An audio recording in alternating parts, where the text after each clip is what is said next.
colonies. A truly ridiculous number.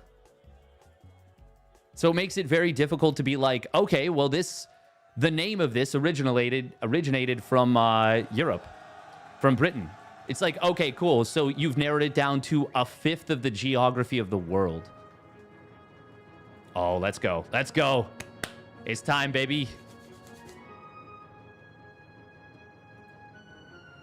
Yeah, Twitch chat solved that one for sure. Car's too big for Europe. All right, here we go. There he is, spawning up in the top left for Basilisk. It is StarCraft. That was kind of close on the timing. Overlord, not going to be an Extractor Trick 15 hatch. Will allow his opponent to potentially hatch block him. Set up for some adept pressure. I think that's what we're going to see, actually. I think hero's going for a block. We gotta be quick. Oh, it's a cannon rush! Yo, it's a cannon rush, it's a cannon rush, it's a cannon rush. Spawning down on the bottom right, it's T1's herO. I saw the probe go to the left side, and I was curious. Oh, my God. He busted out a super imba cannon position. By the way, does anyone remember Classic? Yeah, this is it. This is the imba cannon position. It's, oh, my God, it's so busted. It's turbo busted. Serral does see it. Oh, that's big. This was a fit. Oh, my God. The drone pull won't do shit. He'll block this cannon. He can deny it. Oh, my God. Serral's already in some trouble, I would say. Okay. Okay, I like this. Drone going out onto the map. He cancels the back cannon. If Serral pulled like 12 drones right now, he could deny this. Would it be worth it, though? This is the all-in version of the cannon rush. This is the one-base version. I cannot believe he canceled that back cannon. And he knows that an Overlord saw it. Would it have been a decent call there? I don't think so. I think the right call... I think that's bait from herO. I think the... Oh, God. Oh! Losing the drone there is so bad for Serral. This... is this game? You need to be able to get a hatch out onto the map. And now he can't.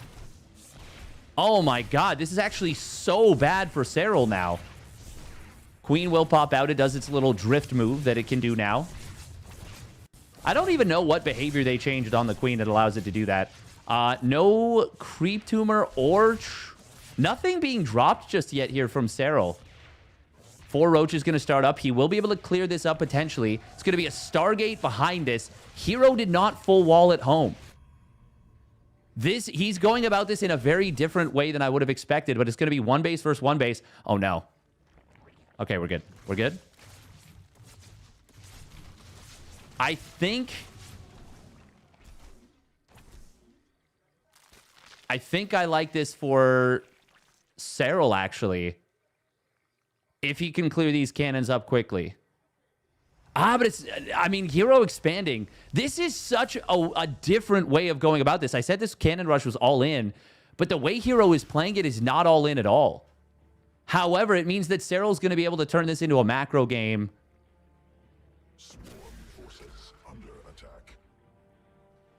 Oh, that's a very early spore in the main. This should clear this cannon up. Yeah, he'll just... Okay. Now, Void Ray is obviously going to be out. I'm surprised it's not Oracle first. I feel like Oracle first would have been a better choice. But being able to clear up Overlords early on when your opponent's economy is so heavily interrupted by this cannon rush is going to make things very uncomfortable for Serral. Serral also not injecting with that first Queen hurts his eco quite a bit here. So yeah, killing this Overlord early is worth a lot. It's worth a lot more than it would be in a normal game. Because 100 minerals right now is way more relative to what it would be if the Zerg player was getting up to 3 bases right now, you know? Or already on 3 bases. The Zealot being hidden is kind of funny. Oracle will be out in time. Yeah, I was more so thinking for early damage. You don't have control of the camera, right? Yes, this is a clean feed. This is a clean feed. We're not allowed in game. Oh, he's going to use the Forge for +1 now. He's adding 2 gates as well. I don't know what the best play for herO is right here. I feel like the best play off of this was to go 1 base all in. I feel like the best play was absolutely to go... Oh, that's a cute little morph right there, but the Oracle's damage is spell damage. That was a Nidus Worm, I believe. Yeah, it was. Oh my god, the transfuse on the drone. Yo, Serral! That's... No, you can't do that. Oh, he's going to drop it again. By the way, Serral's... Is he already mined? Did it just say 12 of 12? No, that's not... No. No, that has to be 12 of 16. This is turbo fake out right now. Okay, yeah. It was 12 of 16. He just pulled all the drones. herO does scout the Nidus Worm. The fact that he's on... No, it's not 3 gates. He's on 2 gates. Oh, yeah, because he lost the gate on the other side of the map. Ah. herO is so far ahead in eco. But... Man, I really wish herO had done a 1 base all in off this. And then just Prism microed like Proxy Robo.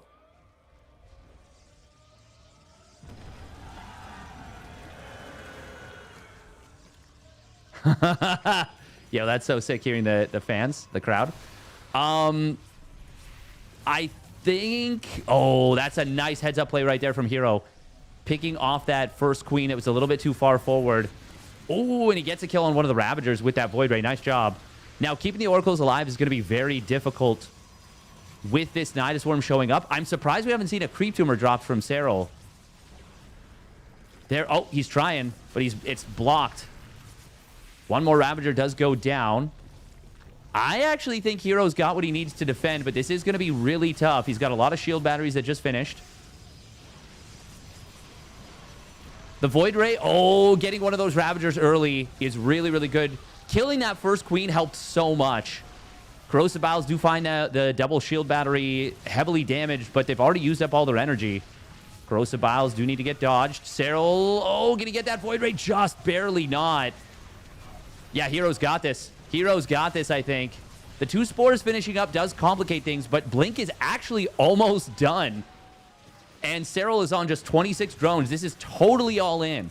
Completely. One of the gates is depowered. 2 of the shield batteries do go down, but his Blink completes. I mean, there's no units left for Serral. He's just got queens. This is game over for sure. herO is going to take a 1-0 lead off the back of the cannon rush. GG. Yeah, Serral knew he couldn't break it. Oh, man. Oh, man. Oh, baby. What a start to things here. Yeah, Serral mishandled that. He mishandled that big time.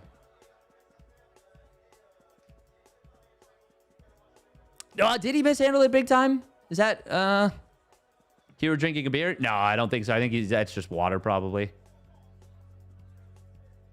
Yeah, saying he mishandled it big time is not fair.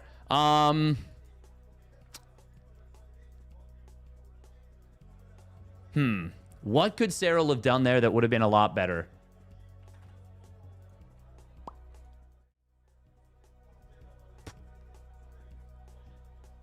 I actually don't think he mishandled that bad. I don't think I've ever seen a player go about the follow-up the way that herO did.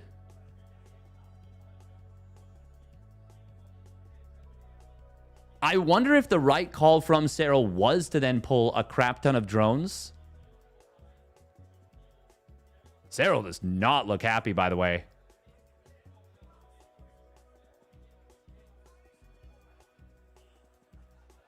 Crazy how herO would rather fly to France than face me on the ladder. Yeah, honestly, I'm not really sure. You're rooting so hard for herO? He was cheese. No one likes cheese.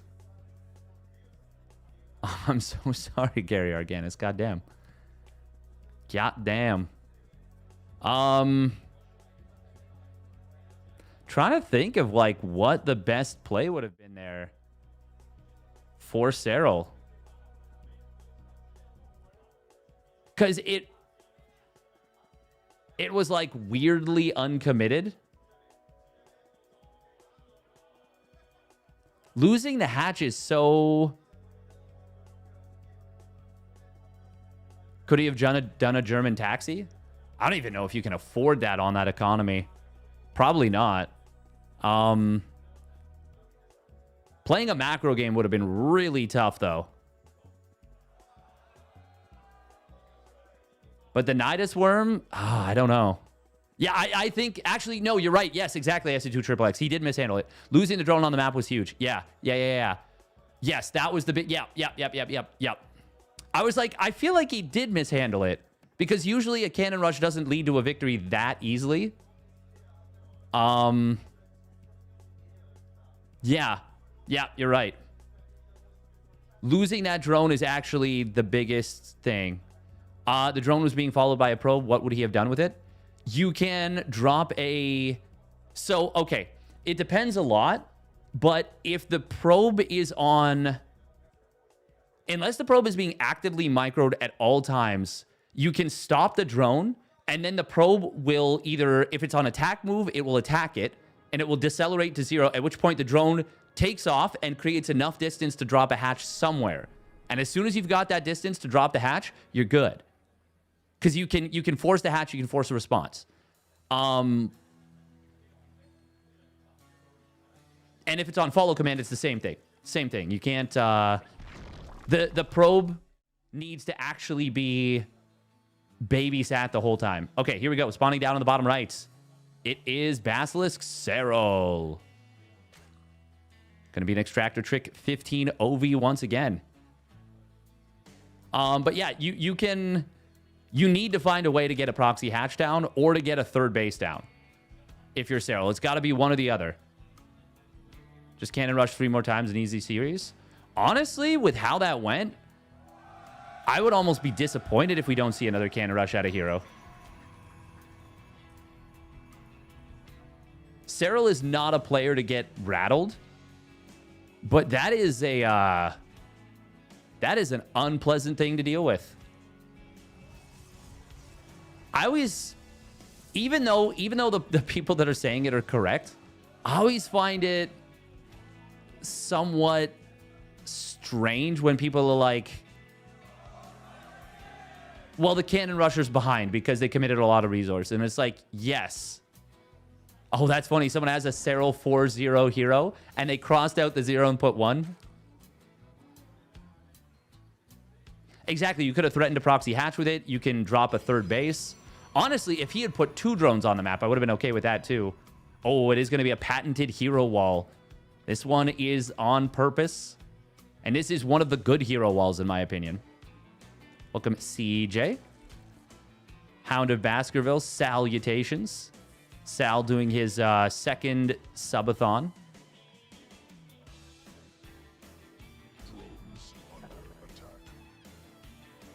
Oh, that's funny. I think this is a really good herO wall, by the way, because you can finish it off with a gateway in the front of that pylon, and it becomes a 3-building wall. But for now, it's a 2-building wall, which means you can take a third nexus much more easily. SKT1 poached CJ's best player. Technically, this is T1, not SKT1. Wait, actually, hang on. Are they the same? Oh, I might have just outed myself as stupid. Oh. Wow, what? herO going for the fastest forge that's not a cannon rush. His tech building is a forge. Oh, man, herO is cooking. What do we have on the hot stove here from herO? We have got something spicy, that is for sure. Central. Oh, no, Ling gets in. Oh, Serral, please go into the main. Please go into the main. Now, if you see this, do you... I might just say go Roachling Ravager. Obviously, that only works if... Oh, okay, herO immediately throws down the Stargate. Oh, my God. He would have baited me so hard with this. He would have baited me so hard with this. I would have been like, oh, Forge and 2 more gates? Well, you're not going to have anything that deals with roaches and ravagers.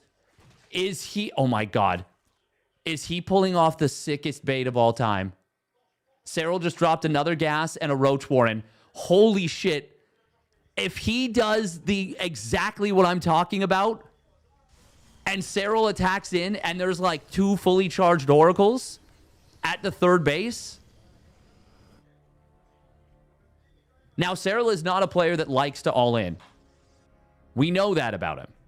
He will do it, but it's not his default. What just happened here?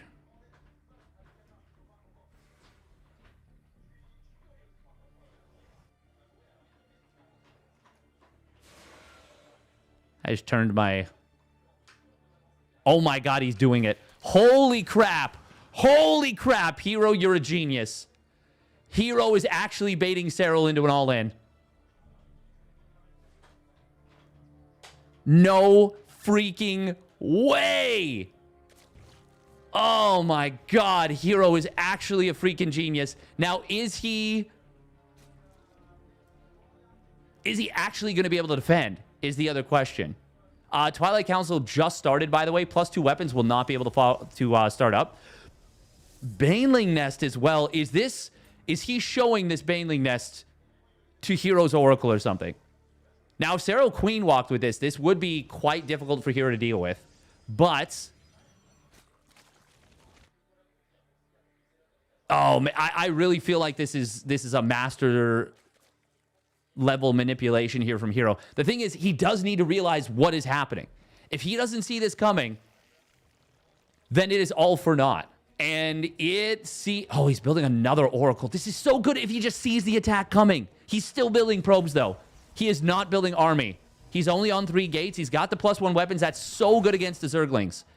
But if Serral just walks into his 3rd and kills him before herO's units get back, which is exactly what is going to happen, oh my God. It was such a good bait, but he just didn't look for what he was actually baiting out. If all 3 oracles are at home right now, this attack gets slaughtered, I feel like. Instead, it's going to be... Oh, herO loses the oracle. He just energy recharged that. Oh, my God. It was such a smart bait. Oh, my... He almost lost the other ones. It was such a smart bait, but he didn't... No, don't! herO, why do you do this? Oh, herO. Oh, my God. herO just lost 3 oracles to separate corrosive biles. 3 separate sets of corrosive biles. Nah, that's... CJ, I gotta be real with you. That's not anything to do with Serral. That's completely on herO. That is completely on herO. The good thing Serral did is... Oh my God, he lost a 4th Oracle to Biles.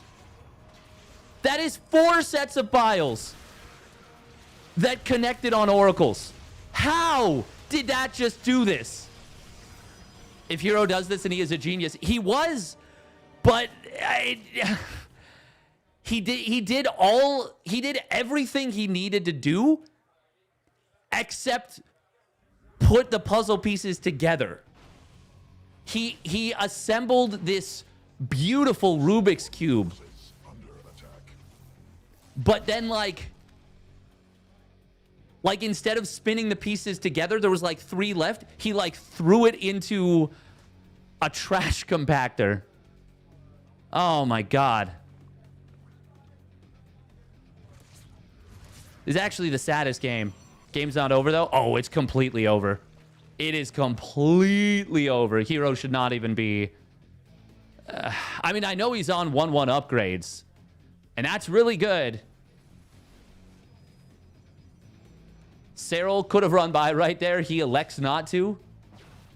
I guess because he's a generous god. I don't know. There should be absolutely no way for Serral to lose this game.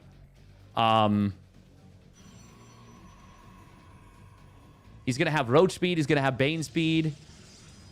Oh, my God. I cannot believe herO lost 4 oracles. And it wasn't 4 oracles to one really lucky good bile. It was 4 oracles to 4 separate sets of biles that all connected on his oracles.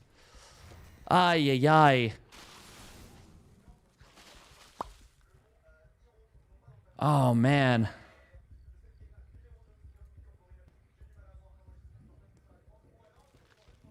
Now, the fact that Serral is giving herO so much time is not my favorite thing, but he wanted to wait for Bane speed. He wanted to wait for Ling speed. His opponent had a lot of charge loss. He has good upgrades. So Serral is playing this extremely safe. Weirdly, he's going in with like a kind of lowish number of Banelings.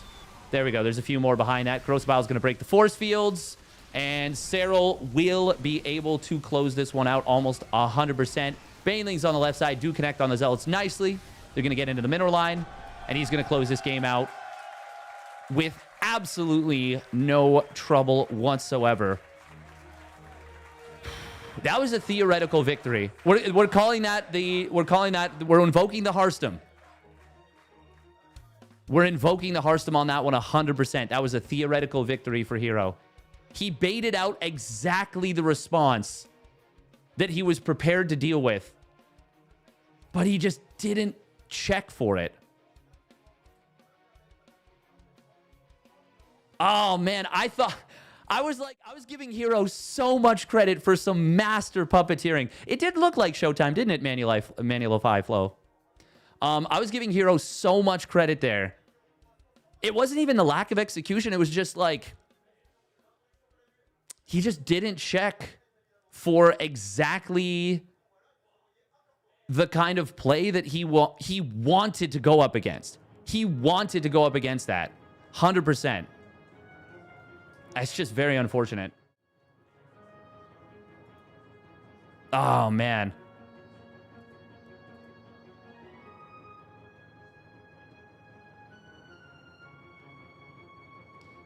Ba-bum-bum.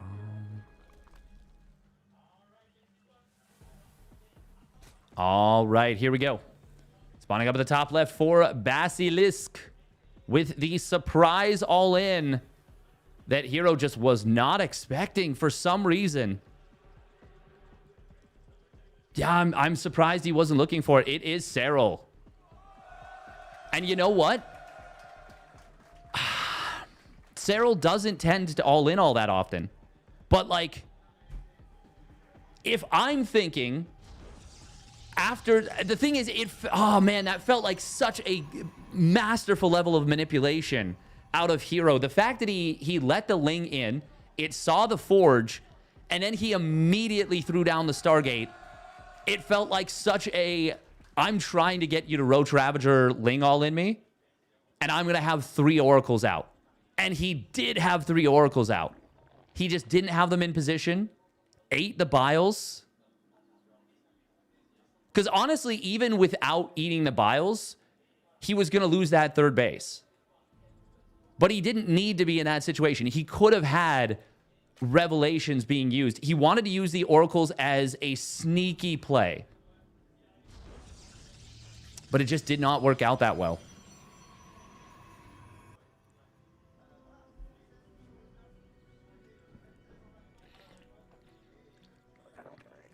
Still, if I'm Serral, I'm thinking about that game, and I'm like, oh man, I got pretty lucky there. I got pretty lucky. The thing is, even with if herO loses the 3rd base, if the Oracles... So, okay, so there's 3 scenarios. There's the way that turned out, where herO not only didn't see the attack coming, but also lost the Oracles to Biles and got basically almost no value out of them defensively or aggressively. Now, that's the way that should never have happened. That should not have happened. But then there's 2 other ways that could have gone. It could be no scout on it. Serral sneaks up on the 3rd base and kills the base, but he loses basically everything to the Oracles. herO continues to add them on. He retakes the 3rd. He gets 1/1 upgrades, gets the +2 weapons. And he's set up for a macro game that gets weird, but that he's got a surprisingly good amount of control, and he's wiped out all of Serral's army. And Serral, I feel like the game is probably even, but herO has such good upgrades that it's going to be difficult for Serral to trade. And then there's the way that I thought it was going to go. Hold that thought. First Adept into the main. Only one Ling out initially. Serral will get the save on the one drone. Oh, just barely gets the save on the second one. Good job. There's the way that I thought the game was going to go, which is that herO was going to scout it, and he was going to pummel that attack as it crossed the map. And then Serral has a weird decision where he's like, okay, I either transition out of this very early,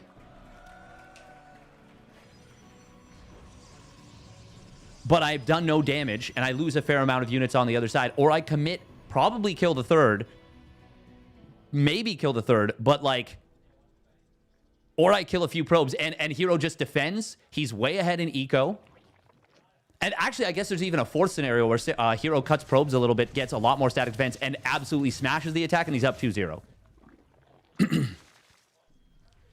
That's honestly what I thought was going to happen. Oh, pardon me. Oh, alarm just went off.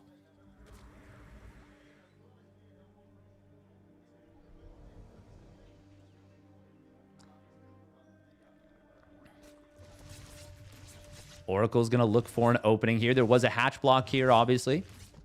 herO getting into a pretty quick 4-gate blink, all things considered. If he chronos this blink out 2 or 3 times, he will have a 6-minute blink timer with, yeah, a lot of potential stalkers, maybe like 10 stalkers already ready to go. He's rushing up to 4 gates. It's a pretty strong play. Pretty strong play. Adept's going to sneak out at the left side.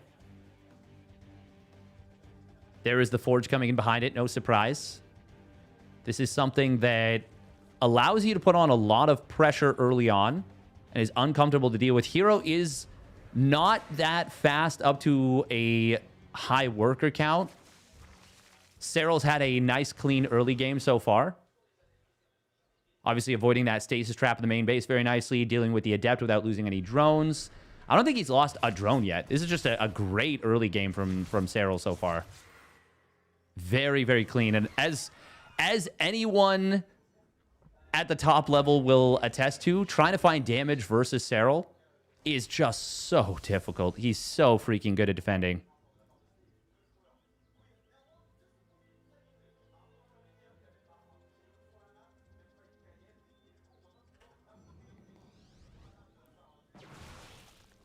What was your prediction of the winner before the first 2 games? I didn't say my prediction.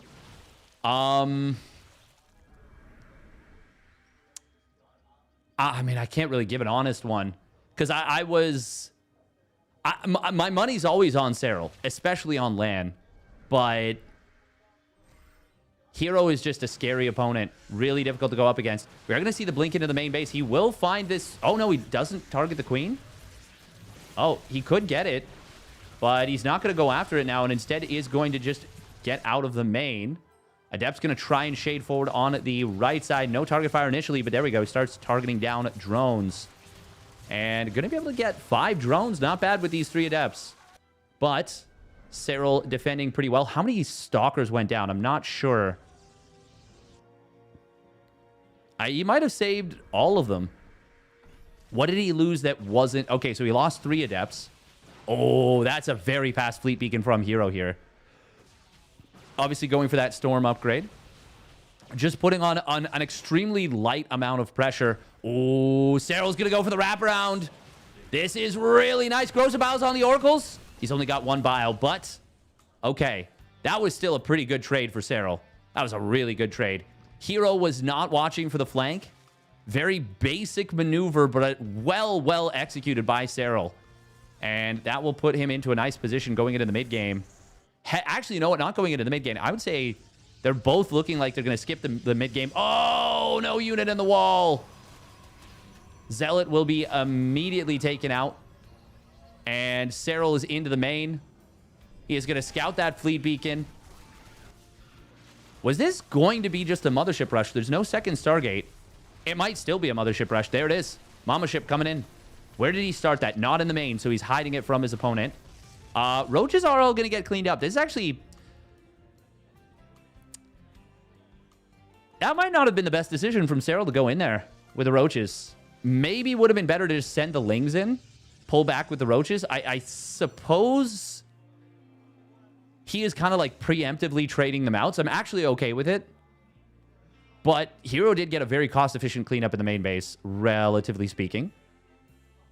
And we might be a little bit premature on trading out those units. herO is a player that will just attack you if he feels like he senses an opening. Infestors added on. Hive nearly done. Lurker Den as well. Is Hydra speed already done? We do have a rather fast Overlord speed. herO is taking his, I guess you would call it like super pocket fourth. Because there's the pocket third. Is this the super pocket fourth? Mothership popping out.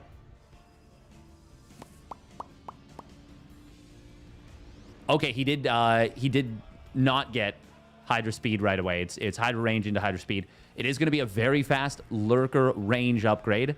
9 High Templar right there. Showing the mothership this early would be crazy. He's not going for a recall into the main, is he? Oh, he definitely is. He definitely is. This is very early scouted.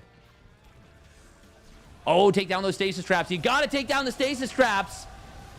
Time warp on the ramp. Stasis trap does not go off. Storm on the army. Fungal growth on the mothership. Mothership is going to go down very quickly. There are lurkers in position. There is the stasis trap going off. Mothership does go down, but there are High Templar in here. If herO can kill the Hive and get out, this is pretty nice for him. That stasis trap is MVP 100%. Meanwhile, Zealous on the right side. herO with a monster play off of that stasis trap. If Serral had denied this, he almost certainly cleans up this entire attack. As it is, though, so many drones have fallen. And herO is cooking in the main. He is going to get cleaned up here. Archons will complete their morph. Does he recall? He does recall, but he's killed the 5th base. Oh, Archon dies just before the recall goes off. All right. Honestly, it's the Zealot run-by on the right side that does almost as much as that attack. I mean, the attack in the main did a lot. Don't get me wrong. He kills a lot of drones. But killing the 5th base, I feel like, was the... Might have been the bigger plum. Oh, man. Without that stasis trap, this gets completely shut down, I feel like. Well done right there by herO.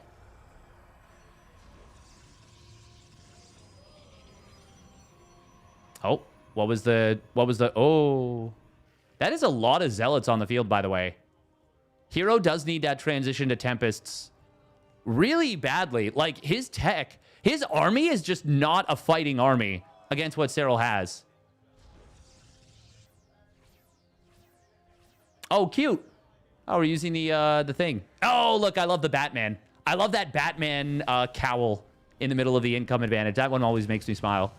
God, Serral... herO games are such a different breed of StarCraft. We've got to see Hydra Lunge for Serral, by the way. That's got to be a priority. Oh. Oh, that's so many Zealots getting fungled.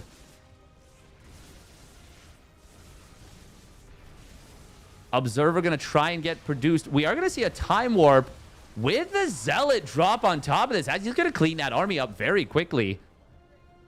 That's quite a good cleanup for herO. Okay, maybe Serral does, or maybe herO doesn't need the Tempests. Serral letting his army get split up there, not kind of recognizing the danger.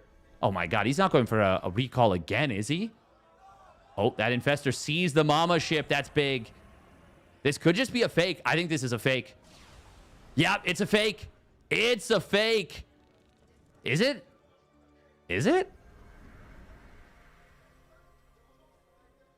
By the way, Serral had a bunch of spores set up in the main base. He was so close to shutting that attack down completely. herO is going to get a 5th base up and running. Ton of static defense already coming online. That's the thing. It can simultaneously be a real and fake attack. We got +1 air weapons coming in. Serral is getting a Nidus Worm. Ooh, and the Spire. Fungal Growth going to connect on 3 of the Templar here. They are quite far forward. Only one of them actually going down. Good control from herO.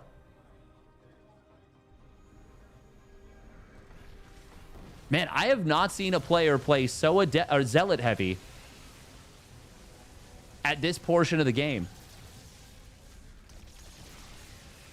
But gateway units are weak, says the Reddit Prodosses. Shut up. Shut up. Just play like herO, idiot. Heh. But for real, though, they should not be doing as well as they are. Oh!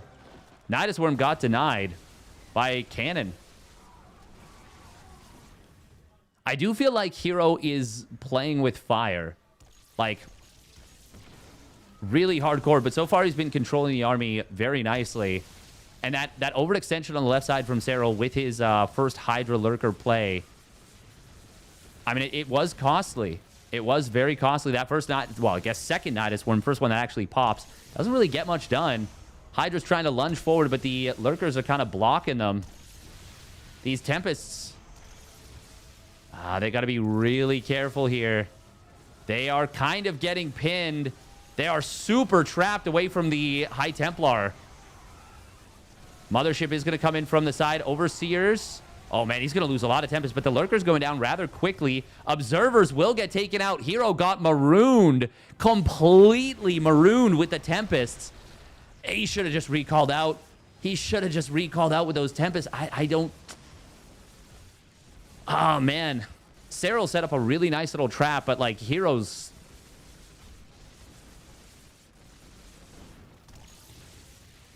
The brilliance and folly of herO, we're seeing it already in spades in this series. I mean, we saw it in spades in game number 2 as well. The mind games. A lot of static defense going to get taken out on the right side here. We are going to see a flank attempt. Serral needs to get out of there, maybe. Oh. But herO, I guess he didn't have detection initially. Yeah, the Observer being... Well, Observer's being sniped down, and the fact that there's no Observer speed, and I think Oracles have been falling as well, means that Serral is able to take advantage of the lack of his opponent's vision. By the way, Serral's not on maxed supply right now. He was at 182. He just finished up a few Overlords. He's building a lot more. Serral is getting towards +2 Carapace. herO is still in a good position in this game, I would say. I actually think I prefer herO's position even now. I mean, it's a late-game Protoss army that has a ton of Tempests. Serral does not have a bank. He's been on the back foot for a lot of this game. Oh, a few units are going to get trapped there outside of the Nidus. Serral is committing a lot of resources, by the way, to trying to kill his opponent. Or at least to harass. Not even to kill, but to find big value damage. You got to remember as well, even though we can see everything, Serral, he can't.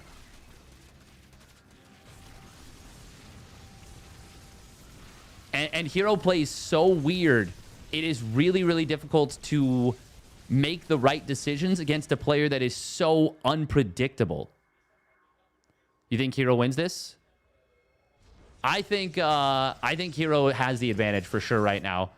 I'm looking at the upgrades. I'm looking at the base counts. I'm looking at the total lack of creep spread for Serral. I'm looking at the lack of a bank for Serral. I'm looking at the Void Ray Immortal transitions. I'm looking at the just now started +1 air versus what is soon to be, I think, 202 on the air.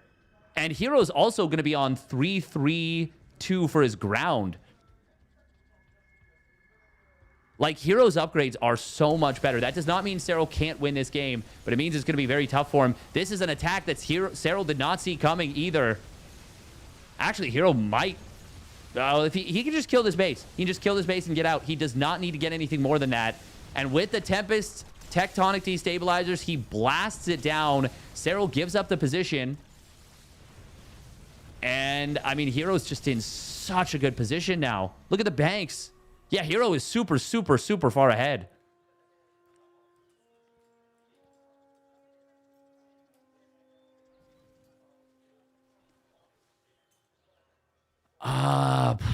Yeah, this is really rough for Serral right now.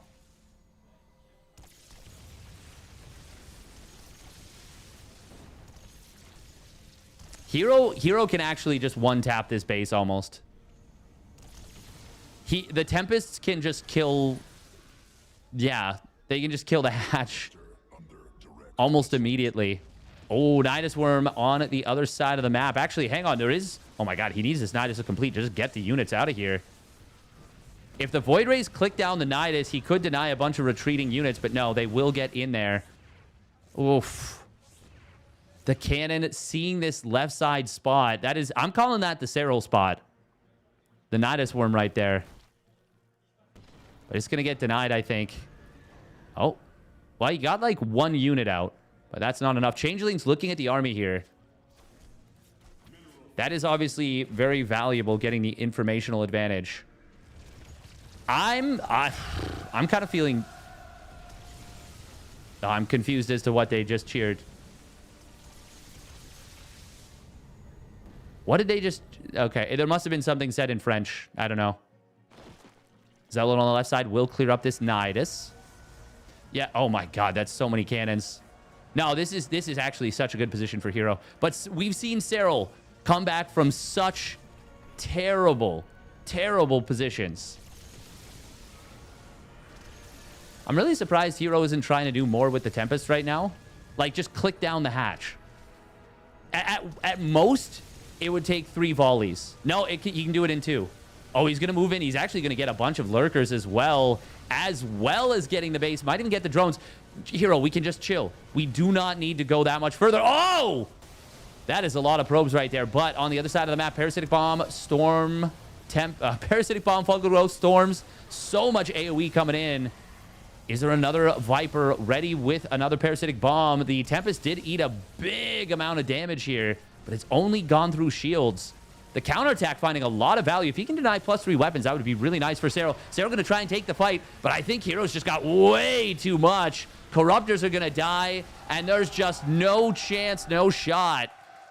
herO takes game number 3.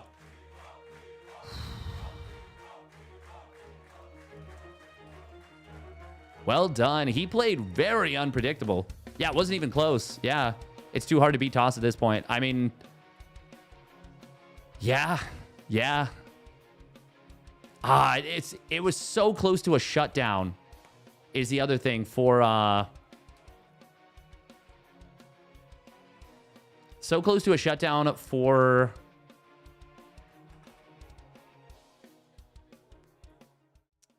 Serral on that mothership recall. Damn. I will say, I am definitely ready. Is this on the latest patch with the storm change? No.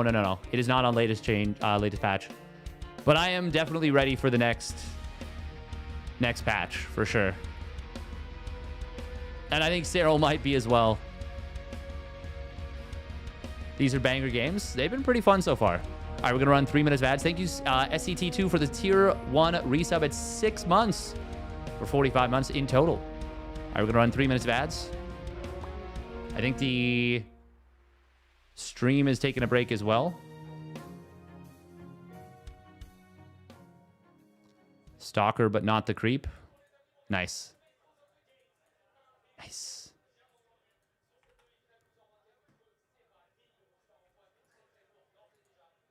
Yeah, that was... That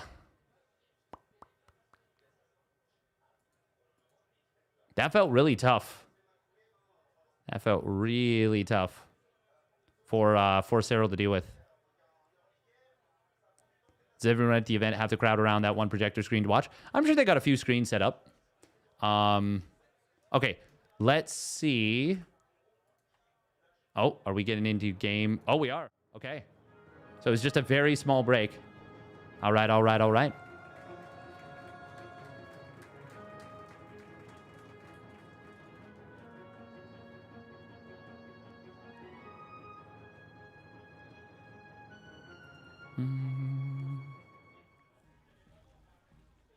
Ooh, golden wall.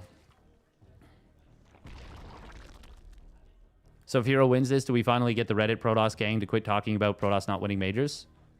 Of course not. It doesn't matter. It doesn't matter what happens. Reality does not necessarily matter to many of the people on Reddit. All right, here we go. Spawning down on the bottom left, it is Serral for Basilisk. Yeah, I'm of two minds right now. Spawning down on the bottom right, it is T1's herO. T1's herO? T1's herO. Ooh, Serral going to take the gold base in the middle. It is golden wall. This is a good time for that. Oh my god, Serral, with the Serral 4-2 over herO. Stormgate is up and running. Why do you say it's dead? Oh, because he's looking at the reality of the world. It's only a matter of time until the servers are shut down. It's only a matter of time at this point. Bum, bum. Would be great to just have casts without balance wine. I mean, sure. I mean, at this point, we know that it's very difficult to deal with Protoss late game. That's just the reality of things. This is this is loser bracket finals. Loser of this is eliminated. Loser of this is eliminated. Oh no, it was 4 drones. Okay. Oh wow. Still, only 4 drones transferring to the gold is a very low number. Here we're gonna mine out his back wall.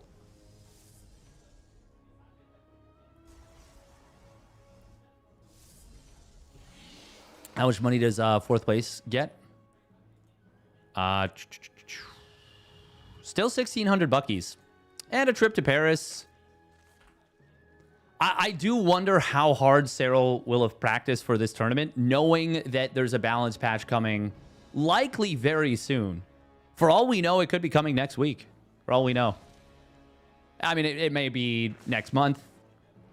But this is one of, if not the last tournaments that'll be played on this one.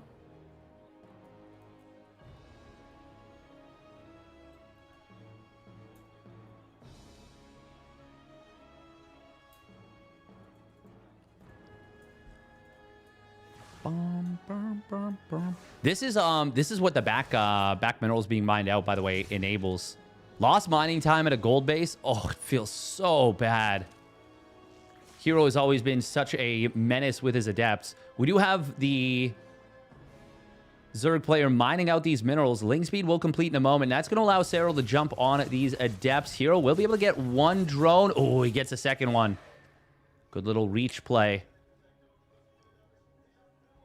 There's going to be a scout on the Oracle. We'll need to see spores up and running. Adepts are going to try and recall. Oh, Serral. Okay. I was going to say he did jump on that just a little bit late, but he will still get the kill on one of the adepts. Oh, hero's got to be careful. Okay, he does have this adept in the wall. Oh, herO missing a bit of the stutter step with the Oracle, but he gets some more units there. Good job. Good job, good job. 4 kills. Serral going to be getting a quick Evo chamber. Yeah, it's going to be pass +1 melee.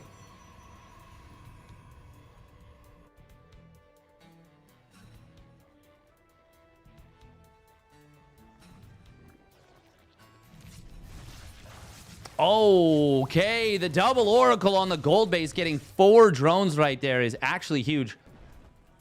Serral, where is this drone going? Is he trying to take the bottom base, or is he setting up a spore on the creep below the gold base? That would be kind of wild. 5 adepts coming through. Serral, uh-oh. Uh-oh, this is quite awkward for him. Oh, this is quite awkward for him. This gold base has been quite a liability for Serral, actually. Oh, I love that revelation killing the creep tumor.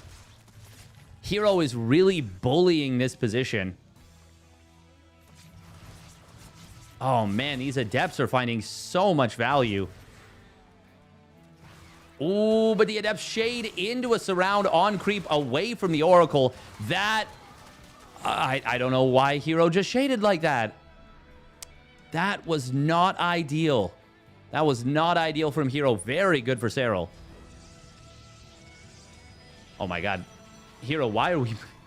It feels like he is absolutely trying to abate Serral into moving into the main base there. This is the second time he's now moved a unit out of the wall, like, manually.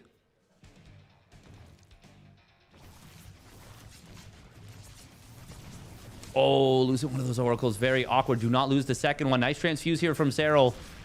herO does dive the queen, and he gets the kill. This is a pretty good start for Serral, I would say. With the fact that he's now killed that oracle, killed all those adepts. herO obviously got a lot of early value. Oh, man. herO is playing very fast and loose with these oracles. I mean, that's just herO in a nutshell, though, isn't it? herO mining out all the minerals, it seems like, between his main and third base. Oh, he went up to 4 oracles, by the way. A cheeky little 4-oracle. Serral finally taking a 4th base. On the top left. Man, I've missed Golden Wall. What a fun series. Or what a fun map. No, I mean, herO's had some good games. He got a cheeky... Well, hold that thought. We are going to see the Stalkers getting caught without Blink. Oh, herO's going to lose every single one. +1 melee. Oh, my God. That was disastrous for herO.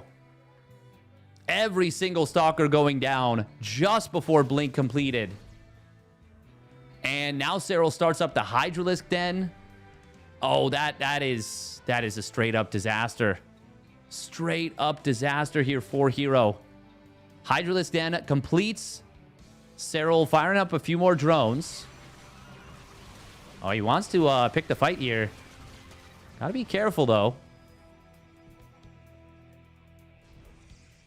Serral is going to go for a big Hydraling Bane bust. He's added the +1 missile.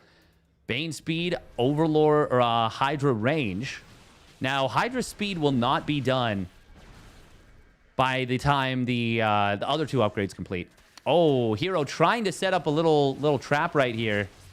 Little block on the mineral patches. Would not mind if Serral knocked or mined out a little bit more there. Serral looking for denial on the 4th base on the bottom side. Not going to get it. There's no charge, is there? No, I don't think so. herO's got to be so careful, but he can blink across here. Is something that's an option. Oh, 1 oracle goes down. Stalker's blinking down instead. Oh, herO.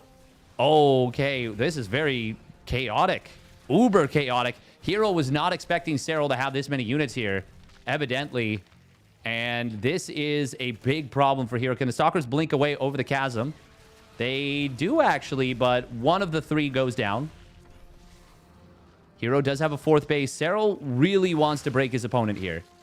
There is no way he wants this to go further on in this game, and nor should he.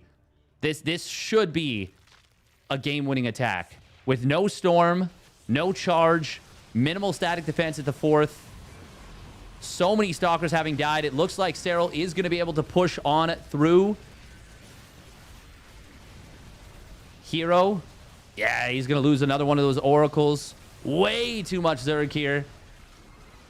Baneling's going to roll on in to the mineral line at the 3rd. They're going to find a good amount of value.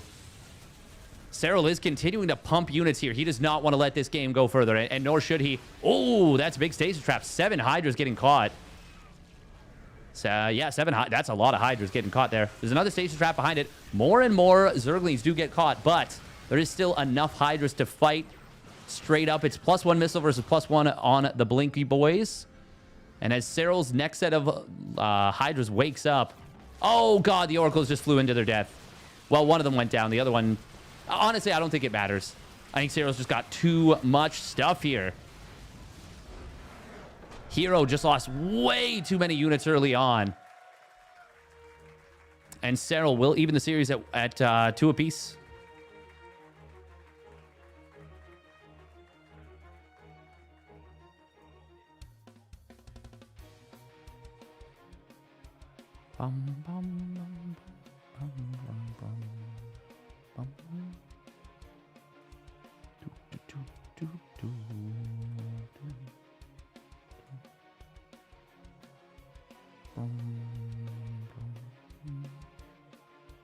I wonder if hero's like checking build orders right now.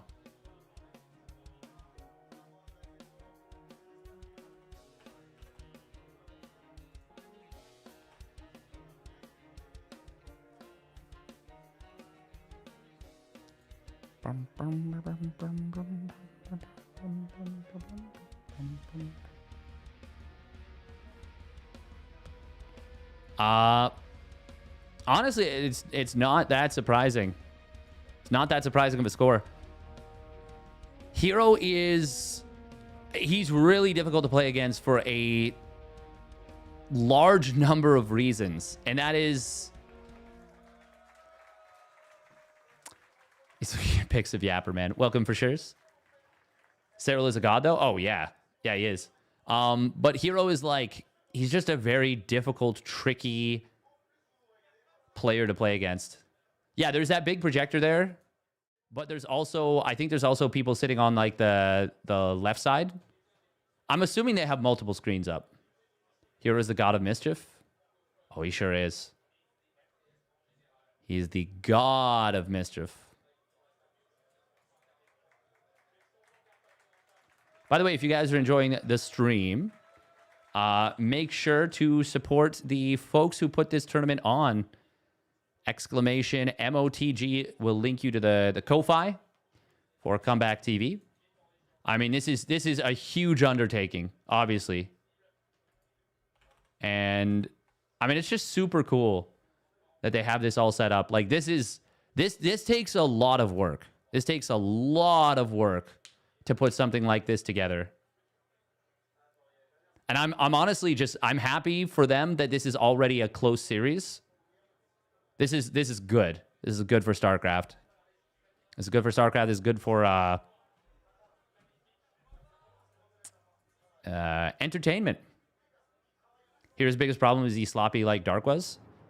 Yes, but also his biggest strength is that he's unpredictable and can come back from seemingly impossible positions.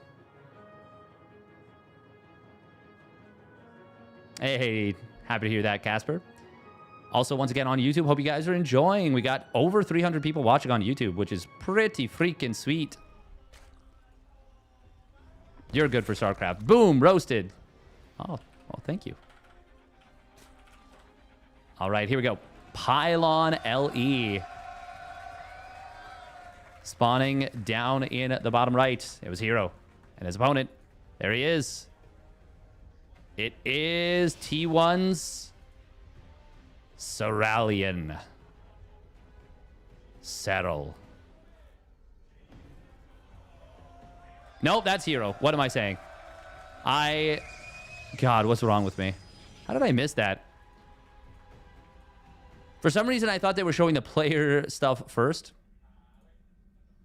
By the way, if you guys are enjoying the stream on YouTube, please consider liking the video.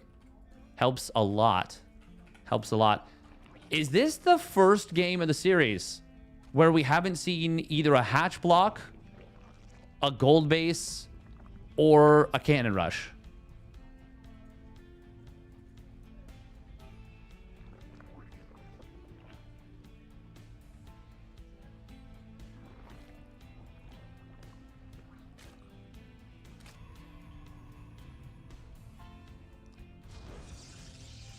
Serral off racing? Heh. Game 1 was a cannon rush, yes. But it was a weird cannon rush. He went high ground forge and then expanded behind it. Hey, welcome, Psycode. Wonder if Clem's dad is in attendance? Oh, for sure. For sure he is. There's no way he's not.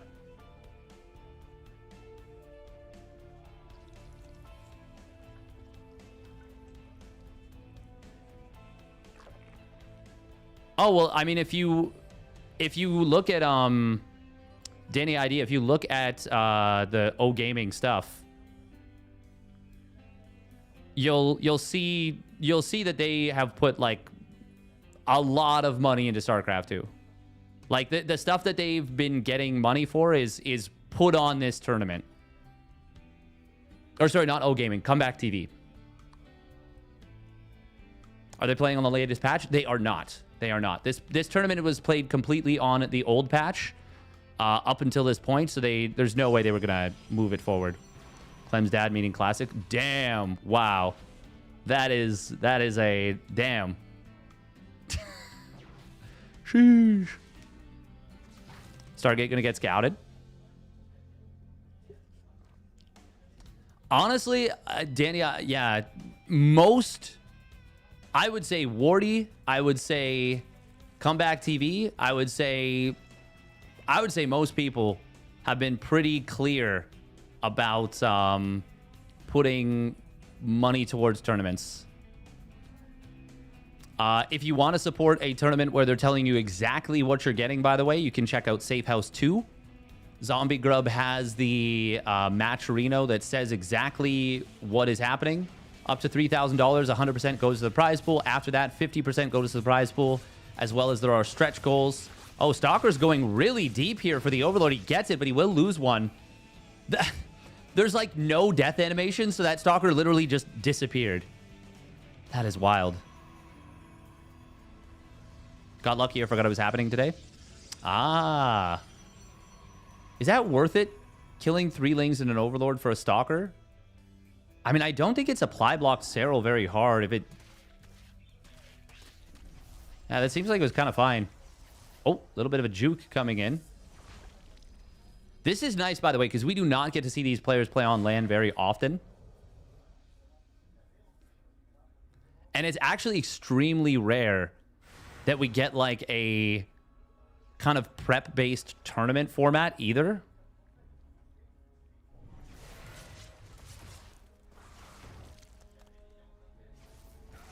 Oh, Oracles.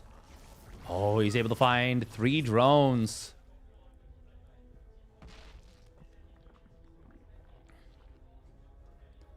Bum, bum, bum.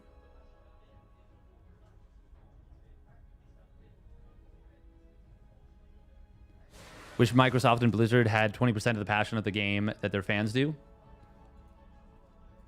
I think we are on the verge of maybe getting a lot more than people expected out of Microsoft. We will see these Adepts shading forward. The Queen actually kind of body blocking the Lings a little bit. This is a little bit awkward for Serral. Oh, Shade does cancel. Serral not pulling the drones super fast in the main. He's going to lose a lot of drones potentially.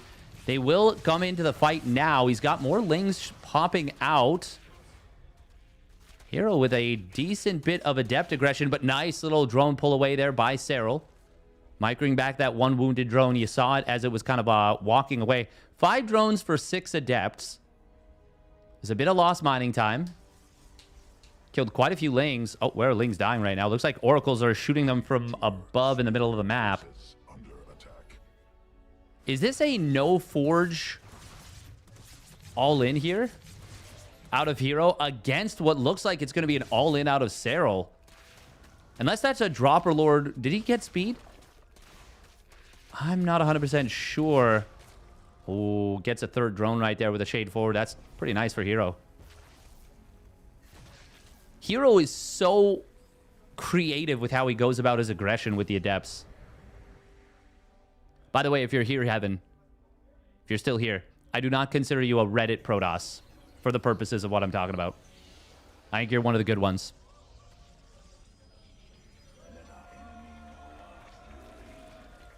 Oh, sneaky little Ling drop. Bippity boppity boop. Oh, can he get a kill on the Stalker? That'd be kind of nice if he does. Honestly, there's lots of Reddit type idea people. Basically just like ignoring reality. Ooh, double stasis trap in the main base here. One of them is going to be big. Okay. Could have been a lot worse. Second one only gets a Queen. You know what? That looked really dangerous for Serral. but it's not going to be the worst thing in the world. Oh, Tunneling Claw roaches.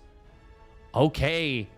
Serral won game 6 of the previous series, where herO was like microing like a god and almost completely won the game. But like 2 Tunneling Claws roaches killed a crap ton of probes on the other side of the map. Legitimately blew my mind when it happened. And that was actually in this tournament.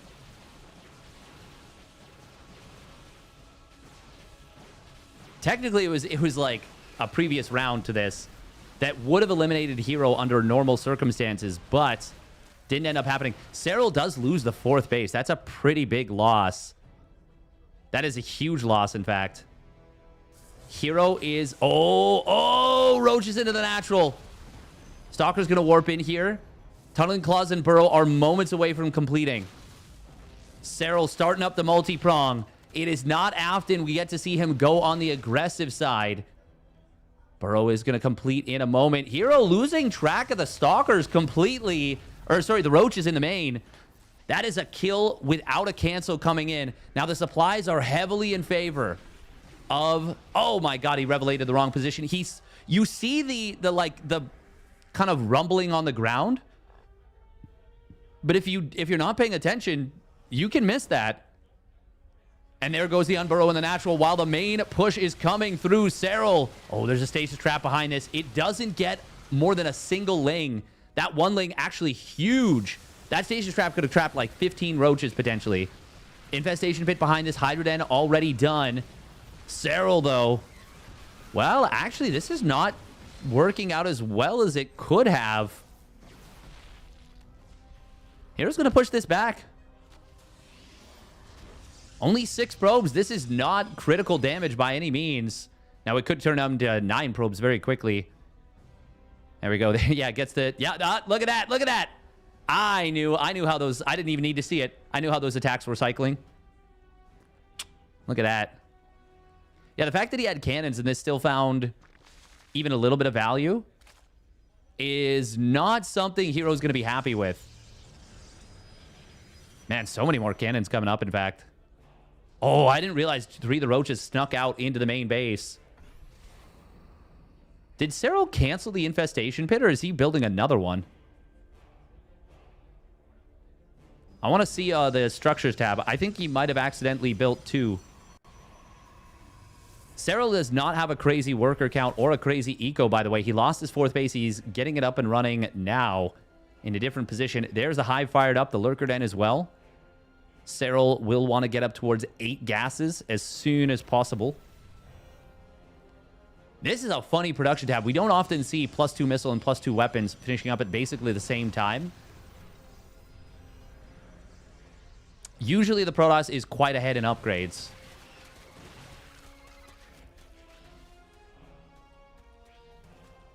Oh, I love that little burrowed ling in the middle from Serral. At the bottom of the ramp, you can see there is. That just gives vision of where his opponent's army is for the finished player. Hydra speed not yet done. They do have range, but you got to be careful about those storms. Storms could be big here. If they're cast, there we go. Storm on the roaches is not the greatest setup, but this is a distraction as much as anything. I don't know that Serral has enough to kill that base on the left side before the roaches get dealt with. Oracle's going a little bit too far. Serral, he's up in supply. And look at this. The roaches in the main base do unburrow. He did deny that 4th base. Serral can back away, but he is going to lose a lot of units on the right side. herO's got a lot of army supply. Serral needs to get everything back home and back together to be able to defend, but he is instead going to go forward with those units on the 3rd base of herO. Oh, Lurker starts up, but this is a big army. There's still Storm available. Quite a few Storms. Serral, oh, eating some big Storms here. Drone's going to pull into the fight out of desperation. All the Storms have been used up.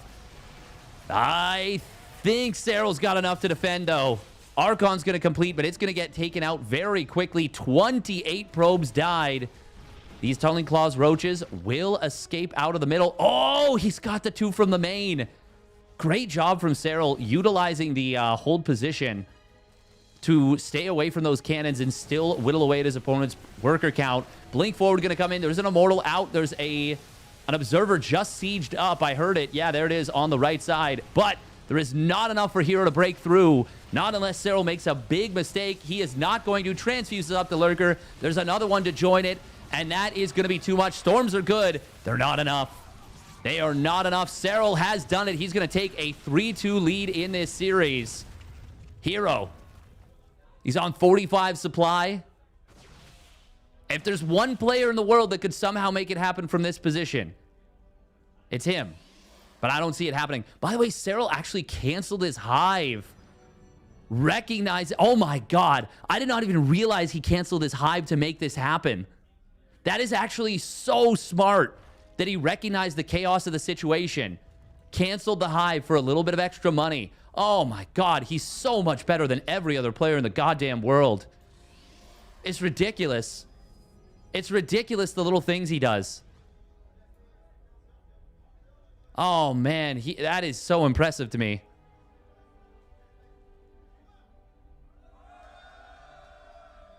Burrowed Lings.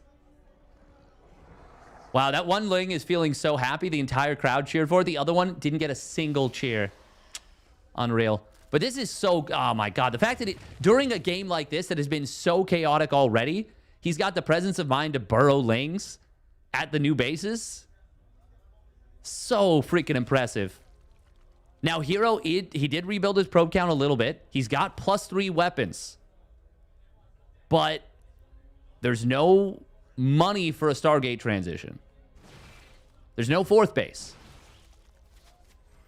herO, he doesn't really have any prospects in this game.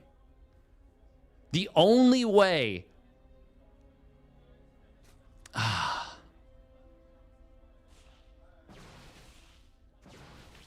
No, I really can't see a way that Serral loses this game. Oh, that's a little unfortunate. He actually unburrowed the Ling to try and kill the probe, and it let herO build the Nexus. It's a little awkward. The only way Serral, I think, possibly loses this game is if he didn't scout, didn't see a lack of a Stargate, or like a lack of a fleet beacon transition, went for an attack just before his hive upgrades kick in, split up his army, and herO kills one half and then kills the other half. And then we have like an even game. That's the only way.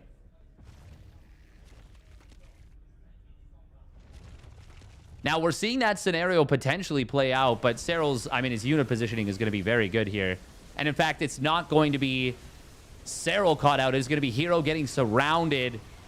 Yeah, this is going to be GG for sure.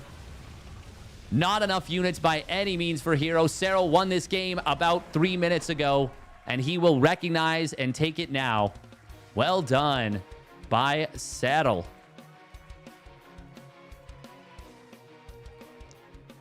Hey, thank you, Zergberger, for the 4-month membership. Wonder why Serral isn't trying to harass more after that big fight win. It would actually be, to answer your question, Everett, it would actually be counterproductive. The best thing Serral could do from that position, and he recognized it immediately. He knew exactly what the game state was. Best thing he could do right there is consolidate his position. Just straight up say, okay, I'm super, super, super far ahead. All I need to do is get my Lurker range, get my lunge. Didn't even need to start a +3 missile, but I like that he did it. I think that was a good choice. But Lurker range, get adaptive talons, Hydra lunge, and basically just not get caught out of position. And yeah, very well done. This must be intense. Yeah. I got to assume this is a super exciting series. If Serral advances, let's just hope he cooks Clem in the finals. I would not count out Reynor by any means before this one. All right, Sandworm. Oh, I'm excited to see if either of them has something for this. Oh, yeah, you missed way too much of the game. You missed way too much of the game. No, it was the Tunneling Claws roaches that herO did not deal with well enough. All right, there we go. On match point, it's Serral for Basilisk. And his opponent spawning down on the bottom left. It is T1's herO. Man, imagine if you could couple the unpredictability of herO and the power of his early game and some of his unit control with classic stability and unit positioning. The thing is, you wouldn't even need to actually combine their two strengths. You would just need to create a player that could play one style at a time. And if you didn't know which one they were playing, and they just switched gears at will in the game, that would be the most dangerous Protoss player. They would, I swear they would not lose more than 5 to 10% of their games. They would win so often because the mind games of herO, the early game of herO with the mid-late game positioning of Classic and defensive prowess, I don't see how that combination would lose like almost any PvZ.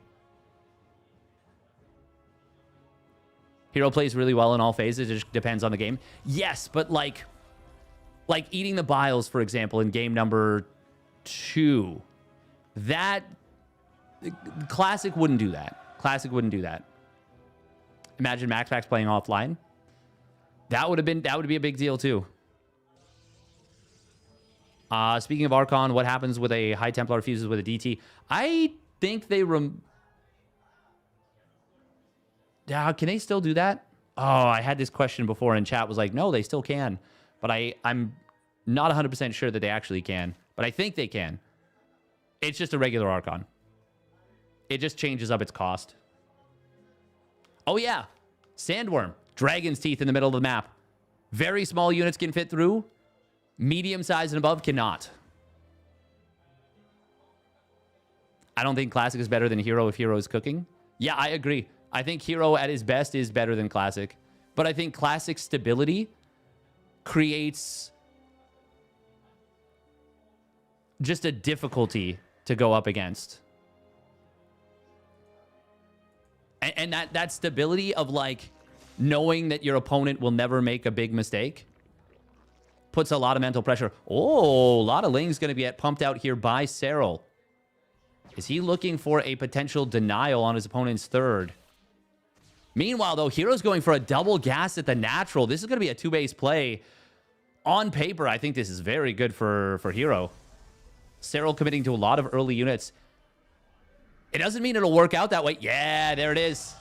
Quick fleet beacon. This is going to be this has got to be a 2 Stargate Tempest play. It's gotta be. Gotta be KD. I mean, it could be carriers, but traditionally, you think Tempests these days. Where's the Oracle right here? Oh, it is very far out of position. Oh my God, Serral's through. Serral's through. He's going to get a scout into the main.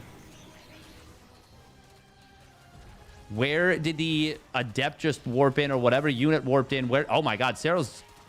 If he doesn't go into the main, this is actually very awkward for him, but he is going to kill a lot of probes. He doesn't go! Oh, never mind. He did. Yeah, he did. He scouted it. Never mind. Never mind. Never mind. Never mind. He's good. He's good. He must have slipped a Ling off to the side. Okay, I got absolutely baited. I got baited so hard. I got baited so hard, but good job from Observer to check right away. Make me look like a fool. Layer comes in. It is going to be Tempests. It is going to be that Tectonic Destabilizers. This is a terrible position for herO. That was such a relatively small commitment of Lings for what it just found. 1, it got the Scout. 2, getting 4 probes, getting the Stalker, getting the Adept. Oh, that's so freaking painful for herO. And that is why Serral adding in the just little bit of unpredictability that he added to his play in... what was it? Like 2021? 29. It was like 2019 to 2021 that he started adding it in. And he's added more and more since then. But just like that addition to his play has made him so much scarier of a player. Queen's going to intercept one of the Tempests, but it just goes around. Second one as well. There's going to be a long time where these Tempests are kind of pseudo-uncontested. In one sense, it's almost good for herO that these Tempests got revealed, because now he sends them forward right away. So they're going to be able to start farming damage. Oh, they get a Queen kill. Spire is a ways away from completing. No third base for herO. He is not adding on additional probes. In fact, he's getting a Void Ray even. Did he make a Twilight Council? He did, right? He's getting +1 weapons. I mean,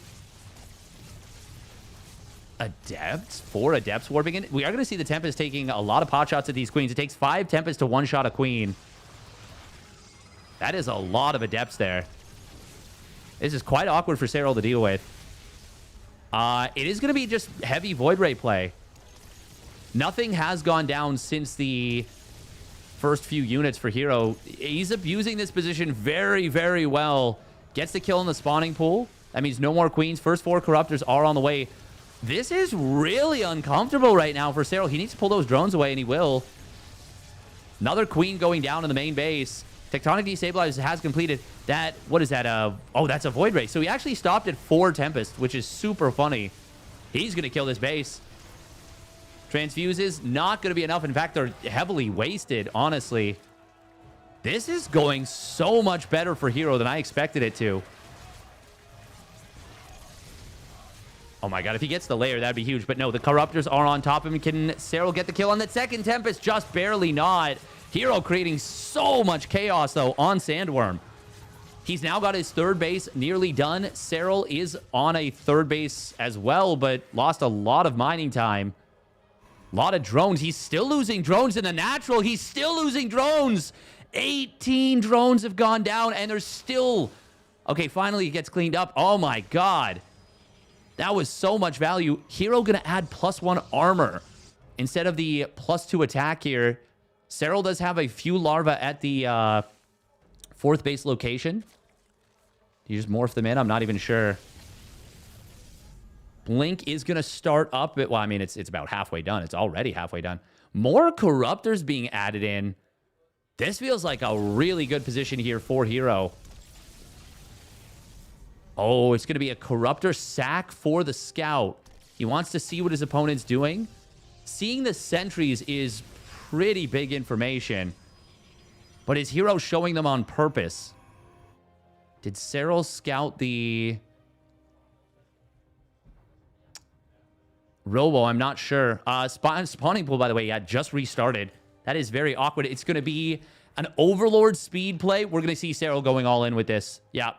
The plan is for Serral to go all in. He wants to walk these Queens across the map, but this is pretty awkward right now for Serral. The Stalkers have Blink already. Oh, there's the Caustic Spray play, waiting for when his opponent comes in. This is a huge play for Serral. There's not enough healing in the world that's going to keep that alive against, what, 6, 7, 8 charged up Corruptors? It was 8, now it's 7. Stalkers, even if they get all of them. Wow, if they got all of them, actually, that would be really good for herO. In fact, he is trying to cut them off with his majority of the majority of his army. But Serral is coming to relieve these units. Serral is pumping nothing but Lings, Roaches, Ravagers right now. He does ultimately escort those Corruptors to safety.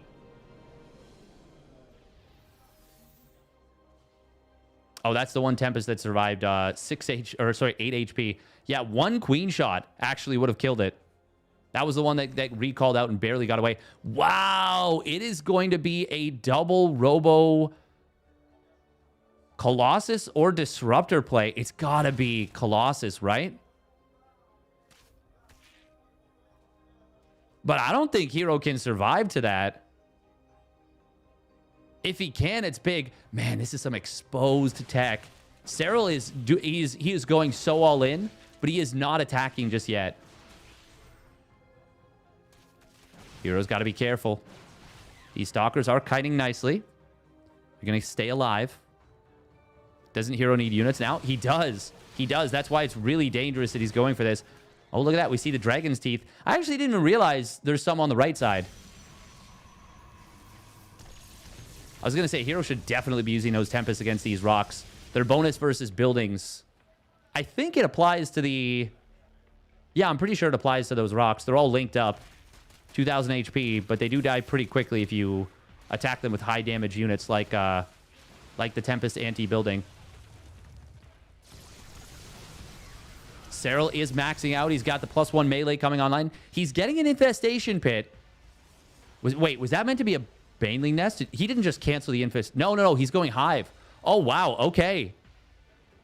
Serral pumped nothing but units, but is going to continue teching. It will be disruptors, by the way. I was not expecting this. Serral needs to get some value with these units he's made.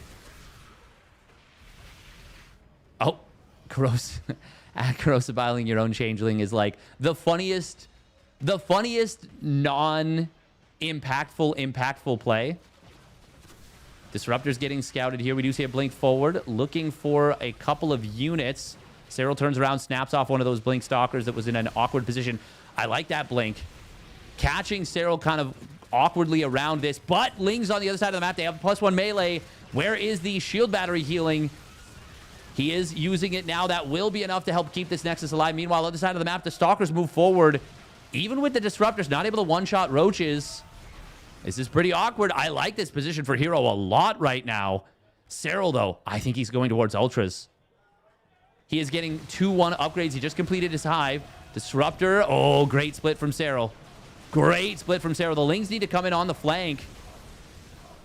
This is looking really scary for Serral. The splits have been good, though. Corruptor's coming in for the flank. Void Ray's not flicking on this prismatic alignment. Tempest getting taken out quite quickly. Nice splits again against the Ruptors. No force fields coming in just yet. There we go. Now they do. Oh my god, the splits from Serral are ridiculously good.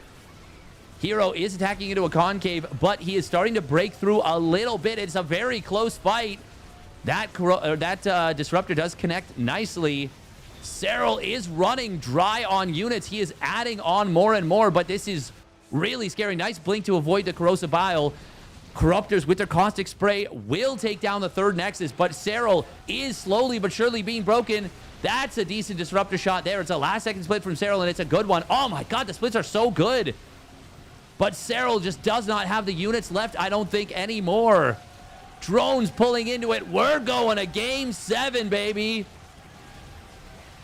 Serral is not going to be able to hold. Wow.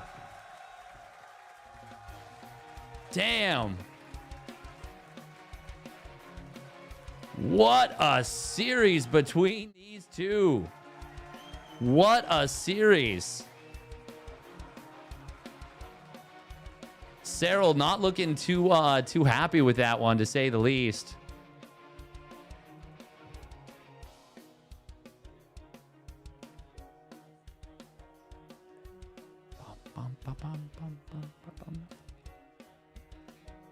Sûr qu'il fonctionne, s'il fonctionne. Bah écoutez, non, je suis en train de me préparer pour une potentielle interview de Serral. On verra à la prochaine game, simplement. J'ai une très bonne news, le trophée est là.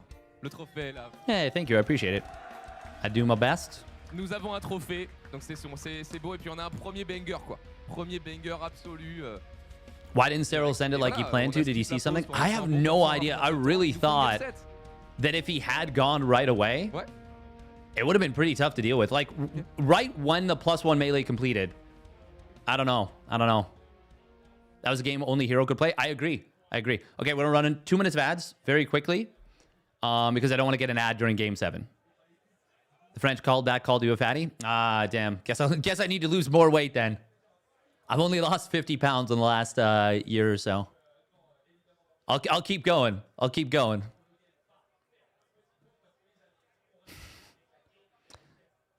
Oh, man. Hey, very cool Lego John Belgium.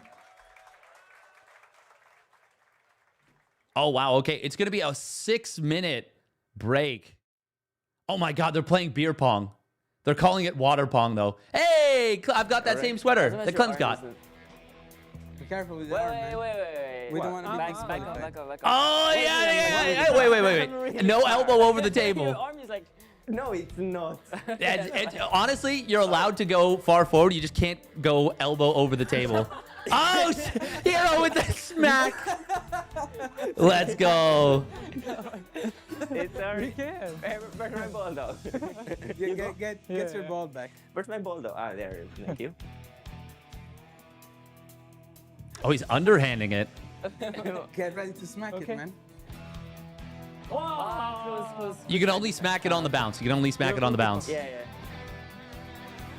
Oh, third. This tournament is not with the latest patch. I'll see what I can do here. Yo, Reynor's gonna sink it. Oh, really God, he good. air. This is such a short table for this. It was really I would good. actually be standing like all the way back where Reynor is now to It was throw. a very good try. No, Yeah, that's a good try. Let's go. Reynor's much bigger. He is. Get ready to smack. Are we bouncing it? Oh. Yo, they gotta stand further back. They gotta stand further back. We're dog shit at this. What the hell? There it is. No way. Oh, No way. Oh, so close. what fraternity were they in? Hey, man, where are you going? I'm Tokyo. Kaprulu. Good try. That was a good. So hard. Really Yes. good. Clem's so polite. That was a terrible try. That was an awful shot. Oh! Really good. Damn. Hi. Let's go. Okay, Get the cap out. Okay. All right. Don't invite the math club to Thank you. beer pong. Wow. Okay. Wow. Yeah, they were struggling. Wait. Look at Serral with the fake out. He's the Get ready to smack. He's BM. Clem was doing the same thing, but with like more arm movement before. What? What is he doing? What is that? Rev. No. Yeah. All of that build up for this shit. Reynor's such a cheeky lad. That's terrible. Okay, you wanna make me proud? Yeah. Or sign? No Oh, way. man. I hit the same angle. No way. It's like we're connected. You got this. Thank you. That's so fun. Look, I'm so happy herO's on T1 now. Very good. Very good. Unlucky. Very Unlucky. Clem's such a cutie. It's hard. I think God, I this can is such mix fun it content. good. Really. Oh, they gotta be standing further back. This is like. Ooh, Oh, that's a pretty good one. The hang of it though. I'm getting the hang of it. Hey. Just give it a. Wow. Oh. Nice, man. That was well played. Oh, this one. herO was like, oh, yeah, get that out of here. Get that out of here. Hey, welcome, Zerg Troll. Good. Celebration. Celebration. herO's. Man. Oh. Thank you. That was a bait shot, by the way. Can they bounce the ball? They can, but you can knock it away. Oh, bad luck as well. Too unlucky. All right. If it bounces in, it's worth 2. So that's what rules were Oh. when I was in school. That's unlucky. If it bounces in, it's worth 2. Is the underhand throw allowed in beer pong? Yeah, it's just worse. Do a trick shot. It's just so much worse, in my opinion. But what we would do, like, there was like such an established meta. Oh, you got. Oh my God, the table. Perfect player for mouse accuracy. Mouse accuracy. I think my. I'll just go Clem. What Clem's definitely. I'll Yeah. go Reynor there. What speed? about clutch factor? Clutch factor. That's a hard one. It's I feel him. like I could pick myself there as well. Yeah, What it's about Serral. strategy? Serral's definitely Gumiho. clutch. Has to be Gumiho for me. The Gumi God. Yeah. Oh. The trophy cabinet. I'll pick myself. What about physical qualities? Showdown. What about haircuts? Haircuts. That's a good one. I don't think I'm too high up there. I think you could give the haircut one to Reynor. Your perfect player would be mouse accuracy or micro Clem, then multitasking Reynor, then clutchness yourself, then Right. strategies Gumiho, Mm-hmm. Liquipedia career or trophy cabinet would be you as well, then body shape Showtime, and then haircut Reynor. So Protoss's do you only have any idea representation is who body would you shape. like- how would you Oh call my a God. player like this? Let's go. the Savage. European shark. Build the perfect StarCraft 2 player. Micro best player. Maybe Bjorn? Multitasking. Multitasking, Clem and Reynor. On- One? Oh, yeah. Really one? Reynor. It's 3-3. So good, It's so 3-3. hard. Multitasking. Clutch. Stats. Best strategy. Stats. Just Best victories. main champion, Serral and Maru. Or maybe now, I don't know. Maru? Now, best body. Body? Body, yeah. I Impact. think just And best haircut. me? No. BlizzCon? Bjorn. BlizzCon your Beyond. best player is Bjorn, Reynor, Stats, Zest, Maru. Yo, this is Zest, and actually Bjorn. some dope downtime content. That is some really good downtime content, I gotta say. That was top tier downtime content. That might be the best I've seen. By the way, yeah, I have the same sweater that Clem got. The Team Liquid Star Wars sweater. I haven't worn it in a while because it's summer, and summer actually gets super hot here. But that was dope. Yeah, giving stats clutch factor? Nah. Nah, I don't think so. Hey, welcome, Scandy Cane. You're too kind. This is being held in Paris. I don't know. Who would you give best clutch factor to if you don't give it to Serral? Like, what would be the most clutch Korean? It's got to be SOS, actually, right? SOS is the player that in grand finals showed up the most. I think it's... Oh, you could... Yeah, maybe Dark. Actually, maybe Dark. Yeah, it's Dark. It's Dark. All right, we're getting into game number 7. A lot of people didn't think it would get here. I am not at all surprised to see it get here, to be honest. But man, oh man, this is going to be hype. Tokamak. Game number 7. Yeah, no, I think SOS would for sure be mine. I do like Zest for best strategies. Damn, I actually want them both to win so badly. It's silly.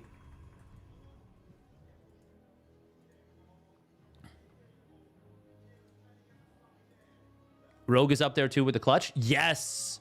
Yes, he is. Yes, he is. Never been to a live event. This looks so fun. Oh, it's... They are... I gotta give 10 out of 10 so far from what I've seen to the comeback TV for this. This looks incredibly hype. And like, yeah, it's obviously it's a little bit unfortunate they started ever so slightly late, but like the stream was still up. They communicated pretty quickly that they were like, yeah, it's gonna be happening like very soon. Yeah, no, I think this is I give top marks so far.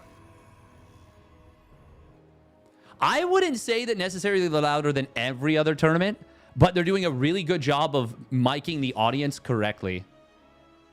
Because DreamHack Atlanta 2023, where Clem won his first premier tournament, his first premier offline tournament, that was electric. The crowd was going nuts in that grand finals and in that semifinals versus Serral. Like, I was so juiced up by that crowd. I was energized as hell. And I was already, like, I'd already spent a lot of my energy throughout the weekend. I completely emptied the tank on the cast for that one. But then the hype of the hype of the finals was like, it like raised me from the dead. I was sitting in the chair in the audience and I was just absolutely fucking gassed, completely exhausted. But it just, it revved me up again because the crowd was so hype. God, I love herO so much as a player. He is so different and so adaptable with how he approaches the game. This is a Home Story Cup counterpart? No, this is an independent tournament that the French scene just wanted to run. But yeah, also, if you do want to support the Comeback TV peeps, you will be supporting more weekly StarCraft. They have committed to more of the Monday night weeklies. And the more support that they get on their Ko-Fi, the more Monday night weeklies they'll be able to run. They have been incredibly good with putting their cash towards that. Oh, very nice job right here from Serral. Intercepts the retreating Adept and even saved that one Ling initially. Oracle will show up. Going to push this Overlord off the high ground. Obviously providing that high ground vision.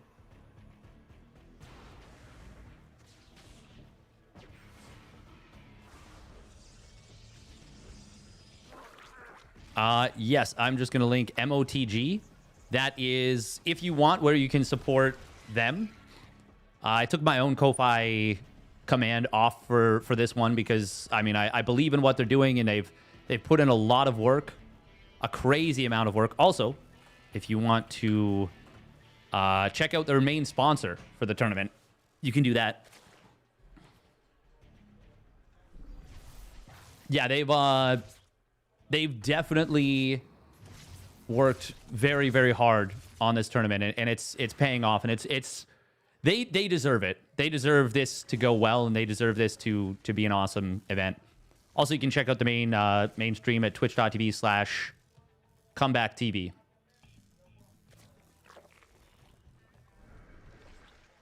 All right, game 7. Oh. Speaking of the clutch factor that they were talking about, this is a big moment. It was water pong. No one took a sip anyways. Yeah. It was just for fun. Oh, stasis trap on the left side. I think it's going to get a big connection. Oh, he goes with a double. The first one doesn't. The second one gets a mega connection. Oh, it's so difficult to deal with that stasis into immediate restasis. He's going to shade forward with these two Adepts, and he's going to get into the natural here. Nice Evo Chamber block.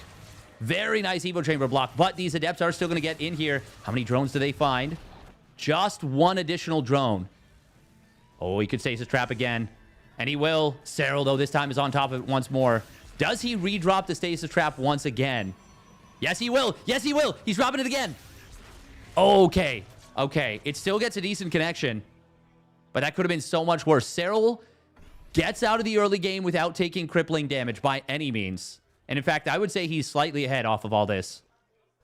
That resource or that mining time lost is annoying, but it is not crippling when it's just the once and you've basically lost almost no drones. He only lost 2 drones in this entire early game. It's going to be a Hydralisk transition, +1 missile already started up. And herO did prioritize his blink. His Forge just now firing up that +1 weapons himself. So these Stalkers kind of need to get a little something done. They do have a decent bit of potential for that. There are no Hydras on the field just yet. 8 of them in production, though. And this stasis trap line behind this is going to be quite difficult to deal with. Serral will trigger that first stasis ward without too much. Well, literally only one Ling getting caught. There are stasis traps behind this, though. Oh, one of them does get triggered pretty easily. That one as well. That's a big trigger right there. That is a good job right there from Serral, and that should allow him to defend. The crowd going off. Look at that. We got a little crowd cam. That's cool. That's cute. There's another stasis trap behind this. Serral does spot that one. Does he see the one behind it? No. It's a good connection on the stasis, but herO will be forced back nonetheless. Serral's got Hydra speed. He is getting in towards the infestation pit. More drones starting up. God, I wish more players played the game like herO. You can't make the optimal strategy against herO because herO won't play the same game in, game out. There's always going to be subtle differences. But Serral will still be able to drive him back. Gets a couple of these Stalkers. Good blink micro from herO on the tail end, though, saving those wounded up Stalkers. Kind of baiting Serral to stick around for just a moment or two longer. Relying on that incredible micro that he is capable of. I think this is going to a late game. Serral's already got the hive started up, the lurker den as well. herO completing charge, +1 weapons, and Psystorm all within a 10-second period. Now, the problem right there for herO, oh, he's adding +1 armor. I don't know about this one.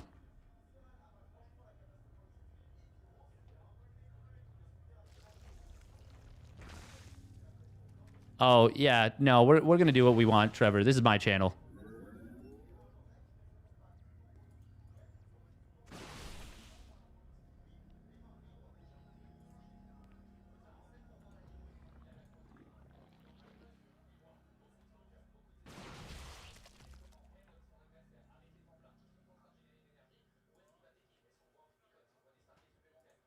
All right.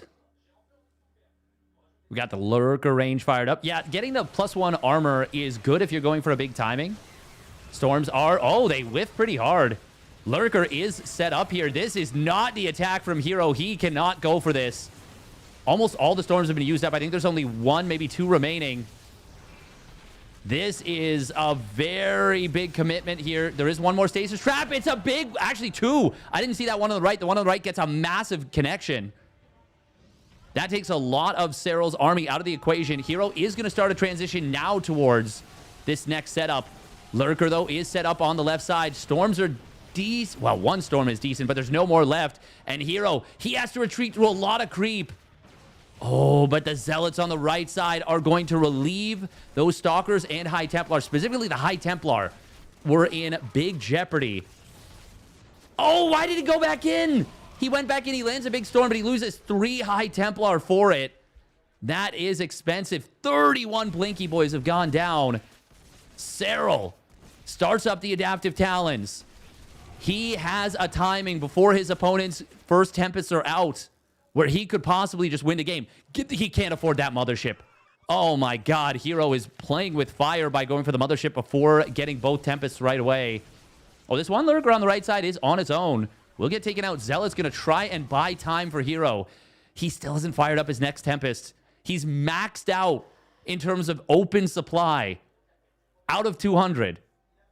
But this is a scary situation for herO. Serral may not want to fully commit until he's got that Adaptive Talons, but it is getting closer and closer to completing. Already sieging up almost right on top of this third base. This is looking super, super difficult for herO. He is going to need a miracle to hold. Zealots on the other side of the map have mostly been dealt with. They are still distracting, but there's no static defense. Just now getting the first Tempest out. And herO is going to lose this base. Serral will take a big eco lead off of this. He's on 5 bases to about to be 3. herO just cannot hold this base. There's no way. He was right to give it up, but that is such a big find for Serral. Lurker's going to siege up on the left side. Serral says, I'm not done yet. I want more. And I think he is right to go for it. Is this the play, though? Oh, he does depower the cannon. I don't know if there's detection right now. No, Revelation has been used. Okay, he sees the lurkers. But there's nothing on the ground. There's nothing on the ground for herO. Serral is moving forward. Mothership is out. There's no detection for Serral, actually. The cloaking field is going to be big. Time Warp is ready, but so many probes have fallen already. Serral can just retreat back. herO stays alive on 3 bases. Technically, yes. But, I mean... Serral's going to complete Hydra Lunge. That's a decent answer, if not the ideal one necessarily, to those Tempests. He's rotating for another kill on a base that hasn't even been rebuilt yet. And he's got the Spire already started up. +3 missile is 3/4 of the way done by the time herO completes his +2 weapons. That is not how this situation normally plays out. This is such a good position for Serral. I have no idea how herO is supposed to do anything about this.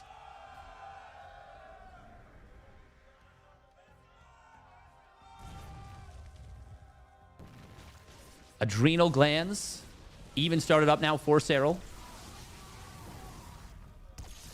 Oh. One lurker taking a bad route. Yeah, we've got a 2,000 cost efficiency game here. This is such a good position for Serral. herO going to try and attack his way through it. He's got a good army supply. It's just not that high quality of an army besides those Templar and Tempests. Serral, though, respecting this a lot. He's got +3 missile on his Lurkers and Hydras, but he knows that one bad fight could still end in disaster. He's counterattacking on the other side of the map. So many probes going to fall. Time Warp is used, and it will get some good value. Oh, abduct on one of those Tempests. Did Serral counterattack with too much here? Hang on. This might be best case scenario for herO, a base trade. I think this is actually kind of awkward for Serral. I don't see any Lurkers. Serral is so far ahead in supply, but there is only 3 Lurkers on the field right now. Oh, you got to be careful with the mothership. Do not lose that bad boy. That is your lifeline here. Parasitic Bomb does connect. He's now dragging it into the Tempest. Mothership, I think, is going to go down, and that should be... Yeah, it barely goes down. There are still some Tempests here. Serral...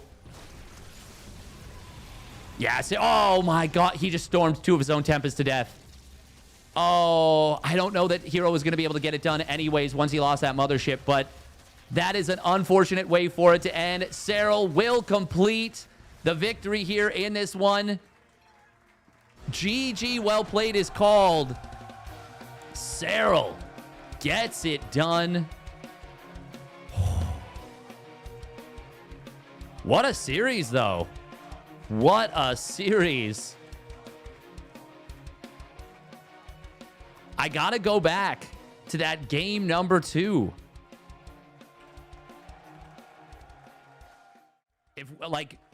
If we go back to that game number 2, rewind the clock, and Serral, herO recognizes the potential of Serral going for the all-in, and he has those 3 oracles at home, there is a very good chance that it is a 2-0 lead going into the 3rd game, which, by the way, herO did win. I mean, obviously, games go the way that they do. Oh, that's cool. That is cool to see. You love to see it. Even celebrating. What a match. We just there we go. Day, Interview. And I feel already super tired without playing. Yuna, yesterday you told me, I think I'm going to lose against herO. What happened? That is correct, Sinizda. Yeah, I do. Suddenly, you have to go to the 7th game. I was a bit the same feeling on the the previous. Yeah, W match, France indeed. You know, the game 6 on Ultra Love was super tight. For us, it was going to be a game 7 as well. Has not been. This time, this match was crazy. What happened? From Photon Rush to super massive late game. We skip the breaks because we need to finish the day. Yeah, well, all the stars aligned right this time. I had good. I mean, I just feel like a lot of things went right for me, especially in the last game. I don't think my position is that great, but I just get the really good defend against the Stalker push with the Hydraling and with 2 Lurkers. And I think after that, I kind of had the initiative and managed to just do a counter push. But I'm a little bit annoyed about the 6th game because I scouted everything, but Choose Lair wasn't fast enough. So. Yeah, it was. The next game, the next match is going to be Clem against Reynor. What's your call for this match? And who do you prefer to play first? Maybe you're going to the grand final, I don't know. Yeah, well, I mean, at this point you kind of have to beat everyone, so it doesn't matter for me, but we'll see. I think it's going to be a... Yeah, He said it doesn't matter. I mean, he's right, though. In order for him to win, he has to beat both That's players. The kind of thing you It can doesn't say when matter you who he plays. It's fine. It's just order of operations. I agree. I have to win, I have to win. He's literally in the loser bracket. What he's saying is not even... it doesn't even sound like trash talk is the funny thing to me. Reynor, but at the same time, I think... Grand Finals is today, yep. All 4 series will be today. Against Clem, so I don't know, I'm kind of feeling Reynor here, but I do think it's very hard. Okay. Serral accidentally heel turning. And yesterday you said, I'm going to lose against herO. Today you're going to win the bracket at the end? That's the call? Yeah, that's the goal always. Going for the win, but yeah, it's going to be extremely hard, and I just hope we can get some good matches going. That's what you did for the first match. Merci beaucoup, Yuna. Thanks a lot. Bravo. Le GOAT. Honestly, super cool tournament. Yeah.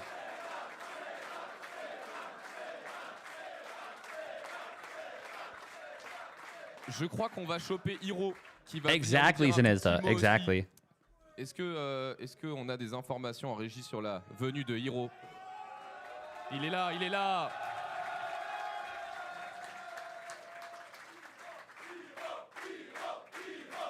Ah, that's cool to see. Oh, they're doing an exit interview. Oh, Merci herO, merci. What a match. Tu l'as en anglais, Saint-Lô? Ouais, parce que je l'avais pas briefé, Saint-Lô. Il fait les apprentis traducteurs pour nous. What a match, herO. Congratulations. You nearly got him. Nearly, that was so close. oh. Like, are you happy with your performance? Because yesterday you were saying, I won't beat Serral, but that was really, really close. Like, that was worse coming to France, right? 정말 이기기 Yeah, hero's attitude is like the best in the business. 생각하나요? 정말 어렵게 여기까지 왔는데. Oh, I have no idea. I didn't know that desolate cheese. 와가지고 팬분들 한호성 듣고 꼭 이기고 싶었는데 Oh, that's crazy. 일단 아쉽게 지게 돼서 너무 아쉽고요. T1 입단해가지고 첫 이제 토너먼트인데 이렇게 바로 강탈해서 너무 아쉬운 것 같고 이제 한국 가서 절치부심해서 앞으로 남은 대회 더 잘할 수 있도록 노력하겠습니다. C'était mon premier match en tant que SKTT1 et il est vraiment très déçu d'avoir perdu à si peu près. Il va rentrer en Corée pour s'entraîner encore plus pour pouvoir gagner les prochaines compétitions.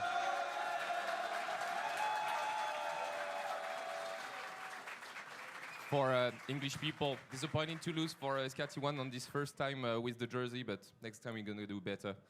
And that was an amazing match, to be honest. I have no clue what to say because that's not my job to interview people, but that was just sick. I was just a pure fan of the games. Did you hear the French people cheering for you during the match? Did you feel the energy? 정말 I hope he didn't. 했다고 생각하는데 팬들 들으셨나요?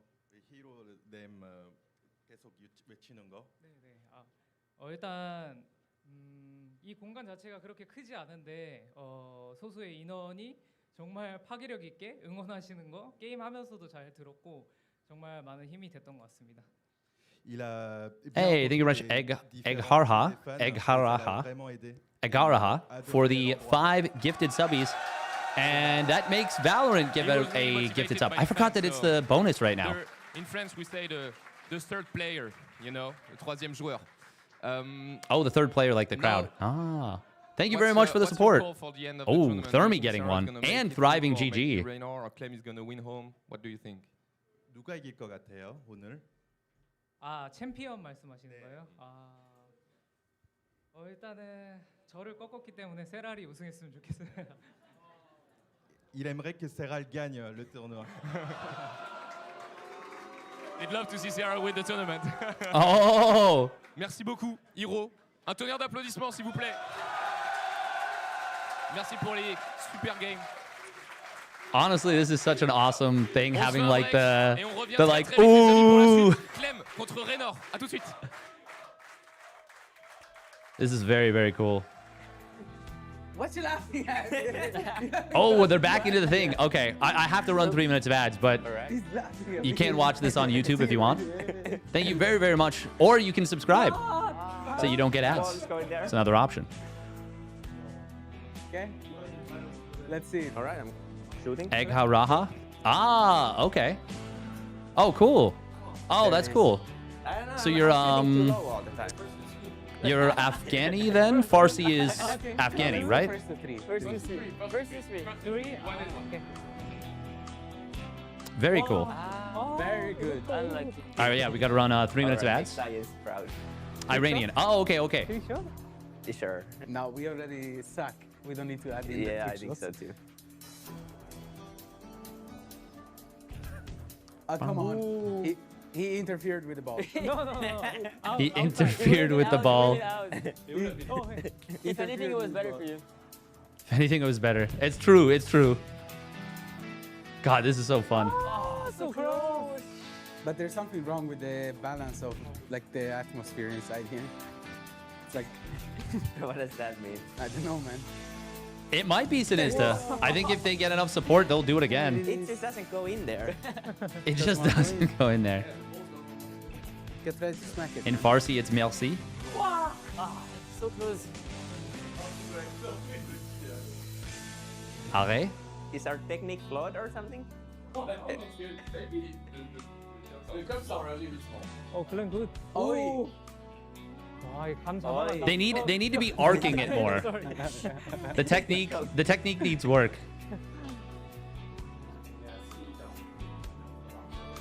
That's what you want to be doing as Clem right there. Oh, that's one. Come on. He actually would have sunk that if the cup was still there. you can't stay at 0. They have one. Serral is leaning so far forward. There it is. It just doesn't land there.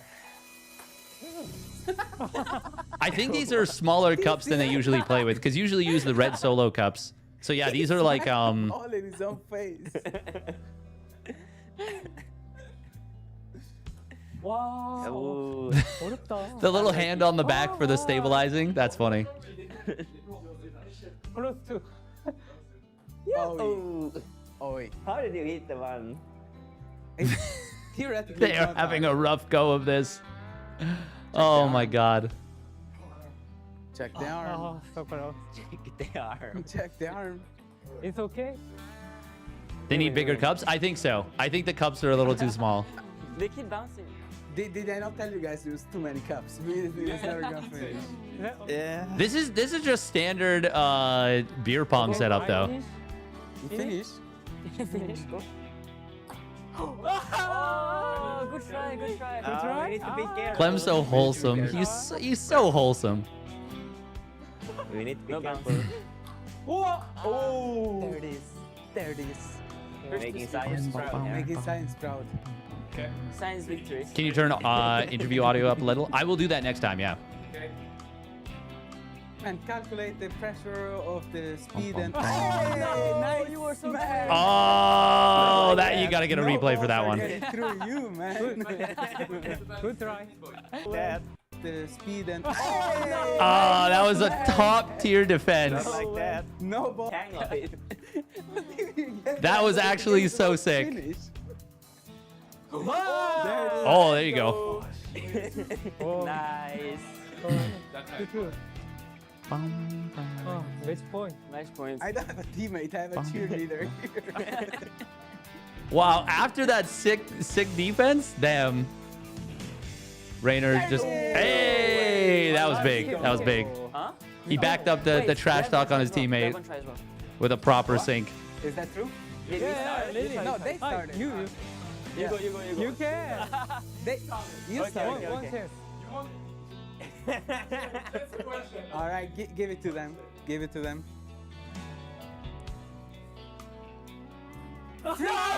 Oh, the save! That was a true smack.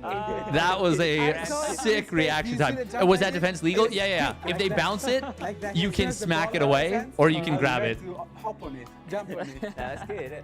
So there was like very much Yeah, truly one. when I was in when I was in university, there would be like a constant thing where you would fake it, and then last second you would like flick it or like sidearm it. But yeah, it would start with the full extension, and then yeah, flick. Come on, close your mouth. What? They're playing. Oh my god. You're blocking me. Hey man, I can't even pick one up. Is Serral just dominating this already? Yeah. They're bullying They're having me. so much fun. Beer pong with its own meta. Oh, absolutely. Absolutely. I got it. I know. I'm free. Oh my god. Open your goddamn mouth. Get this. I just got it. No, what? I was in. Hey, Turing. If you're talking to me, Max on YouTube, I feel like I wasn't balance winding there by any means. I'm just mentioning that, you know, late game PvZ is tough to play. Hey. That's Okay. like not a controversial opinion. Man, how is it so hard? It doesn't undercut the skill that herO displays. Reynor is getting cooked. If anything, I feel like I was pretty complimentary to herO. Oh, hero's cooking. Oh, he's down to just 2. So herO needs the purples. Oh, damn. Oh, he knocked out. Clem knocked out hero's thing. Thank you, Nolster, for the prime sub. Appreciate it. Okay, just one. Imagine this scene with no context. Oh, herO almost got it. Hey, Clem, no Oh my god. Hey, Clem, don't block. That's cute. Oh, damn. Is Serral down to just 1 more? No, he's got 2 more. He's got 2 more. Hey, Serral. What? Serral just one. No, I have 2 still. Oh, Serral needs just 1 more. Oh my god, I'm getting Get out of my. Oh, herO almost had it. The instant replay. That's so good. No. Hey, Serral.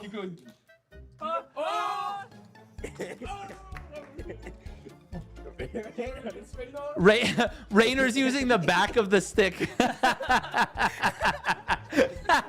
was cheating the whole time. Oh my god, that's so fun. 3.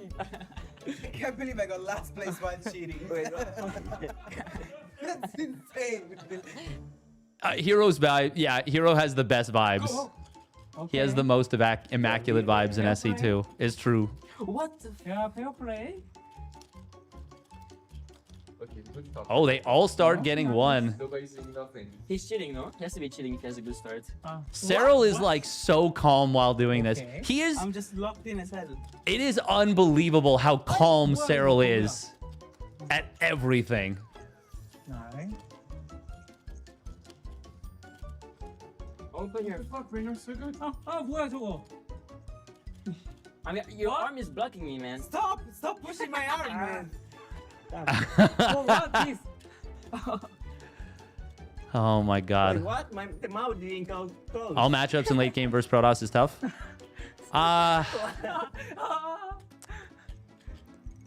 No, but these freaks, they don't open their mouth enough. Yeah, they don't know. Honestly, I think right now the toughest matchup is for sure Alright. Terran versus Protoss from the Terran perspective. Oh my god. Oh. No, 3. Wait, what? Reynor just grabs one. He's literally trying to like use chopsticks. No way. No way. I can't believe it. W. You BM. UBM. I can't believe it. Fair and square win. That's the maddest I've seen herO, I feel like. I'm gonna Oh try my a God. mouse accuracy training. So yeah, let's go into it and see how that goes. Let's go. Let's try.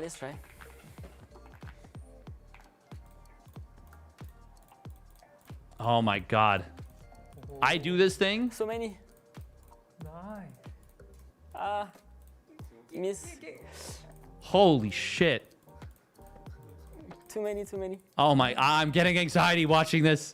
Very nice. Holy crap. Calm down. I play this on like medium. 5, 4, 3. Holy crap, Clem. Maybe good. I don't know. He played it on insane and small.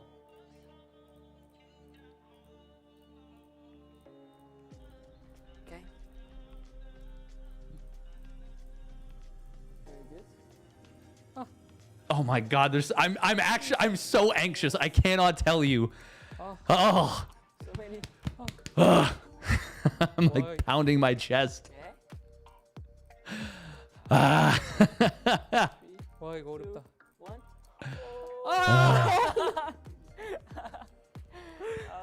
1. 지지.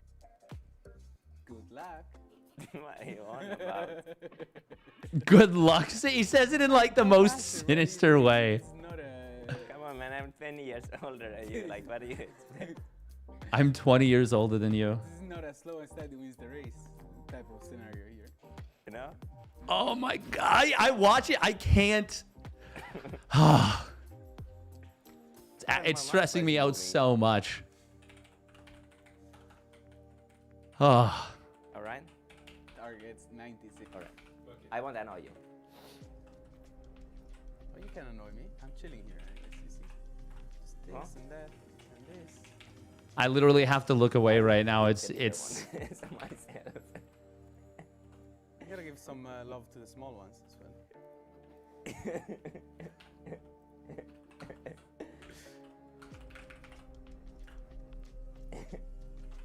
oh my god. I wonder how you decide which one to press. I usually go to the bigger ones as you suggested. All right, we're gonna put I don't 15 know, minutes. Man.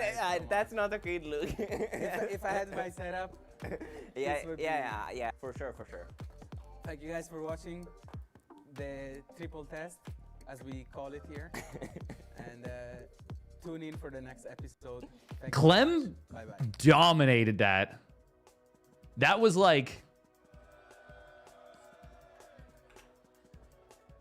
That was legit just like an insane display from Clem. I think he only missed maybe like 5 or 6 of the targets on small with insane as the setup.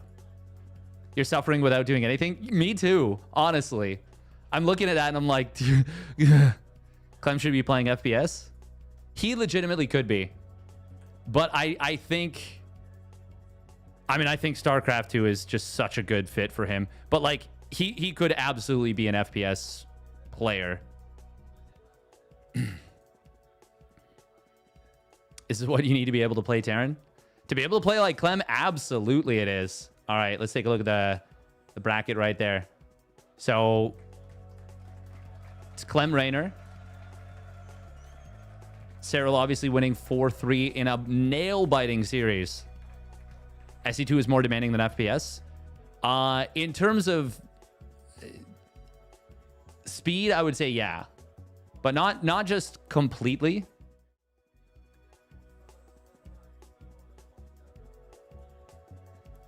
I mean, yeah, that's the thing. He's literally a world champion in StarCraft 2, and many people would say the best player in the world right now. Yeah, I mean, we'll see. We'll see. This is obviously a great way to check it. Hey, thank you very much, Captain Hair, for the 5 gifted subbies. And wait, did that not trigger? Oh, it did trigger the Valorant gifted sub. Nice. Nice. It's just a different kind of skill. Yeah, exactly. That's what I was kind of trying to reach towards. All right, we're going to run 1 more minute of ads so that we... Actually, 1.5. No, 2. 2.5. 2.5. That'll clear 2 sets of ads. Yeah. Thank you to Lane for the Prime resub. Oh, we've almost got a hype train. Hype. Hey, there he is. There's Clément. Clément Desblanches.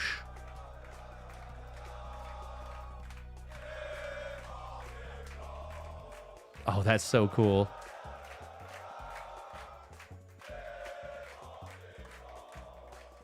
That's got to be so weird, having an entire crowd chanting your name. Sorry to hear that, Anurin. But back again to re-wish the players luck. Well, you can always come back and watch the games after. That is the beauty of the YouTube VODs. Also on Twitch, we should have this already. You should be able to rewind my stream now. I want to see if that's possible.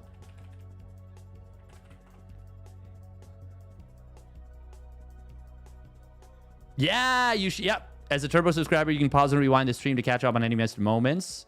Is that only for... Wait, how does that work?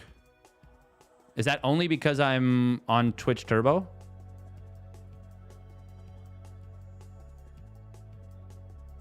Only Turbo for now. Okay. Subs also get it? Oh, okay. Good. Okay, good. I was going to say, if they made it Turbo only and didn't make it so that subs got it, that would be a little cringe, in my opinion. Okay, banned maps, Incorporeal and Ultra Love. I don't even need to tell you who is A and who is B. I don't even need to see it. I know for sure. Reynor vetoed Ultra Love. He does not want to get 8 raxed on that map. Remember, this is the current live version of the map pool. Current live version of the game. So that means we do not get...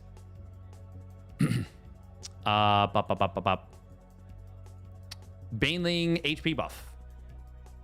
So 8 Raxes are still going to be very strong. Oh man, ZVT is such a different vibe than ZVP. And yeah, I'm just excited about this one. But yeah, Ultra Love being such a good 8 Rax map, Incorporeal being a map where Ling run bys are going to be super strong. Both those vetoes make sense to me. Is that Reynor's brother or just a ref? That is a ref for sure. Does look a little bit like his brother, though. That would be super weird if they were just like, yeah.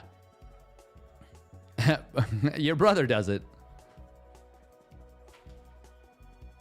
Your brother does the vetoes for some reason. So excited to see this game. Me too. Me too. Yeah, I am like so turbo impressed with the Comeback TV folks. I don't know why I was thinking, by the way, that this would be like a quick day of StarCraft. I was like, oh yeah, I can meet up with my fiance, because she's going apple picking with some friends that we wanted to go with. But I mean, this tournament is, you know, obviously very, very big. SC2 just works Coca out. Oh my god, that's got to be a meme in the French scene. Yeah, I would agree. SC2 does work really well in bars, actually. I would agree for sure.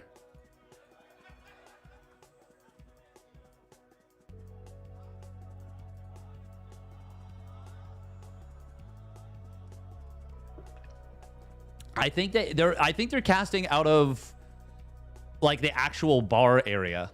Yeah, like God, look at Clem's flow. Look at that hair.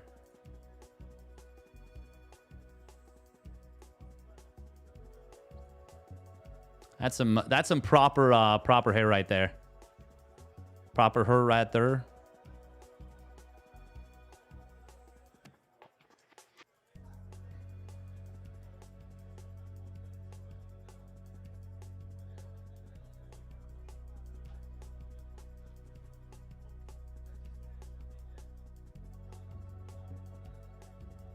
Bum bum.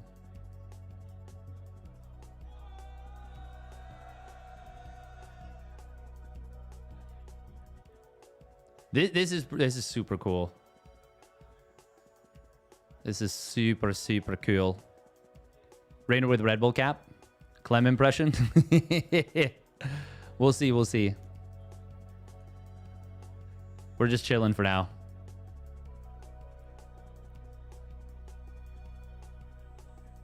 Bum bum bum bum. To be honest, Reynor probably have the best chance to beat Clem as Zerg. Yeah, I would agree with that. The cool thing is we could get... Well, it's really interesting, actually. It's really interesting. I'm not exactly sure what we're going to get. Just assemble that same type of Secret Labs chair that Clem is sitting in for my girlfriend about an hour ago. Is this the Team Liquid Secret Labs? Because that is what I have myself right here. Oh, no, that one. Oh, that's pretty nice.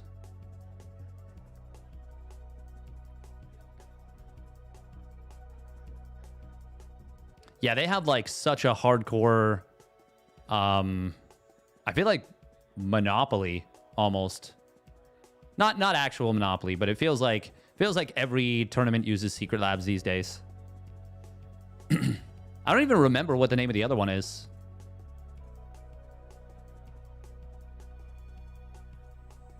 Bum, bum, bum, bum. How much does a chair like that cost? I think it depends a little bit on where you're from, potentially. You mean out of all Zerg players? Yeah. Yeah, for... I mean, right now, probably the best player on this current patch that if you wanted to try and beat Clem I would say it's got to be classic right now. But once again, I would not be surprised if this is the last tournament that is played on this patch. I would not be super surprised.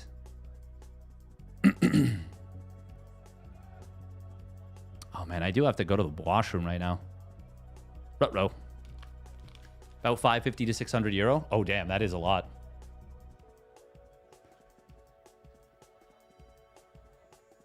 I've yet to find a good desk rolling desk chair. It's actually not flimsy. True. If you do decide to buy like one of those chairs, I would definitely recommend making sure you use like you should be able to find some content creator that you like that has like an affiliate code that one would get you a discount and two would support them a lot. Or even getting one through, you know, Team Liquid or whatever it is. Obviously, that's up to you if you decide to get it or not. But yeah, I think there's lots of options to support peeps. Okay, I'll be right back.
All right, good stuff. We did not miss anything.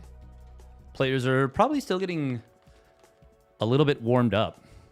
We still do have 2.5 minutes on the prediction timer, by the way. If you're on Twitch and you want to bet them channel points, got an overwhelming 90-10 right now, saying that Clem's going to take it. And I mean, Clem has looked really good in TVZ recently.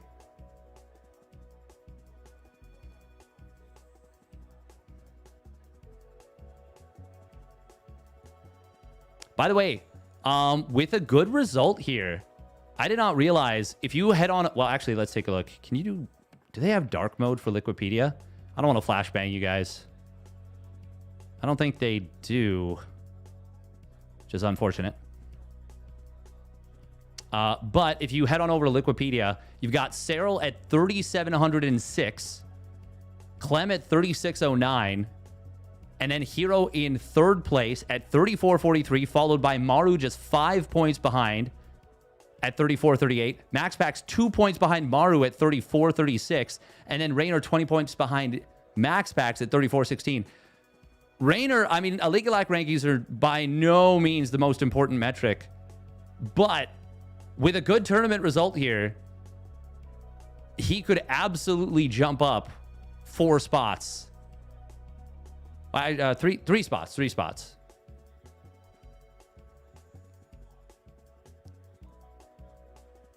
you, Dr. Suleiman Al Habib, for creating esports.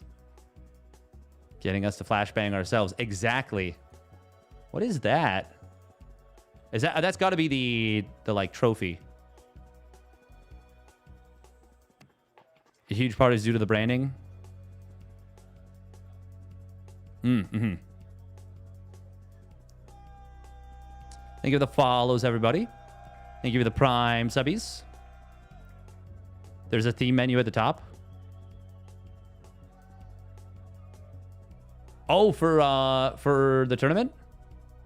That is pretty cool. Yes to the next patch, please. Honestly, balance aside, it would just be really, really nice if we could get a new patch every, like, 6 months. Like, how sick would that be if we just had new stuff coming out constantly? Even if the game was a little bit imbalanced, and I'm not talking like massively imbalanced, because if I'm being honest right now, even with, in my opinion, TVP being in a pretty bad spot, especially for Terran players, it's not that the balance is insanely bad. It's that it feels like we've already been on this patch for a long time. All right, we're getting into it, though. We're getting into it. No more yapping. Now it's time for yapping. No, if there was like patches every 6 months, I would be much more okay with some of the... with things being different. Oh, they got the heart rate monitors. They didn't have them for the first game. First series. Oh, that's dope. It is going to be a low ground wall from Clem here. There he is. In the top left. Malem. Oh, this is cool.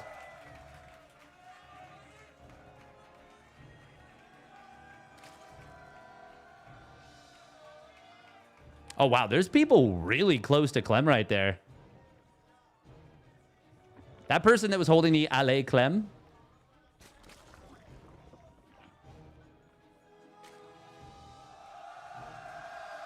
Oh, that's nice. They're still... Oh, they showed Clem again for the Reynor intro. That's super funny. 2 racks Reaper. Will this be a 3 racks? I don't think so. Wonder what the objective is going to be of this opener. This is a gas pool, by the way, from Reynor, which, as far as openers go, against the 2 racks Reaper, I mean, it can go either way. It depends a lot on when it gets recognized. Ling speed will be faster for Reynor, almost certainly, which is good against Reapers on paper. But it is a big commitment. And the other side of this coin is that this may... You cut into your eco a lot as the Zerg player by going for a play like this.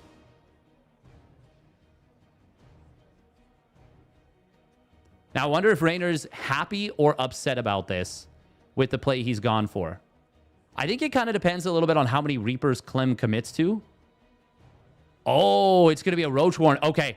Okay. He's doing it all in with this. This is something that could absolutely catch Clem off guard. It is going to be a second gas out of Clem, which is, I think, best case scenario against this. It was a single gas. He'd probably be going straight up to a 3rd CC without basically any tech. In fact, he still might. We'll see in a moment if he goes. Okay, it is factory first. That's obviously better for Clem. A 3rd CC would make this so difficult to deal with. Ling speed is going to be completing very soon for Clem. Or sorry, for Reynor. What am I saying? 4 roaches start up. Oh my god, Clem has got to be so careful right now. He knows that the hatch was late. Oh, does he see that roach? If he sees this roach, he can build a bunker out front of his natural, which is so good. He's backing away, though. The Ling speed's been revealed. The roach is not. This is not enough Lings to definitively run down these Reapers. Good grenade, but it actually ends up catching one of the Reapers here. Oh, he does not want to show that roach, but oh my god. He goes the wrong direction. He goes the wrong direction. Does he see this now? I don't think he has. He will see it now, and that is going to be all the Reapers going down. This is bad for Clem. He just now starts up double bunker. Uh-oh. Uh-oh. Hellion starting up on the other side. We're going to see a tech lab. Oh, I don't think there's a... Ugh. That being at the front is very, very dangerous. This is a high potential play right now for Reynor. He's going to go after the reactor first. He... Okay, switches to the depot. Ooh. Oh, Marauder pops out. It will get back. We'll get back to safety. Corrosive Biles. Oh, not able to kill this bunker just... Or this supply depot just yet, but he gets a big bile on the SCVs and a mule. That's a huge, huge hit. Cyclone fired up. There's not enough Ravagers here to kill... Oh, he targets the barracks instead of the reactor. Can he kill this? Oh my god, he can. He can. He's going to get the kill on one of these barracks. That's big. Cyclone will pop out in a moment. Reynor's still got a huge amount of potential, but he's got to pick his spot perfectly. Oh, if he kills that tech lab, it'd be big on the factory. Ravager's taking a lot of damage. He will lose one. Cyclone barely stays alive. That's a big pick off on the Ravager. Reynor is continuing to pump nothing but Lings here. This feels like not a good fight for Reynor. This is not the angle, I don't think. Lings are not going to be able to get the wraparound they're looking for. Clem holding the first bunker, and this is held 100%. 9 SCVs go down. That's nowhere near enough damage. He needed about... Well, he just needed, I think, to just win the game. If you're going to macro out of it, he needed another 15. Maybe not 15. He needed another 10.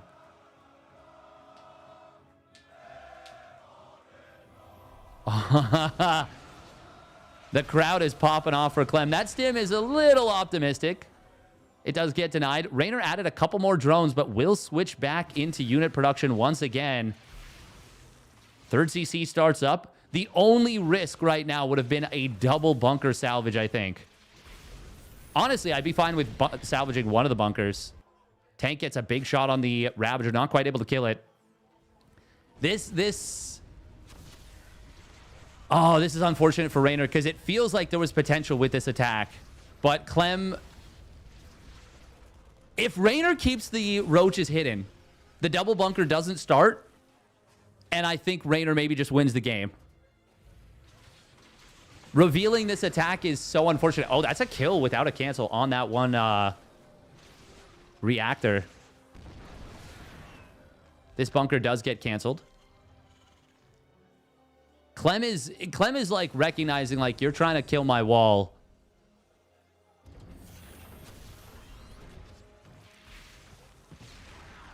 He is diligently rebuilding it. He's trying to draw his opponent into the tanks. All right, here it comes. Oh, okay. Yeah, that first move in was disastrous there for Reynor, and he's just going to instantly tap out. GG. Well done by Clem.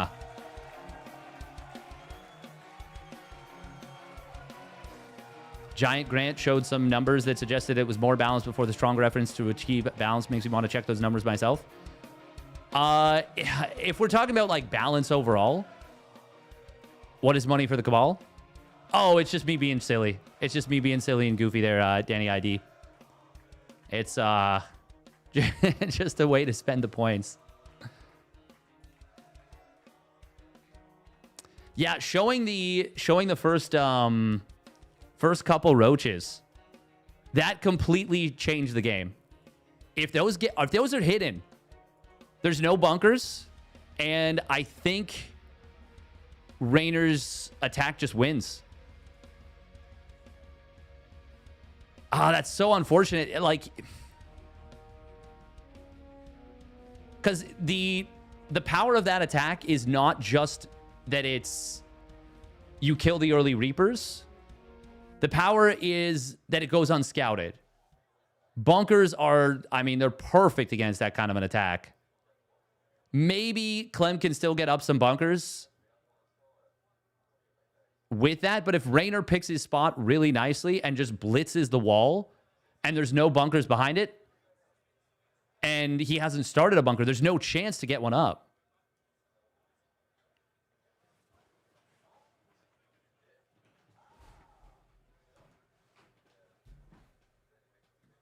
Oh. It is suddenly quiet.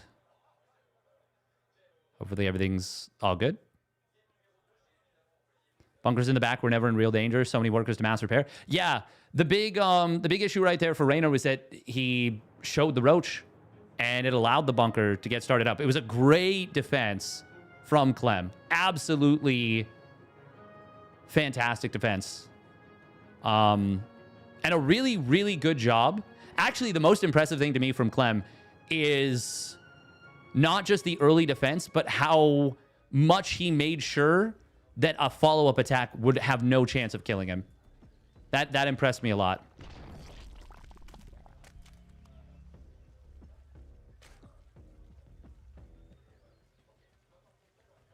But he could do damage to everything else, though. Yeah, the thing is, like, that is such a committed attack that damage is not enough. Like, we talk about all-ins and we talk about how aggressive certain stuff is. But, like, that was a very dedicated all-in. Oh, 45-second hatch. All right, spawning down to the bottom left, it's Basilisk Reynor. And his opponent spawning up at the top left. It is Team Liquids. Clement Desplanches. Malem. Now, obviously, that was an all-in from Reynor that did not work out. And Clem's defense, yeah, was rehearsed. It was calculated. It was very strong. But once again, that's the kind of thing where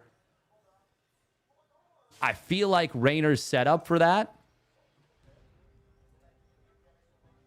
was very strong. Exactly, he needed to hide it, Pig Farmer.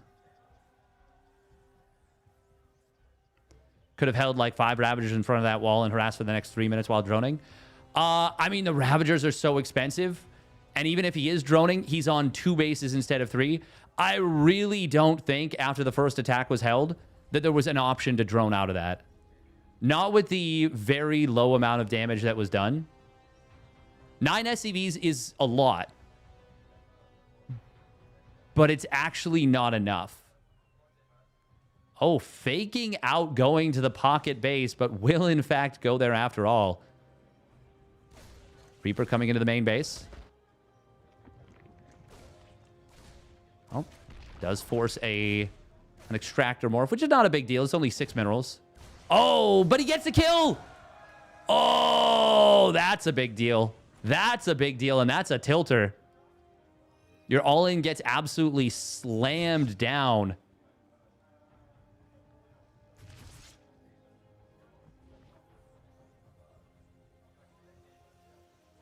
Your team Reynor, but I don't think the hold would have been worth the mental drain to try to come back. Absolutely not. And I don't think there's any chance it would have worked. The world is not enough. The galaxy is not enough. The universe is not enough. Is that the quote? I think that's the quote. Just a weird dude overall. And those there James Bond movies. Oh, can he get the kill on the tumor? No. With 2 queens and 4 lings, you're not going to get that. Although, it's tempting to try. Clem showing a lot of maturity, not going for it. A lot of Terrans will. And they'll lose the Reaper and they won't even get it. Even if you get the tumor, it's not worth losing the Reaper for it. Or are we going to see an attempt to drive by? Ling speed is very late for Reynor. It is a good grab on the second Hellion, though. That's a lot of damage. Nice Evo chamber block. These Hellions still being alive is a problem. There's no queen in the main. Oh, that's a problem. That's a big problem. 3 drones going down. God, this is such a good start. Now, that is a little bit of awkward movement there from Clem. Shift clicking out. Oh, more Hellions into the natural. 419 is when Ling Speed completes. That's so freaking late. Nice Spore Crawler morph. A nice grab there from Reynor. But this is really, really good for Clem right now. Reynor's drone count is so delayed. The Terran is not meant to be on an even worker count at this point of the game. They're not meant to be close, in fact. Oh, man. Oh, the Hellions. Now he can repair those, or he can heal those up. Yeah, Healing Shrine. Yep, we go into the Healing Shrine. Oh, my God. This is already such a good start for Clem. Reynor is in a terrible spot in this game number 2. And he's even going to lose a couple of drones to this Banshee. Nice transfuse. Oh, but a good job switching targets. You never target down the drone that has been transfused because the regeneration will keep it alive through like... Well, it'll keep it alive through every shot until the regeneration expires. However long it takes for 50 HP to heal up. I actually don't know how long it lasts. Yeah, 3CC and more workers. Yeah, this is a nightmare scenario. Oh, pulling a mule to the third base is pretty awkward. But yeah, this is still such a good position for Clem. And these Banshees will have potential to get more damage. They already find another drone. Going to force a little bit more lost mining time. No kill on the Queen. Man, this is a brutal situation right now for Reynor. I don't even think... Yeah, he hasn't even started his double Evos yet. So he hasn't even spent the drones from that. Nice Evo chamber block at the third, but Clem just says, okay, well, you left a drone here. I'll kill that. Cool. Clem knows how far ahead he is in this game. And it is, I would say, very far ahead. He's already got the second factory on the way. He's already getting towards what is going to be a Drilling Claw Widowmine play, I'm sure. I mean, when 1-1 and combat shields hit, if he just morphs these into Hellions, I mean, Reynor can defend for sure, but it is going to be tough to keep up with the tempo that Clem is going to be able to bring. I wonder if we'll see a very fast Drilling Claws here from Clem. Yeah, there it is. Yeah. He doesn't even have the 1-1 in combat shields done yet, so this isn't even the most powerful timing, but there's no Banelings even done yet. 4 are in production. Hellbats are still live. We might see a tap out right here, right now. I mean, this is just such a huge lead. Look at that transfuse on the Overseer, trying to bait in Clem into an overcommitment. There's that 1-1 kicking in shortly. We still don't even have the combat shields yet. And that's looks like a defense, but it's a defense against the half-hearted first version of this push. Clem fires up 2-2 immediately. And I think we're going to see GG very soon. There's the target fire on the Banes. Speed was done, but it's not going to matter. There's more Banes morphing in. They're going to get targeted down. 3-4 of them do complete. And the Marines are low on HP. Does not matter. Clem's not going to let those Banelings touch him on creep. Ain't no way.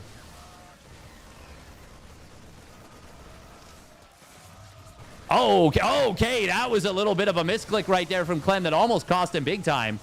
He is so overstimmed right now. Is he flexing?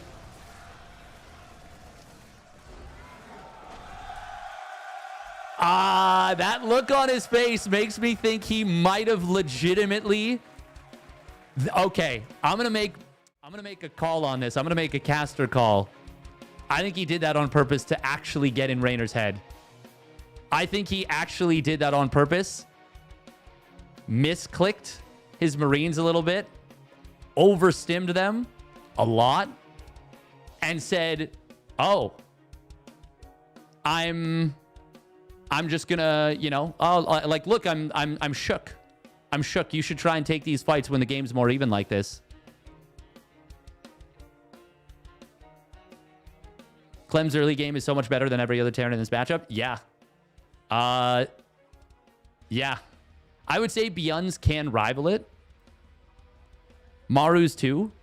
But it feels like Clem's is like so consistently just ridiculous. I legitimately think that was like to get in Reynor's head. I think he was saying, you can't fight me even when I'm overstimmed and right on your creep and misclicking.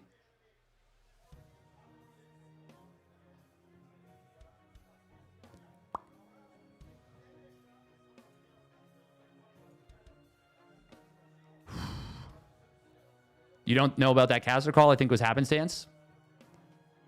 Maybe. It's totally possible. I could be talking out of my ass, but I was looking at the kind of the little smirk on Clem's face afterwards. And Reynor's a player that he can be a little bit of an emotional player.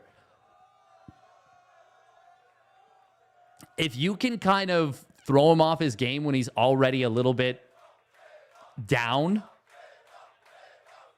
that's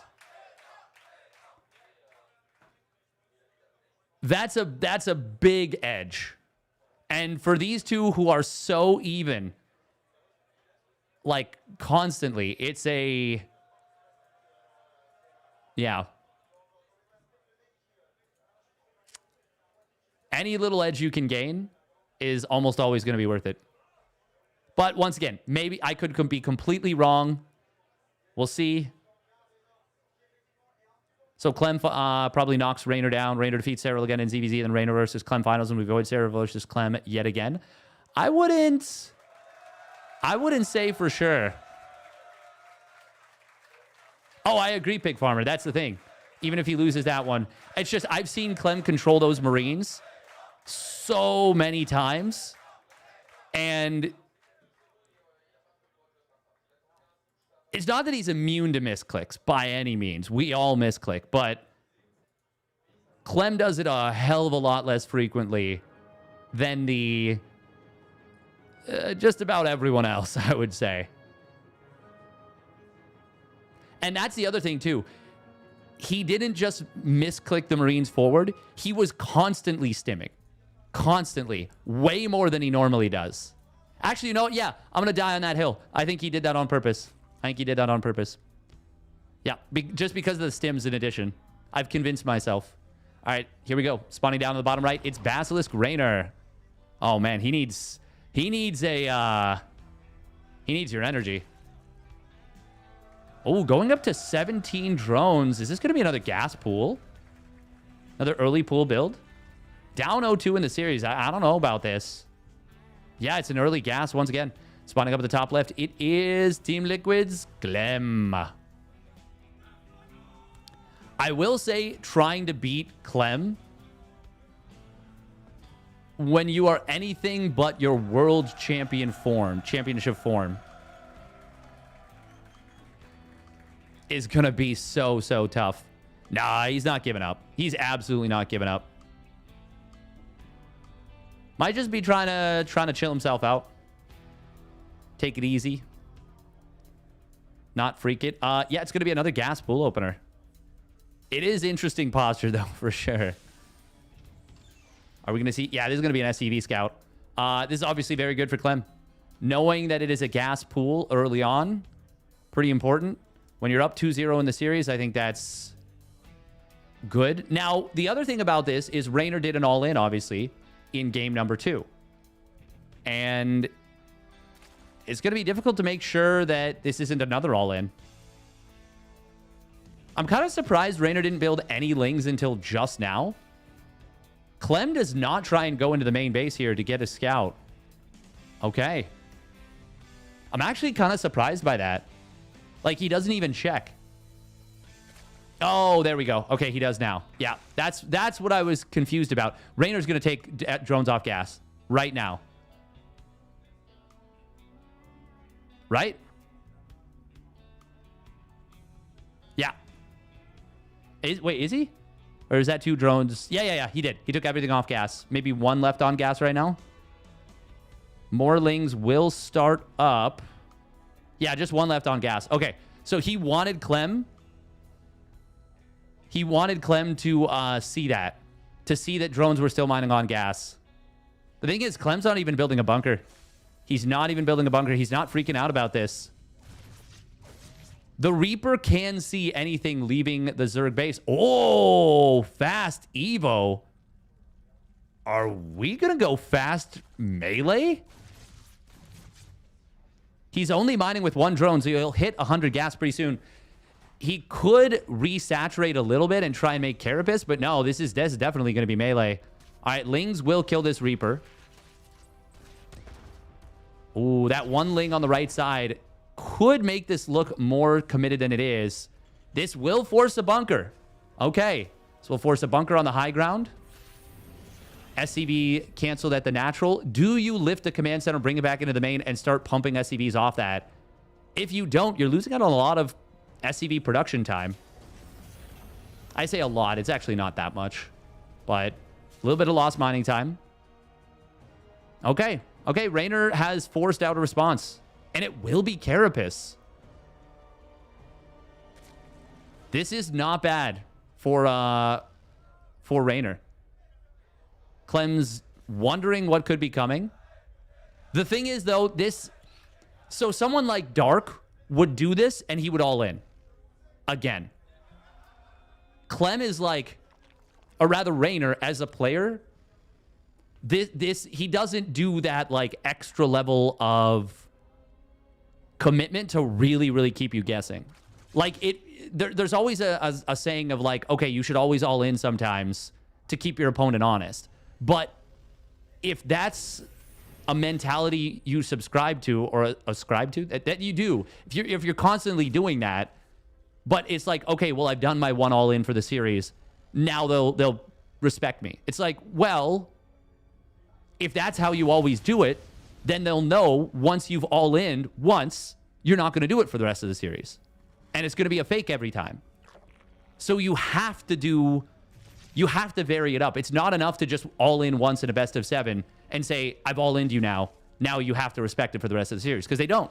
If anything, you're then telling them, I'm not going to all in for the rest of the series. So you're actually doing yourself a disservice by doing that. I'm not saying that's necessarily what's happening here. I'm saying that's the kind of thing you can kind of trick yourself.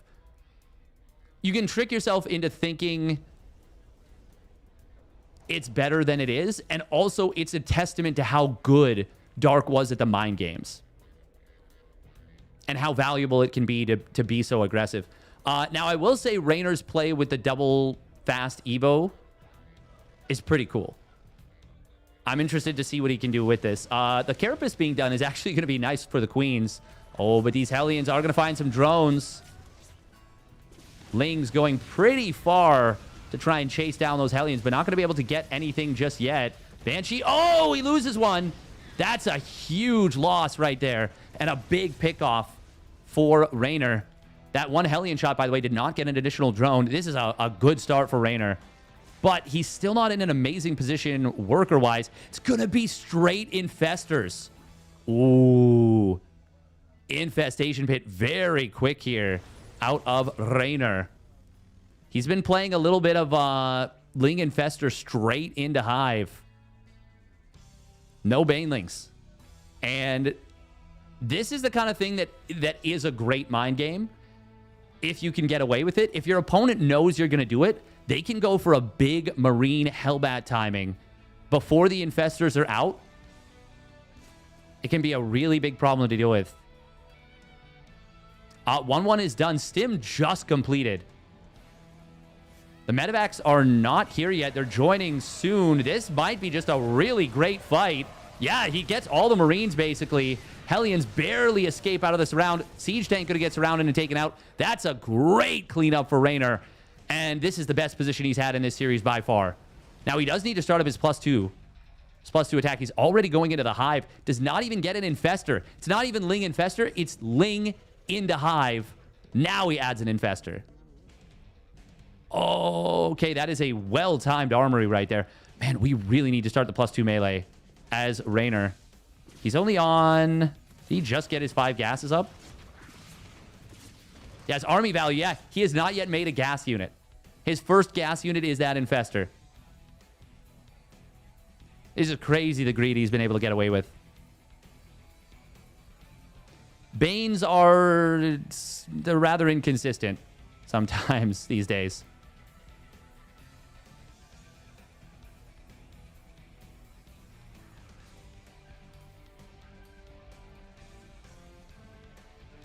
burO going to come in. Oh, Clem did not start his +2 armor. He doesn't have the money for it yet. Prioritized the concussive shells. I will say... oh, fungal growth, fungal growth! Oh, so close to being a disaster. That's no combat shields on these Marines, by the way. Which means that would have been a real problem if that had locked down multiple of them. They would have gotten torn down very quick with the slight extra DPS from fungal and the lack of combat shields. I actually don't know the exact math on time to kill in a situation like that. Oh, great little drop back into this pocket here, but because of the damage from earlier, that one Marine that was plugging the gap actually gets taken out quite quickly. We do see a fast +3 Carapace. Ultralisk Cavern is nearly done. Reynor is on 82 drones, I should say. A 5th base done, a 6th base nearly completed. Good creep spread through the middle.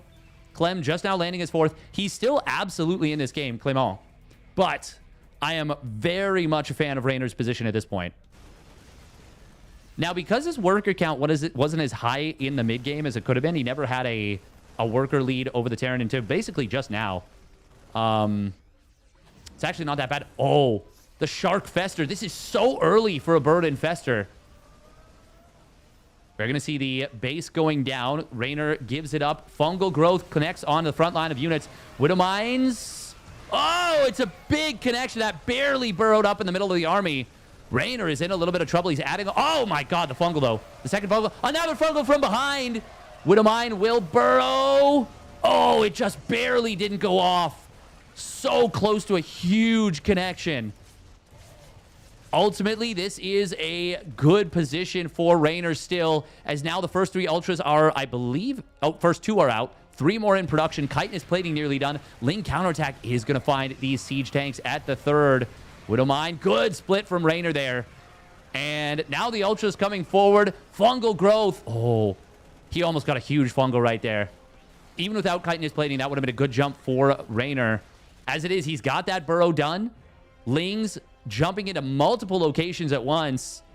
Oh, man, this is a cool game already. And Reynor is really turning on the Jets here in Game 3. Oh, that Shark Fester. Burrowed and Fester looking around for the army. Just seeing where it is at this point is worth a lot. Because Clem knows he is on the back foot right now. And he's most likely going to be looking to get some damage done. Is finals today? Yes, the whole tournament is being played out today. So this was... Serral versus Reynor was loser bracket semifinals. This is winner bracket finals. Loser of this will play Serral. Oh, Widow Mine. Oh, big connection right there. There's no drilling claws, by the way. Ultras should kill that 4th base. Yeah, SCVs were not able to repair it up. Good split right there on the Ultras. Got all the SCVs as well. Widow Mine, oh, gets a bit of a drag into the bio. But more importantly, there's enough Ling Ultra Infestor to force the liftoff. +3 Carapace is completed. It is now an upgrade lead for Reynor once again. He's got adrenal glands. He's got the chitinous plating. Does he have anabolic synthesis? The Ultralisk speed upgrade off creep? That's a good question. I'm not sure. That bird infestor acting kind of as an observer right now. But it will turn into a very deadly weapon if allowed to do what it wants. Spire is done as well, I believe, which means Corruptors can be added on. Yeah, there we go. A couple Corruptors being produced. Oh, you got to be so careful about fungal growths when going for these drops. Ultralisks on the right side do get force back. Hey, there's the depot top hat repairing up the depot. Ultralisks will go a chomping, and Ultralisks are so good against unmicroed bio. So if you can force the action to be in multiple locations at once, it's really, really good. You want Clem to win, just not 4-0? I mean, I think most of us want a good, competitive, close series. Depot top hat does get taken down. He burrows the Ultra. Very cute. Fungal growths are available behind this. Liberators were not sieged up. That's a big problem. There's a big fungal. Liberators on the high ground are sieged up here, and they are doing pretty well. Clem might be able to hold this position. But there's a lot of ultras in a lot of different locations. They are low on HP. Yeah, Clem will hold this, but he's down 30 workers and a little bit of army supply. Oh, one ultra going to get chased down. There are transfuses available on the back, too. They will get healed up.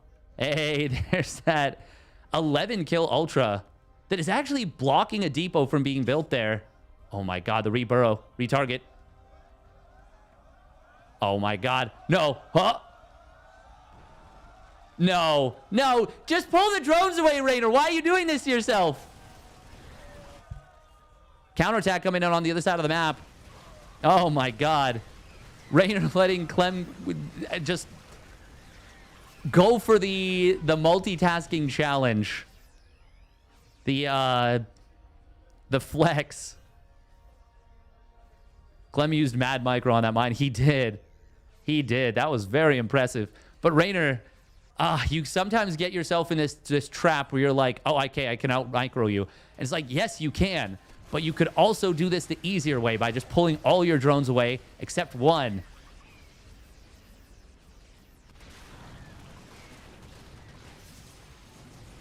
Still an impressive display from both sides, but one that was ultimately unnecessary. Fungal growth is going to land on a couple Marauders. Another good chain fungal. Liberator goes down, and this will be Reynor swamping this army, swarming it, taking it out. Another Ling run by at the third base. And we are going to see Reynor put one on the board. It's all but 100% at this point. We've even got some burrowed Lings there. That is kind of cute. Those are burrowed Lings, right? Yeah, they're not burrowed Banes. Reynor, I wonder if he is actually trying to... Because he could have blown up that planetary, I think, with more Banes. Is he trying to make Clem have a frustrating defense? Maybe just waiting for additional Banes? They're not rolling in yet. The mass repair actually will hold the planetary. No, there's way too much. Yeah. No, he was just waiting for the next wave. Oh, good split against that Widow Mine. Reynor just literally needs to do one big attack on that planetary, and it will fall. To be fair, it doesn't seem or feel like Clem's only on 32 SCVs and barely alive by the skin of his teeth. But, okay, this Ling run by might be the final nail in the coffin. He's even going to kill the Super Depot there. Oh, yeah, this will be the final nail in the coffin. There it is. GG. Great game number 3 out of Reynor. Big recover game. Me when I'm overthinking how a girl feels about me. Yeah, sometimes I get a little too deep into the player psychology and forget that the game is just so damn hard to play.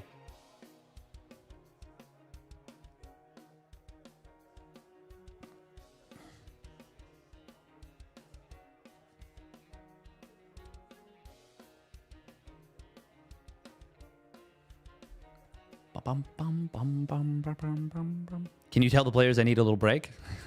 How can Reynor have such huge swings? A lot of that was the early game. The early game in game number 2 was very good for Clem. And the early game in game number 3 was good for Reynor. Ooh, that's the thing right there. Oh, wow, they're getting right into the next game. How long do we have on the snooze timer? Ooh. Guess there will be a break since it was game 3. No, it looks like there's not. But I think there might be one after this game. Yeah, I think there will be. I think there will be. It's not even that he's not brilliant. It's more so that... Well, yeah, no, I guess that's it. At his peak, Reynor has the best ZVT in the world, though. At his absolute peak. No one has better ZVT. Just like how at Clem's peak, no one has better TVZ.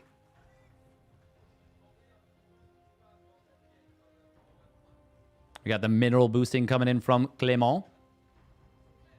I was watching, I already mentioned this before on a different cast, but I was watching Lambo, his video about getting the fastest possible hatchery timing that you can.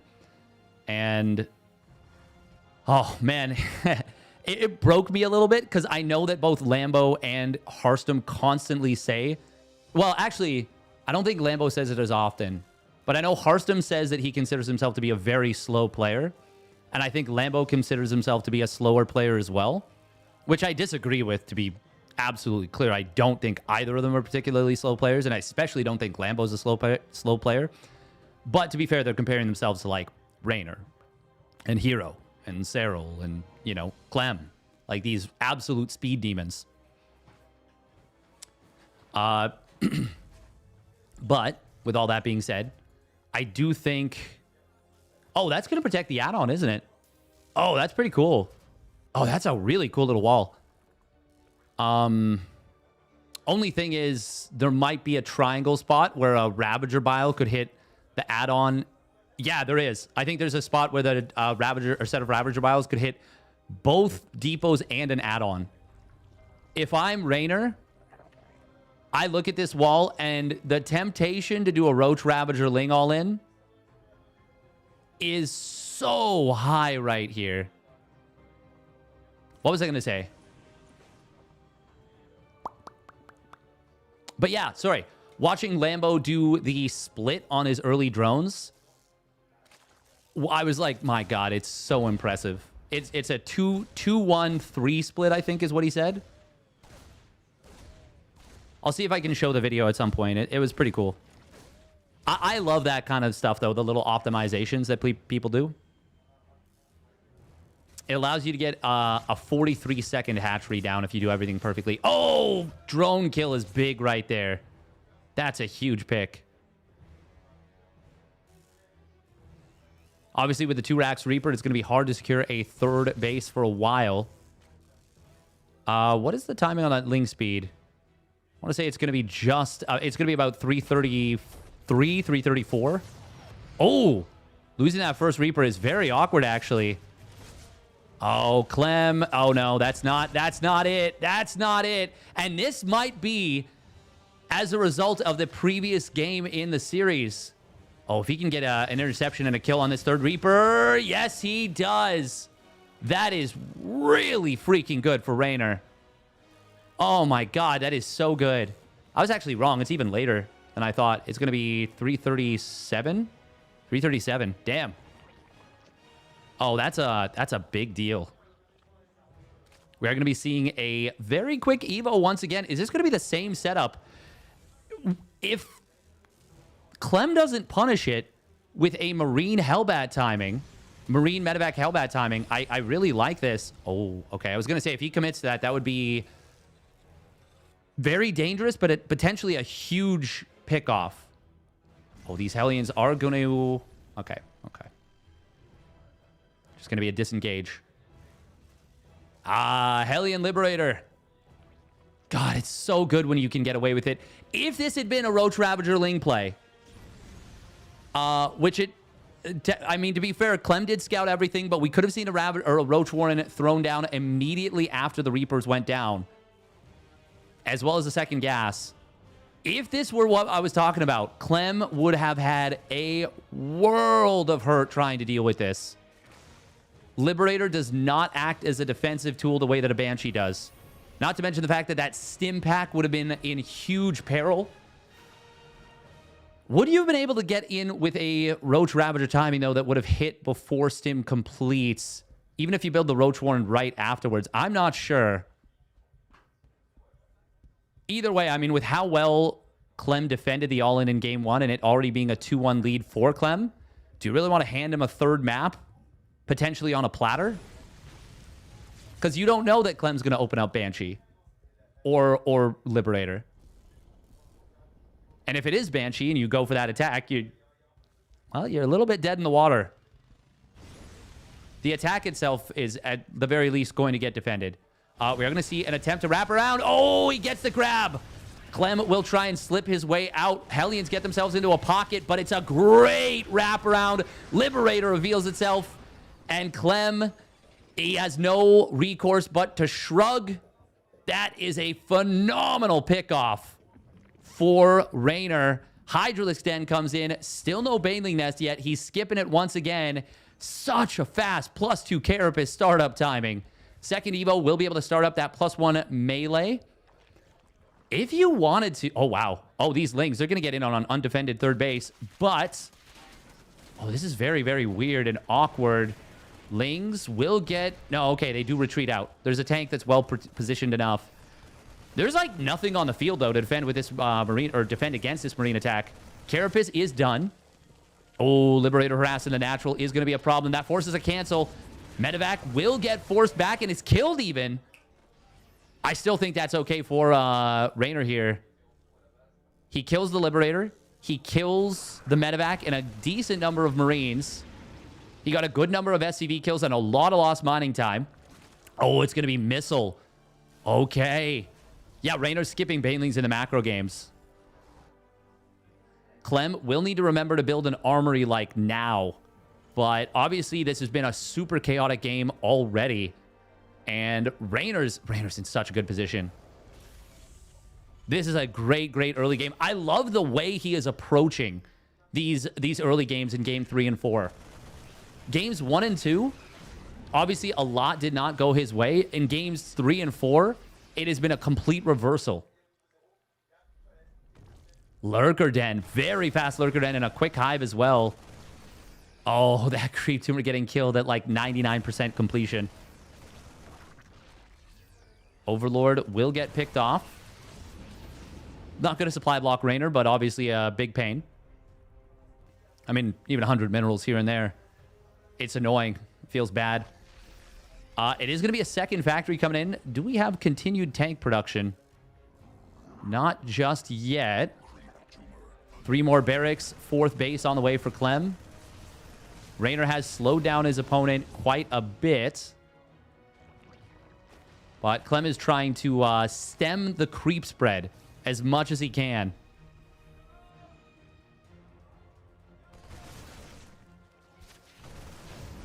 Oh, Medevac barely escapes. 10 HP on that one. Oof. We're going to see Hive finishing up, and +3 Carapace is going to be able to start up almost immediately. Reynor does not yet have a 5th base on the way. In fact, it's going to get spotted. 2-2 starting up as the +2 Carapace is already done. I wouldn't even mind a 3rd Evo chamber. Oh, no cancel.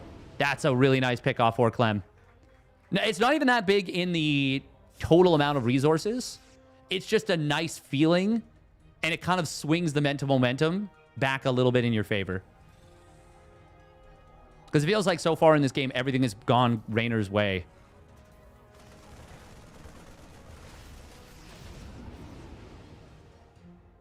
More creep getting cleared on the top side.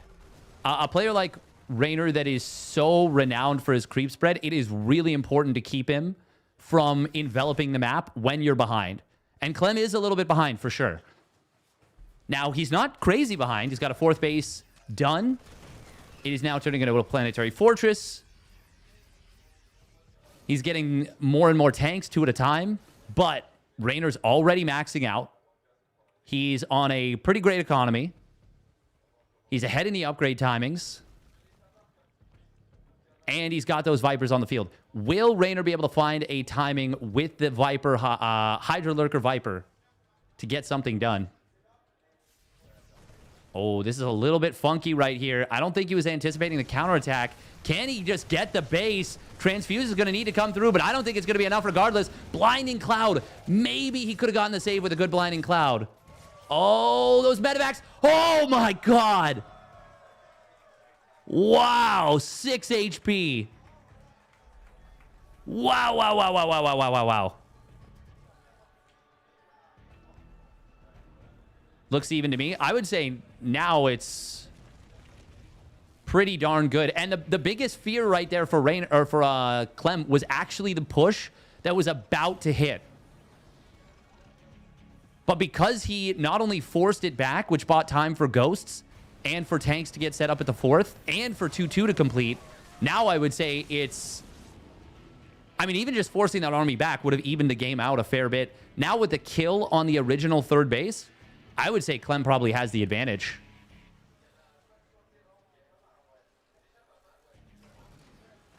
Clem doing an excellent job of stalling his opponent out. It's still an opportunity. I mean, the game is far from over. Far, far, far from over. And when I say an advantage, I'm thinking like 52-48 maybe. But I think before that, if Reynor could have hit the time and could have gotten set up at the fourth base, maybe abducts in those frontline tanks, prevents the planetary fortress from landing. Clem fights into some lurkers without a good answer to lurkers. We're looking at a very different scenario. We're going to see Reynor knocking down his own rocks at the gold. Oh, he's going for the mass changeling style. I'm sure Pig is absolutely losing his mind right now.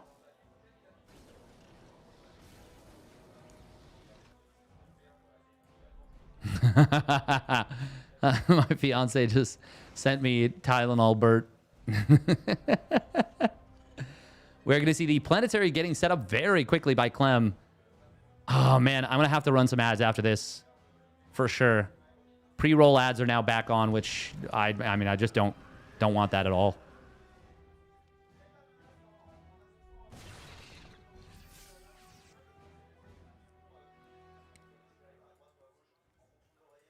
Clem heart rate is like running a marathon.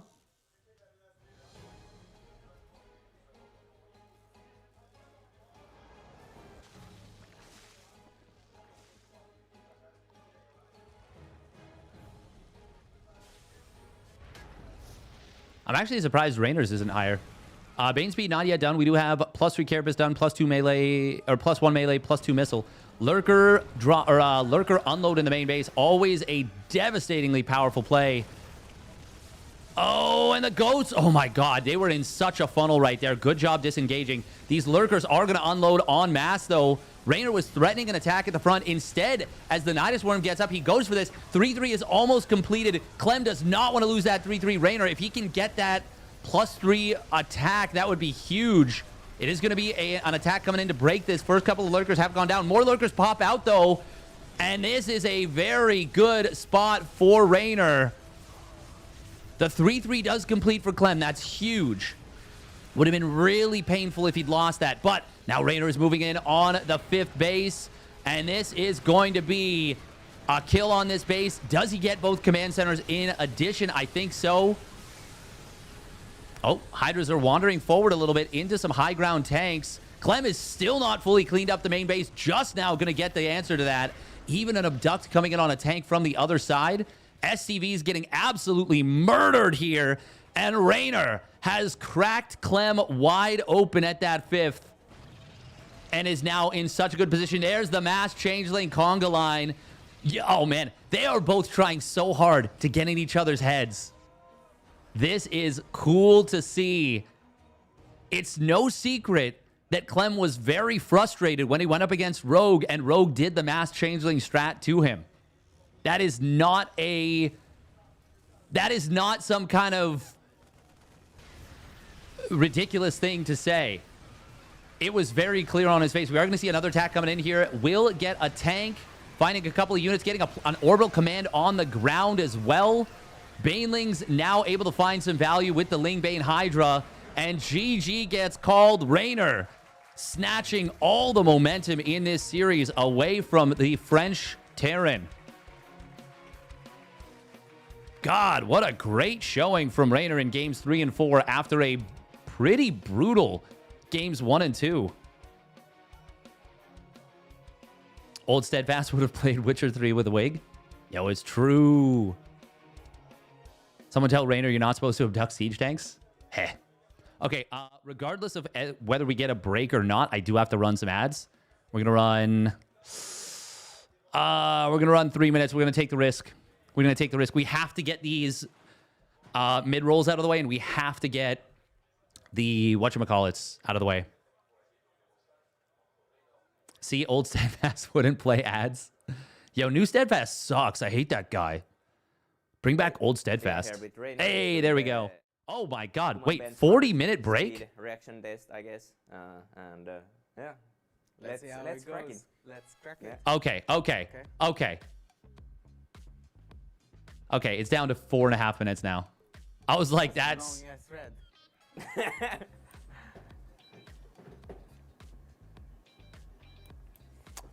I don't know. That's better than average. That's better than average. Oh, okay. Ooh. Oh. I feel like I don't know if it's good. it looks like it's so much less There it All is. right. than 141. Oh. Maybe. I don't know. I don't know. They're so adorable. Okay, going down. Serral's getting better. Okay. Oh. No. Beat it. Oh, that was cute. I'm not That's gonna good. be able to. Did they just say no sleep or what? Come on, I got. You slept at least 7. I think GG. I can beat. I can beat? Oh. Oh, we got the same. Same? I think we got same. Same. Similar. They're so cute. Why did Serral rub his biceps? All right. Average is like 189 here, probably. What? What? 40 minutes. No, he guessed. Not as good as me. I had to lock in, man. No way he got 14 mil. Man is actually next to the server.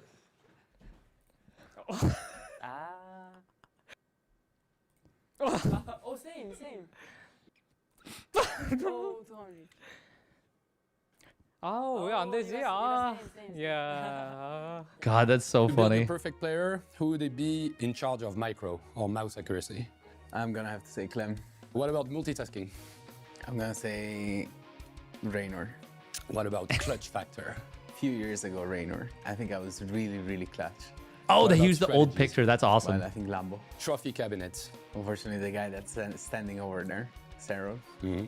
Now on to more Unfortunately. physical thing. What about body? Zest. Guy was huge. Oh yeah. What about haircut? Haircut. We have no game for haircuts in StarCraft, I'll be honest. I feel he's right. Very little people care. I might say myself here. Could you show us your haircuts so that? Not right now. 'Cause Not right now. So Clem, Reynor, Young Reynor, Lambo, Serral, Zest, and Reynor again. What could be the nickname of that pair? Reynor and the boys. Reynor and the boys. Reynor and the boys.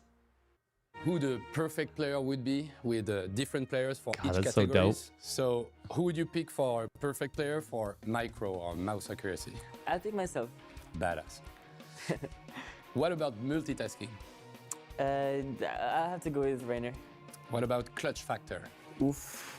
That's a tough one. I'll say herO actually. What about strategies? I would say Maru. What about trophy cabinets? Well, it has to be Serral. What about body? Can it be like someone cute or whatever? You pick. I'll go with Maru. And what about haircuts? Oof. Linok. Yeah, he's like purple hair. Oh, yeah. Leanock with the purple So hair, the yeah. perfect player would be a mix of That's yourself, proper. That's, yeah. Reynor, herO, Maru. Big shout out to Serral, Clem for that Maru one. again, and Linok. So what could be his nickname?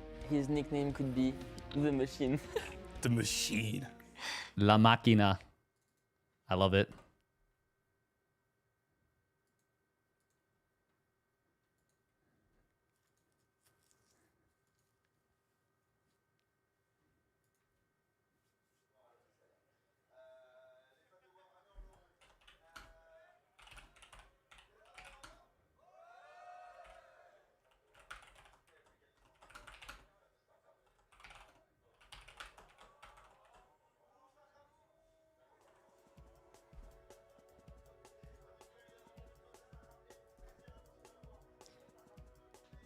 Oh.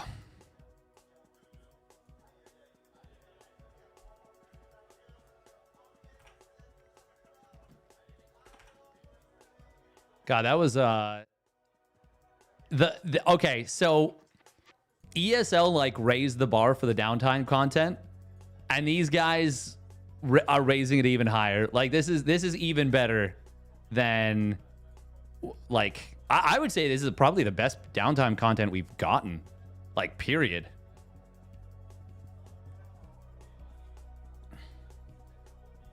This is like once again, anyone giving this tournament anything less than like a 9 or a 9.5 out of 10 is like, I mean, you're underrating this tournament. They have put in so much work, and I'm super happy that both series to start have already been close with awesome games and awesome action. Oh, what is this? What is this? Oh, okay. Cool. You give it an 8.9 out of 10? Damn. Ah! I have been owned. Oh, by the way, I have a new emote for you, Twitch chat, that you might enjoy.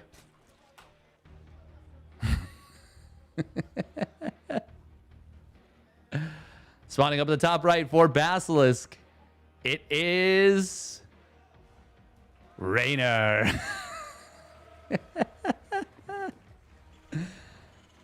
And his opponent spawning down to the bottom left. In the red. For Team Liquid, it is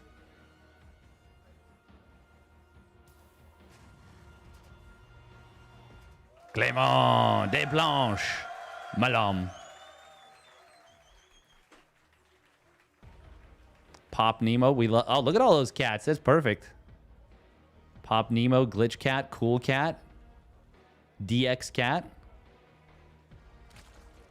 Some of the Home Story Cup games are fun, but they take too long and have communication issues.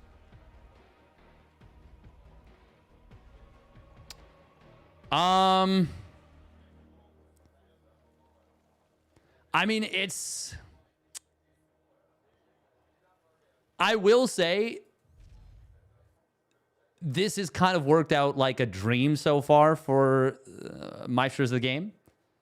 They got 4 players that are absolutely stellar, absolutely phenomenal players. Gonna do a live audition with you for a singer position. Oh, perfect. Yeah, that's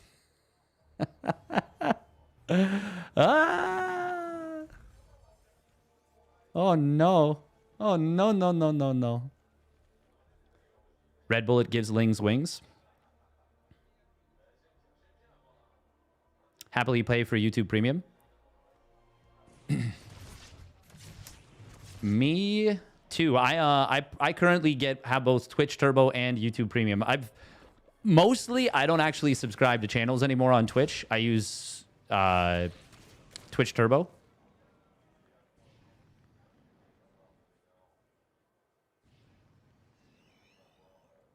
I will say if you use AdBlock, that does make it pretty difficult for the creators to continue to do their thing, but I understand. I understand why. There's a lot of ads on YouTube in particular these days. Is this match live? This match is live. Live right now. Live and in 1080p.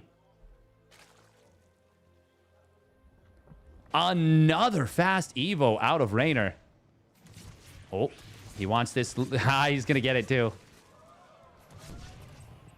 That was a slick move, though. Hearing the crowd react to that was cool. That was cool. That was fun. 3 Marines being built. I mean, with the Hellion here, you should be fine. That's kind of weird, though. What is Clem going for? Is he going to do, like, some weird BC opener? I mean, getting 3 Marines so fast feels super, super strange. This is not 1080p. It should be. I mean, if it's not, it might be because you haven't set it to 1080p if you're on YouTube.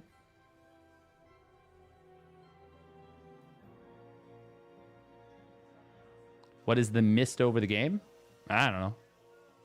Probably an effect from the map, if I had to guess. The Reaper, yeah, I don't know why, but for some reason they've turned off... I think they turned off violence completely, which is quite interesting.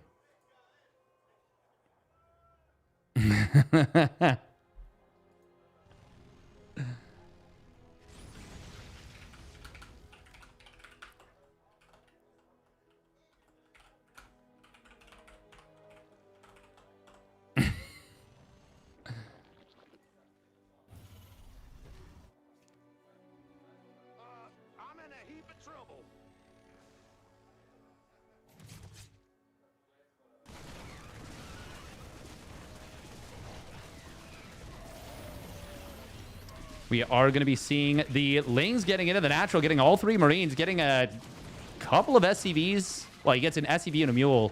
We're going to get that last SCV. Oh, Clem does manage to repair up. It is still going to be 3 SCVs, quite a bit of lost mining time.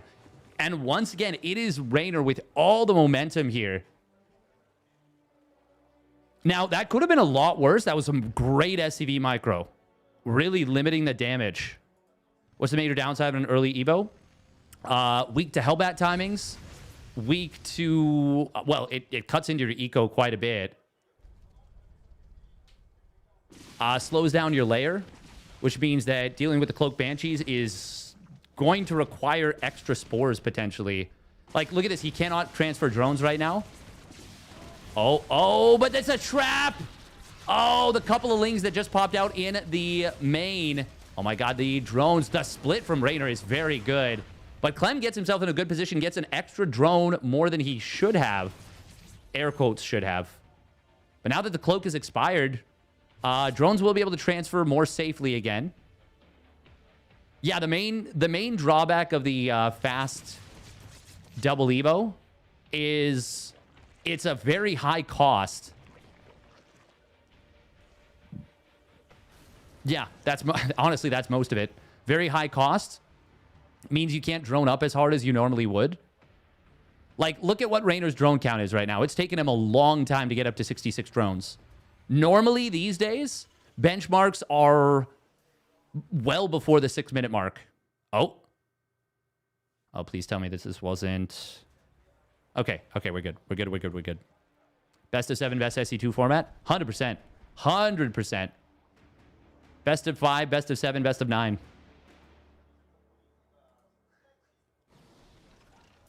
Is Reynor back? The thing is, Clem has not made an effort to punish this just yet. If they play again in this tournament, and Reynor tries this again, Clem should absolutely be looking to hit Hellbat timings in the mid-game. 1-1 is done for Reynor, but the Lings not able to get the surround here. Oh, this is a very good fight. And now 1-1 done for Clem as well. He is stimmed heavily, but he gets the kill on the base. Oh, that's very good for Clem. It's going to be an 8 racks. Oh, it is going to be an 8 racks, but this is a really fast hive. It's not a super fast armory.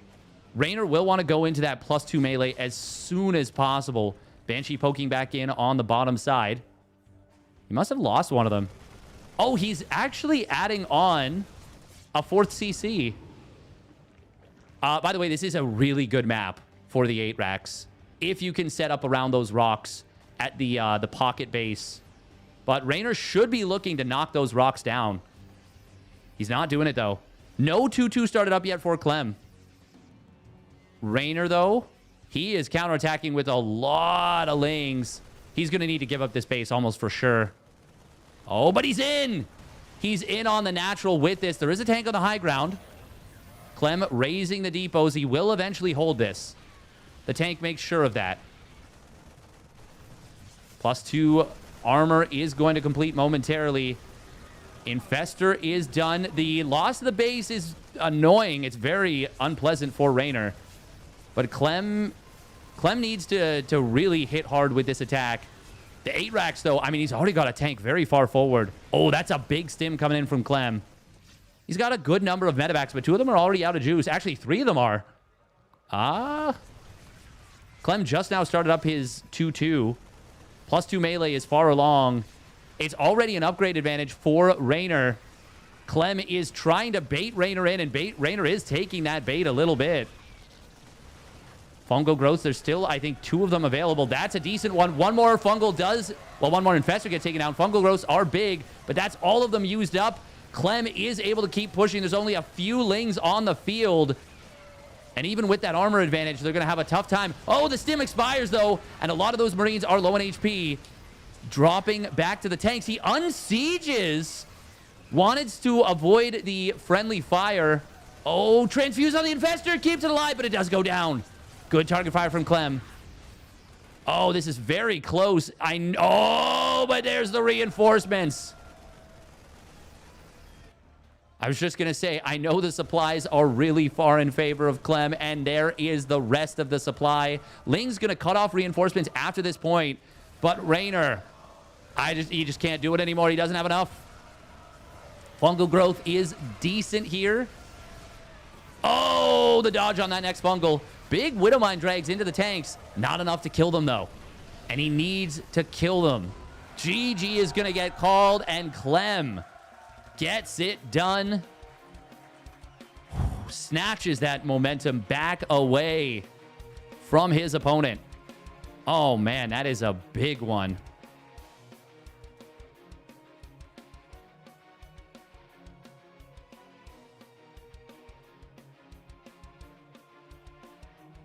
That is a big one indeed.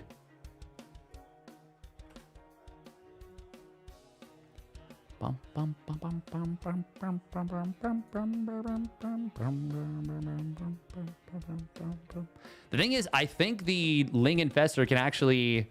I think it can work against that.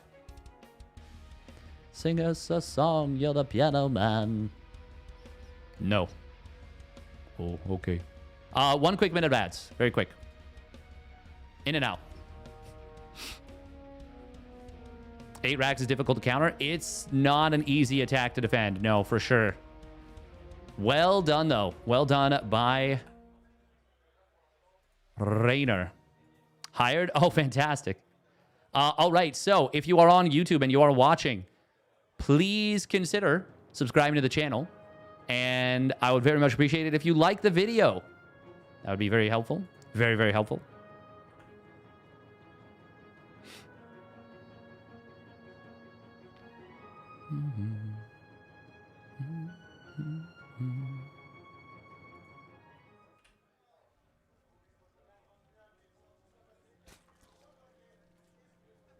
I mean, no, he's doing a great job of dodging those fungals, I would say. Clem did an amazing job of baiting them out and dodging them. At the end, maybe you could say he was a little bit less careful, but it was still a very good job. Very impressive. All right, here we go. Spawning down to the bottom right. It's Reynor. Down in the series, and this man one map away from punching his ticket into the grand finals. It is Clément Desplanches. He's chilling. He looks locked in. And I gotta say, it would be pretty freaking cool for him to win one. With, well, win one in front of the fans. In front of the French fans. We haven't had a live French tournament since Iron Squid, I think, right? This would be awesome to see. It's going to be a gasless opener here from Reynor. Okay, I like that very much.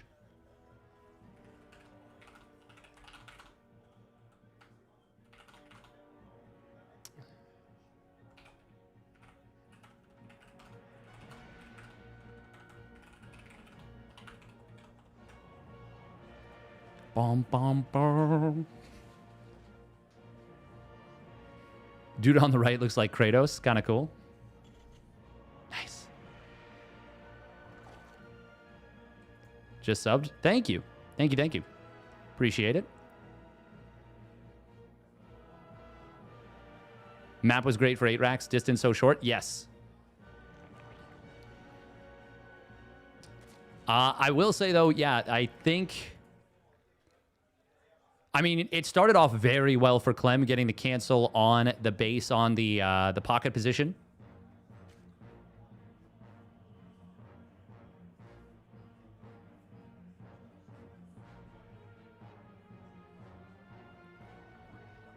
Clem not able to get the block on his base. It is a 3-hatch gasless play. Grenade just going to knock these drones around, but the Queen will push this back. Ah, man, I love watching these two play. It is such a delight. They're so in each other's faces. They really push each other to the limit. And look at this. Clem has recognized, I think, based on the timing of that third hatch, that this is a gasless play. And he takes the gold base on location. Normally, this is a totally illegal play. You cannot do it. It is just an insane thing to do. But with what Reynor has gone for, no gases until just now, means there's no ling speed. That's basically the only way Reynor could have gotten such a fast third hatchery. And that means you can get away with this base on location. People might not realize, might not think it's that big of a difference, but being able to instantly mine from there, not having to lift the command center over, losing SCV build time, it's quite nice. It is quite nice. Now, I will say, Reynor is going to get an explosive economy if Clem doesn't do something about it. Oh my... Okay, no, that's just a setup for the wall, I think. He will eventually use that double Evo, I think, but not initially. Oh, we are going to see the Helion getting tickled up a little bit there. Pickled Tink. I don't like that. I don't like what I just said. Reynor a little bit supply blocked here. And he has 3 Ovies on the way. A little bit of an overbuild there on the Overlords. How many cars do we go for? Did he stop at 6? Yeah, I think so. I think they just popped out at the natural. Yeah, look at Reynor's drone count already. God, you get some insanely fast drone counts off of this play. Obviously, it's going to be Cloak Banshee. No creep connecting up the main and the natural, which is going to make it a little bit more difficult to defend that main mineral line. Reynor going for the layer after the ling speed. Not going to be going for a super fast, super crazy 1-1 timing. Or even fast +1 carapace like he has in the previous games. Oh, he uses the queens against his opponent. Gets a big splash on that one creep tumor. Unfortunately, not enough to kill any of the others. Unfortunately for Clem, Clem. Good for Reynor, obviously. There's a +1 carapace fired up for Reynor. He obviously doesn't have the gas yet for the +1 melee or missile. I think it's going to be melee. Ooh, he gets another one. And by shooting the Reaper, of course, it regenerates. You don't have to repair it like you have to repair up those Hellions. 4 gas going to be the setup for now. Reynor building an Overseer before adding on the +1 attack. Whatever it might be. Whether it's melee or missile. Golden Wall. If you can force the fight... Force the army to be further up on the top side, it is going to be better for the Zerg. You do not want your opponent to be able to attack through the bottom with, like, for example, an 8-Rax, which is exactly what we're going to see. We are going to see that 8-Rax starting up. Roach Warren does get started, but it is going to be that +1 melee. Drones in the natural. A couple of them do go down. Good find here from Clem. Hellions on the top side, just continuing to try and deny and slow down the creep as much as possible.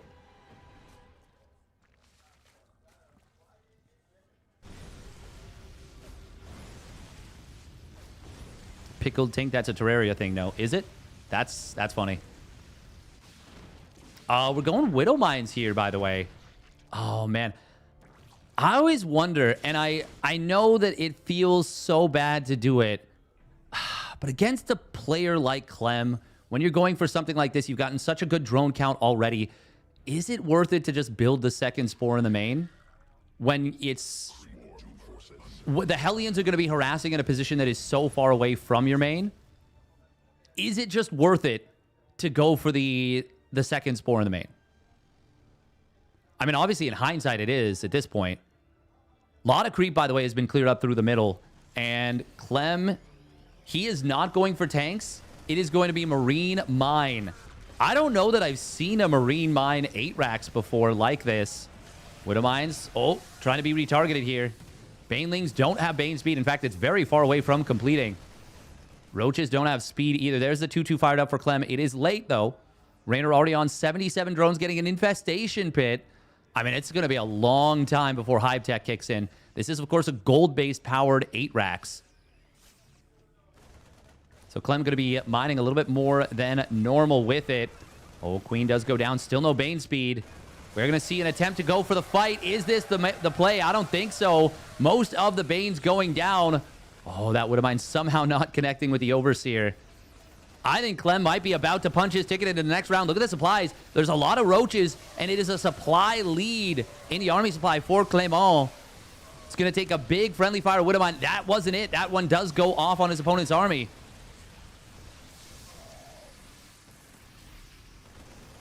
Banshees showing up as well. Roach Ravager trying to defend. Oh, Widowmine does get a big connection on the top side of Roaches. Oh, it's still close. Reynor could still make the defense happen, but Clem is getting a 4th CC behind this. Reynor does not have any attack upgrades for the Roaches, nor are they on the way. Medevac's starting to get a little low on juice. And Clem has been constantly stimming. Can Reynor still make this happen? That corrosive bile will find one of these mines. Another one. Oh, does get targeted down. One more gets a decent connection. This is still very close. There's no roach speed. He just started that upgrade. Oh my goodness, it's such a late roach speed. And he goes for the hive. I don't know that Reynor can afford that just yet, but at the same time, if he doesn't, I just tried to zoom into the map. I forgot I wasn't observing. Yeah, if he doesn't go for the hive, Clem will... I mean, the tech will be a difficulty to deal with, a difficult thing to deal with. Clem, though, is going to start mining out of his gold base. In fact, it is. I think it's already down to half capacity. The stims have been almost non-stop. There's that 2-2 completing just now at the 10-minute mark. 9:59 to be exact. Bane speed has kicked in for Reynor. Widowmines are trying so desperately to move in on this position. This will finally be a pushback and allows Reynor to get a couple of kills on the Widowmines. It's the smallest of respite, but it is a little bit of breathing room here. Corrosive Biles are going to find... Oh, that one Widowmine. Nice job. Reynor is doing such a good job of bending but not breaking here. He takes down that one mine, but the Marauder tanking a lot of Banes. Oh, mine finally repositions on the bottom side. Oh, and it gets a decent shot.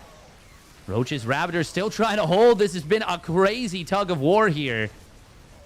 +3 armor and +3 attack starting up for both players. Nice retarget on that one Widowmine on the bottom side. Corrosive Biles find some of the mines. Don't find the 2 on the ramp itself. God, Clem just is... The entire time he has been stimmed for this fight. It is still so close, but is Clem finally starting to break through here? Widowmine does take down the Overseer. Reynor is starting to fall in supply. The Roach Ravager count has been whittled down ever so slightly. Reynor can't quite spend all of his money as it comes in. Corrosive Biles. Oh, not able to kill that one Widowmine, but it does eventually go down. Clem is continuing to add medevacs here, even as they are so low on juice. I don't know that we've ever seen a fight where they're tug-of-warring so hard, and it's been so close for like 3 minutes straight, basically. Creep is gone as well. It is. Reynor trying to respread that one tumor. Clem at this point is on so many medevacs. Oh, that's a big mine. Reynor was not able to avoid it this time. Clem burrowing up another mine. It does get taken out. Corrosive Biles, good split from Clem. Viper added on here would be amazing against the medevac clump. But even then, Clem can still split against it. He's actually got +1 armor done on the medevacs. Clem says, I can't actually break you here just yet. I am going to rotate. I'm going to give up on this. Reynor wins the longest tug of war by, I guess, opponent disengagement, which is crazy because Clem was actually starting to win that in earnest. Drop on the bottom side is going to be difficult to deal with, though. The push on the top as well. Corrosive Biles. Oh, they do connect on a... Actually, they connect on part of the Zerg army more than anything. Reynor losing a lot of his Banes. Vipers do have juice on the top side. And now Liberators being added on. Parasitic Bombs will come through. Don't get either medevac or don't... Well, they don't kill any medevacs, I should say. Drop coming back into the main base. Banelings do connect on this, but Reynor gonna lose his 4th. And Clem is now miles ahead in economy. Widow Mines. Oh, that... Oh, my God, the Liberator. And there was only one bile left after he resieged. Ravagers morphing on in once again. God, this has been an insane sixth game. Jeez. Reynor does have +3 Carapace done. Getting that +3 melee on the way, but once again, there's still nothing in the natural. He unburrowed and dodged that one Corrosive Bile with the Widow Mines. Yeah, this is too much now. Clem is going to punch his ticket into the grand finals.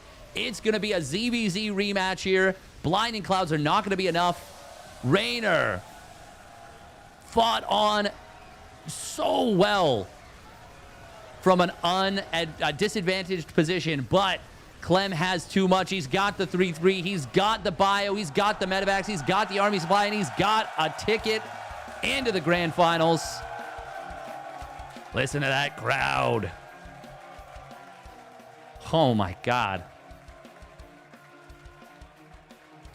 Sheesh.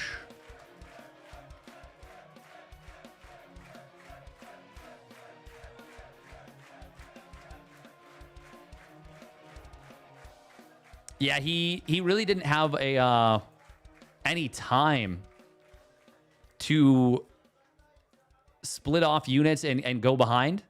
In a perfect world, maybe he could have slipped. I mean, no, honestly, I don't think he had the units to do it at all. Oh man, what a game. What a game, what a series. That was cool because that series had 3 stages. Games 1 and 2. Wow.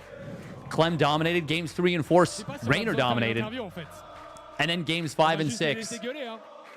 Really close slugfests that just barely went in the favor of Clem. For, well, very, very close until they weren't. Merci pour cette énergie de fou furieux. Clément Desplanches en grande finale du Maestros of the Game. C'est un top 2. C'est un top 2 garanti. Clem Top 2 guaranteed. De ouf. Ça a été du TVZ comme on le connaît. Ça a été du TVZ où il y a du clic. Je t'ai appelé plusieurs fois depuis le balcon. Je t'ai appelé le démon. Tu as été démoniaque sur cette série dans ton exécution. Comment t'es arrivé à ce niveau-là? Est-ce que c'est simplement le Clem Prime qu'on a aujourd'hui? Bah, j'espère. Mais en tout cas, pour le moment, ça se passe bien. Je me sentais very pas impressive. trop mal au niveau des APM, tout ça. Et puis, ça cliquait. Et puis, ça cliquait correctement aujourd'hui. Donc, Oh. My God, what a game. c'est un bon jour. Et puis après, grande finale, incroyable. Franchement, incroyable. Alors, moi, j'ai envie de partager le fait que moi, I'm gonna do it more. Peut-être mécaniquement, ça allait être un petit peu difficile pour toi. Je sais que tu n'as peut-être pas eu la nuit la plus simple et tout, machin. Et malgré ça, tu as cette grosse énergie. Genre, comment tu as reset? Parce que tu as dû reset un petit peu. Et pourtant, c'est sûr que tu un bon joueur mécanique, c'est évident. Comment tu as reset? Petite sieste pendant l'autre match. Et, Is Steadfast French Canadian? No. We just learned French et in après, school. Après l'adrénaline, tout ça. Some of us kind of know it. Bah, devant autant de personnes et vous êtes tellement chaud et vous êtes des gros malades. Ça fait trop plaisir.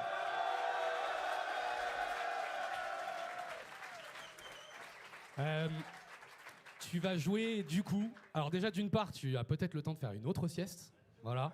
peut-être encore un BO7 en 7 games, donc du coup même presque une nuit en fait. Mais c'est un ZVZ, du coup. Yes, I did have to learn a little bit of French comment in tu penses Canada. que ça va se passer et à qui tu t'attends du coup en grande finale? Clément.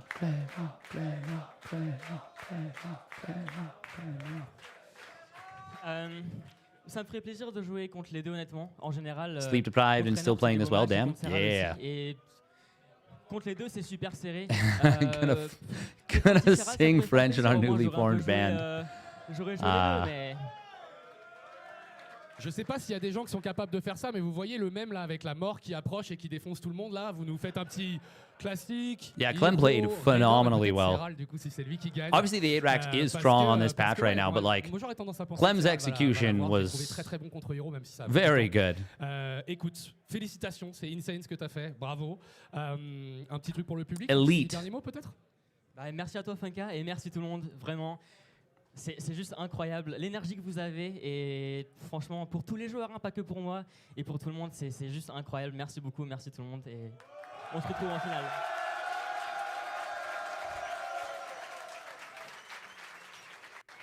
If I have to do a quick translation for the English stream. Oh, perfect. Clem said that he was the best player of all time and that it was normal that he beat Reynor. No, he was being like obviously his cute self and just really happy to play in front of the French crowd like this, and the energy was like out of this world, and he had to take a 2-hour nap to recover from last night, and luckily it was a 4-3 between herO and Reynor, so he got a little bit Serral, sorry, so he got a little bit of time to sleep it off, and then he clicked. He told us he was clicking good today. I don't know what you believe. Dans tous les cas, nous on va faire une petite pause et on va revenir dans quelques instants. Non, on va parler à Reynor. Ok. Oh, pardon. Come on, don't boo him. What the hell? You're such a champ, man. I expected to do. I didn't expect to do a loser interview right now, but you are. What?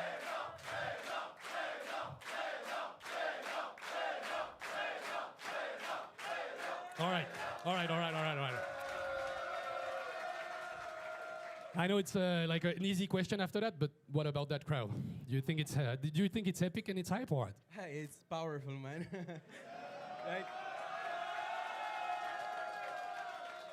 So you're gonna play against your teammate, your friend, the GOAT. You actually destroyed him, right? When you played him earlier in the tournament. Do you make it a second time thing? You go for it again and then you play against Clem again? Is that what you want to do? I'll do my best, yeah. I think, well, he's not bad, obviously. Yeah. So I never count him out. And we both have the Disneyland buff, so I don't know, man. It's going to be rough, but yeah. I'll do my best. Are you guys going to be playing with the hats?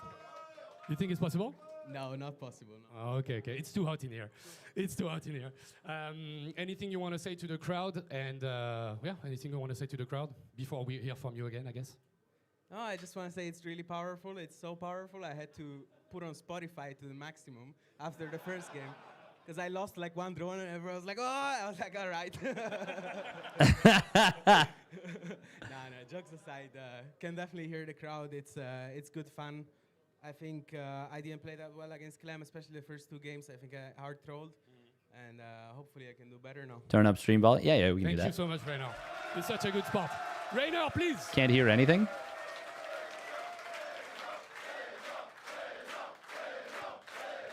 Oh yeah, no, the volume is relatively low.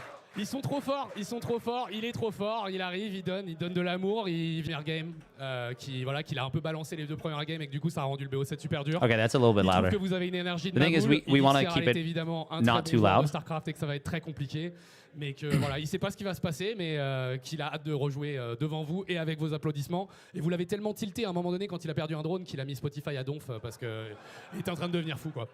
Voilà. Alors là, ce coup-ci. That's funny having him translate it back into French after this. TKL et Coca, bien sûr, au casque ont été insane. Coucou là-haut aussi, ça joue très fort. How about the Yapper Man? Vous êtes des monstres. C'est incroyable. Je me balade partout dans les veines depuis tout à l'heure. Je vois que des we're gonna têtes put de gens trop 3 minutes of trop ads because I think we're. Merci pour ça. Vous êtes les boss. On se retrouve d'ici une poignée de minutes pour la loser final du coup entre. There is gonna be like 30 to 40 minutes break between The loser final and the grand final? He Yeah. versus Clem and you versus Serral. Wait, can we bounce it? No. Then it comes back, really? Okay, I'm gonna obviously. pop away for a few minutes.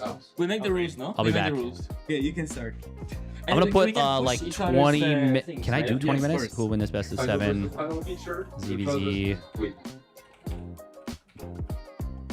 Losers finals. No way. Nice. We'll put actually. It's a movie. Oh, right here? Yeah, we'll put 20 minutes. 20 minutes. Oh my god, he's doing his strats. I'm We can play Tetris with chat during break. Strats. I have been seeing that Jugger Jay's been doing that a lot lately. No way. I do want to do more interaction. I may rip off Wait, Practice it's X upside down, it doesn't count. and do his stuff. We make the rules. That's not how it works, man. Yeah, this is curling. Oh my god. I mean, I have to. I feel bad that I'm missing the most Canadian game. We've been playing. It's really fun. Nice. Yeah, I'll try and set that up for like regular streaming stuff. I'm already winning as long as I don't touch mine. Oh yeah, I can do that during the longer break. Yeah, I'll finish. Dude, it's Yeah, in the yeah, center, yeah, we'll as do long that. as I'm, like, touching. Like in the middle to block you. Oh my god, oh, I wanna see you play, dude. Yeah. I'll backseat you all the way.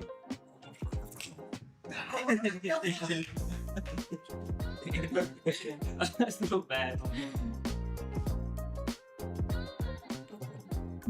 Wait, oh my, this guy is like full on trolling. What do you mean? I'm already winning. I don't need can? to. I can. Yeah, one more try. Yeah.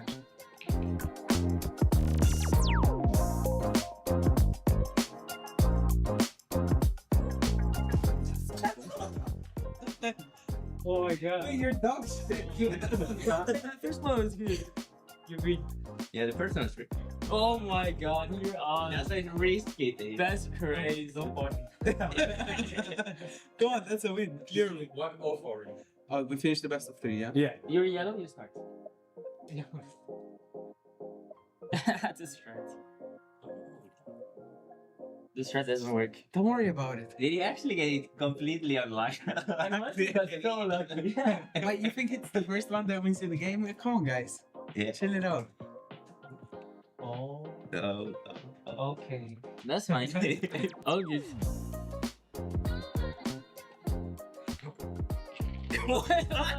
Okay, this one was really bad. only really bad. And further. Also awful.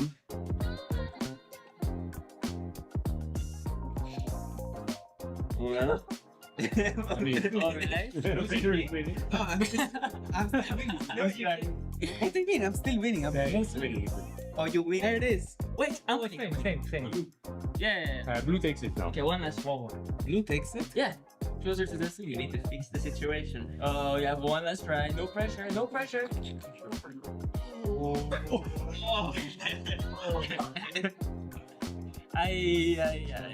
Let it. You go. No, easy for you, but I'm telling you. Very too hard. You got so lucky. What do you mean lucky? It's a strategy. You smashed it 4 times, no? That's how you do it. He got close, I just smacked it away. Yeah, sure. You don't need to be in the center, you just need to be the face. It's GG. Right? It's actually harder than we thought.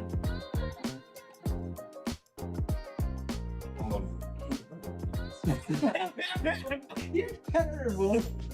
Come on, that's like yours. No, it's not. What do you mean? Yeah, it's okay. I had good shots. Oh. Wait, he's It's good. He's gonna shoot. You play this at home. Oh. It's hard, but I'm getting the hang of it. This guy's for dessert player, so. I don't know, it's better than yours, I think. No, it's 1, 2. What? I mean, right? There's a clear move here. You want some backseating? You need to I know. angle it so that you shift Yeah, this you one can. to the Yeah. top. You know what I mean? Yeah, sure. It's like we need to put a curve. You're coaching? Coaching. But he's too trouble. Yeah, I think that's too hard for me. There's a clear angle here, man. And that's not it. I'm just trying to go for the middle. Shit.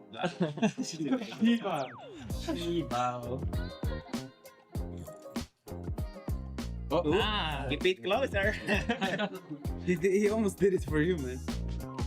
Alright, I'm just thinking, I need to play well. I told you what. From the right side? No, man. He's very bad coach. From that side? Yes, for sure. You see the angle? If Serral played by himself, he'd be better. Yeah. You see the angle, right? Yeah. Shift it. Oh, you're terrible. Try the coach. Yeah. Bad coach. I told him the angle he's shooting. Awful. It's not the coaching the issue. Oh! Whoa! 1-0. I No, no. Why would you? See, and you were making fun of me for safe playing. This is what happens. Alright. So Serral is just too lucky, right? It's terrible. He's terrible, but he's lucky at the same time. He kind of threw. Yeah. They were making fun of me for safe playing, Yeah. and then they do this, you know? Yeah. so crazy. 100 game. I go. Oh, Oh. It's okay, it's the first one. Yeah, it's good start.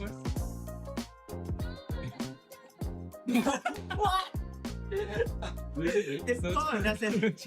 I think my balls are. What's wrong with your balls? They're not working.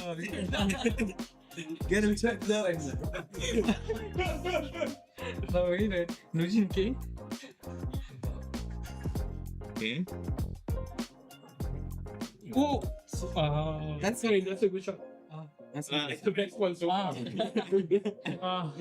웃겨서 못하겠어. Focus. Oh. Very good one. 야, 마이크로브. Very good one. 프로토스 마이크로.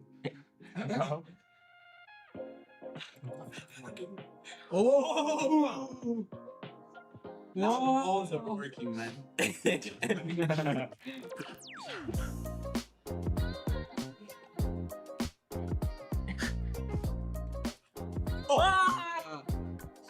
Just play, safe play, safe play. Safe play? No. Play. Never safe play. Never safe play. It's gonna lose. Double win, I want. 와. Almost held a little. Almost. Okay. No. Orange starts. Go on. Calm down. Calm down. I'm just getting the measurements. Oh, that's not my name, man. Good. Not bad. This best of 3? Yeah. Oof. Thank you. Bad. Calm down. It's not decided until the last ball. That's why it's the go. Your balls are on the way. That's the problem now.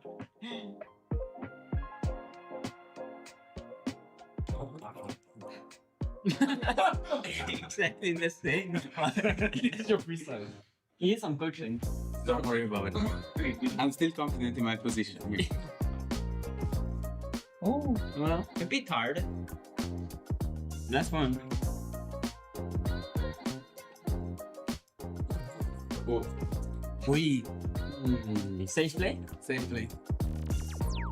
Oh. 1-0, 1-0. 1-0.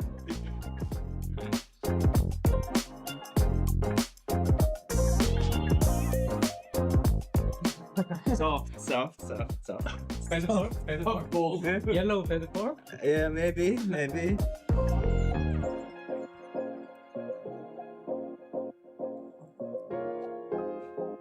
Even softer. I think the Italian strat is not right. Calm down. It's a long game we're playing. I missed it. It accidentally worked out. Why did I do this? What are you doing? I'm scared of hitting it. Hitting it. I'm thinking it's not. why too lose? far. Wait. Calm down. He played better against me. Yeah, it became worse.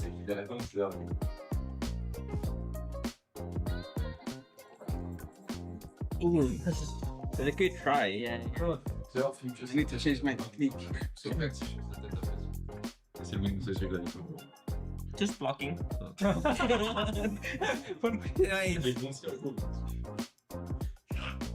Okay, go to O.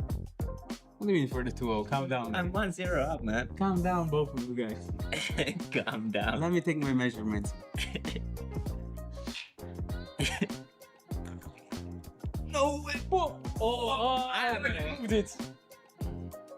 Well, yeah, I don't know. I think it's pretty clear. Yeah. I think it's still orange though. I'm sorry, man. It's a good try. It's a good try. All right. Is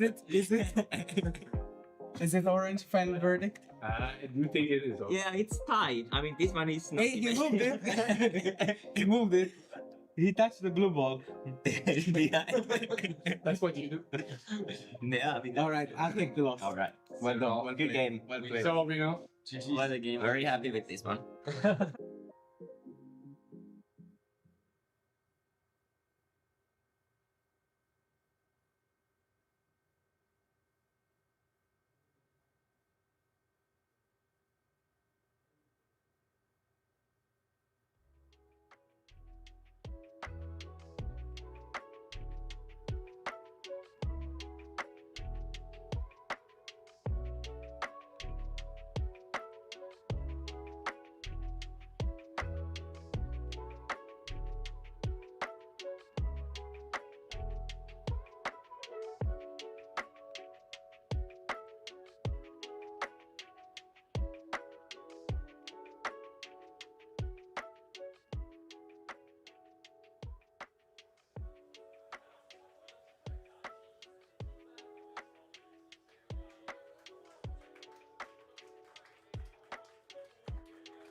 Hello, hello.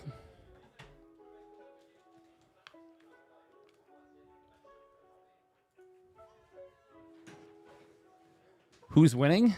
Well, herO has been eliminated. Hey, welcome, Kyle.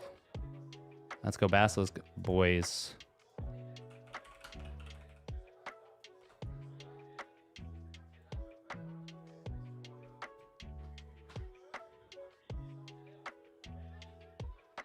Welcome, welcome. I know you just joined Basilisk a little bit ago, yeah?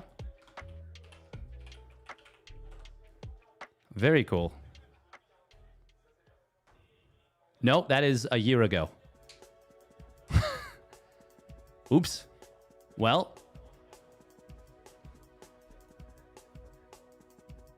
Serral wins the rock, paper, scissors. Very fun.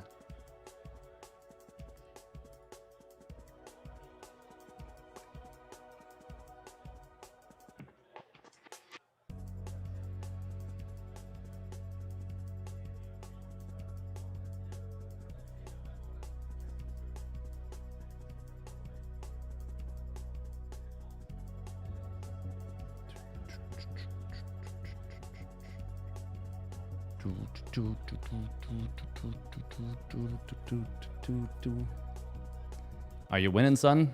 Always the question. Oh, that's funny. They both vetoed the old maps. I wonder if they kind of agreed to that beforehand, where they were like, "Yeah, let's get out the old ones." I mean, it's ZVZ, right? So like, the mind games are going to be huge. Reynor basically won game 2 and 3 of the previous series with mind game victories, I would say. All right, we are going to run another 2 minutes of ads on Twitch. There's still 5 minutes left on the prediction timer on Twitch, by the way.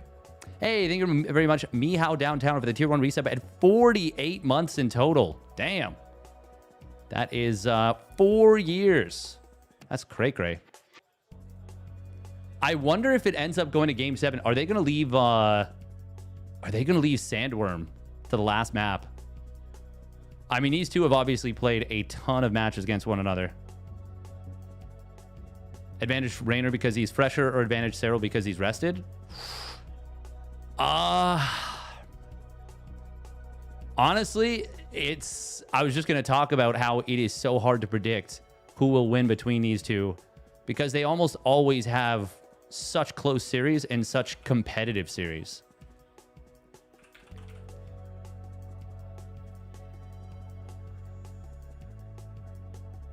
Serral is definitely advantaged historically, but Reynor, oh wow, until the last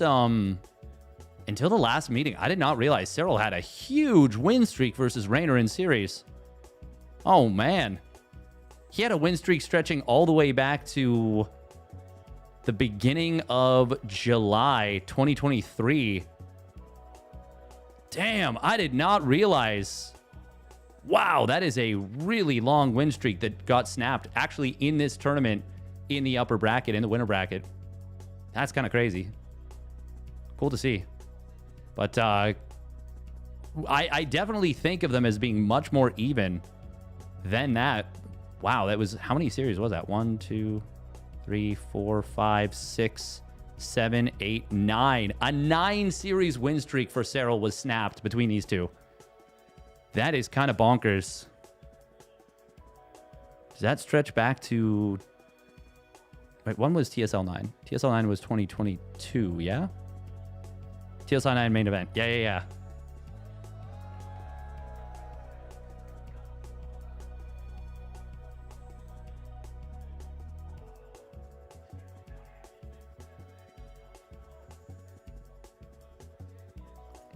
Bum, bum, bum, bum. Yes, it is a Zerg versus Zerg here. Reynor's looked strong their last 2 series to me.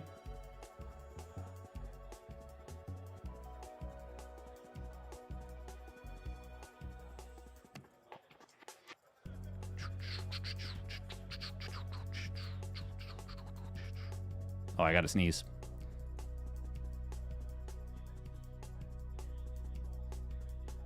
Got the clutch mute, though. We're good. When was the series before this one? Oh, yeah. Oh, my God. Yes. At Esports World Cup. Oh, God. How did I forget about that? I needed a refresher on what their series before this was.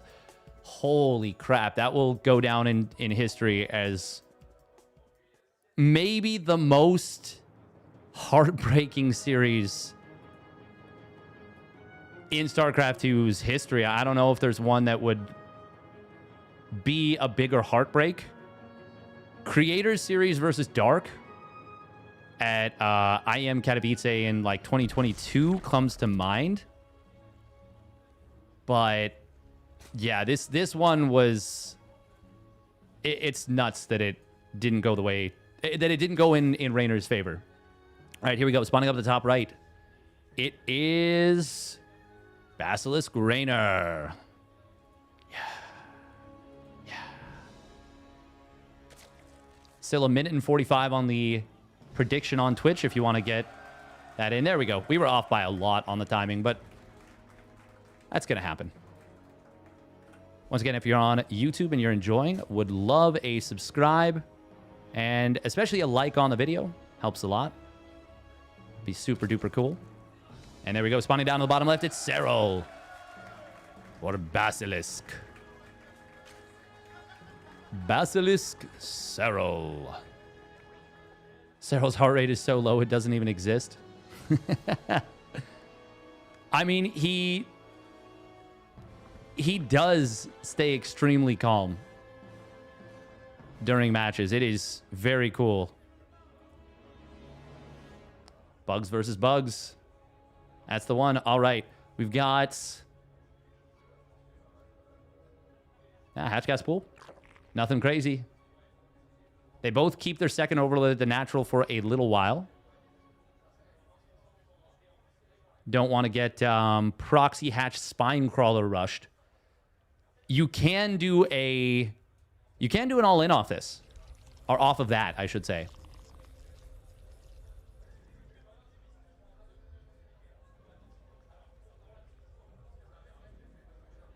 Now, obviously, with ZVZ being the matchup that it is... Oh! Evo Chamber first.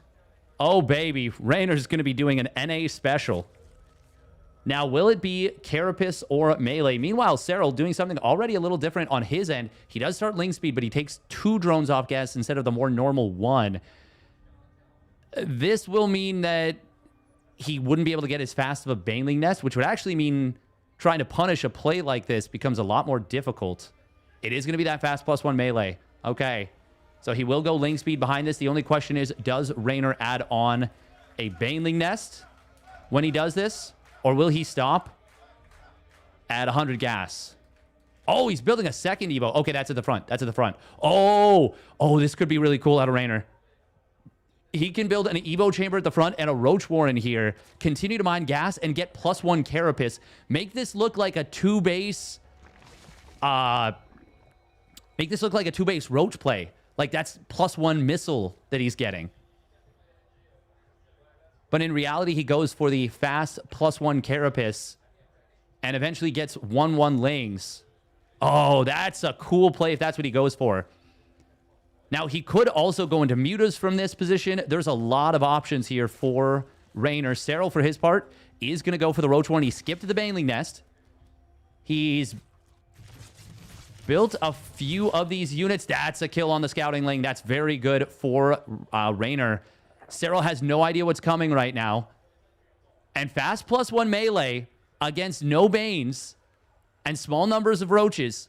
Really difficult for the Roach player to defend.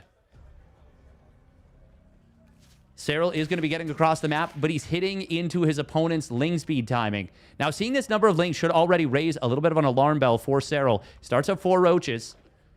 Oh, but he is going to continue to drone for the moment. Oh, it will be +1 missile behind this. So not going to be adding that Carapace just yet, if at all. Obviously, that means he is going to be transitioning into Roaches, but Reynor is going to try and find a lot of value with these Lings in the meanwhile.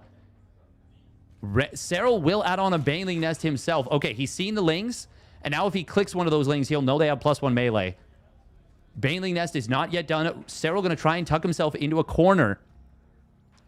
Oh, this is unpleasant to deal with for sure. Serral supply blocked as well at 74 for a moment. Queens do pull out to the front. Roaches and Queens are better than nothing. Nice Ravager morph. This is actually a pretty good defense for Serral. I would even say a great defense. And if Serral just goes for a counterattack right now, this is going to be really difficult to deal with because Reynor is now investing into a +1 missile and a Carapace upgrade. They're on even upgrades. Or sorry, even worker counts. Reynor getting a macro hatch here. No layer for either player. The thing is, though, if Reynor commits super hard and Serral defends, this is very, very bad for Serral. He is super, super committed to winning the game, basically, with this. But Reynor's going to have juiced up Lings, juiced up Roaches against his opponent's Lings, and he's going to have the ability to survive a Baneling connection on his own Lings versus Serral's Banelings. Assuming the +1 Carapace completes. Reynor, oh man, this actually... Serral morphing in 13 Banes. Is that enough? Ravagers, no, you don't want Ravagers against this. Ravagers are the last things you want. You just want pure Roach Ling, I think.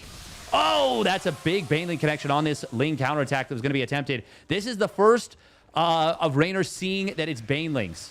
Corrosive Bile. Ooh! Kills 2 Banes. That's big. That's a really nice start. Reynor just now completing that +1 Carapace. Banelings will splash into the natural, getting 9 drones.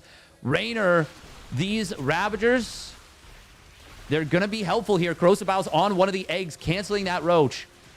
The Ravagers are allowing Reynor to kite a little bit, but Ling's coming in from the backside. Will surround this. Serral, does he have enough to win the game? He just might. Oh, little misclick on the rocks, but it's quickly corrected. Wrap around on the roaches. I think Serral is going to do it despite 3 upgrades being done for Reynor's units. Serral gets it done. Oh, man, that is one of the very rare scenarios where I really, truly had no idea who was going to win that one going into it.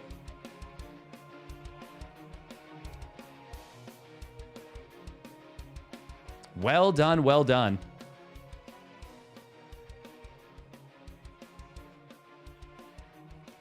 Oh man, that was a really interesting game number 1.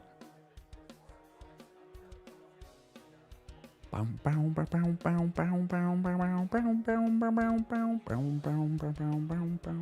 wonder what would have happened if he doesn't morph those Ravagers. Could Reynor have defended if instead he, you know, just adds on more roaches? Because the Ravagers, even though they allowed him to kite a little bit, they're so much squishier and so much more susceptible to being surrounded by Lings, especially when you have a Carapace upgrade. Like, the Carapace obviously helps a lot for their survivability. It helps everything with the survivability, though. So it means the value of the extra HP is that much higher on the Roach. Yeah, actually, let me figure out real quick. How many shots does it take a Ravager? Or, sorry, how many attacks does it take a Ling to kill a Ravager versus a Roach when there's +1 armor? The Ravager still has its own base armor.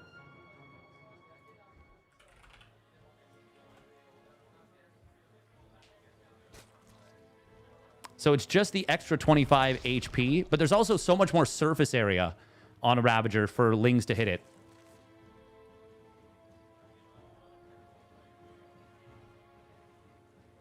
I mean, the Lings are only doing...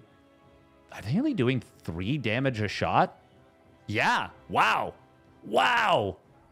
When the +1 Carapace kicks in, they're only doing 3 damage per attack to a Roach, or... That is insane. Man.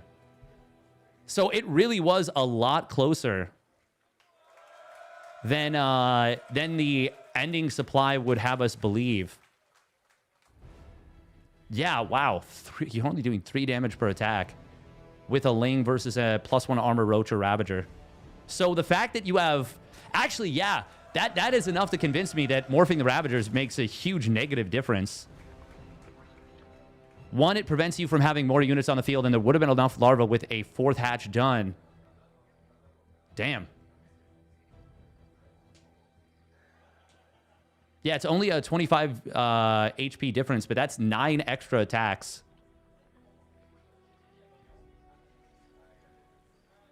That's crazy.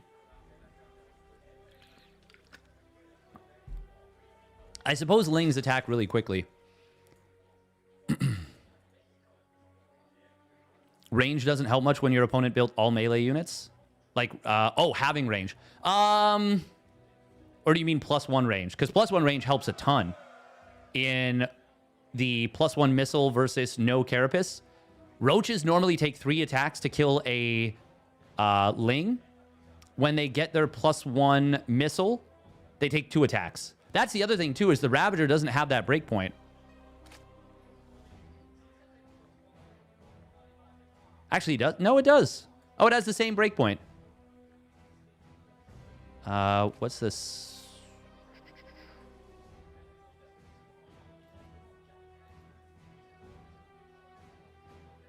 And it does attack faster. Yeah, okay. So it's higher DPS.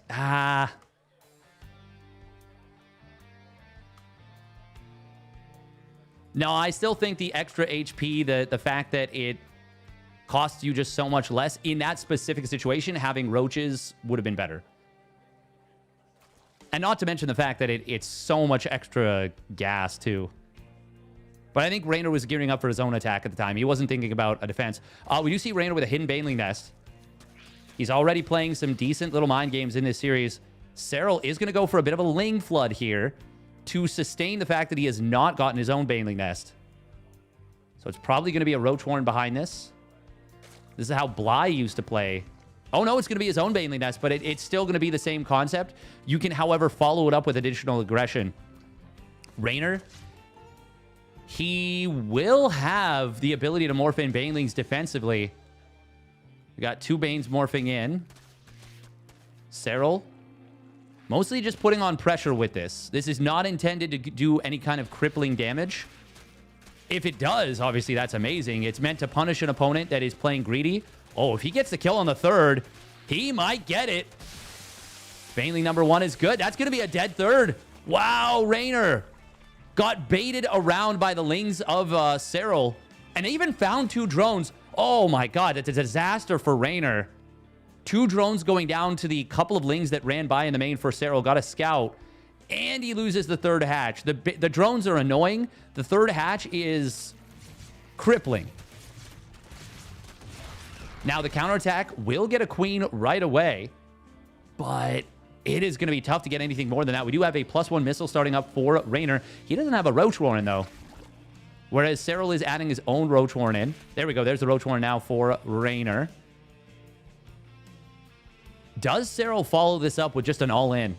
Because if he does, Reynor's going to have a tough time dealing with it. Oh, that Baneling. Oh, look at that. He hold positions those Lings to just split them off. That is a cool little idea for that particular situation. Scout comes in, sees that there is no layer. Oh, wow. Oh, that's not supposed to happen right there. Getting pinned against the wall right there is Serral with the Lings. He does manage to slip a couple of them out, but that's a nice little find. Reynor also baiting out the Baneling at the 3rd, getting another queen kill. These Lings are doing some immense... They're doing a lot. They're doing a lot to get Reynor back in this game. Killing 2 queens. Serral going to scout into the main base. It is a layer for both sides, but it's a faster layer for Reynor. And more so than anything, it's that faster +1 missile by a lot. Losing your 3rd hatch, you are not supposed to be able to recover this cleanly. But really well done by Reynor after a not so great initial setup. Oh, Baneling's run by. Baneling run by on the 3rd. On the 3rd. Drones. Drone line. Drone line. Drone line. Drone line. No? No? Okay. Baneling's just ran. Okay. Well, there's Banes running by at the 3rd of Serral, but evidently they didn't do anything.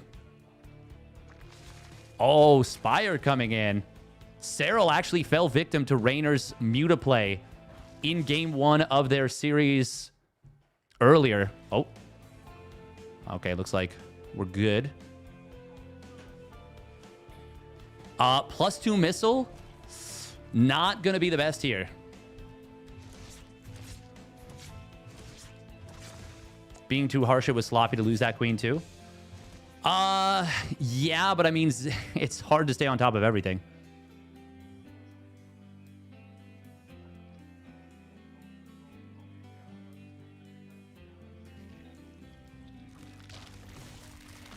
But it is fair to say that in a perfect world, yeah, he would have saved that. We're going to see a Baneling drop coming in. Reynor added on a late Baneling nest.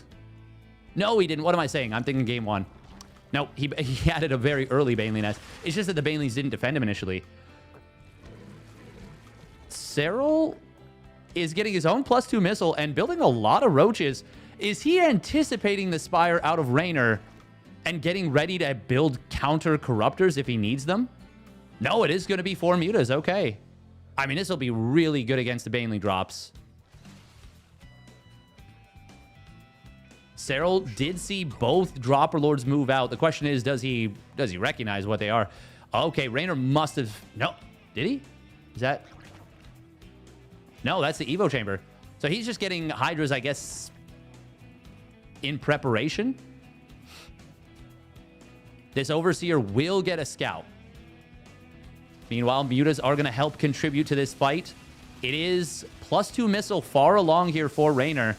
Reynor might also be getting ready for the Lurker transition. Roach drop coming into the main base.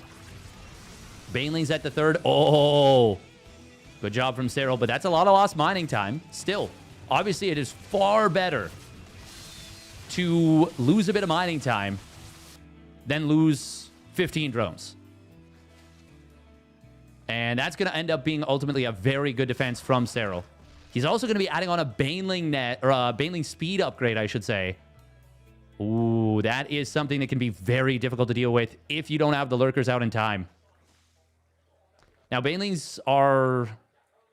These are still the 30 HP Banes. But this is a strong play, potentially, against the Hydralisk defense. And Serral is only gone for 5 mutas, so it is not a big commitment into gas or army supply. Just 10 army supply into those. You can see Serral is like, you're not getting vision of this watchtower. Not right now. I do not want to show you what I'm doing. Oh, no Spore in the natural. That's going to be a couple of drones going down. It's actually very nice. 5 is the magic number to one-shot. 4 doesn't quite get it done. Oh, a couple of roaches going down for free. +2 missile and Bane speed going to complete. This is a good timing for Serral, but it's a good concave for Reynor. However, Serral will bend back into his own concave. Oh. There's not a crazy number of Hydras here. Serral, though, is... Oh, going to lose a lot of those Banes. Gross Vials. Oh, almost landing on some of these units. Splits coming in from Reynor. Oh, no! Reynor shooting at his own rocks? Was that on purpose? I actually legitimately don't know. It ends up being a decent play. Oh, Spore Crawler. Ah, it's going to get the kill on the last Muta. This is going to go into a late game. Burrow, Tunneling Claws. Reynor is blind right now, but he can reposition his Overlords to get them back on the map if he gets an opportunity to. Serral does not want to attack into this concave long term, and he will disengage. Banelings. Oh, that's a nice connection from Serral. Good split from Reynor. Could have been a lot worse, but look at the worker count right now. Now, that does mean Reynor's army supply is super high. Oh, if there's no Overseer here. Oh, this is going to get very messy. Roach is going to give him the split. This... Okay. Reynor is going to kill a lot of Serral's army. How much does Serral get out with? And can he defend the counterattack is the big question. So far, Reynor is not trapping this army as effectively as he needs to be. Serral has now killed the 3rd and 4th bases. Serral should... Okay, he should just spine up. He should spine up like crazy. Build nothing but units at home. Build as many spines as he can get out.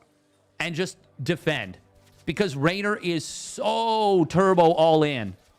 So turbo all in. I love the Banelings, actually. Because even if they don't get the best connections, they're going to trade. They're going to kill units. And this is a one-punch army. There are lurkers here morphing in.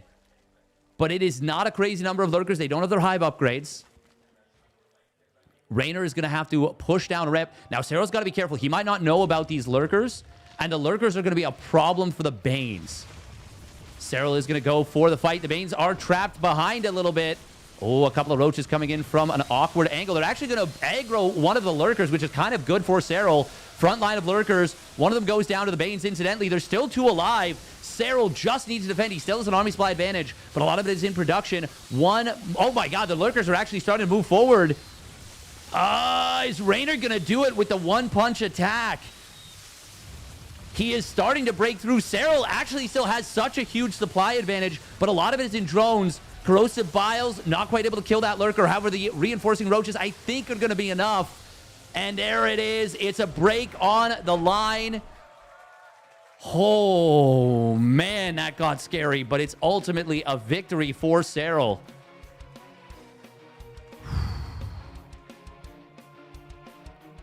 Damn.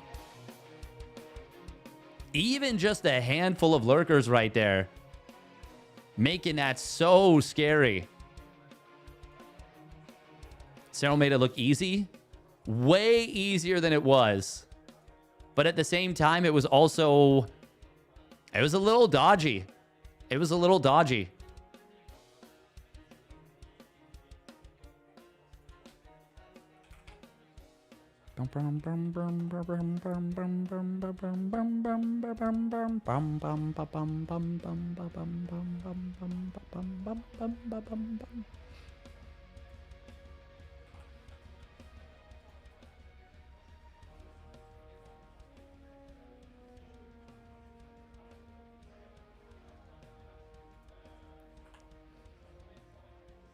Why not rip reading these commentaries? Unfortunately, my ability to lip read French is not up to snuff. Unfortunately. It'll be kind of wild if after a 3-0 for Reynor in the winner's bracket and 2 very close series before this, if Serral ends up 4-0ing Reynor, I don't think it's going to happen. But yeah. Did you know they sell Dr. Pepper over here? In France or in Belgium? My French education didn't prepare me for this. For the lip reading portion, unfortunately not. Canada, even outside of Quebec, yeah, there's definitely some French, heavily French areas. Mostly it's in Quebec, but even a little bit outside of Quebec. All right. He is in some trouble. He went down 0-2 versus Clem before. It's the comeback kid. Can he do it again? It's Reynor.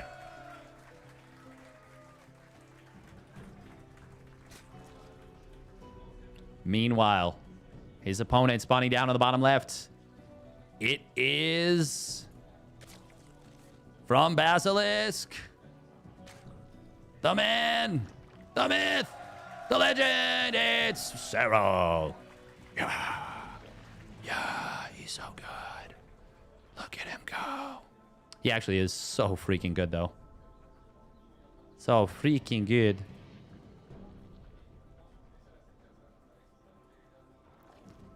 You honestly love ZVZs? ZVZs can be a lot of fun.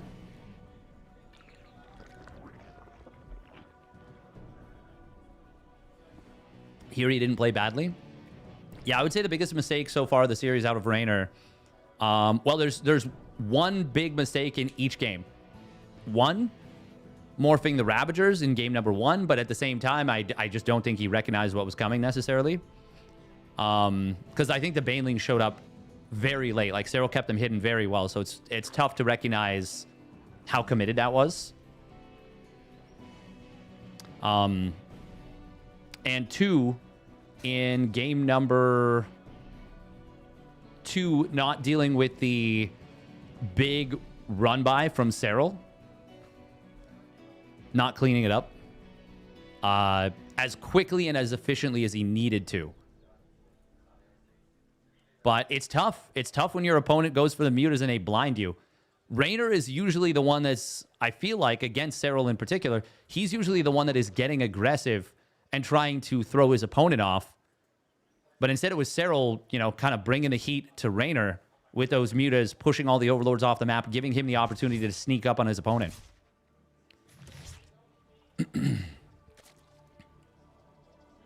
This time, for the first time in the series, we're going to be seeing both players building the Baneling nest at the front. No mind games yet. Just stuff. Just stuff.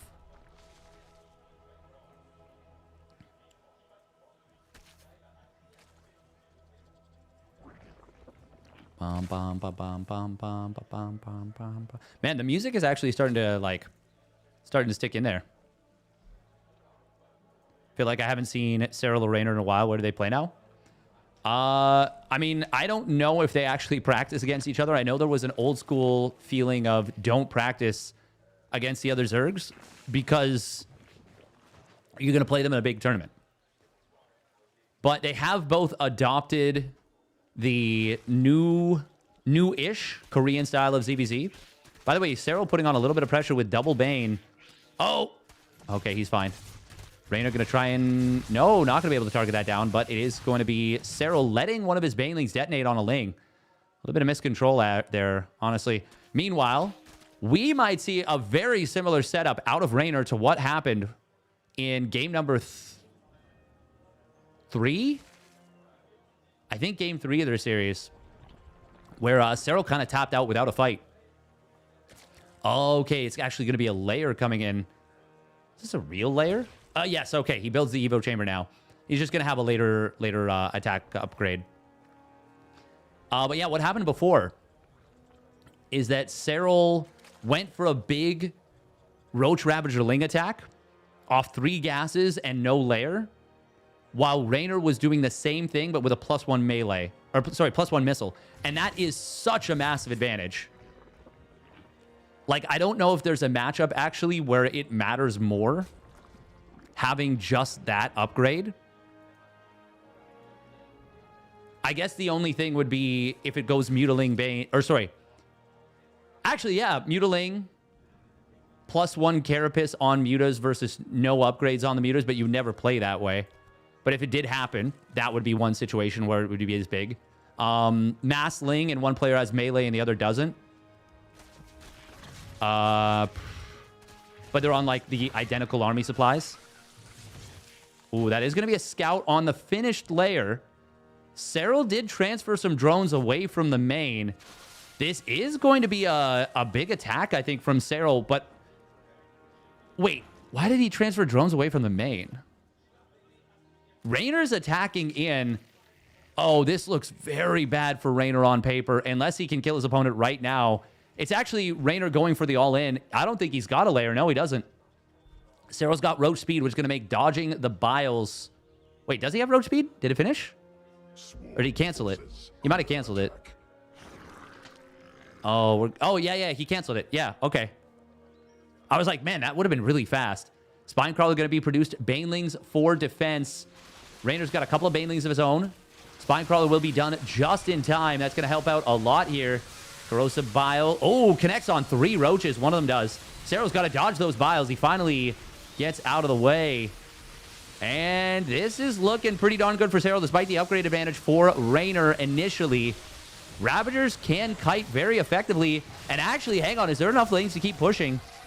Serral's got 15 roaches in production. He's about to have his own +1 missile, which will equalize the upgrades. Oh, where are those units going? Corrosive Bile on the Morphing Ravagers. Good unmorph and... Or good cancel and movement there.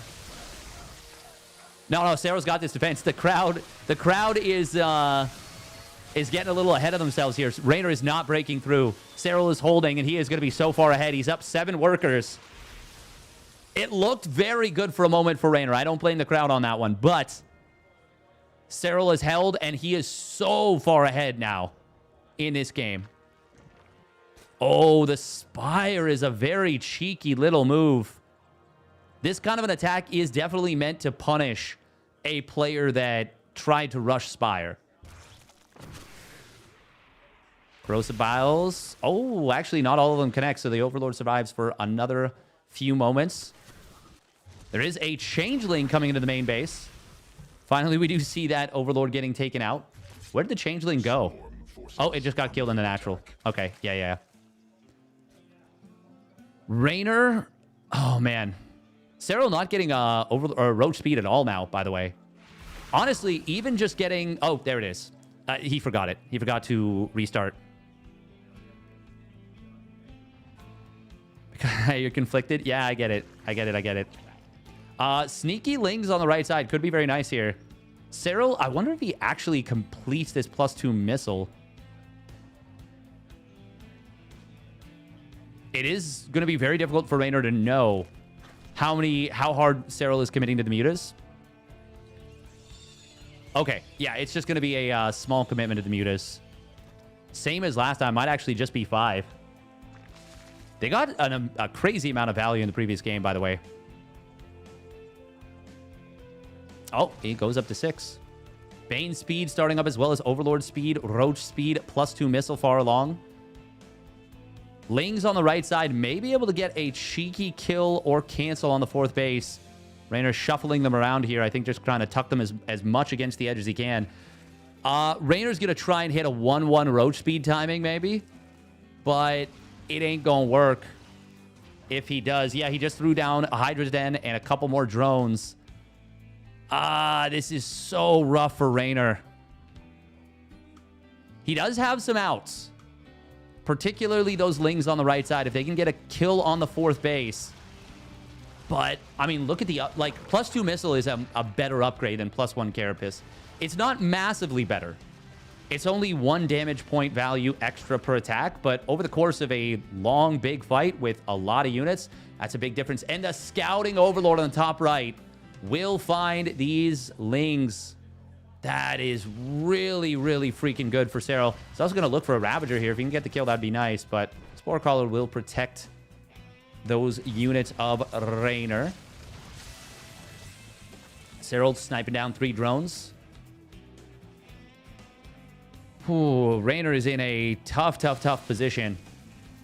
Ling counterattack going to get spotted. Also worth noting that +2 or +1 carapace nullifies the...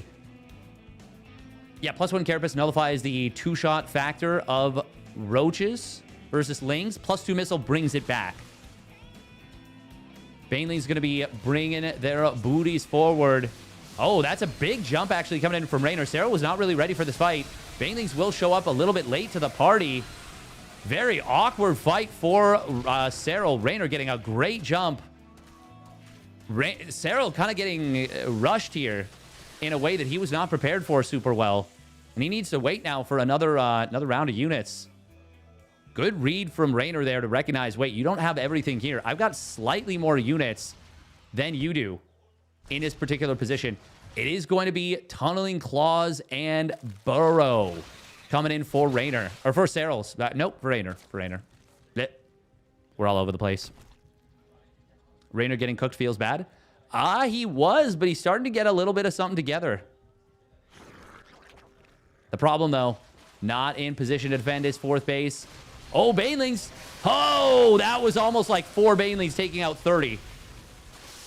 Serral barely pulled back in time. But now it is the Banelings of Serral moving forward.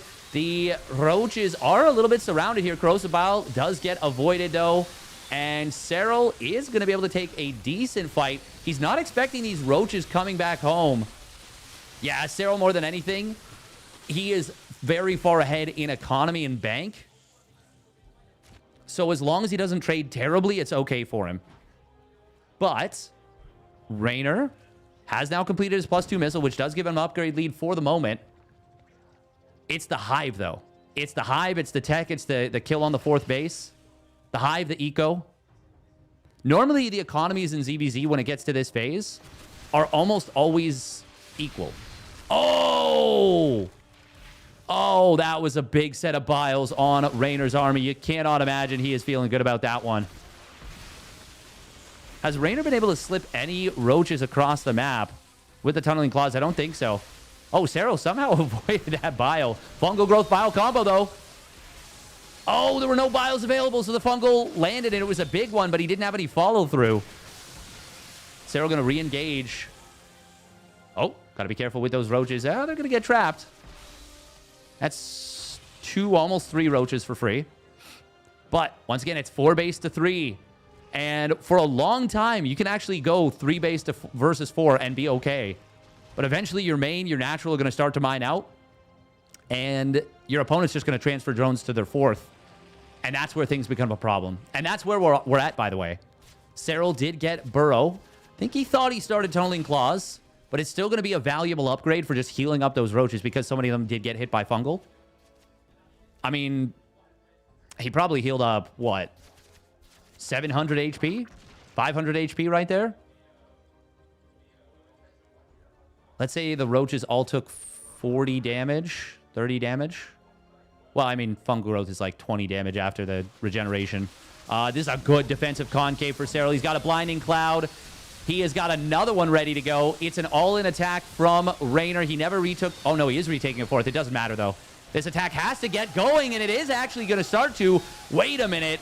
Wait a minute. Serral, the disengage there was not it. Oh, my God. What just happened? What just happened? Serral mishandled that fight. What? I think Serral should have just continued fighting. What just... What? Reynor, unbelievable. Serral is running out of units. He's pulling drones into this. What just happened there?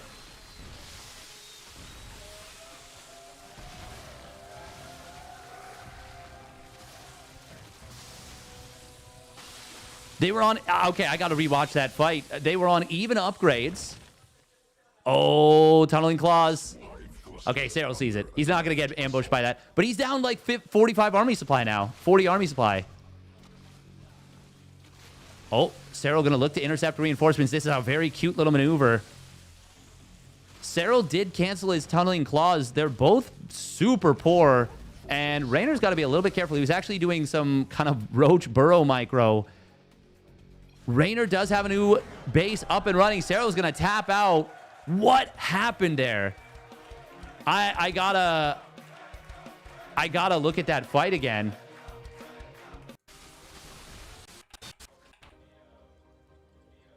I mean, it was higher army supply going into it. I guess the fungals were really nice. It was higher army supply. Blinding Cloud actually... Oh, he double Blinding Clouded.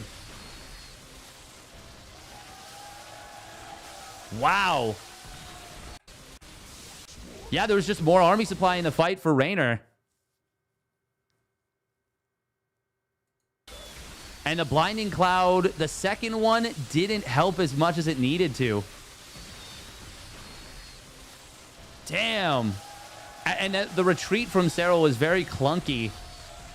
Oh my god, yeah. So that's what I talk about all the time, by the way, in ZBZ. But it comes up so rarely at this level, is having more army supply or having less workers, but more army supply can sometimes lead to some very weird fights. Damn. Yeah, Serral was also trying to get into +2 Carapace and Tunneling Claws. He canceled both, but it was too late. Yeah, sometimes you need to build more spines. Oh, man, that one surprised me for sure.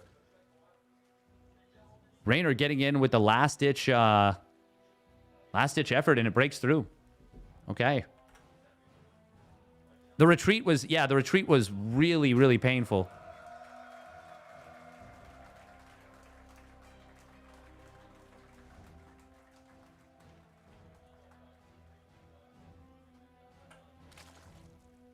Oh, I gotta sneeze.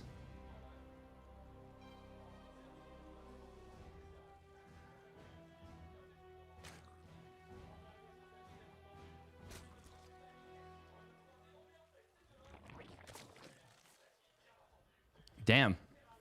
Just seemed like the fungals really helped. I mean, they definitely did a good amount of damage there. They did a lot of damage. I think it surprised Serral. It surprised me. It surprised Serral. It might have even surprised Reynor for all we know.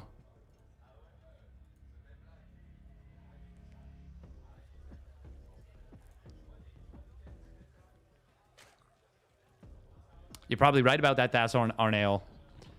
I mean, looking at that setup, it really felt like it was just going to be totally fine for Serral, but 15 plex extra army supply can make such a big difference. But yeah, I don't know if you're joking or not. But let's not use the M word. Let's not use the M word. Where's herO? Well, Kessie Jones, I don't want to spoil it for you, but you may want to check out the rest of the VOD.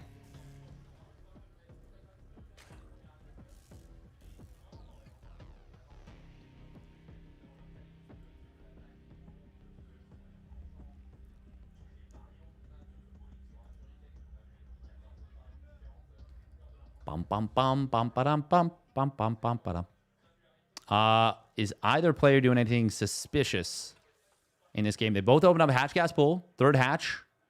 Ling speed. Did they both go to the Baneling nest here? Reynor's a little bit slower into getting up to 50 gas. So he's on just one drone gas mining right now. Yeah. I can tell by the rate at which it's coming in. That is going to mean he's likely going to be going for... Oh, no, he will add a Baneling nest. Where did he put... He puts it at the front, though. Just wanted to squeeze out a few more bits of cash. Serral is adding on Lings. How many Lings does he go up to? So far, this is still a standard number for a relatively defensive setup. 10 Lings is not a crazy number. Okay, there it is. Roach Warren behind this.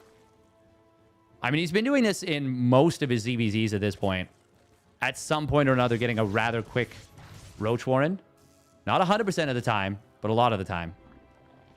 Whereas Reynor does go for the fast Evo Chamber in that late Baneling Nest. Reynor's been getting a pretty quick melee upgrade, or a missile upgrade. In a lot of these games, if Serral goes for a very aggressive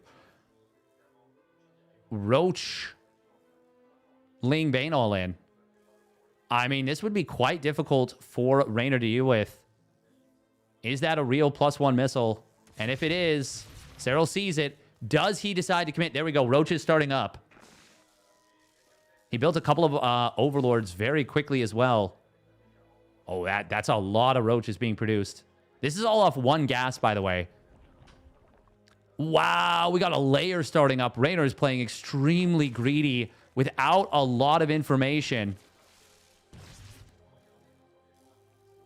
Did Reynor just see that? He's building Overlords. Yeah, he did. He did. He starts up a spine at the third base. I don't know. No, one spine is not enough. Yeah, there we go. At least I would say 2 more spines going to be necessary here. Queens will keep these Banelings at bay and keep the spine safe for the moment, but they're really far away from completing. Roaches are already arriving. It's a big catch from Serral on the overdrone from Reynor on the greedy play. Banelings get avoided. Roaches are going to pop out and immediately get surrounded. Serral, I don't see how this possibly gets defended. We're already seeing Serral droning out of this. Reynor has canceled his +1 missile. Oh, good split on these units from Reynor. 5 drones have gone down. Oh, does Reynor have a chance of holding? Baneling connection is big. Serral, he does get surrounded a little bit here. Target fire coming in on the Roaches from his own. This will be a defense, but it's a massive worker lead now from Serral behind us. Reynor restarts his +1 missile. I think he canceled his layer too. I think he canceled everything to make this defense happen. Really strange that Serral didn't full send there with the jump he got. Like, I think he could have just ended the game there. Serral is building his own defensive spine crawler. He's already up to 3 gases, and he just completed a 4th. And as he sees that his opponent backs away, he cancels the spine. That helps him retain the lead. Yeah, this is definitely a lead for Serral, definitively. But man, I really feel like if he commits there, like if he hard commits, I think he just wins.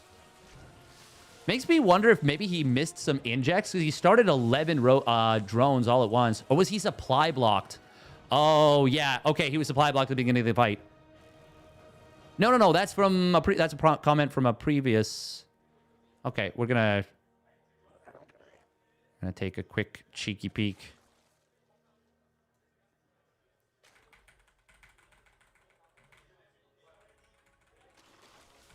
I want to take a look at the VOD.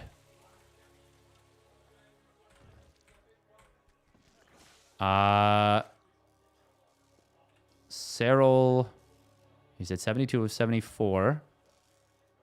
No, his Overlord popped. He was not supply blocked. He chose to make drones during that. Yeah, that's crazy. Yeah, I don't know. Serral has always been a player that likes to put on pressure, but not necessarily go all in. Meanwhile, Reynor, no layer, Roach Ravager Ling. He's got his +1 missile. He's going for the all-in himself. But Serral, he's got his +1 missile done. And Reynor, I don't really see a world where he breaks through here. It's going to take some really good biles and probably, to be honest, some mistakes from Serral. And I don't know that Serral is going to make those mistakes. It's a great defensive concave from Serral. Last second dodges that one bile. Reynor is placing the biles very nicely. I like the way Serral moves forward, targets down that one Ravager that was a little bit exposed. Does Reynor have enough? He's flooding in with more Lings. Serral's got to dodge some of these biles. They are starting to land home pretty hard. Serral's micro in the fights has not been necessarily the most clean, but he is starting to clean it up now. God, these biles are still landing way better than they're supposed to be able to. Now the roach speed, though, has kicked in, and that's going to be a rundown on most of these units, if not all. And yeah, we're going to see GG in a moment, I think. Reynor, I mean, losing all 4 of those Ravagers. Is he going to GG? It kind of, the way he stopped moving with those Ravagers, it made me feel like we were going to see it, but maybe not. I mean, roach speed is done for Serral, and Reynor just restarted his lair. You are down 2-1 in the series, and this is tournament life on the line. Like, you do not want to go down 3-1 versus Serral, but at the same time, well, if you're going to expend your energy trying to make a comeback, down 2-1 in a series on elimination point is, yeah, that's probably the time to do it. Or not elimination point, but on an elimination match. Yeah. It's not like he has to play 7 more best of 7s today. It's, if he wins this one, it's 1 more and then potentially a bracket reset to make it 2 more. Well, it wouldn't be another best of 7. It'd be a best of 3. So Clem, I should mention this. Clem is up in the pre-bracket reset grand finals, which means that if he wins, the tournament is over. If he loses, it goes to a bracket reset best of 3. Reynor needs Void Rays. Heh. I mean, if Serral gives Reynor a ton of time, doesn't hit his +2 missile timing, maybe there's a chance. Maybe there's a chance. Oh, those Lings actually did get missed by Serral, but he puts the Overlord on patrol on that bottom right, and it will spot the Lings as soon as they go in, basically. Yeah, the big timing right now for Serral is going to be that +2 missile. Actually, I guess the 2-1 timing. Oh, he sees 1 Ling for like a fraction of a second.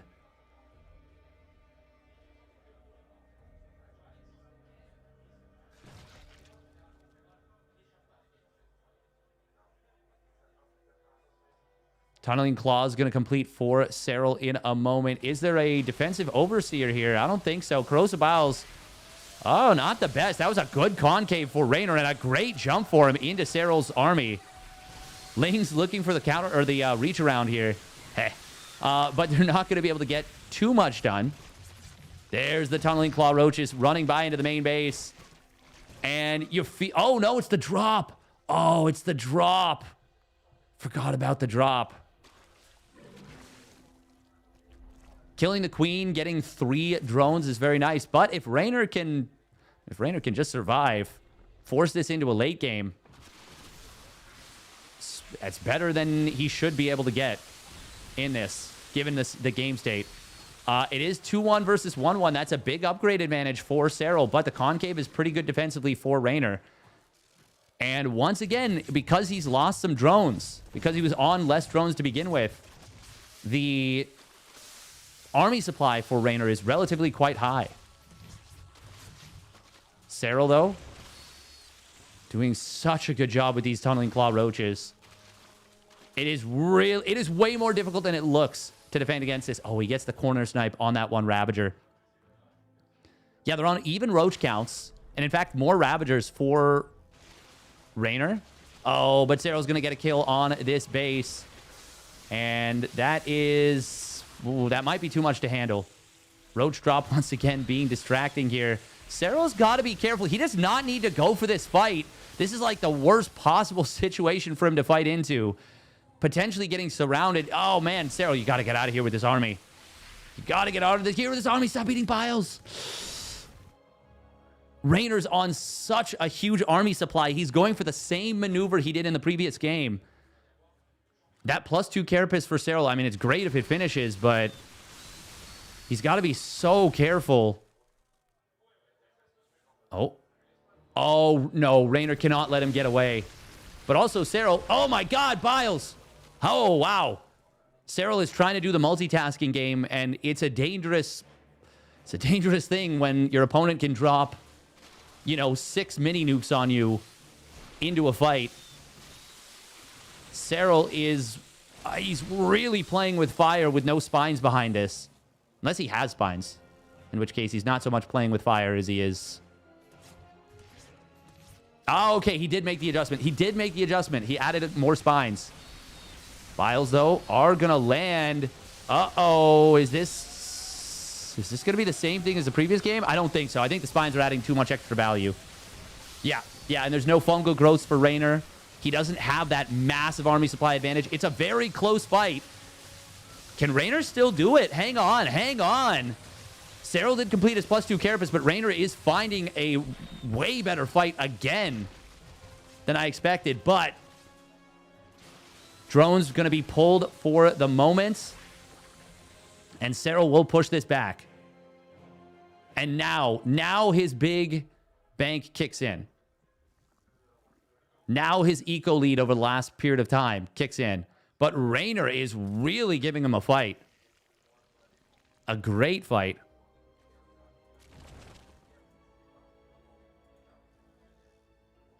Just hard to win versus Serral? Yeah.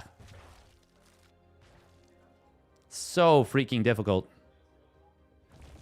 So they have to beat Clem in basically a 10-game series? Kind of, but not really, but sort of. Okay. For a second, I thought Reynor was like... I was like, he didn't have a bunch of roaches just burrowed in his natural, did he? Oh, that's a big bile landing on Reynor's roaches. Serral, okay. Okay, Reynor cannot... Yeah, he can't give up this base. But he felt like he had to. Corrosive Biles finding a bunch of overlords. They're slow overlords as well. Serral gonna catch Reynor trying to sneak across the map with his own tunneling claws. Oh, yeah. This is going to be at least a few roaches getting picked off for free. Caught. Serral had his Tylenol. Oh, no, I can't. Serral looking really good in this one. Oof. Biles are continuing to land, but Serral is just winning out in the trades and in the eco at this point. Reynor is taking some far better fights than I thought he possibly could. But it is not going to be enough on its own.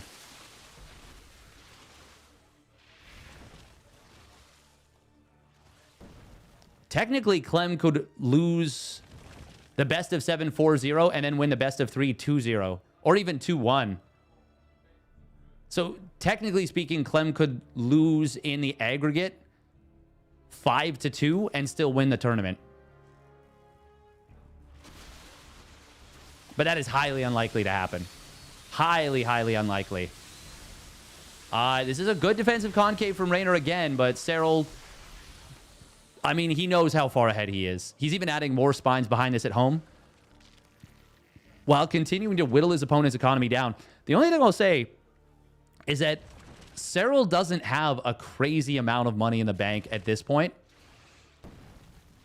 Oh, man. Every time Reynor tries to sneak out, like, there's overseers checking every exit of his base.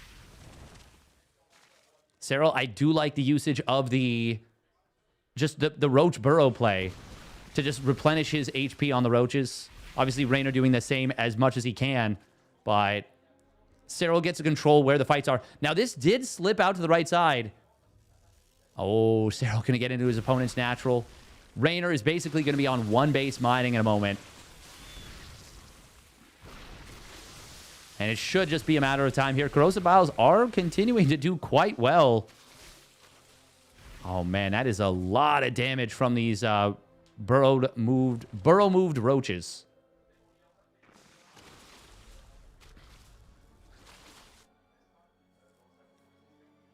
Reynor, he's going to get in on the other side of the map with his tunneling claws roaches, I think. They're somewhere. They're definitely somewhere. I think they're out front of Serral's 4th. Like, they're just sitting there on the minimap as far as I can tell. And unless I'm crazy, unless that's like an overlord. Reynor, I'm not exactly sure what his game plan is to actually win this game. I don't think he can. But if there are those tunneling claw roaches on the other side of the map, he might be trying to draw his opponent into a bad fight. And then he pops out the roaches on the other side of the map. Intercepts reinforcements. He's going to try and surround Serral, but Serral, well, hang on. It's a good jump on the surround, but Reynor knows he doesn't have enough. More and more drones were falling behind us. And ultimately, Serral will take the game and put himself on match point. What happened to Classic? He had a minor health issue, his words, and he was advised not to travel, so he had to forfeit after being knocked to the... after being knocked to the lower bracket. Reynor's looking a little... I mean, it's... Anyone who's played this game knows that it is not a good feeling to lose it. It is such a tough game.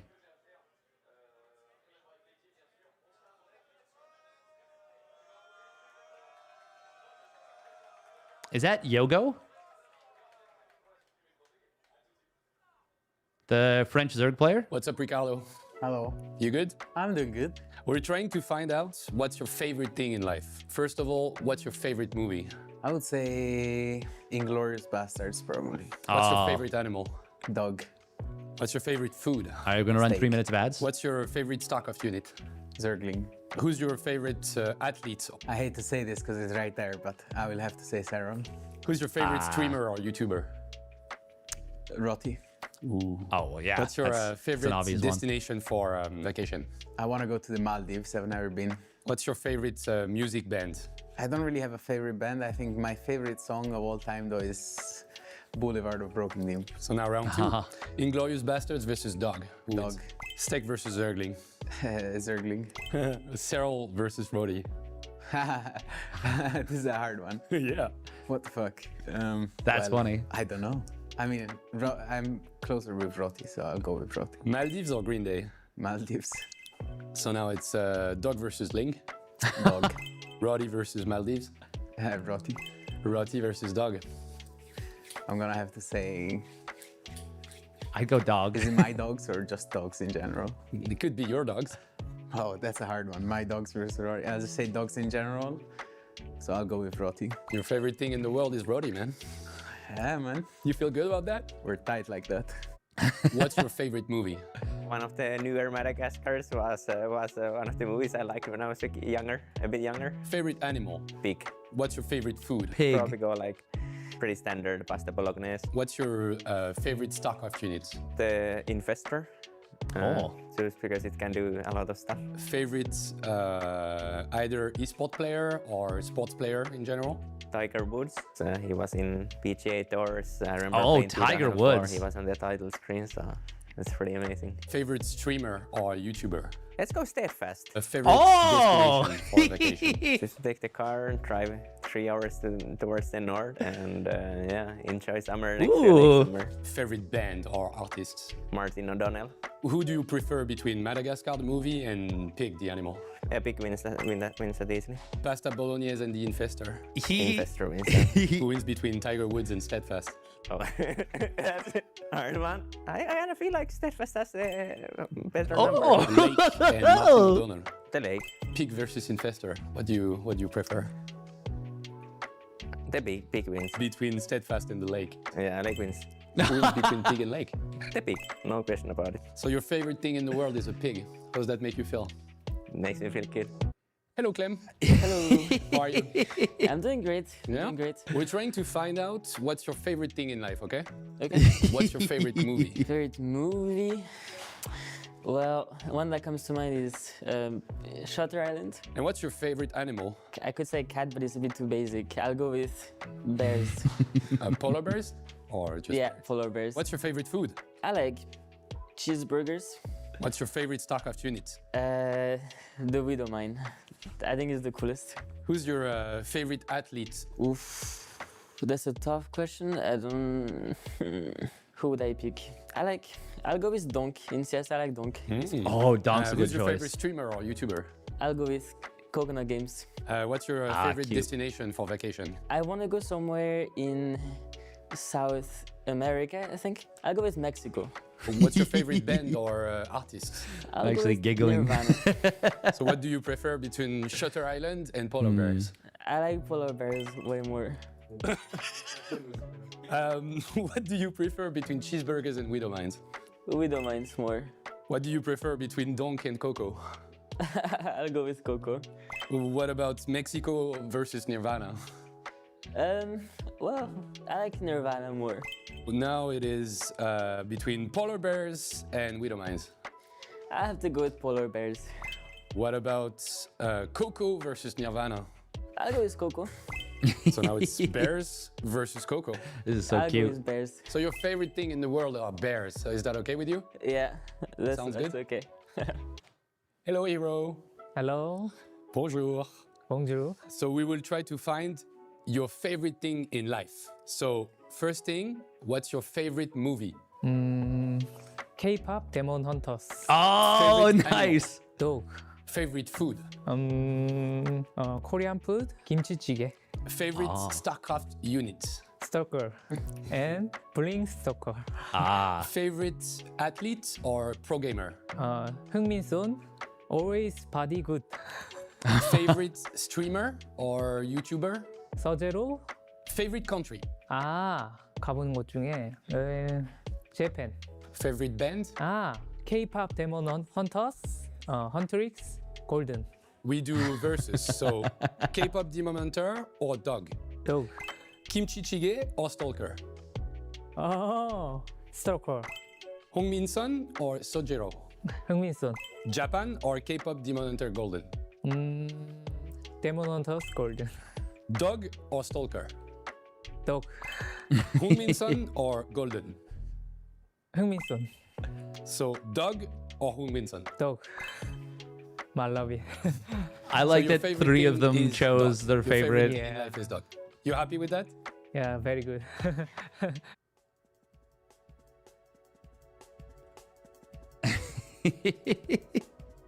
I'm like blushing right now. Oh man.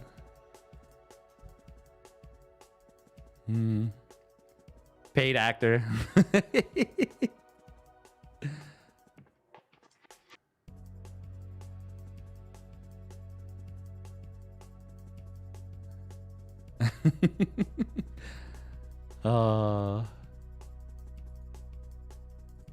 Your favorite player's favorite streamer.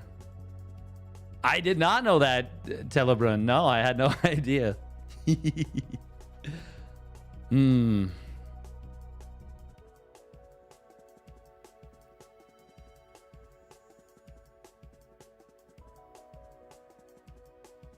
I beating out Tiger Woods feels good. I'm more than okay losing to a lake.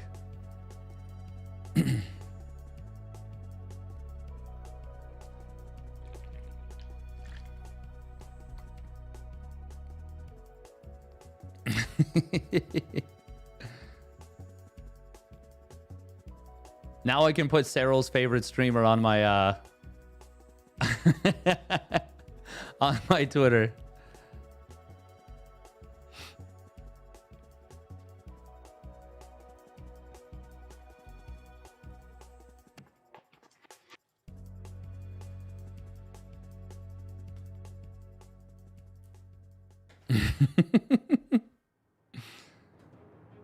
You know, I probably would side code, actually. Don't lose yourself in a lake. True.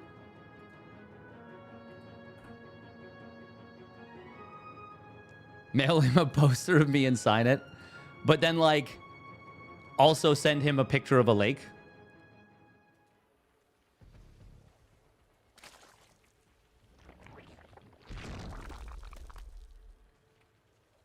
No, it's not even a man crush. It's just like, oh, recognition feels good, you know? Sandworm, going to be game number 5. Serral is a VIP in this channel. That's correct. That's correct.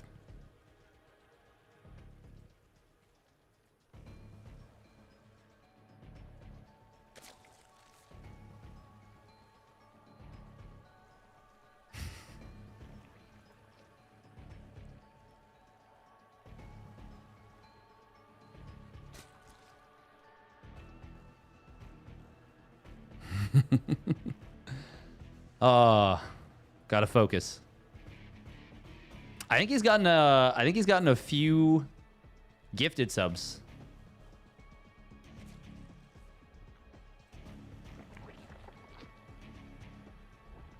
All right, Sandworm.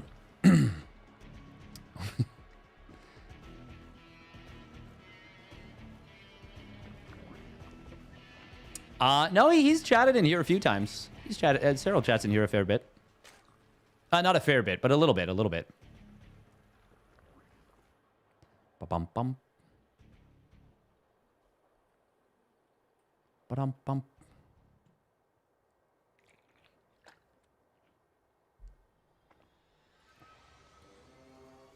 How long am I going to be riding this high? A while.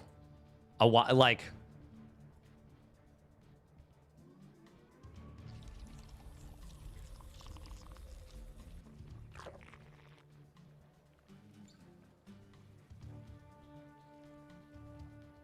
Definitely going to be riding this high for a while, that's for sure. Bom, bom, bom, bom. Bom, bom.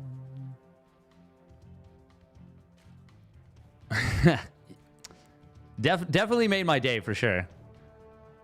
Yeah, exactly. I don't think there's many bigger compliments in the scene, you know.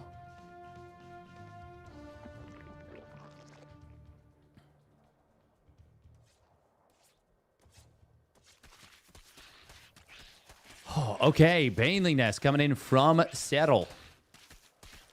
We do see Serral taking the pocket base, whereas Reynor going to take the vertical base. Not necessarily the craziest situation.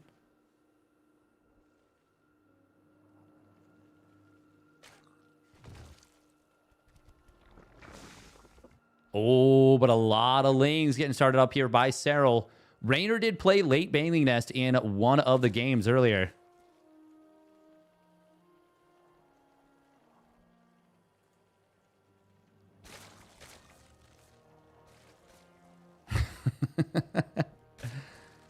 How will you deal with the jealousy from other casters, Drolarius? I think it will be okay, but we'll see. We'll see.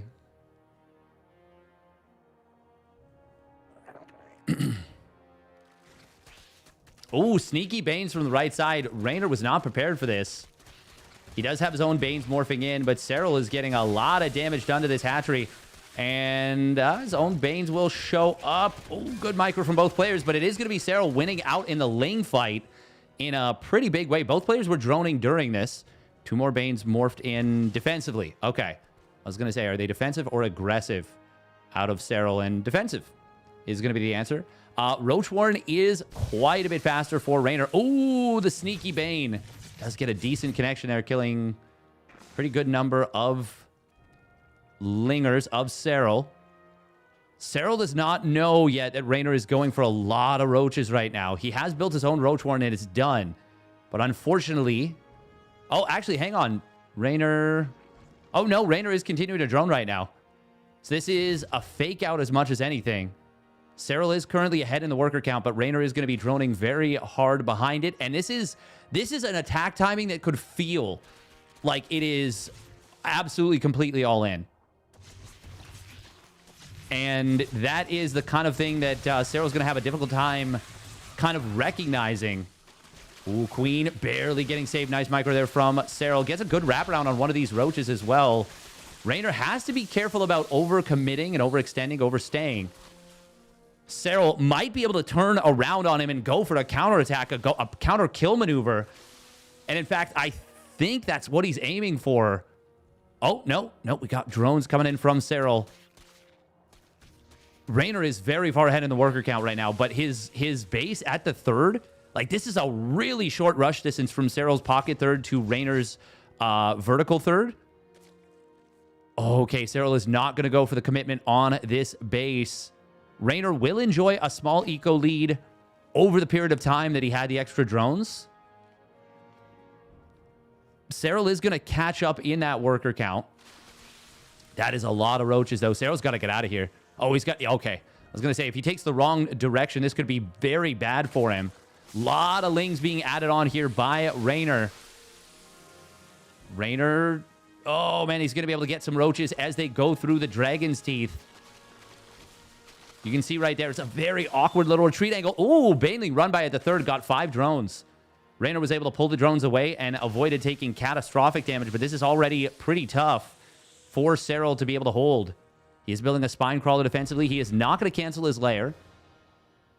Oh, Serral actually cancels the spine. This is a full commitment from Reynor. Lings will get taken out at the third base as they try and scout very early on.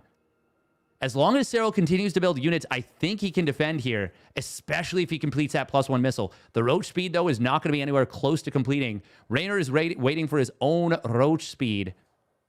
Oh, Serral taking a gold base is not ideal.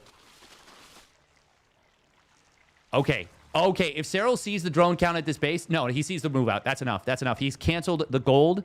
He's going to be firing up more and more units. The +1 missile is going to be huge for Serral. The lack of roach speed will hurt.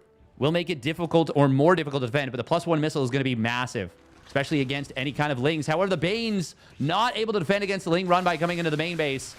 Reynor does have... Well, he does have kind of have to retreat. Queen in a good position in the main base with the help of that spawning pool. Corrosive Bile is going to try and land on Serral's army. Oh, he just barely avoids taking the damage here. It's a great concave for Serral. Does he have the numbers, though? Is the question. Reynor is starting to break through. Spinecrawler is helping out in the back. Serral is super close to having roach speed. That's going to help him out a ton. The Spinecrawler is putting in an insane amount of damage into this fight. Corrosive Bile is going to finally help take it down. But Serral, I think, is going to be able to hold with the defender's advantage with that roach speed now kicking in. It's a 15 army supply advantage for Reynor, but it's very, very close.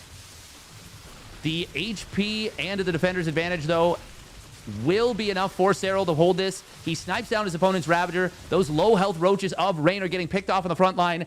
And the worker lead for Serral holds. It is now even army supply, and Serral is on the verge of making it into the grand finals. It's not over yet, but that upgrade advantage for Serral is gigantic. The Evo chamber for Reynor is just now about to complete, and Serral has already started up his +2 missile, which means that there basically won't be a timing for Reynor where there's an upgrade. There's upgrade parity. Unless he gets a big contaminate. Now, we do see a Spire starting up for Reynor. It's a desperation play, and it's a weird enough game that Reynor... that Serral might not realize what is going on. And to be honest, it's not even like Serral is miles ahead in this game.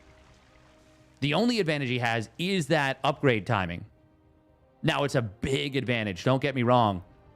But it does feel like this is the kind of map where attacking in might be a little tough, even though it is a short rush distance map. Serral actually, despite being on 6 gases right now... Okay, he just spent a bunch of money. Oh, okay, yeah, Burrow and Tunneling Claws. That's where a lot of his gas went. Okay, okay. We are going to see a scout coming in. This will find the Spire, and it is nearly done. Hydralisk Den finishing up. The gold base is going to be able to start mining. Serral will go for a little bit of an attack here. 1 Muta getting fired up.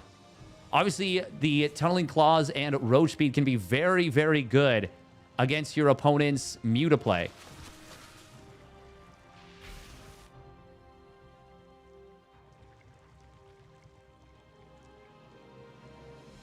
Serral has that Hydralisk Den completed. Reynor is going for the counterattack right now. He's got to be careful that he doesn't attack in with his... before his +1 missile is done into his opponent's +2. I don't know if there's a timing for it. It's going to be very, very close. +2 missile. Oh, it is going to finish just ever so slightly faster. Reynor should avoid that timing.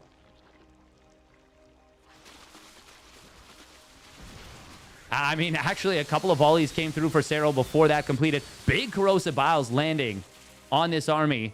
Oh, looks like there was a Bane run by at the natural, but Serral dealt with it very well. Oh, and now Roach is caught on the Dragon's Teeth here on the left side. Could have been a lot worse. Good corrosive bow from Reynor to allow for a retreat.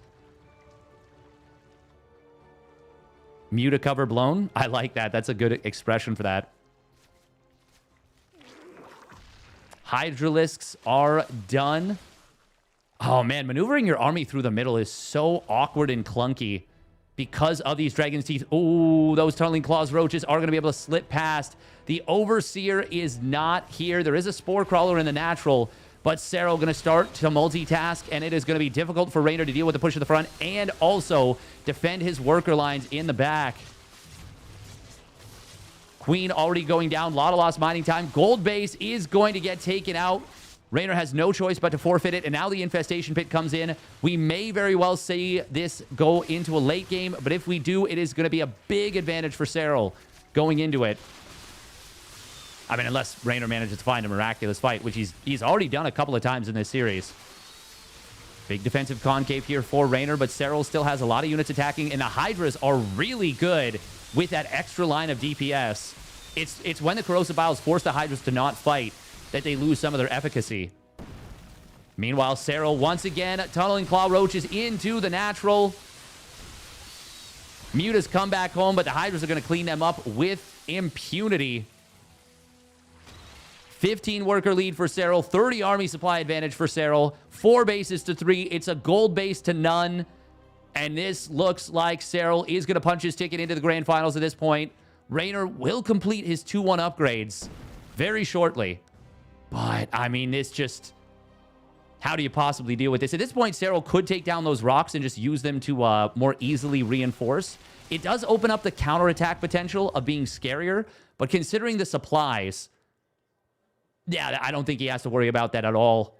I think Serral waits for these Ravagers to morph in, and I think he marches in to claim his spot in the grand finals.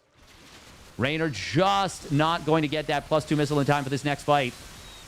We'll complete in a moment, and it will give him a temporary upgrade advantage, but not going to be enough. GG is called. Serral gets it done.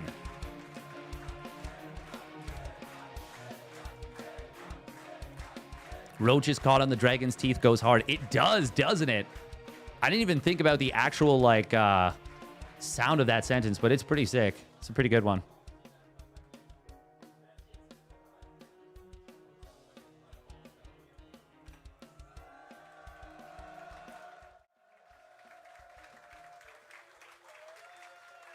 All right.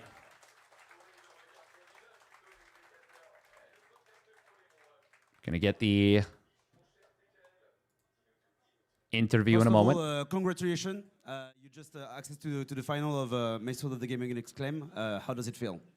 It feels amazing. I knew it's going to be a hard road from the loser's bracket. Beating herO and Reynor is never going to be easy. So I'm very happy. Yeah. No kidding. Clem is usually a very tough opponent for everyone, and maybe especially for Zergs. Do you think you can take it from him in front of his crowd? Well, it's going to be hard, like you said. Clem's always really hard for me as well. And yeah, I need to play really well to take him down, but I think I'm capable of doing that. And it's going to be hard as always.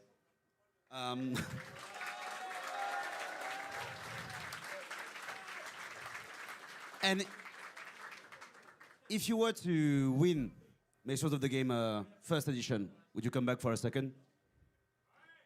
Yeah. Well, yeah, you kind of have to defend the title always, but I mean, I hope to be here even if I'm second place, but yeah. No, if you're second place, you're not invited. Just kidding. Thank you very much, sir. A big round of applause. Congratulations.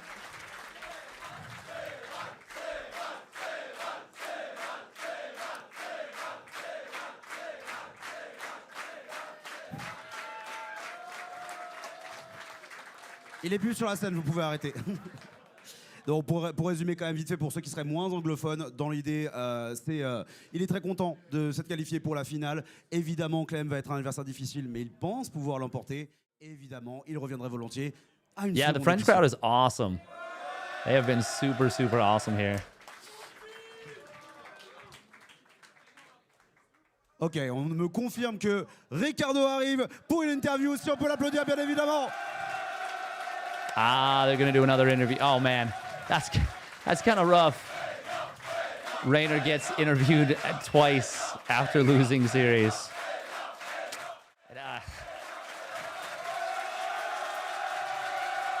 I mean, that's got to feel pretty good though, having the crowd cheer you on like that after.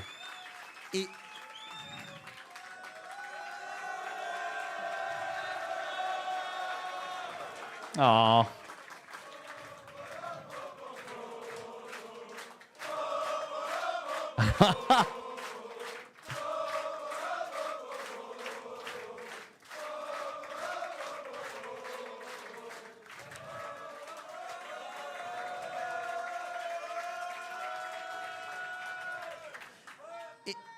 It's always a downer to lose in an event, but I'm guessing I'm asking, how do you feel seeing all this love from the community? Like, you showed us amazing game, and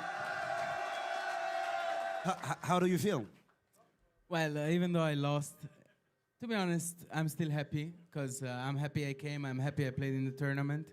The crowd is absolutely amazing. It's been. That's cool. That's nice to hear. It's been a long time since I played with a crowd like this, so it's a good feeling Aw. still, even though I lost. Oh, I like that.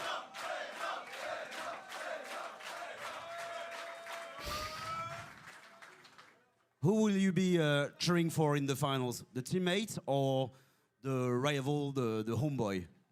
Well, obviously, I'll be cheering for Serral because I think, first of all, Clem, I think, has enough cheering here. Well, I think Clem has enough cheering here, as we can see, and Serral is also my teammate, and yeah. And he does need his fan as well. And same question as Serral. Would you come back for a second edition of Maestros of the Game? Of course, of course. Perhaps I'll take the next one. We'll see. Thank you very much, Reynor. Big round of applause.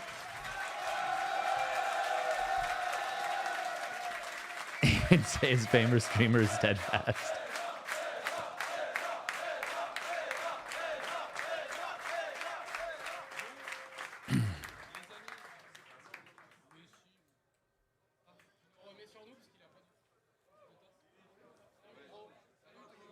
Oh. I think it's gonna be like a long break before the finals. So I'm definitely gonna take a little breaky.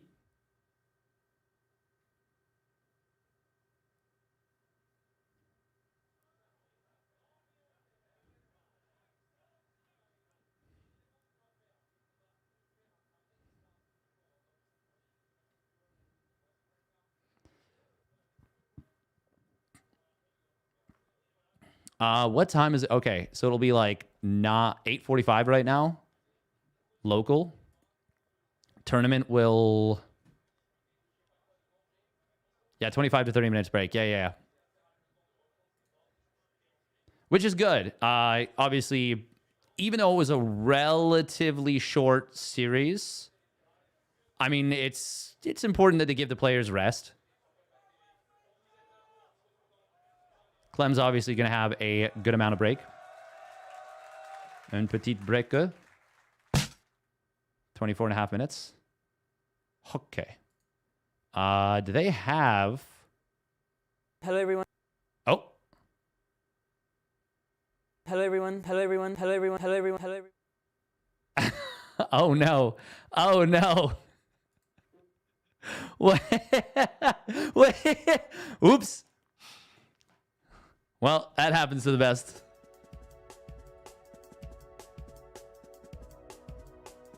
Oh, thank you, StarCraft Enjoyer. I appreciate it.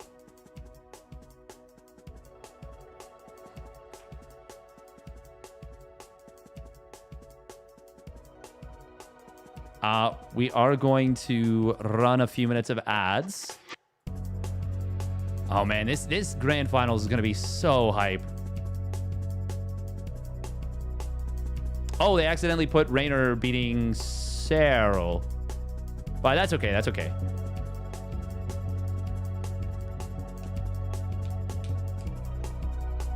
That's an easy fix. Obviously, we know what really happened.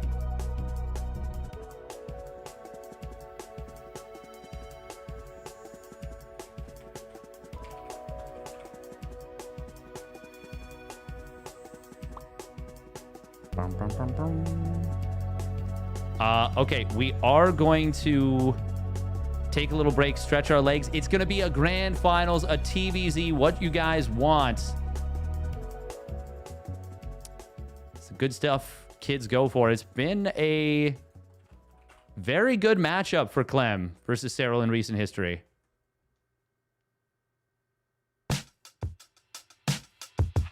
Oh. Oh, that's pretty cool. Oh, that's really cool. Like a particular event or country that you travel to for esports that you like the most? Like, is there a favorite memory? For me, I would say, well, Korea. Yeah. I'm going to turn up the volume a little bit. And competing there or just a country? It's a country and competing, yeah, I think. Is that too loud or is that good? I think the GSLs have been quite a ride for me as well. So. I like all the Earth? flip I live on Earth. Yeah. I played in. I'm 3 from of them. there. I like all of them. Oh, it's going to be really hard to not do that, Noe. It's going to be really Sure. hard to not do that. Yeah. But no, I just like that event. You I think the best atmosphere was believe very I'm good because basically everyone who was there at least knew what making StarCraft sure is, I get right? that. So it's, I don't know, it was a different atmosphere, I feel like. All good? All good? Yeah. Not the favorites? Different merit. Okay, yeah. All good. So maybe friends. Maybe friends. Good. Yeah. For now, first day. Yeah. You will see. You will see Saturday. Good. Please so good. Okay. What about you, Clem? Well, I like Valencia in Spain. I thought it's always a cool, Such a always Paris cool place classic. to go, and very good food, and yeah, just a nice event overall. And I think that's the location I like the most, probably. I mean, honestly, I like Paris as well. Yeah. Yeah. Because you're getting drunk in Paris. That's Well, just easier when people speak French. You're a competitor. You prefer when you're doing Yeah. some games, right? No, I prefer winning, but so yeah. I'm not sure. I don't really remember the meta being that good back then necessarily. I watched the replays and actually you were doing like Hydra Bang every game, every match. Really? Yeah. No way. Maximum Hydras were 7. giga broken. Yeah. No, it was more like Roach Hydra into Lurkers. Yeah, I think so. Oh yeah? Yeah, Against Terra maybe. I don't yeah. remember. Yeah, against Terran, yeah. Yeah. I mean, it's the same now though. Yeah. It hasn't changed. Yeah. Why are we doing this? Why are we taking this game? All right, I'll be back in a little bit. Maybe we I think play 2020 was the some best meta-wise. stuff. I don't remember anything about it. 2020. The games were just cool. It was like All right, we'll be it was right like, back. It's cool because it was spamming mines. It was, That's why it was yeah, cool. it was Enjoy like the with your mind, downtime but it was content for the active, moment. Like active games always, you know. It's not like then it became kind of Isn't that like the void ray meta or something? Yeah, okay. For us was something else, but like for TVZ at least. Yeah, they had the Void Ray meta back then. Yeah. That was you know unstoppable. about what I thought was the place where Limbo, DNS and Continuo was living at the same place, called the Twilight Council. Yep. And that was the French BBC. That was a They great didn't do era. much content there. Oh no. I feel like they promised to do more and Yep. then nothing happened. Yep. Thank you. So it's here? Yeah, yeah. All right.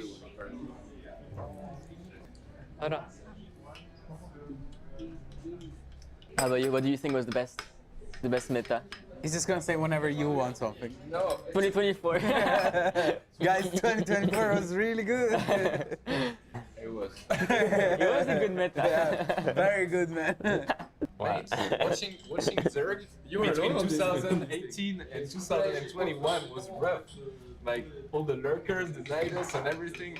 At one point Zerg was super broken too. Yeah. He's getting to stuff, can you see? You That can was balanced. that was What? You don't think that was balanced? 21? Yeah, I mean, lurkers were completely broken, but we also had strong minds, strong I have ghosts. 15 lurkers, I'm going straight into your second base and I burrow them and then suddenly the game is pretty okay, even though it was terrible for the back. Yeah, Come on, that was pretty dumb. They had 2 supply ghosts for 10 years straight. I think Talking about the game being balanced. Like, what? Do you see what race they play? It's not balanced. They say Protoss OP. This patch, not next patch. Next patch? No, this patch. Be honest. PVZ or PVT? You think Toss is OP now? Now. Now. Yes. Yeah. Okay, now PVT or PVZ better for Protoss? PVT. PVT? Every Protoss say PVT. You Protoss play, you know. Yeah? Yeah, you know. That's true, that's true. At the end, no Protoss won anything this year. What do you answer to that? They won GSL. They won like 2 GSLs, no? And Raw stomping everything except EWC Prime. yeah, like actually, they win the online tournaments, they win... Like all the online tournaments are Yeah, where, right. like, the ladder. RSL it was classic twice. I agree. Protoss is good. And I'm a Protoss hater at the beginning. So Yeah. at the beginning. Like but I don't He's know. still the biggest Protoss hater ever. Oh yes. But I don't know. To me, it feels like it's doable. I think it's really, really hard. Like, as Terran ran up before patch, It's doable, but you have to do like twice more than they have to. I think as Zerg is doable. They just literally do the same build every game, and you have to like invent Yeah, the but wheel to catch them off. You have good mid game though.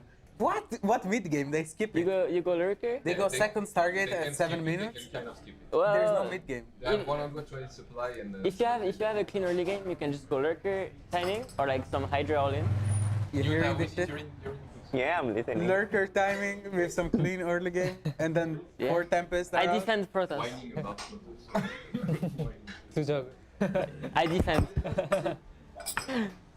Clean early game. You won timing. the WC beating a Protoss that was pretty good in final 4-2. 4-2 for 5-1? I don't remember the score. 5-2. 5-2 4 months. 7-2, no? 7-4?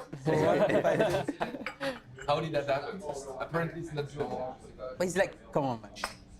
That's because he's the GOAT? I'm not gonna. You're not gonna catch me lacking on camera. You know the difference, like the difference the is mic still rolling? Yes, of course. Oh. Zergs say it's really hard, but they actually win. Terrans say it's hard, but they lose. That's the difference between Zerg and Terran. Sure.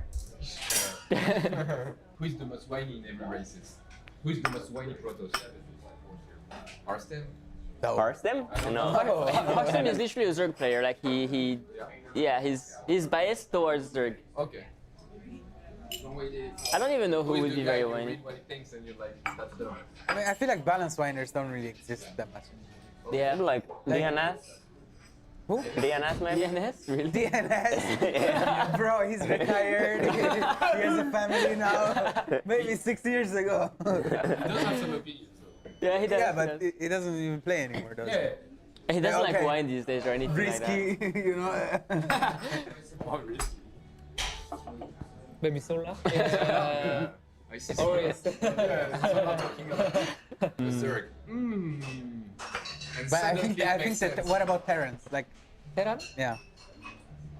Always jog. Only Terran. I mean, we've been a oppressed race for years now. So what do you think is the most important between like having, I guess, perfect balance wise, like with numbers and like 50-50, or like having a fun gameplay, I guess, like a fun gameplay, interesting for the people watching, for instance. Fun gameplay is more important, probably. Yeah, you would agree? I think imbalance is frustrating. Yeah, I agree with that. But Well, I feel like, mean, what is like fun gameplay? well, I mean, Like it means that it means that you can do a lot of stuff. Like or 2020 what? TVZ, for example. I don't know, What's this guy man. talking about? I don't remember this. TVC is always just, it's like whack-a-mole, no? What do you mean? dude, I'm saying that all the time. That your job as a player is just seeing something and fucking Yeah. instantly. You see something on creep, you bash it. But you like playing against late game toss more or what? Yeah, even it's like same for me. Really? I mean, he has, like, this guy is a late game lover, you know, like he starts going past 15 minutes, it starts shaking a bit. Let's go, man. Well, I think overall, like both are really important, of course, but probably fun is more important and like having interactive gameplay. And if you have like interactive gameplay, you also maybe have like more potential to do stuff. And then because if it's like very samey, like if every game looks the same, and there's not like that like a whole lot you can do that's like super different or in terms of like mechanics, then balance issues feel way worse because you just feel like you're stuck in one meta and this meta is really bad. Yeah, that's also kind of the feeling I had in this meta against Protoss. Like it felt like they could kind of go for the same build every game pretty much, and there's not a whole lot I could change myself, you know, to like play better against it. So it just felt very frustrating in that way. So probably like fun, most important, but of course both are. So I was rewatching the game that you did at WC last year, and the map, the strat you had on Ghost River, going for like really few drones, zerglings, drop queens, and everything. Yeah, this kind of stuff is cool. It's so cool for viewers. As a caster, that's Yeah. in the best of 5. You want 1 or 2 like this. Yeah. That was as well the point. I had a banger on Dynasty as well. Remember that build? On Dynasty? Against him? No, I played against Cure. Oh yeah, I remember some of It was but like you just won, huh? You just... I mean, it was a good build, right? Yeah, it but was you just won really it. good. It was really good. It sounds like you made the build and you gave it to him. No, man. No, Genius. That was mine. That was mine. That was yours? That was completely mine. It's like the Ghost River. Yeah, I remember. Actually, a Ghost River build, I took inspiration from Thermal. Okay. The Clem, we play. You Protoss be Terran? Okay. You I can? agree, yeah.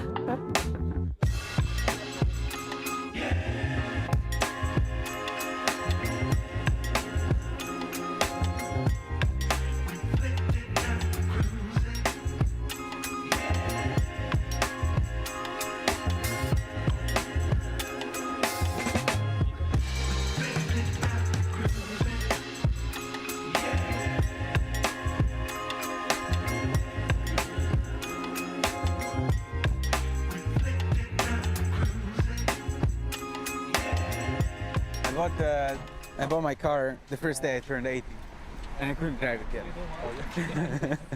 And what is it? It's just it's a Clio, a Renault Clio. You bought a French car. Yeah, I did. Interesting. No, it's really good. I wanted to buy like a couple of years ago. I wanted to buy a better car, but I live in the middle of nowhere, and it's just the roads. The roads are way too fucked up. Like there's bumps everywhere. There's like gravel, and this would mess up the car too Maybe much. you should get a Kia then. Yeah? Better test it for you.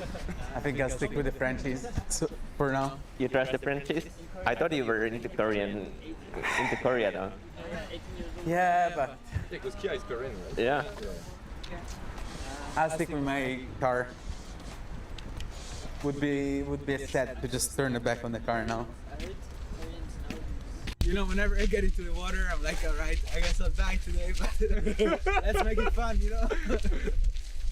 Yeah, I guess like when I'm swimming in the ocean, I get like kind of scared as well of what could be in it, even though like there's no way that there's gonna be something. I don't think sharks are the ones to be scared of. It's the jellyfish. Medusa, sort of. Yeah, Medusa. Yeah, jellyfish. This fucking like scares the shit out of me. You know what happened to me once? I got traumatized by this. So my grandpa had a boat, and in the summer we would take the boat and just go out and then jump in the water. Okay. And one time I was pretty little. I was like 6 or 7 maybe, and I still remember this very clearly. Yeah. We stopped at a point, and I could see all the jellyfish in the sea. I was like, guys, I'm not jumping in. I'm not going in. I was really scared. And my uncle was like, no, just, I'll carry you. It's going to be fine. I was like, no, it's not going to be fine. And he promised it would be fine. So we jumped in together. Okay. Guess what happened? You got stung? Yes. Of course you did. Of course I got stung. Of course you did. My uncle didn't get stung. I did. It's just you. Did he pee on your face? That's a myth. That's a myth. I don't think it is. It's a myth, definitely. There's like actual medicine now for jellyfish. Yeah, for sure. But if you don't have the medicine, Yeah, maybe in the good old days. in the good old days. In the good old days, they would take any excuse to piss us.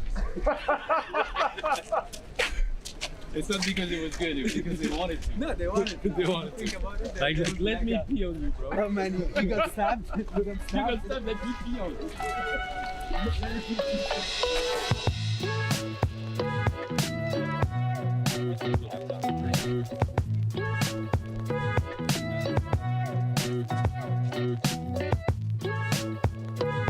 I hate Rome. So What do you rate? What do you hate, bro? I don't know. I hate all the big cities. Okay. Like, Sorry about this again. no, it's fine. Like traveling there is fine, but But living there would be bad. hell, Yeah, like yeah, actual hell, yeah. I mean, Florence is not too small, no? That's why I hate Florence. I don't live in Florence. I live. You don't live in. I live in the forest. I remember that this guy is living 6 months a year in Seoul. No, but that's Which is not that big, I remember. That's different. That's different. Seoul is so big that it's actually different. Oh, yeah.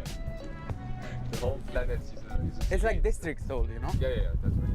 Yeah, if you live just in Seoul, It can even look like you're living kind of not even in the city in some parts.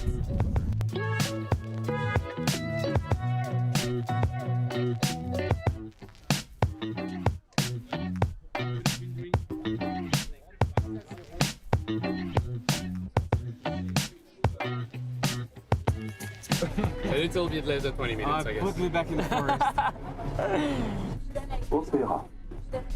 Opera. You know, in case of loser breakout resets. I think the most fair is probably one map. One map is the most fair? I think like that definitely serious feels pretty well. Yeah, I think that's a big advantage. Way more than one map. Yeah, I mean, I get very comfortable, but it does feel bad at the same time. So I think if you do the math, it's like crazy. You have an extra series. Yeah. It's pretty broken.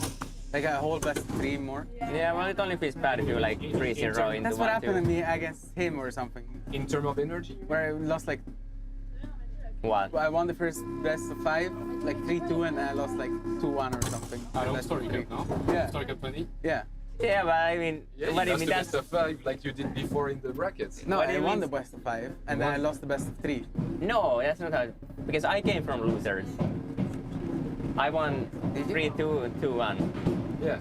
Something like, yeah, I mean, like, but it can be really unfair. Yeah, I think. It's yeah, way I mean, more- I must complain about that format. But you're talking about like the host, like the Paradise Island one, right? Yeah, like. To me, please. I mean, like, yeah, like. Everybody lost one. That's what I mean at the end, you know? Yeah. Everybody did kind No, of. I mean, it's and fine. in terms of energy for the guy coming from the loser, it's harder. You have to work harder. I mean, it's But I not don't that know. bad, but I wouldn't call it the fairest, Okay. for sure. Like, it's good format, but not because it's fair. Yeah. It's fun. Okay. It's good for the viewers. If you want to do it fair, you probably just give, like, not even one map, you just give, like, beta advantage. I guess. I vetoed these 2 maps in this map pool, and depending on the meta, it's pretty one, right? I mean, every map pool has been a Terran map pool since ages now. Are we sure about that? You don't think so? For sure. No, I No, it's actually been... I mean, it's not that bad right now, but It's not that bad, but it's been really still, bad. It's still like nice for Terran, I think. Yeah. What? It's still a nice map for Terran. What? Like, it's not like bad by any means, but it's like still nice, you know? What? No? You don't think? Of course What not. is this guy talking about? He's poking. So I guess the better question would be like, what constitutes a good Terran map pool? Like, what's the kind of map? Well, I think the thing with Terran is that every map can be good for Terran. Okay, so then the map pool is not really Terran level, I guess. Because it's like every map is for Terran, right? I mean, like, there's some maps there. It's like Ghost River Dynasty was really broken for Terran. Yeah, well, that was for one reason, but I think like Dynasty was bad against Zerg. Shut the fuck What up. map? Dynasties, that was bad against Zerg. no god. You had one build that made it good, and when you guys figured it out... What build made it good? The Queen drop? Yeah. You could just go like Ravager, harass the gold, and you can take your own gold. When you guys figured out, you could just take natural first, like the blue base first, and Yeah, but then we gold. can never take our third. No, Dynasty was. Get a lot of this guy. Yeah, I didn't like Dynasty very much. Dynasty was super terrible. They could... Cabal actually exists. It exists. No, it's Dynasty. You remember Dynasty? I have no idea what Dynasty looks like, honestly. Like Torching is good for Zerg because of the. I think that's good for Zerg, yeah. Because the base on top and left. You hear right, this guy? He said Torches is a Zerg map. Yeah, because of the bases, the base layout. Ah, come on. No man. shot. He's just copying. He's trolling us. Come on, man. He's saying the best ever Terran maps are like Zerg maps. You know? He's not like. He's like really controversial. He's like, what? Ghost Reaver is also a Zerg map now? Yeah. Yeah.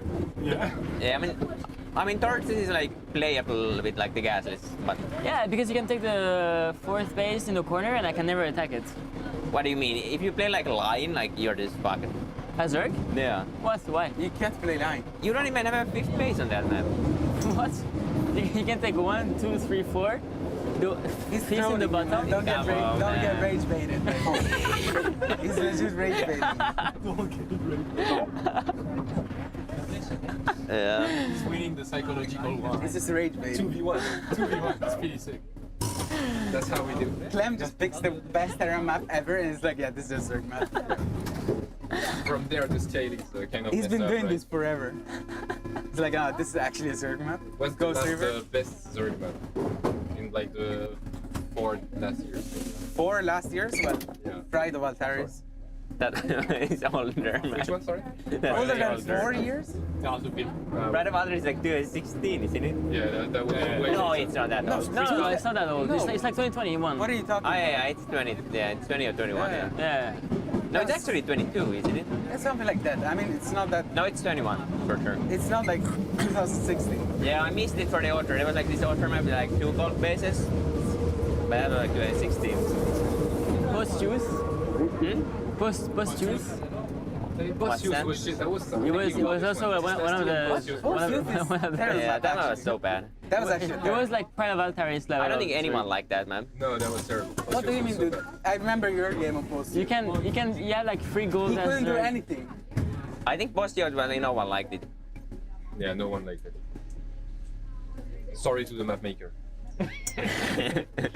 You know what's his name? No. Depressed. It's called Depressed 1. Actually. I'm not making it up. It's called Everything makes the game sense. is Depressed 1. The creator. That sounds accurate. That's accurate. You had Light Shade. Yeah, Lightshade was. It was pretty. I thought Lightshade was pretty even, no? It was pretty. He was first pick. You were first pick. No? Here it comes No, you again. Just rage baiting. He was first pick. I remember this. Delta. Delta. He was big Side Delta. Delta was super Zerg. It was. What? That was like the most terror map. He was also first pick in Side Delta. Yeah, that was your first pick, No, man. it was Zerg friendly. It was your first pick. Side Delta wasn't playable. Like literally every terror first picks that. No, it wasn't playable, man. You would first pick it and 2 Rax Reaper every game. Yeah. It was actually unplayable. That one was so bad. Rex Reaper, it's unplayable. It's just rage bait. No, it's not. It's rage bait. Yeah, Sight was really bad. I mean, I think it's rage bait from him. I think you could actually believe that Side Delta was a bad term. Does that make you think he's stupid or? No, I'm saying like he might be a little delusional. What do you mean rage bait? 45%, 56% Terran versus Zerg. Terror versus Zerg 55? 46 Side Delta. 46. So 54 for Zerg and 54 for Zerg. Oh, that's some statistics you have there for sure.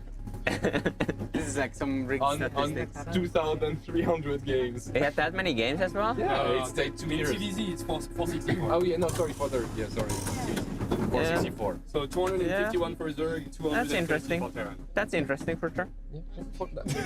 That's interesting for sure. I don't give a shit. There's no more rage baiting now, is there? But like the thing is, he's saying it and he was first picking every fucking game. I don't I mean, remember you get it that. out of the way, right? Yeah, sure. You play the shit map first and then you win. Yeah, sure. Yeah. Yeah, that was Just to interesting. get it over with, you know? You're like, okay. Yeah. You can't win it anyways. Yeah. Might as Get well the back play it map now. out of the way. Classic. Yeah, I mean, Sight was interesting, I guess. Yes. I think it was like Like after 12 minutes, it was after like if it's even late game, then it was good for Yeah, that's how I feel it too, and I guess that makes sense that you would like to open with something aggressive as Serral because It was just you because don't want to. it's not that, it's the third base was so far away outside the that's why. But I think that map now has a hard 6 base, no?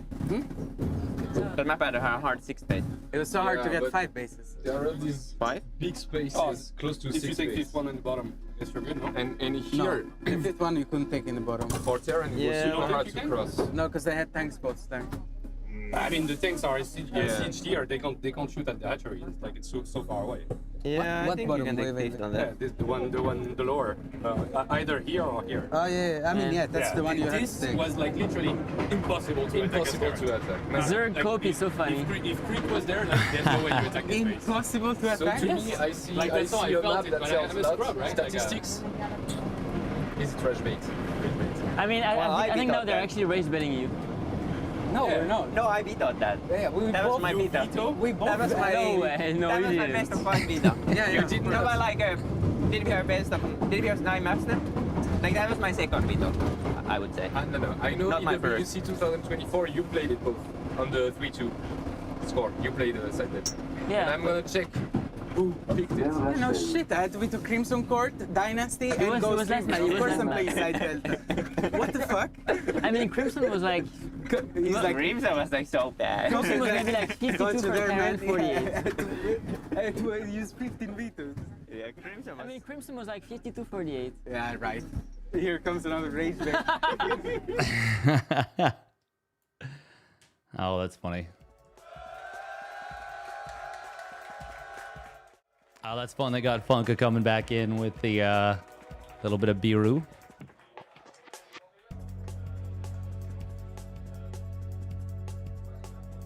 I was just telling one of the boys while we're waiting here, while it was on break, telling one of the boys that that Serral has me as his favorite content creator.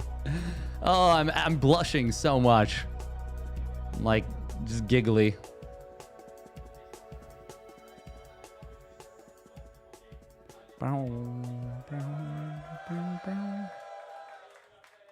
A reminder that once again, if Serral wins this one, hey, thank you, Tegon Ridge.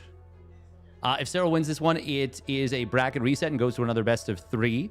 If Clem wins this one, it is all over. And Clem is the tournament champion. Oh, he's drinking tea. I thought that was a... Is it tea? Or is he mixing something into his beer?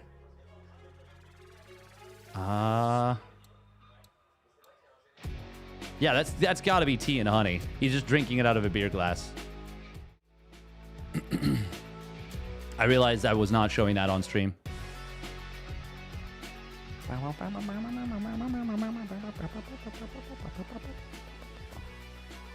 right, let's get a prediction going.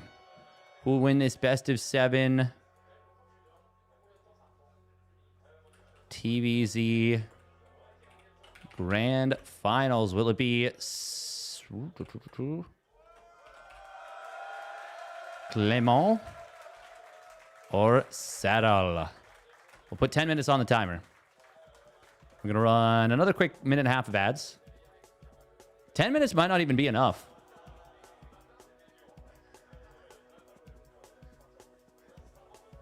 Yeah, herO's super cool, and his English is actually quite good. His English is quite good. Once again, if you want to support the main event, exclamation MOTG.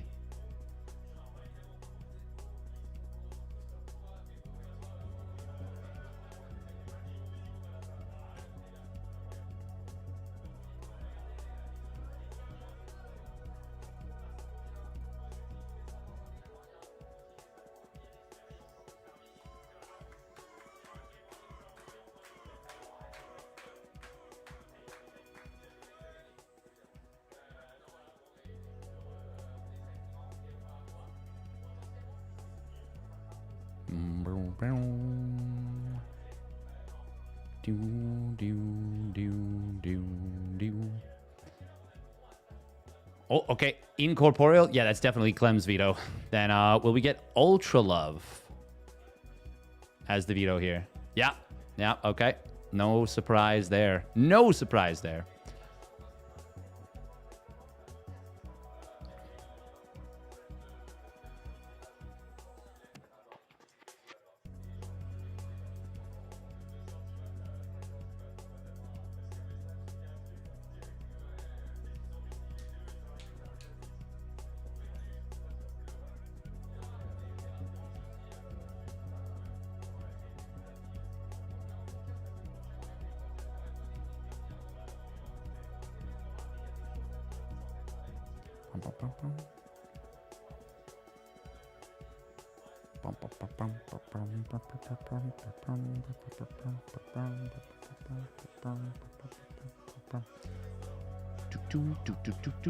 Oh, Gresvon.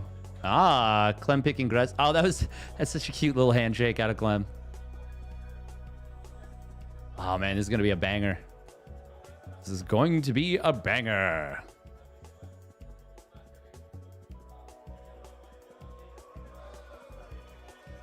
There's the trophy.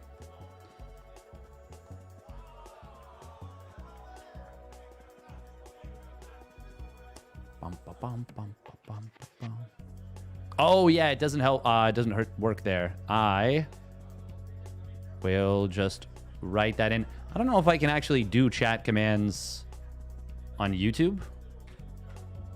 To be fair, I have not looked into it super well. Yo, Jimbo. How much did I miss? All of it? Most of it. Most of it. But you're here for what could very well be the best series of the day. Hopefully it will. Hopefully it will.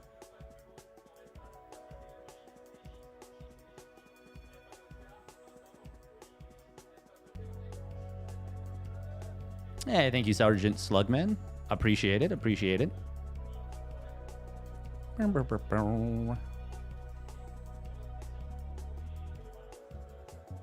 Do do do do. Do do do do.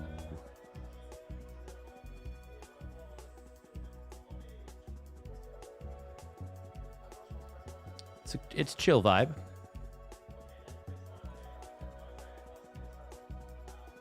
It's a chill vibe.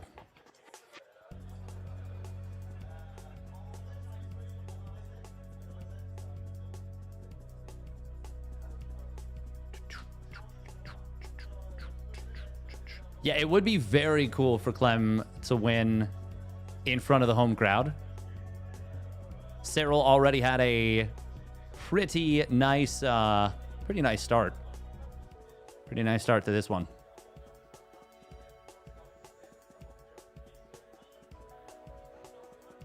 Do, do, do, do, do, do.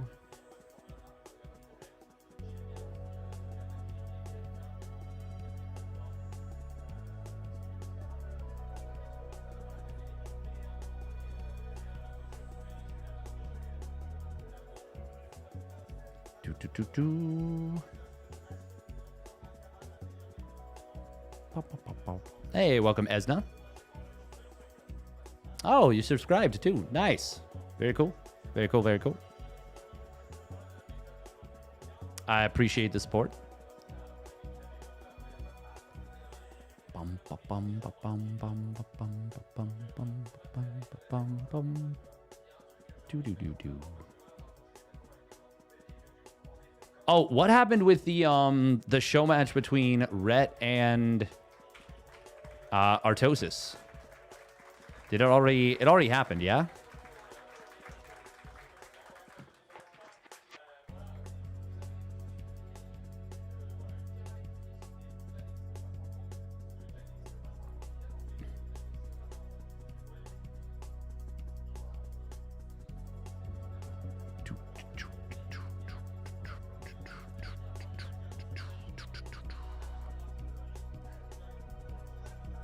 Oh, damn.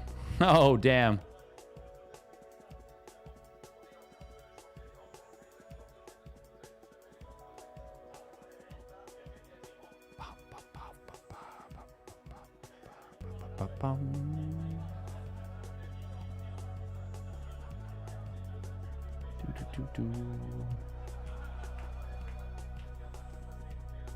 Damn. Woof. Did you see the new 1v1 maps? I have not yet.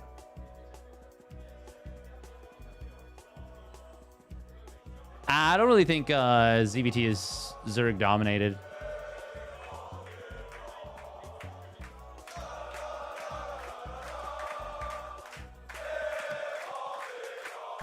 That's pretty cool. That is dope.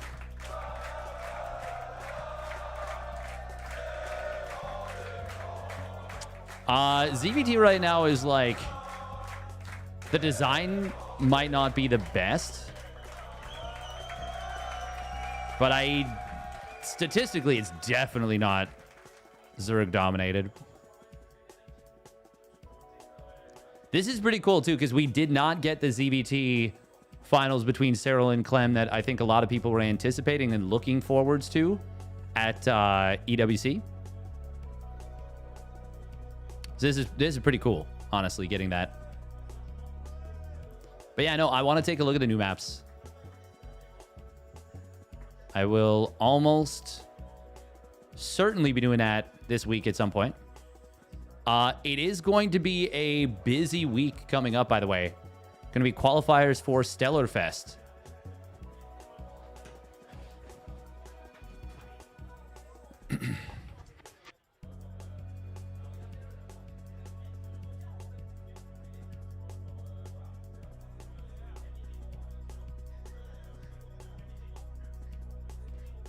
Bum, bum, bum, bum. Do, do, do, do. Lots of Witcher 3 next week. Maybe, maybe. Could be, could be.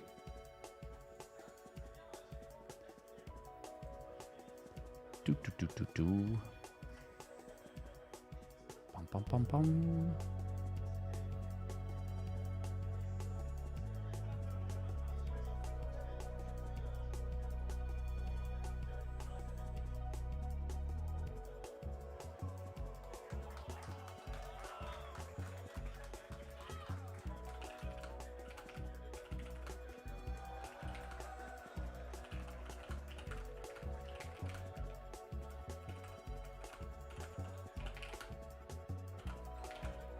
Oh, I was like, what is happening right here? Poor guy's just trying to fix the whatever's going on with Clem's setup.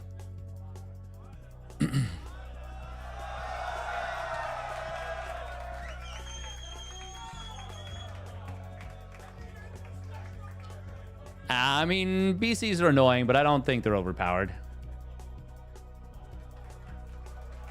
They are most definitely not.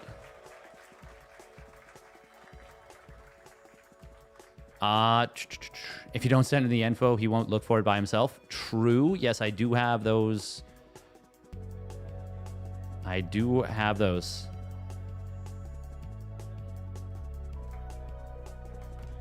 They removed the wheels because Clem was complaining he was sliding. That's pretty funny.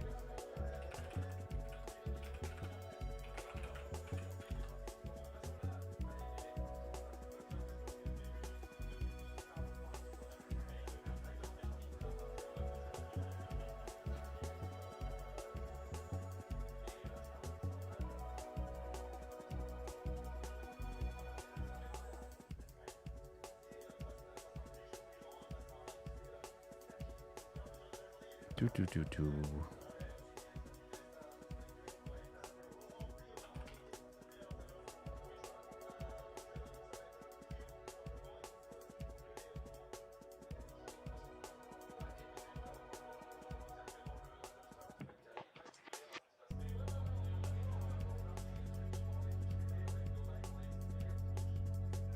Bum, bum, bum, bum.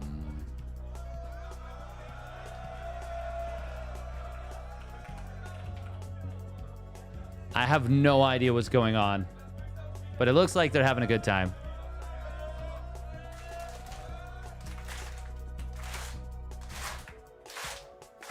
Oh. Oh, is it happening?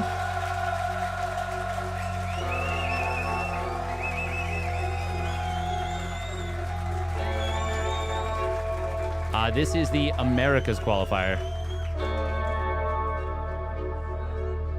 Nah, that's not the case. BCs are annoying if you saw that Maru game. I mean, BCs are absolutely annoying, but there's a lot of annoying things in StarCraft too. Oh, that's loud.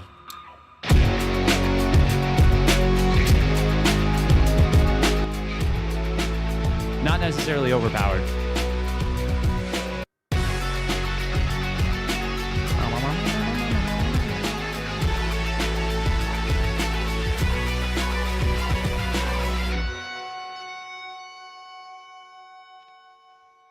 Cool.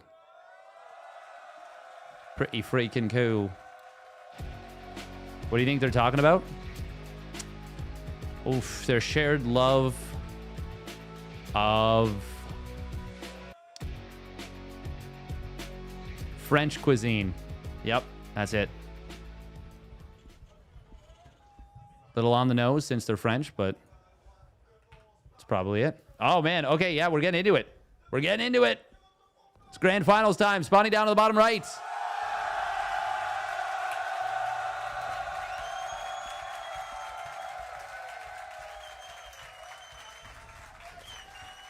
It's Clem.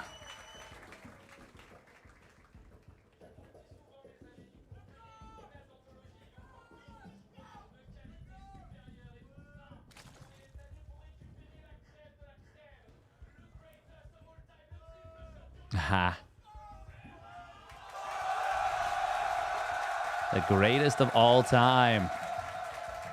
I heard that. That's cool. It's him. We do not see a 2-Rax Reaper opener on this one. Malem indeed. Are you Canadian that can't speak French? I can speak a bit of French, but we're only required to take it up to grade 9. Like, I still recognize a little bit of French, but also I don't know that I would be able to pick up a great accent necessarily, or like easily pick up an accent from, let's say, Parisian French. But more than anything, I just don't know the language super, super well. All right, what are we going to see here? Getting on into this one. Once again, Clem, if he wins this series, the tournament is over. If Serral wins this one, regardless of the score, the bracket resets to a best of 3. Winner take all. And the reasoning for that is that Clem did not drop a series. He is coming from the upper bracket, whereas Serral is coming from the lower bracket, the loser's bracket. Canadian French might as well be its own language. Yeah, kind of. Learn Spanish and beg Latina baddies. Jeez. I think Fiance Fast might take exception. Good micro here on both sides. Oh, he gets a kill on the drone. That's a big pick, and you can hear the crowd going wild already. Clem setting the tone very much in the early stages here. And Reynor talked about hearing the crowd when he lost his first drone. I wonder if that's Serral hearing that as well, and it's getting to him a little bit, you know? Not massively, but enough to be like, yeah. You know, just a little bit like,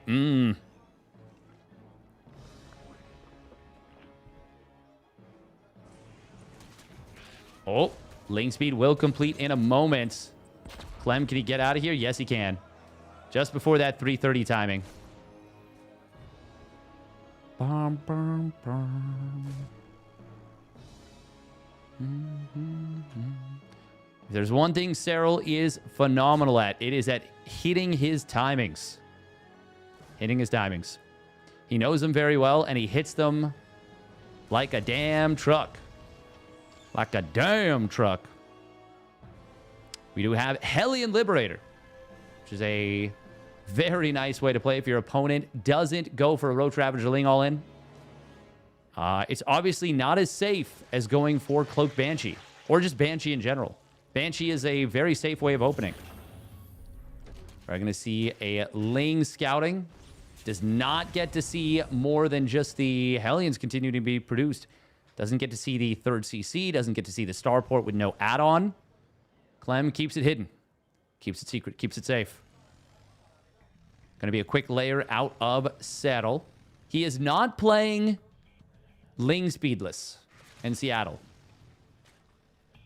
Ling Speedless in Seattle. Another thing that's great about the Liberator opening that's better than a Banshee is you get harassing with that starport unit before you get harassing with a Cloak Banshee. Oh, that's a good scout from Serral this time. Ling gets into the main. Liberator will show up on the third. Serral able to get the Queen in range such that it actually does body block. Or not body block. It soaks the damage from the Liberator, and he doesn't lose any drones initially. Only 2 going down to that Liberator, and he's cleaned it up already. I would say this is pretty nice for Serral. He is going to start up the fast Carapace. No Baneling Nest. Okay. Are we going to see another Ling Infester style trying to go up against Clem here? Could just be faster upgrades in general.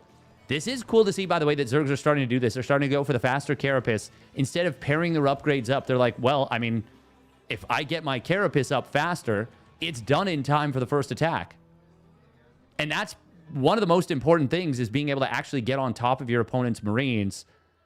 That extra survivability to do so is big. And there it is. There's the Infestation Pit. That is... Oh, man, I really like this. This is definitely notes taking in the chat right now on this setup. Serral able to prevent these Hellions from getting into the mineral line. Not a lot of creep on this right side, so that's a big deal. Armory, very well timed already. We do have the first 2 medevacs coming in onto the field from Clem. He's getting out a little earlier than normal. Does not wait for a full payload. He wants to start denying creep as quickly as possible, it seems.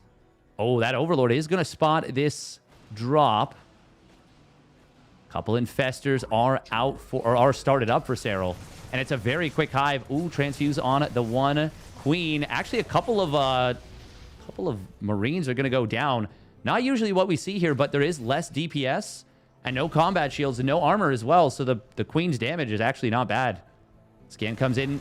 Clem, if he goes for an 8 racks push, which he's not going to, he's adding a second factory. But if he were to go through a push through the middle, that is, well, you're really going to want to clear up that creep. This little basin. It is a nasty position for Zerg to try and fight into. Oh, the Hellbats. The Hellbats are going to make the lack of Banelings very difficult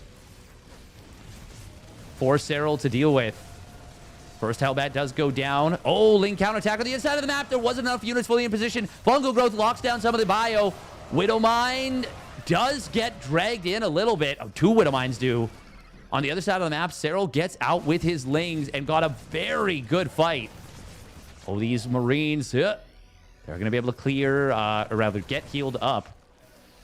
And they get those 3 tumors. That's actually really nice.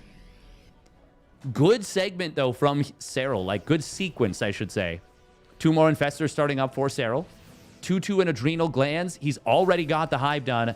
No Ultralisk Cavern just yet.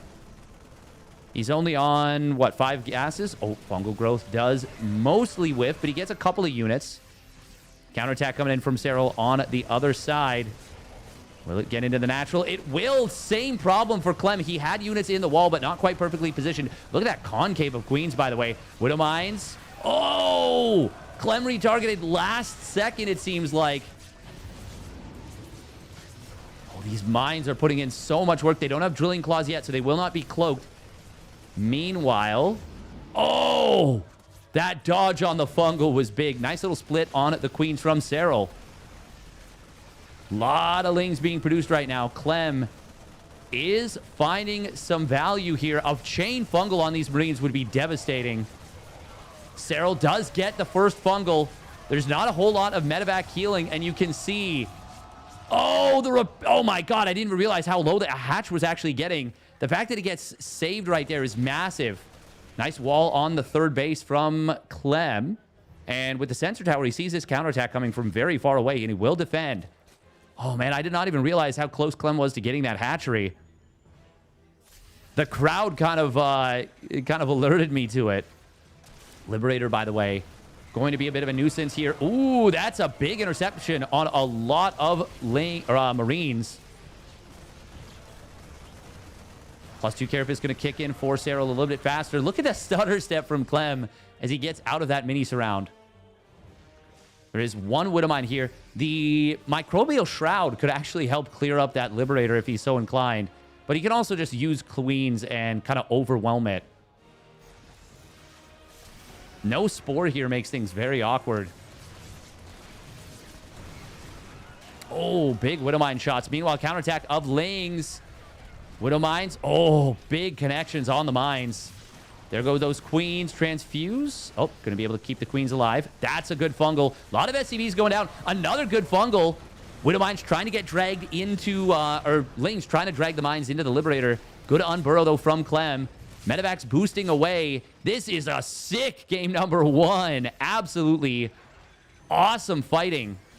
Absolutely awesome control from both players. Micro out the wazoo.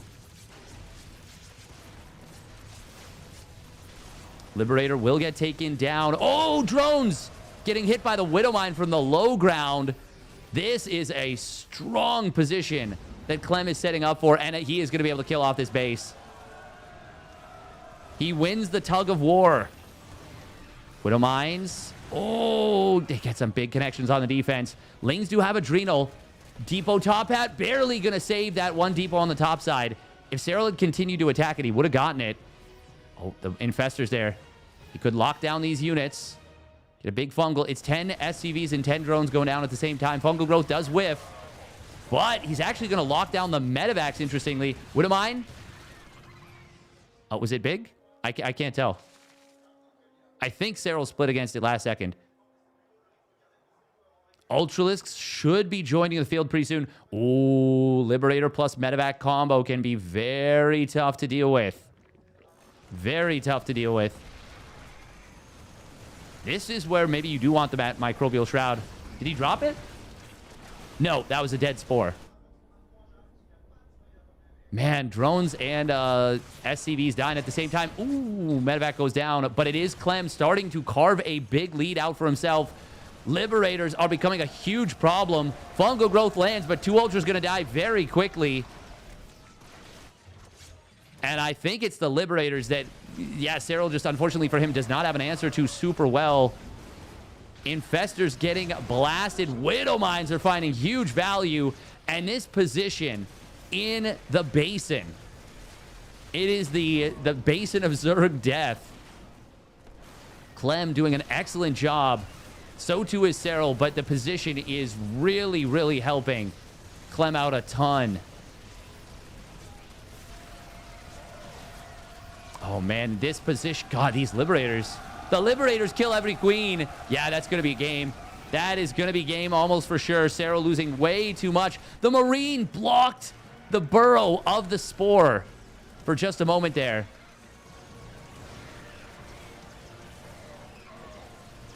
Oh, oof, okay.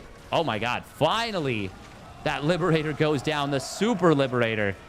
There is a fungal growth available. He lands a big one, but it's not going to be enough. It will pick off these units. Oh, that Overseer almost got a big mind drag. This one, these Lings do get a decent mind drag. Another one. Hang on. Serral is going to break the third base. He kills the second factory. It's 3-3 versus 2-2. Can Serral actually find a way to get something done on the follow-through? The problem is there's another base, a 5th base. Serral needs to basically either get a decisive fight, like an insanely good fight, or he needs to win the game with that army. But now 3-3 has completed. Oh, that one Widowmine. Oh, the one in the back going undetected. Spore Crawler. I think it gets blocked by... No, it doesn't. Okay. So at least this... Oh, my God. No. It's still going to go down. Oh, really abusing the positions of this map extremely well. Clem is. Fungal growth. Oh, that's going to kill a Medevac. Fortunately for Clem, he did not load up into the weakened one. Where's the Infestor? There was a bird Infestor right there. Is it on top of the army? Fungal growth. Oh. There's another one behind this. Oh. Quick reaction time. And there was a medevac that was on 9 HP that Clem loaded up into. If that had gotten hit by the fungal, it would have died with 5 or 6 supply in there.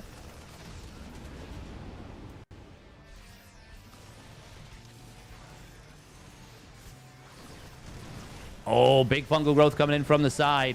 Infestors are all out of juice, though. They don't have more fungal energy. Serral is still technically alive, but Clem has such a huge eco lead. He's now getting into the ghosts. He's evened up the upgrades, so there's no big advantage for Serral with the 3-3 versus 2-2. I mean, ultras are good against naked bio. Oh, and they're very good against the naked planetary. Lings are going to be able to kill a lot of these SCVs. Oh, Widowmine. We do see this one base going down, but it's going to cost Serral a lot of Ultralisks. There's no way out for them. Lings in... Oh, my God. That's a lot of dead SCVs. Clem is in some trouble all of a sudden. A lot of SCVs in the natural. Oh, my God. If that Ultralisk gets a couple of cleaves... Nope, not going to get it. That Widowmine will rearm in a moment, but Serral is out of here before that happens. 47 SCVs went down, knocking him down to 45. Can Serral still do this? He's got burrowed infestors all over the place now.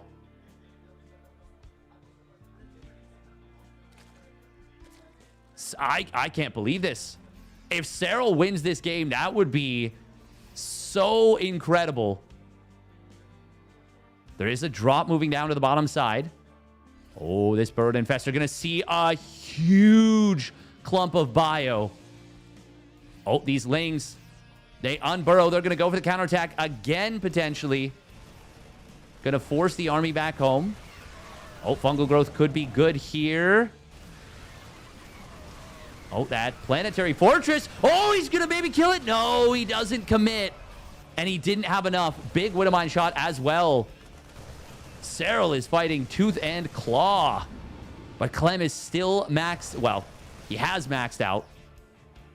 142 army supply. Serral not on a good enough economy to be able to easily replenish units. He's losing drones somewhere. I think that's on the bottom side. Yeah, to the drop. Oh, this drop is being such a nuisance. Clem's starting to turn on the multitasking jets. Ultralisk does get a couple of nasty cleaves there. Fungal growth going to try and land. EMP hits one of the infestors. The other 4 still have energy, but this trap has been revealed. Oh, that's a good fungal. Going to catch a decent number of Marines here, but Clem is continuing to trade out the Marines for higher quality supply. He's getting Liberators. He's getting more Ghosts. He's getting that advanced ballistics on the Liberators. Serral is... I don't understand how he's still in this game, to be frank. But he has just been doing a great job with the units he has.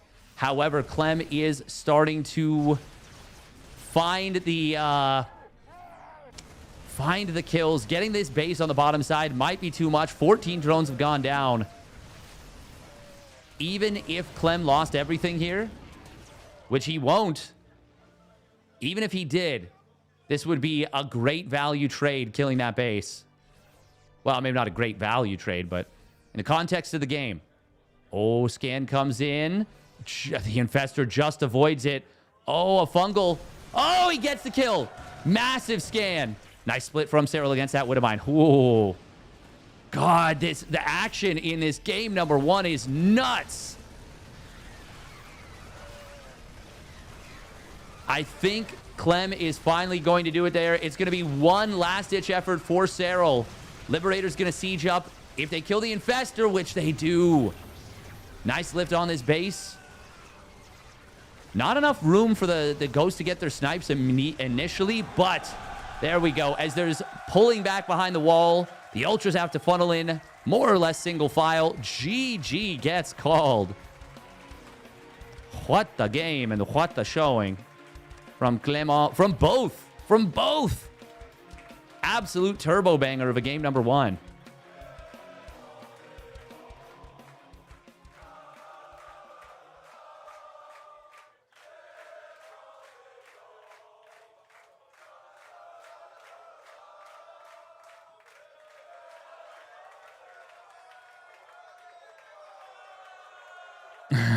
Just vibing, having some fries.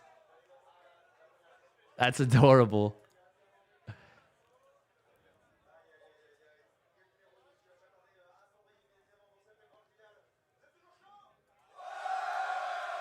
Why doesn't Zerg ban this map? Because Ultra Love is worse. But it might not have been, honestly. It might not have been. We're going to run a quick minute of ads real quick.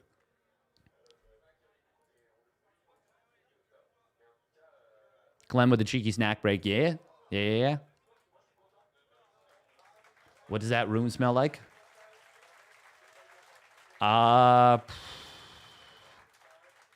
Passion.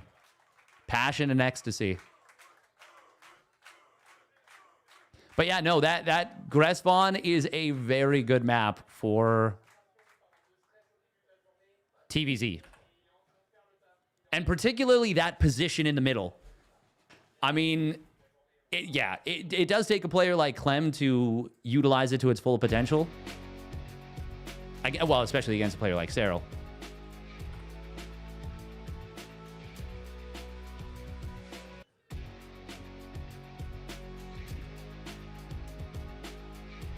That was an awesome game number 1, though. Like, really, really cool. Boom.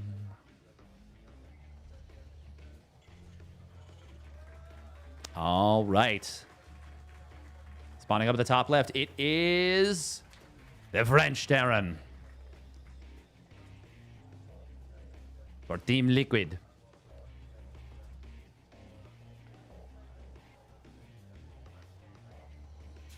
Clement de Blanche.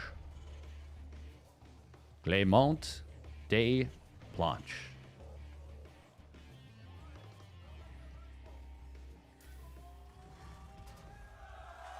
Ah, that's so cool. God, I love that.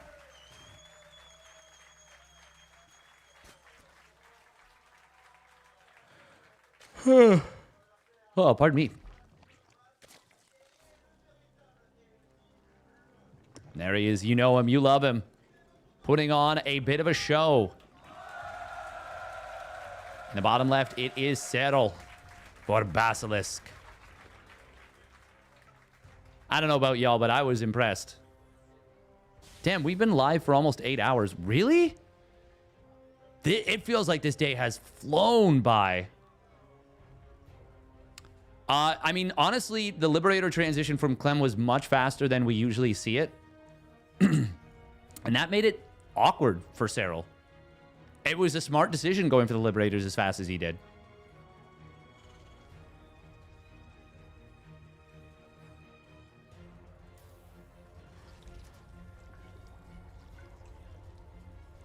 Basically chose Libs as a mid-game comp. Yeah, because he didn't rush out the advanced ballistics. He just made Liberators very quickly.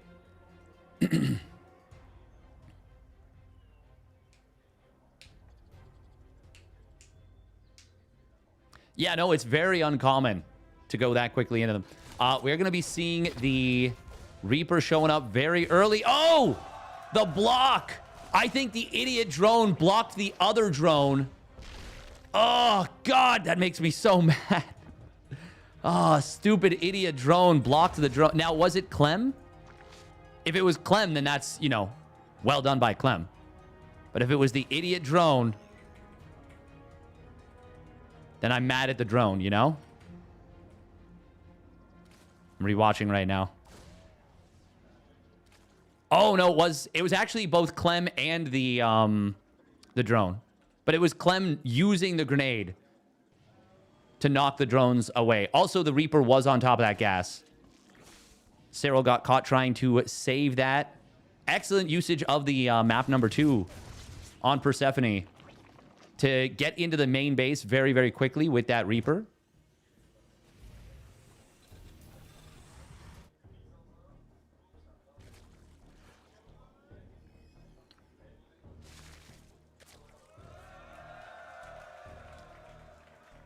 I mean, Neural Parasite is not a great usage of the Infestors right away on the Liberators. It could have been useful, but it's very contextual as to whether it would have been. Oh, a lot of lings being made here. Serral has actually done this versus Clem. He did this the last time they played, I want to say, was it in Pigfest? Oh, the Reaper, does it see this? No, it doesn't. These lings are going to get a lot of value. Highly likely to get a lot of damage done. Serral building additional lings behind this. He needs to get a lot of kills with this. Oh, did he just reveal them?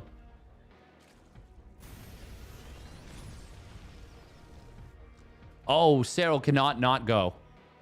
He has to go in with these. If he doesn't, it's just a huge cut into his economy. Okay. Serral's going to elect to not go in right away. He could still go in shortly. It is that fast single Evo chamber, by the way, at a Serral. Oh, he was waiting for the next set of Hellions to leave, and he will get in when they do. Oh, Serral reading Clem like a book. Oh, my goodness. Oh, my goodness gracious me. Heavens to Betsy. Hellions coming back home, all of them. But these 5th and 6th ones were sent out earlier. This bought time for the Spore and the main to finish. This forced a lot of lost mining time. It only got 1 SCV, which is frankly incredible.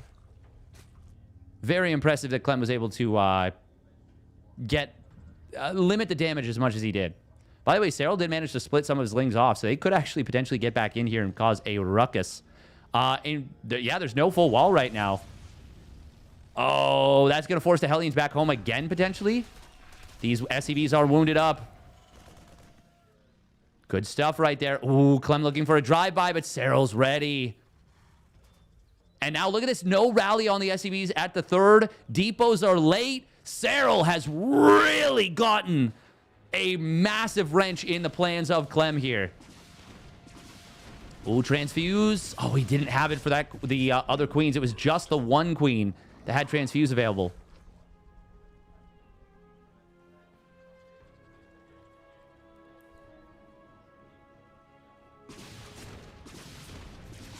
I don't know if that's actually correct, average of the Shy Enjoyer. I don't know if that's an actually correct reading.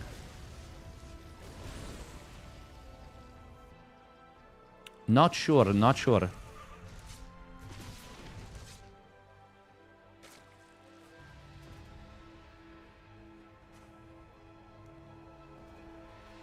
I mean, Ling DPS, especially with adrenal glands, is insanely high. Yeah, +3 Void Rays have really high DPS. Or, sorry, +3 Thors have really high DPS. Well, Storm isn't an attack, but it does have high DPS. Oh, that's a big grab on these Hellions. That's quite nice for Serral. A lot of SCVs going to go down for another small counterattack. Oh, man, Serral's counters in this game are insanely good. In his whole series, he's been on point with them. Is there no combat shields? No. I don't think there is, and he hasn't started it yet. Oh, man, Serral is playing so well.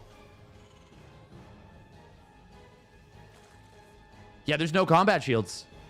Oh, man. Yep. Wait, did the Observer notice? I think he did. Yeah, there's no combat shields. No combat shields is a big, big, big, big, big problem. There it is. It starts up now. It's late, though. Serral already starting up his +2 Carapace. Ooh, fungal growth. Oh, that's a big pickup just before this lands.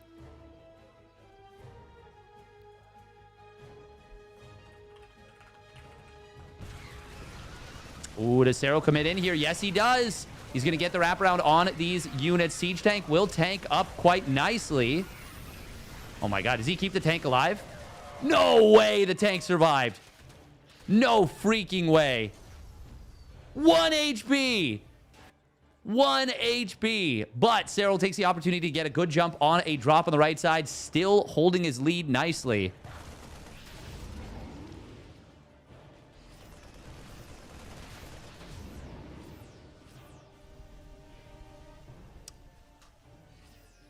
Fourth base is going to complete. This game is not over.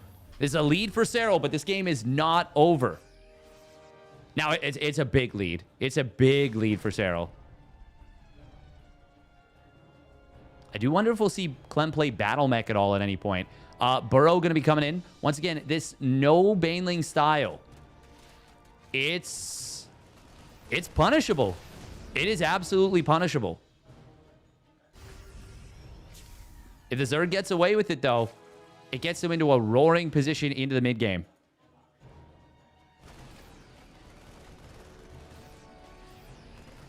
Man with gun and shield. Oh, his drop will get tracked by Serral. 149 lings, by the way. Serral also sprucing up his economy up to 86 drones. He's got his adrenal glands just completed. Chitin is plating starting up. 5 dropper lords in production. Oh, we going. We going ham. We going hard in the paint. Oh, that's going to be a lot of dead lings here on this side here. Even though they actually did have an upgrade advantage and adrenal glands, they still managed to get a couple of kills, more than they normally would have. Ooh, big fungal. And a chain to grab it. That's going to be all but one single Marauder that was in that initial fungal growth getting taken down. +3 Carapace starts up for Serral. He can start at the +3 melee as well. Oh, he gets the Bane speed. He gets the +1 flyer attacks. He's ready for the Liberators this time, if that's the weapon of choice. Can go for Corruptors. There it is. There's the +3 melee as well. Anabolic Synthesis already queued up. Scan comes in, going to try and open up the 5th base location. Serral is saying, let's have a multitask war, my guy. Let's do it. Let's fight. Lings are good, and I'm good with them.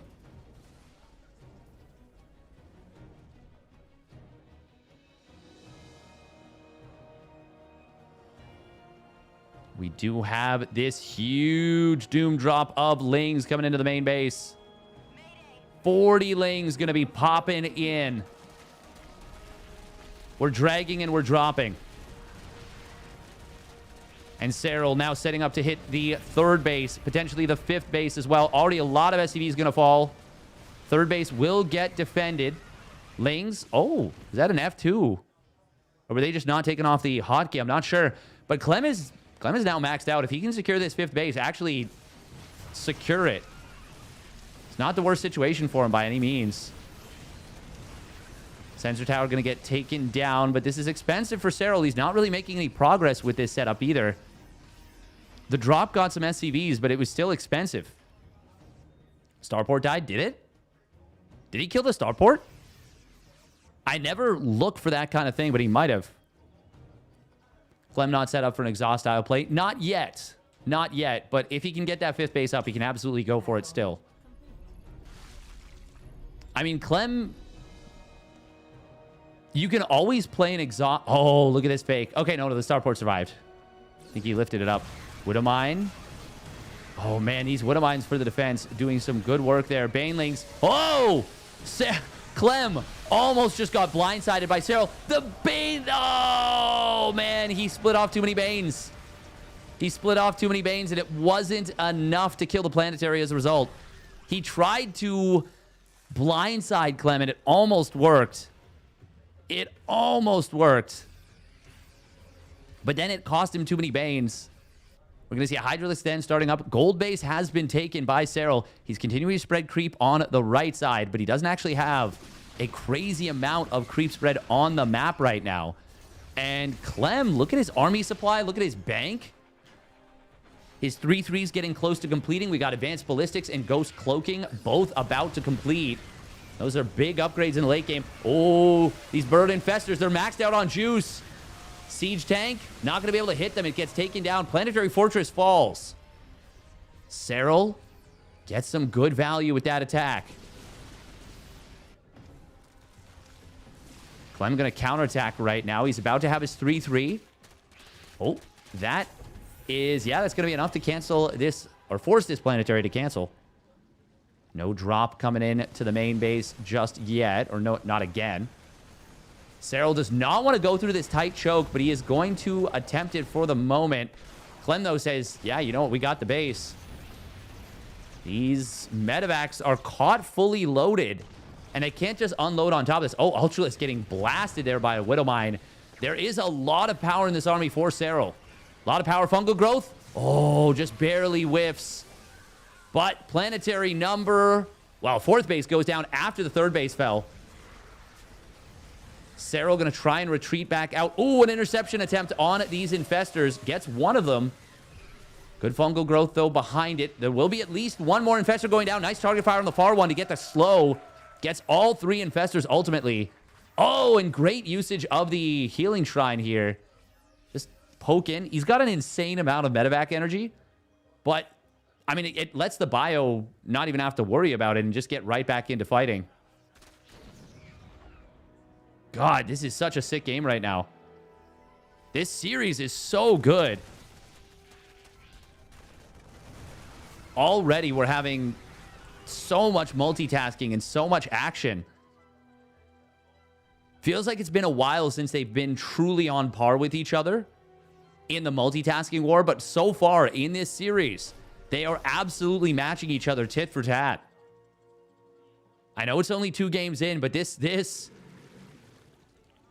Oh, man, look at that. That was so cool. Look at those Overlords doing like a weird little... I don't even know what to call it. A little bit of accidental friendly fire right there from the Siege Tank. Creep spread on the left side is not super far forward. Corruptor does pop out. Will get used up here. Fungal Growth could be big. Oh, it's huge, but the base is still going to fall. Can Clem get away with most of the units? Yes, he can. A lot of them getting back into these medevacs. Snipe's going to come in getting maybe all the Dropper Lords, but we are going to see Corruptors going for these medevacs. They might all go down. Clem has no choice but to drop back out. There is a little gap in the Spore position. Clem going to try and just buy as much time with these medevacs as he can. He knows they're gone. Serral with a full cleanup. What a game this is. My God. I remember there was a period of time where they would play each other, and it felt like every time that they went up against one another, each of them had a new technique, a new mini-game addition to the micro. Oh, that is a very dead Infestor. Missile Turret helping out a lot there. Ooh, Lings and Banes. Widowmine does get dragged a little bit past the target. Oh, that was a big mine shot there. Serral, I'm surprised he doesn't knock down these rocks, but it's been pure action in this game. And this is still Clem with a lot of army supply. Still a decent bank. Even with the lack of SCVs. Oh, this planetary on the top right will get taken down. Widowmine's going to try and maybe burrow up to body block. No, he's just going to keep pushing. Yeah, he wants this base, but there's a lot of Ultralisks behind it. A Bird Infestor on the left. 7 Liberators. Where are the Corruptors? There's 4 of them. Oh, they're right with the army. Ooh, this Infestor spots the movement coming in from Clement. That's a nice fungal on the Ghost on the left side. The Widowmine field, though, is going to be too much. Serral has the base on the bottom left now. Widowmine's going to get taken out. Fungal Growth. No, there is none available. Those are Queens that have the energy. Ghost still will get taken down. And with the Ultras and Lings pushing back the Bio Army, we're going to see a lot of these Liberators getting cleaned up with no protection for them. +2 weapons is done on the Corruptors. It's 2-1 Corruptors versus 0-1 Liberators, which means that the Liberators are Well, they're getting cleaned up quicker than normal, even if ever so slightly. Oh, Queen's in the middle. They got a lot of transfuse energy. They got caught kind of at the front. Fungal both coming in. Massive Fungal potentially on the backside. There is the Unburrow. He gets the Fungal. Liberators do siege up. Another Fungal growth. Hits the Medivacs, not the Bio. The Bio manages to get in there. Fungal growth coming in. We do see the units dropping back into the Healing Shrine. No. The Healing Shrine? Is that going to be enough? Not quite, but very close. And it keeps those units alive for a long time. More Corruptors do show up. They're going to clean up a ton of these Medivacs. And Serral, after a 19-minute slugfest, will force the tap out. You can see Clem tapping out right there. What a game number 2. And what a series so far. Oh my God.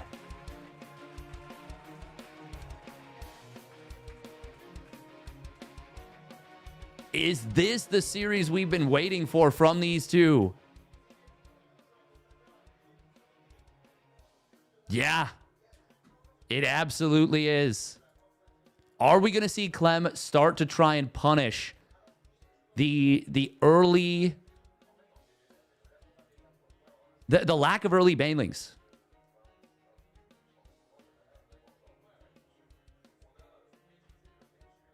I think we should. I think we should see it. At least an attempt.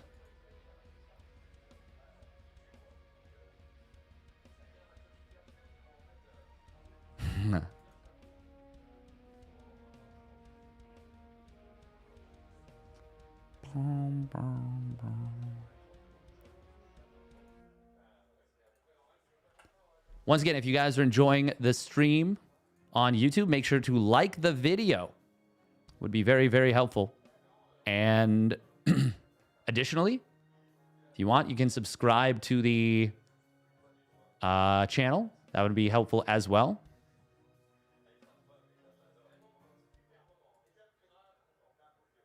On Twitch, if you want to support, you can follow. And if you got a free Twitch Prime, would love it if you would send it my way. Would be massively appreciated.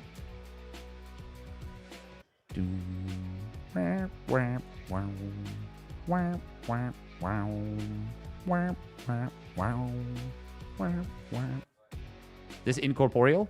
No, it's a pylon. It's a pylon. Of course, it was a picture of a pylon on the side. Spawning down in the bottom right.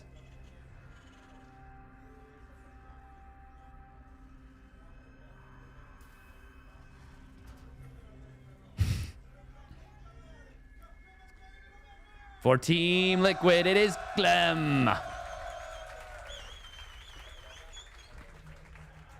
We're saying all the same things. I mean, I've tried to style my my casting off of Roddy as much as I can. I think he's the best of us. I think he's the GOAT commentator. I think it's not particularly close. I think there are some very good commentators, and I think there have been some very good commentators in StarCraft 2's history. But I think, for me, Roddy just is like... According to Serral. Gonna make me blush again.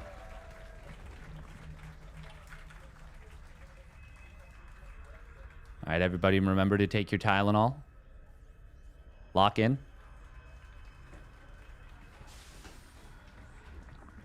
Oh, yeah, Roddy's been around since the beginning of StarCraft 2, literally. And man's been a great commentator through and through. I mean, I'm arguing with chat sometimes too, you know? Sometimes I get it. We all get into it with chat.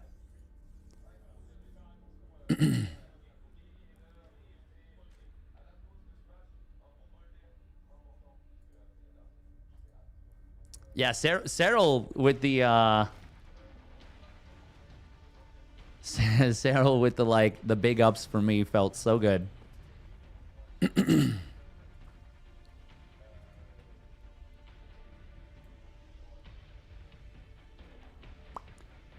Bum, bum, bum, bum, bum. All right. Ooh, this time. Oh. Okay. Ling's gonna force the SCV away. Serral will be able to drop that hatch down. Going to prioritize it over a couple more drones. Oh, look at this. Oh, Clem is... He wants this drone. Oh, but Serral gets the rebuild. Very nice. Clem was looking to be able to click on the actual... like to get the reblock. If you spam click on this extractor... Oh, Serral got the rebuild again. Oh, Ling's on the other side of the map. Oh my god, this is so big for Serral. He's already going to get one SCV. He traps the Marine. That's a ton of lost mining time. That's so bad for Clem. That is a disastrous start. Very, very well done by Serral. And he keeps... Oh. He finally gets the kill. Good job right there from Clem. Finally got the block that he was looking for that whole time. Thank you very much, Brushy04 for the Prime subby. Thank you very much. I'm guessing that's you from YouTube. I appreciate it. Oh, man. Serral is getting so much work done with the Ling counters. And he is going to kill one of his opponent's Hellions as well on the other side of the map at home. This is such a good start for Serral. God, Serral's playing so well right now. He's playing so freaking well. Is this where he finally makes his stand and he finally strikes back against Clem after such a long period of domination? Maybe not. Drones are going to pull. They get a wraparound here. That could have been so much worse, but that's still 6 drones going down. Other side of the map. Oh, those Hellions were surrounded and they squiggled their way out somehow. That makes no sense. How did they just do that? I gotta rewatch that. That's wild. They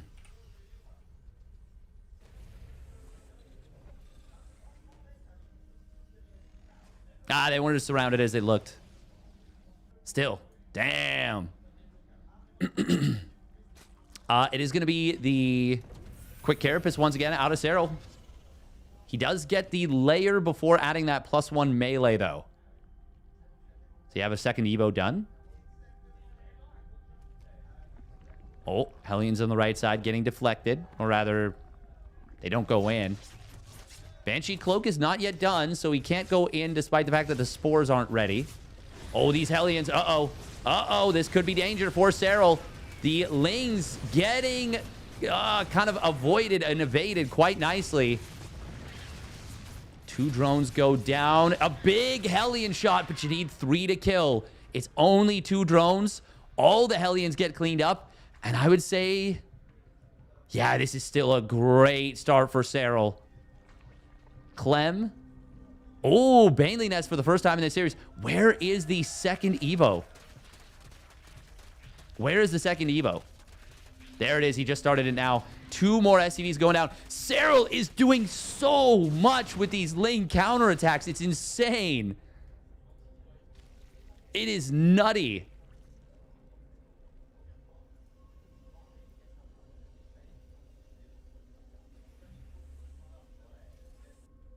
Stream bitrate is so bad. Try upgrading the thing on YouTube. This is a restream. I'm using a clean feed.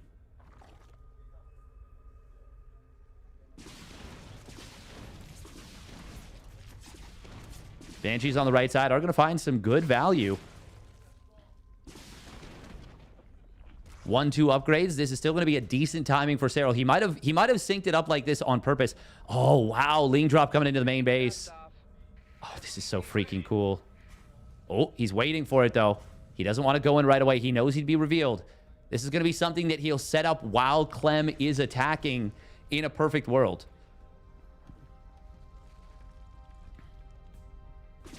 Banes do get spotted. We could see Banshees getting some snipes on those Banes. The Overseer is making its way over. There is the Ling drop coming in. Killing the reactor would be so freaking nice if he could have delayed those medevacs. Oh, but it will distract Clem, and Clem runs into the Queens with the Banshee. That is still decent value for Serral indirectly. Attention is a resource, yada, yada, yada. You know the saying. You know the saying. And it's true. Serral is staying on a relatively low worker count. Not permanently, but just for a while here. Also, I like that positioning on the fourth CC. It's providing an additional choke point for those Marines. Man, look at how late Clem's 1-1 and combat shields are in this game. Swarm forces under attack. No, you're an attention. True.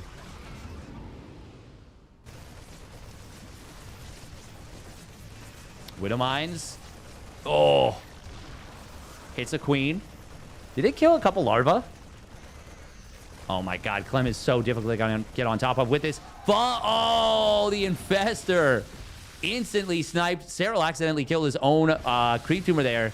Clem will pull the SCVs away from this third, and he's going to be able to avoid the Baneling run by. Great stuff from Clem. A very nice little sequence after a good start for Serral in this game. Oh, drop on the top side is going to try and get in here. Finds itself in a pocket, but Serral will try and get the wraparound, and he does. Funnily enough, the extractor going down actually gave the Lings just enough surface area to squeeze by and get this round forced to pick up.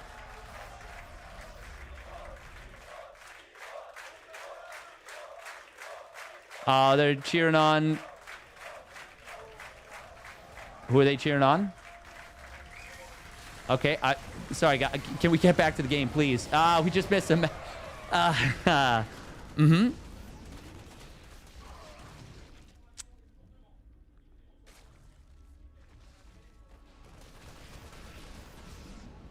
Here's leaving the place. That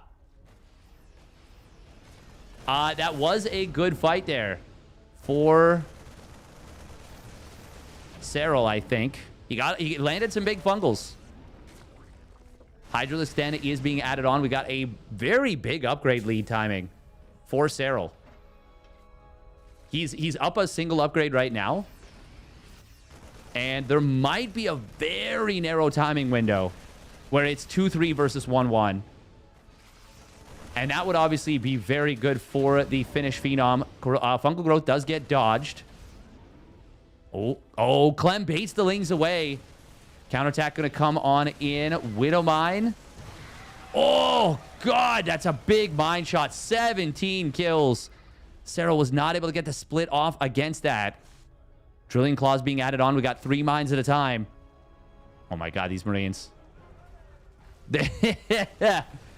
Act casual. Don't draw attention to yourselves. And we'll be just fine. Oh, man, there's action everywhere. Serral is in trouble now.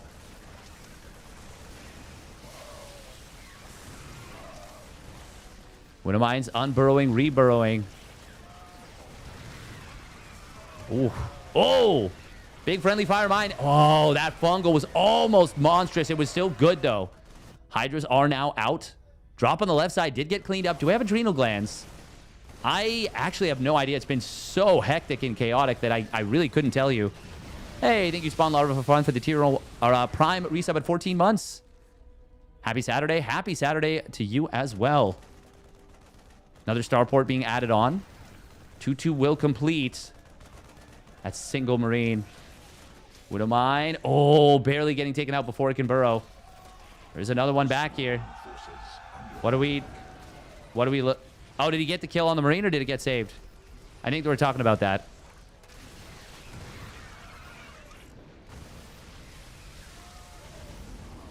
Fungal Growth will lock down the Medis. Can he get the kill on them? No, not quite. Only one of them going down. And the one that had units inside does survive. That is a really close resources lost. Really close here. Serral is behind in workers, which is never a good thing against a Terran. But it's not the end of the world by any means. But yeah, you can see there. Clem is starting to mine more. And that's a problem. Worker count doesn't always mean mining is greater, but at this point, it is becoming a significant... it's a significant gas advantage, actually, in the income. which is rather interesting. Fungal growth. Oh, it's a big one. No Banelings, though, to follow through on it. The Hydras don't have any additional DPS. They only have their, well, I mean, they're 0-3 Hydras, which is just a funny thing. I think we jumped away right before a big Widowmine shot hit. Oh, that's just avoided the fungal. Oh, my God. How did that not connect? That looked really, really rough. Liberator production going to start up behind this. Serral getting some really good trades, I would say. But Clem is continuing to advance his infrastructure, now landing his 5th base. Serral going to see this and say, oh. This is not new patch, no. Not yet. Oh, this could be a big jump in the army. Hydra Lunge just now completing Widow Mines. Oh, God, brutal connections out of those Widow Mines. Serral he didn't get the Hydras to lunge on top of this. I don't know that he could have gotten anything, but it would have been a big opportunity. Serral is going to go for a big counter punch now. There's not a whole lot at home for Clem. Where is the rest of Clem's army? Oh, he's got a big army on the top side. That's where it is. Yeah, there's like 30 or 40 army supply missing, and it is all up on that top side. This is going to turn into a big base trade, but Clem, of course, will have the defender's advantage at the top of his ramp. Oh, big mine shots again. Liberator does go down. There are queens here. Oh, big fungal growth from the low ground. Liberator does get taken down. Second fungal connects, but not able to get the kills here. Serral might actually be doing it. If he denies 3-3, that would be massive. 3-3. Where is it? Take a look. Take a look. +3 attack gets denied. Run by into the main base, coming in from Clem into Serral's main. Serral, does he have enough? Big fungal growth in the main base. Oh, another fungal growth catching the units in at the choke. EMP comes in, but it's late. Can Clem get away with some of these units? +3 armor will complete. Units coming back home. Medivacs flying into the Hydras. Serral getting a huge amount of damage done. The army now trapped a little bit. Hydras zooming in on top of this. They're Zoomer Hydras. They've got this massive, massive concave, and they're taking so much damage on the army of Clem. Serral with the desperation counterattack, getting so much work done, and is camping his opponent's production. Clem was in a massively advantageous position, but he was not able to close it out. This is looking amazing now for the Finnish Phenom. Clem is pushed all the way back to the bottom corner of his base. Can he manage to survive? More Lings, more Hydras flooding in. It's a 60 army supply advantage.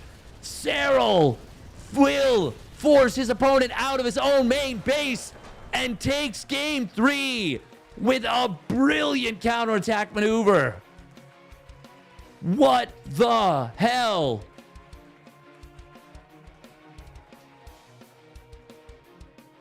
Wow. That just does not happen to Clem. Ever. That never happens to Clem. No one does that to him. And that just stunned the entire venue into silence. That just took all the energy out of the room. Oh, man.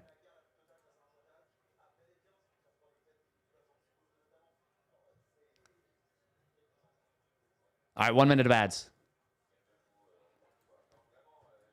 Damn, that fungal growth from the low ground was ridiculous.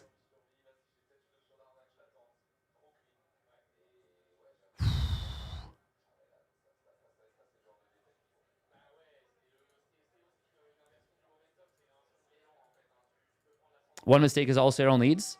The thing is, though, that was definitely more than one mistake. It was... But it wasn't just like it was one mistake. It was the fact that it went to a base trade. And Clem just was not expecting it. That's if you want to boil it down to one mistake, that's what you would, I guess that's how you would characterize it. But it's the fact that during a base trade, so much can go wrong. And I mean, you just don't base trade as Zerg there. You just don't. But Serral recognized before it got too late that he had to do something. And I mean, Clem had been committing everything across the map. Oh my God.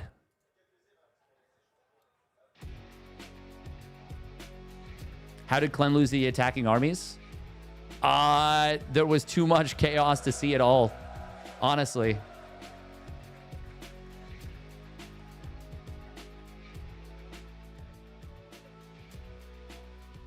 Oh man, Hydra Lunge looks so cool there. Serral's playing out of his mind. He really, really is. Holy crap. I genuinely cannot tell you how many times I have seen Zerg players try and do that, and it just doesn't work. And it falls on its face. All right, here we go. Can he recover mentally after that one? That was a tough game to come back from. Spawning down to the bottom right, it's Clem. And his opponent spawning down to the bottom left. You can tell he wants revenge. For Basilisk.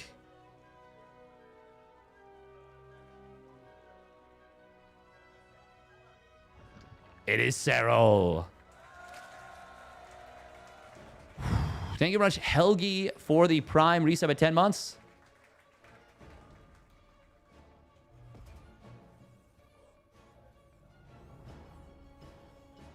Yeah, the medevacs flew into the Hydras. That was definitely one of the biggest mistakes.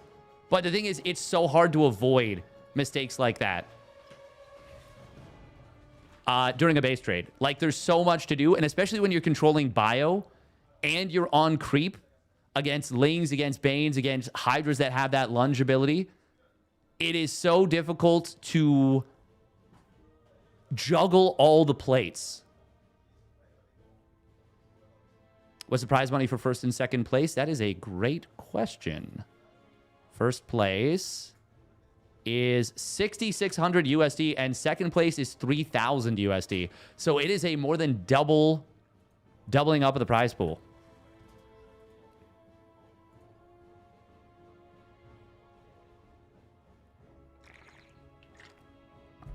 God, that was such a sick decision to go for the counterattack there.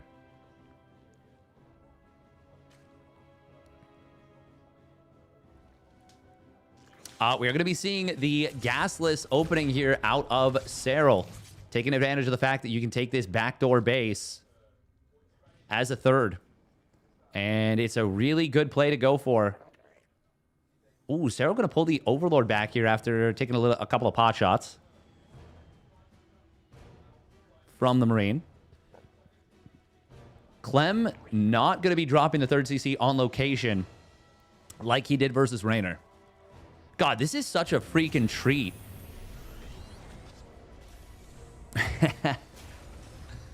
Exactly, Gotsoron. Exactly. This is such a freaking treat getting to see only absolute top tier StarCraft. Normally when I cast a full day of games, not that there's anything wrong with it, but, you know, the games are, even when they're really high level, they're not this high level. This though, this is nutty high level.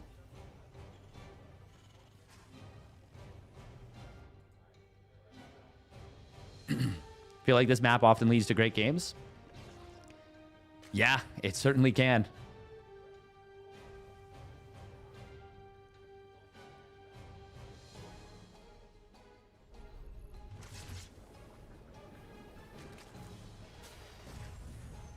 It is going to be a 3cc 2-on-1. We're going to see Serral opening up roaches for the first time in this series.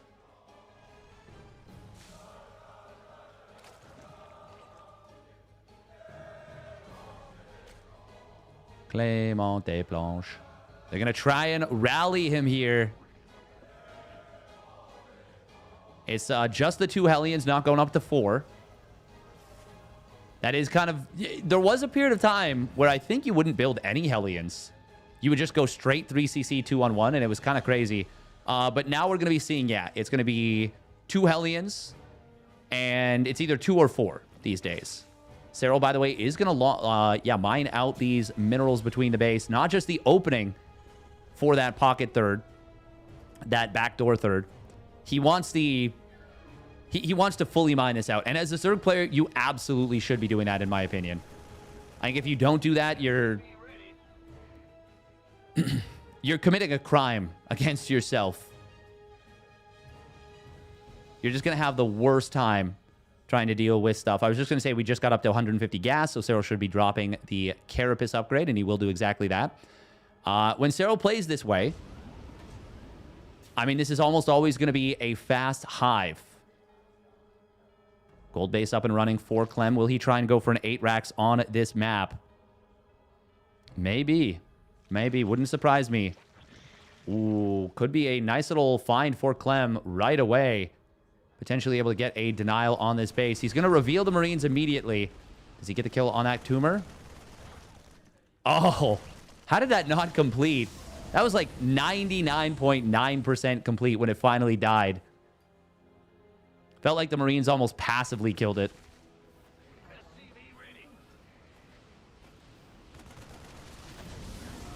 I feel like we see any even number of Hellions up to like 8 every once in a while. Yeah. But it's always with the fast second barracks after 3rd CC. This is going to be some decent damage. Oh my god, he gets 4 drones. Can he get another? No. He'll get cleaned up. 4 drones for basically throwaway units at this point is very nice. Now that is, I believe that's just the 3rd, 4th, and 5th racks. I don't think that's the 6th, 7th, and 8th. Yeah. Yeah, because Clem is just building 5 Marines at a time, not 9. Wait, is... Yeah, that's right. That's right. Yeah, because when you do the 3cc 2-on-1, you're obviously on 2 barracks as opposed to 3. So that just brings him up to 5. Oh, look at that. No, he is building a 6th. Oh, okay. Yeah, no. You wouldn't be on 2 barracks if you were producing 5 Marines at a time. Okay. Is it... Huh. Siege tank obviously going to be pretty crucial against Roach play. Fungal growth. Oh, that's a big fungal. How many Marines does he get?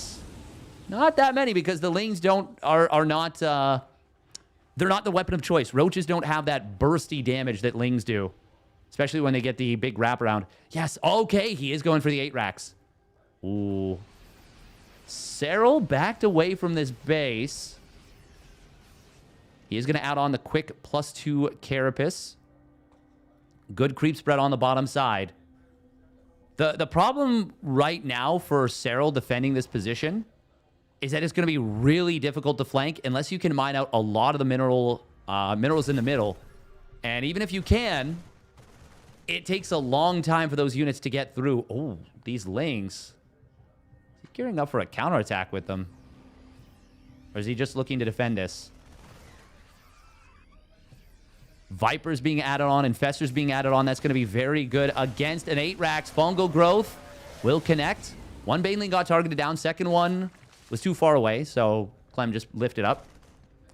+1 melee has completed. We'll see how long it takes Serral to start up his +2 melee. He doesn't quite have the cash for it. He's, unlike me, he's spending his money very effectively. And there we go. As soon as he gets the money, he's easily able to start that up.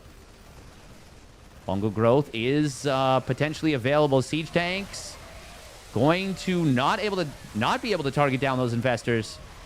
Corrosive Biles. Can he get the kill on the tank? No, he gets 2 of the 3, but he doesn't get the 3rd.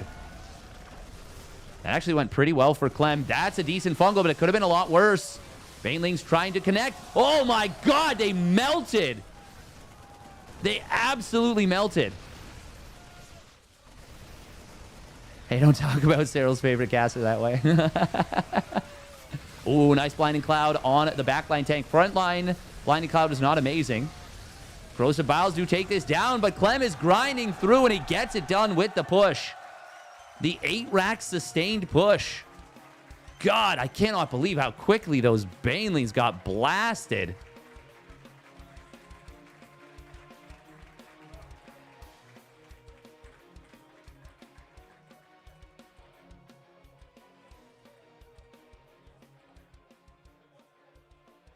Very well done from Clem there.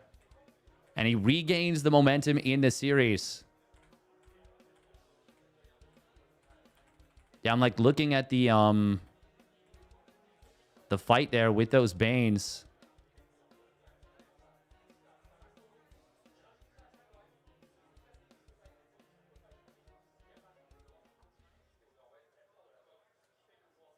God, was it that the tanks killed them super fast or the Marines just gunned them all down? Oh, tank. Yeah, one tank got a huge shot on the Banes. Huge shot. Why no seats? I have no idea. That's a good question. When did the final start?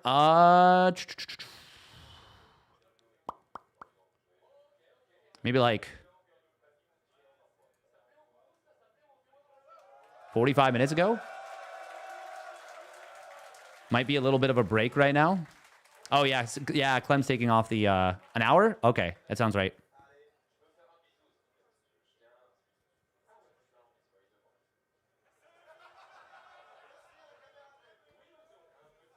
Am I home or in France? I am home. Oh, cute.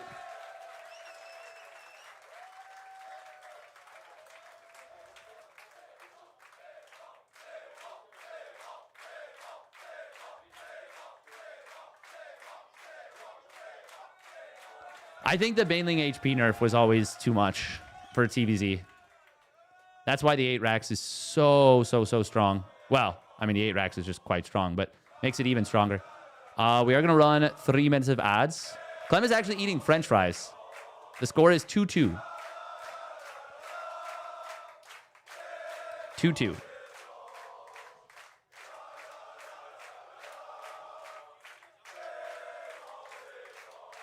I wonder if this is yeah, Serral leaving on the headphones. That makes sense. That makes sense.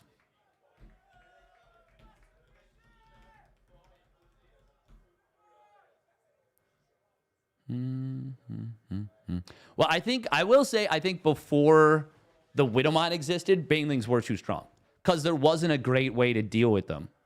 Tanks were good, but I think, yeah, I think it was the addition of the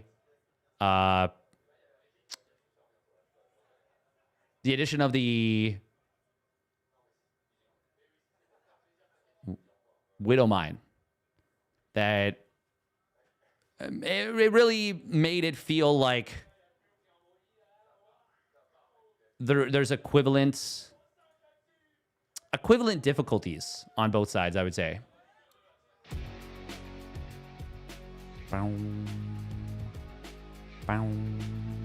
But I think the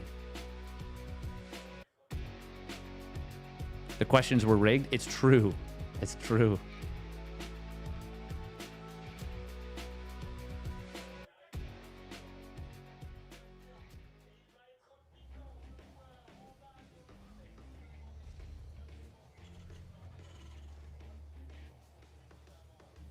Must not be that cool to hear everyone cheering for your opponent. Yeah, even if you know that it's like the home crowd advantage, all that jazz, it's still tough.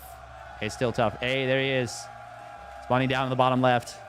That's got to be is so energizing, too, to hear the crowd, you know, getting super excited for you.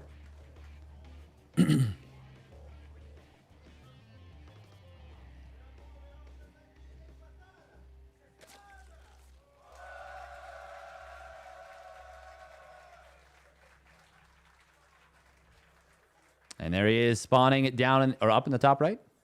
Serral? Yeah, Serral. This is a tough map, I think, to deal with that 8 racks once again. Very short rush distance. Very short rush distance is going to be a tough one to deal with.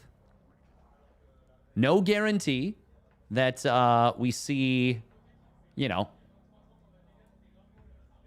no guarantee that we see that 8 racks or any kind of early push, but it's just, I think it's just going to be, regardless of the situation, tough to deal with.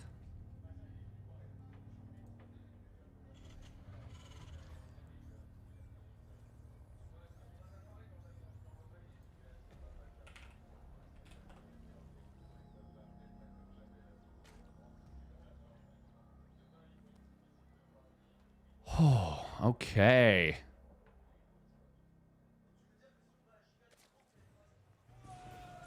God, this has been such a sick series.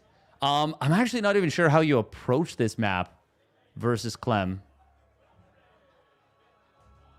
The short rush distance and the fact that you know what? I think the best play might be just to go for a ZVP style Roach Ravager Ling. Oh, nice save. Good grenade. That almost got a long enough stun to kill the drone. Yeah, like a Roach Ravager Queen. Like German Taxi. I think that'd be a great way to play this one. Thank you for the follow, Basilisk Serral. Account created 1 minute ago. Nice.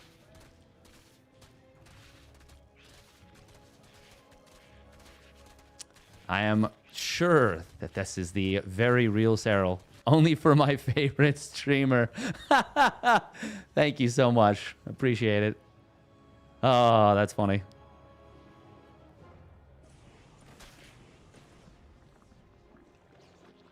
I noticed that Clem have difficulties against counterattacks, Ling counterattacks. I mean, against Serral's Ling counterattacks, everyone will have a difficult time.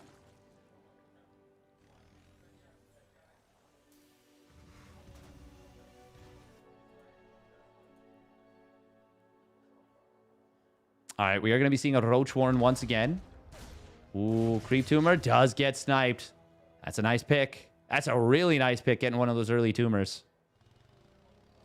Obviously, if you get the first one, it's like really, really big. Just because it kind of sets the tone for the whole game. But it's still nice getting another one. But yeah, if it does end up being like a German Taxi, because of the peninsula, there's like a kind of a big bulge. Oh my god. There's a bulge on the high ground. Oh, we're going to see an attempt to run by, but a good wall from Serral. Oh, Clem almost went right back in, and the Queen was initially blocking that position. That could have been very scary.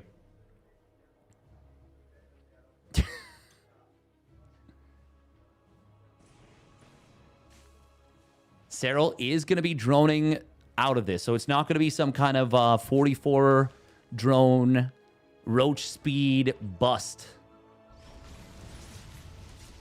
Ooh, snipe on a Creep Tumor again. Nice job. Once again, anything that slows down the creep at all in the early game is so, so nice. Ooh, almost got enough isolation on that Queen to get a kill. But not quite. Not quite. Reminder that if Serral wins this one, it goes to a bracket reset once again. Another best of 3. If Clem wins this one, it is tournament. It is tournament over. Of course, that's because Clem is from the winner's bracket. Serral got knocked down to the lower bracket, to the loser's bracket by Reynor earlier in the tournament.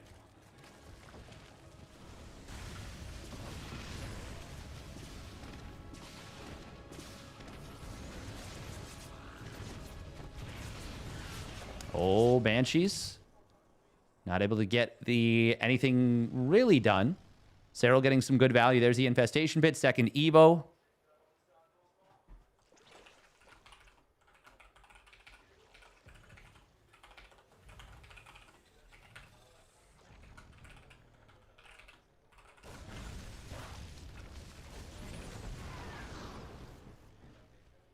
That's going to be another drone getting picked off.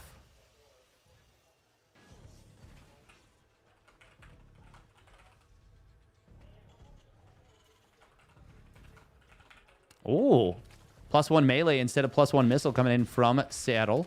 Not crazy. Not super crazy. It's actually faster than the previous game. Oh, is it going to be the 8 racks again? All roads lead to the 8 racks.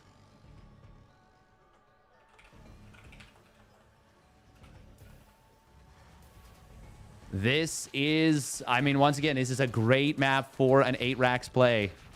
Oh, Lings don't have speed just yet. Just a couple Hellions going to be quite a nuisance. Clem trying to really maximize the value. It's going to be Spores in the main base to deal with these drops. Will it be any add-ons here upon seeing Roaches? A lot of times when you go for the 8 racks, you will go for the Tech Labs. We didn't see it necessarily in the previous game, but it can be a good way to find more. Clem did go for the 5th gas here. Okay, nope. It's just going to be naked 8 racks.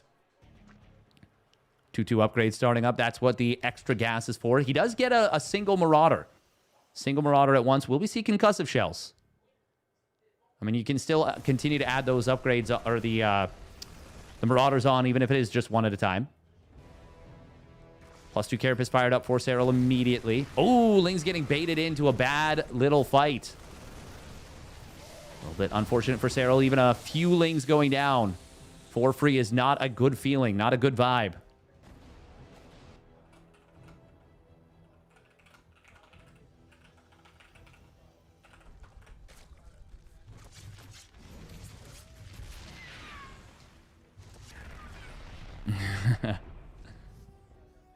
We're going to be seeing Adrenal Glands coming in. Ultralisk Cavern as well.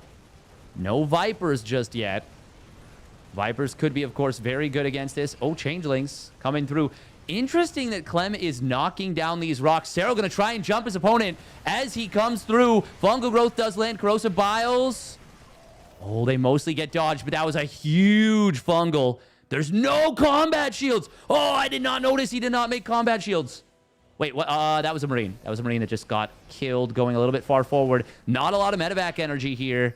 So this looks very good for Serral off that first start. He doesn't know how close his opponent's combat shields is to completing. I'm assuming he's noticed that there is no combat shields. Ooh, nice hot pickup on the tank. But it is going to be a cancel on this 4CC. Yes, it will. Massive, massive find right there for Serral. Clem really doesn't want to fight until that combat shields completes. But if he waits, that gives times for Ultralisks to appear. Corrosive Biles find that frontline tank. Ooh, but one of the Infestors, maybe 2 of the 3, got hit. Fungal Growth. Oh, it's a big one. Another massive fungal. Huge fungal growth coming in from Serral. This is going to be enough for him to clean this up. Corrosive Biles not able to get the tank. There was an SCV repairing it. That means the tank survives in the backfield. Lings, though, are going to get on top of the tanks. 1 goes down, 2 go down. The third one should get biled down. It will go down. Serral now taking a 20-30 supply advantage. Oh, my God. Those fungals were absolutely insane. Monster fungals. Chitinous plating has now completed. 3 more Infestors, 4 more Ultras on the way. Oh, another fungal growth does land. I don't think he's got Adrenal Glands just yet, unless I missed it. Another tank getting fungal growth down. There's no rebuild on the 4CC. This is a very committed attack from Clem. Serral picking off reinforcements, even a couple at a time, is very nice for him. +2 melee will complete in a moment. Anabolic Synthesis as well. Fungal growth lands, and Serral puts this one on match point for the bracket reset. Wow. This is some absolutely ridiculous play out of Serral here.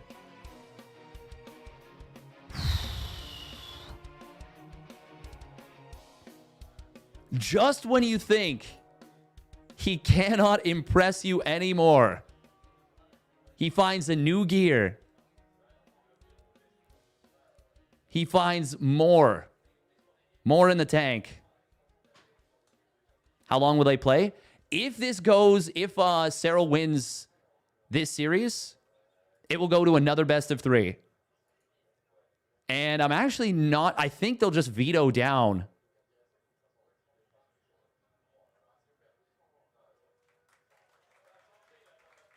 Damn, we got 850 people watching on YouTube. That's crazy.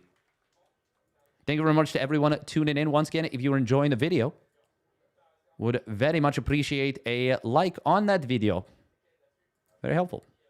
And subscribe to the channel if you're so inclined. Obviously, this is a live cast right here. God damn, this is such a sick series. Sick game.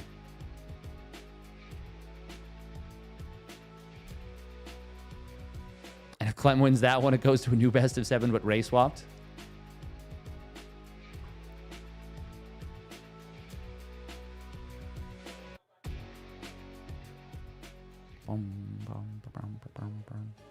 All right, here we go.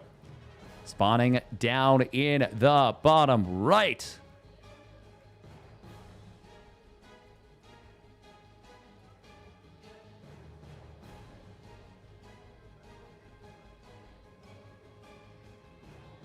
For Team Liquid, it is.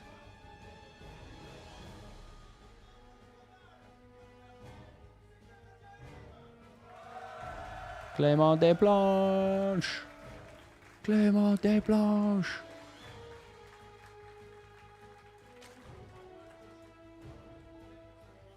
I'm kind of rooting for the bracket reset now. I think that'd be pretty cool, but will he be able to do it? This is far from over. It is going to be the 2 racks Reaper. We haven't seen it yet. We haven't seen it yet, but it is coming in now. Also, will Serral have the energy if it goes to a bracket reset to bring the heat once again? There is absolutely there's absolutely like a mental drain that can happen after you've played such a long set of games. Having the scoreline reset to 0-0. Serral's a professional, so is Clem. But there's still that little, you're like, oh man, okay, I worked so hard to win this one. Just to get it back to even. Just to get a chance at another one. All right, here's the scout on the 2 racks Reaper. It is, of course, just that 2 racks Reaper. We're not going to see a 3rd racks coming in. And the natural CC will get scouted almost immediately. Serral fires up Ling Speed. No hesitation on that. Thank you for the follow, Kim Drew and the Dragon Smurf from earlier. Would be cool if we could get up to 20,000 subscribers pretty soon. Or 20,000 followers. Oh, man, it'd be amazing to get up to 20,000 subscribers. That would be...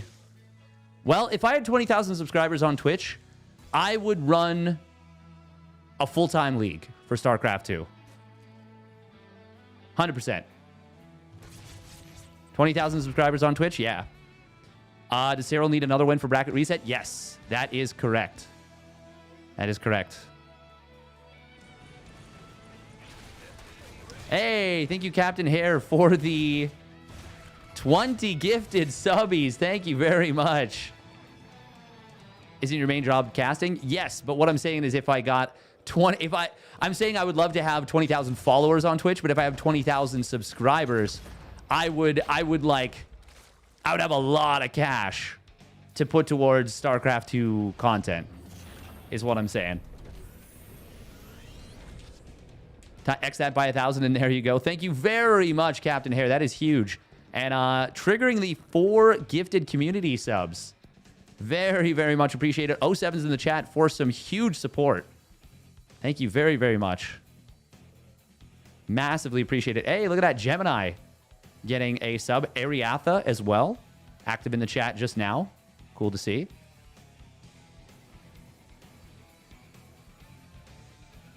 Four subs by Valorant. Yeah, because of the because it's September and it's that period of time where they gift bonus subs. Sponsorship from them, which is pretty cool. 3 Reapers. I don't think he'll be able to get anything done to this 3rd hatch. But with the Hellions here, even with the Ling Speed done, this is a little bit uncomfortable for Serral. Oh, he was trying to wrap around on these. He draws his opponent in. We got another Evo chamber coming in. Clem going to be going Hellion Liberator after this. 3rd CC was scouted. Good scout from Serral, seeing the naked starport. That is important. That is high-value scout. Serral actually on a lot of gas right now. Could go both upgrades at once for the for this setup, but he might just go for a quicker layer here. Spore crawlers for the Liberator going to be valuable. They're a little early, but still good. Oh, is that's not single NG Bay, is it? No, okay, second NG Bay. Okay. Queen's doing a good job of kind of shadowing this setup. Oh, did Clem see that? If he didn't, this could be A big opportunity for Serral. Marines are in a good position, but not completely defended. Oh man, the lift on the starport let these units through.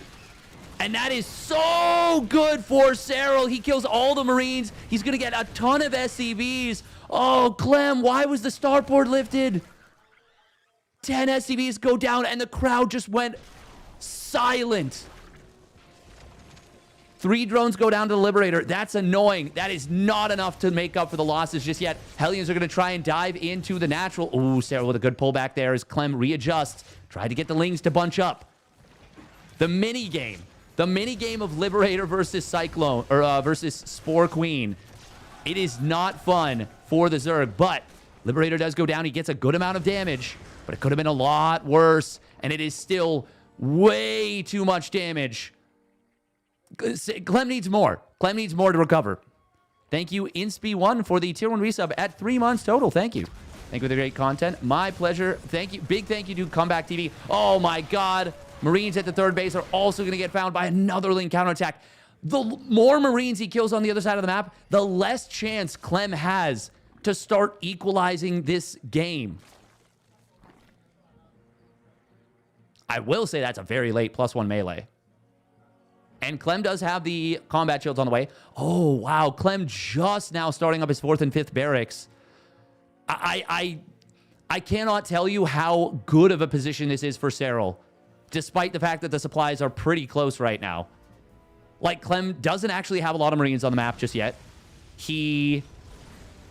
Oh, if he'd gotten all those creep tumors, that would have been really, really nice. Serral is getting towards Burrow. He's got his infestation pit done. He's got a... Well, the 4th base is actually not super fast. Yeah, that's the biggest issue for Serral, is that he doesn't have the fastest 4th, but it's going to complete very soon. The Ling counterattacks have been so freaking good in this entire series. Oh, 1 SCV goes down. Depot will get canceled. Good cancel there from Clement. And here comes the finally... That's actually not even that late. It's just late relative to what it wanted to be. But finally getting across the map with the double medevac. It's actually triple medevac at this point. Oh, Hellions. Oh, Serral wants to grab. Grenade is good. But Serral will still wrap around on 2 of those Hellions. Going to be able to potentially run this entire army down. Meanwhile, attack on the left side. There are going to be... Oh, 1 unit going down. Fungal growth. It's a big fungal. He can chain it. No, but the snipe on the Infestor, he does get it, but the second fungal is still good. The healing is good as well. The medevac escapes by the skin of its teeth. Oh my God. 1 HP with 5 Marines that are on all of them life support. Serral, Hive nearly done. More Infestors on the way. +1 melee finishes, immediately fires up the +2 melee. And it's an 8 racks from Clem once again. What is that? Is that Lings? Is that Banes? No, of course it's not Banes. There's no... Yeah, it doesn't have a Baneling nest. Oh, man. Serral even getting 2 SCVs and getting away from the potential surround by those SCVs. This Hellbat push, though. Killing those 2 Hellions before they could morph into Hellbats with the main push is actually a big deal. Serral going to give up the base. He's going for a big counterattack, and he's going to find this siege tank. More Marines are here. Oh, that Widow Mine, it burrows up. Oh, just barely avoids friendly fire. Look at that, the Mine Drag from Serral. So sick, but Clem was able to keep that alive. Infestors. There's a scan here. Serral staying out of range of the scan. Widow Mine. Oh, it gets Mine Dragged a little bit, but it actually doesn't connect on much. Clem is trading efficiently. Serral is actually down 30 army supply. Clem is starting to do it here. Clem is starting to do it.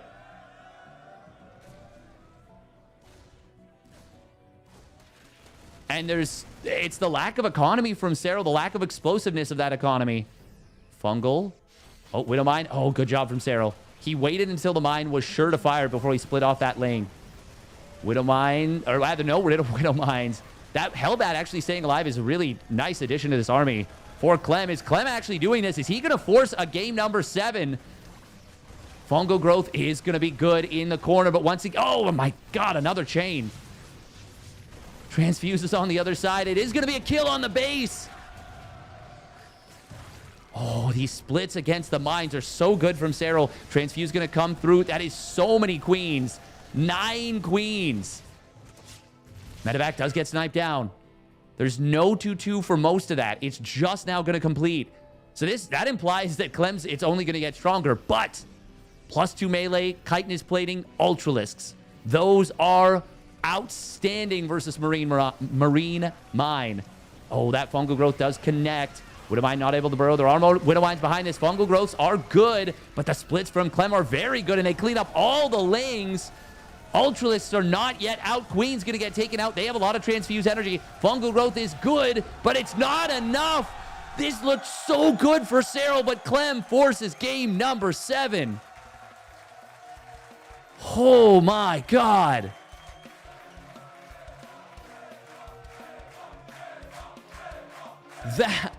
Wow.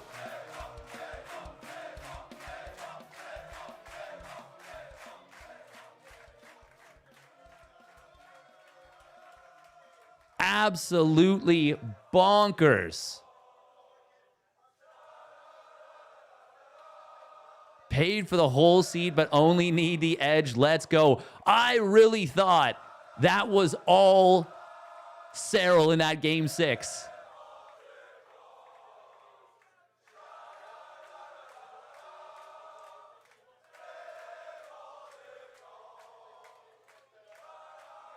God damn, that was so well done.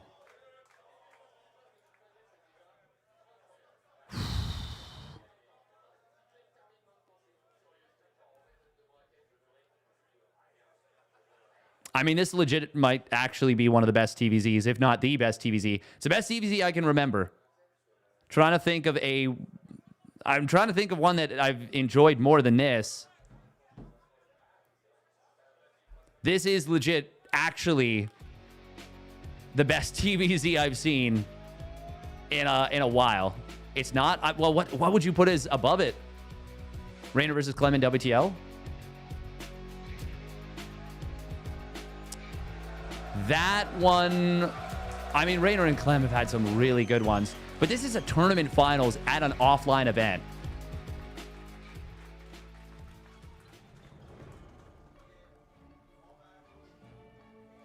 Mario vs. Reynor in EWC was better. That one was really good, but the Cyclone being bugged is like... That's a... Hey, there it is. There he is. Clem in the bottom left. The Cyclone being bugged definitely... It tarnishes that one a little bit. It's completely valid for Mario to play and use the Cyclone, and he should, and I don't blame him for it at all. Clem Serral went to 4-3 3 times this year already. It did in Pigsty, yeah, but this one feels like... It feels like Serral has stepped back up again.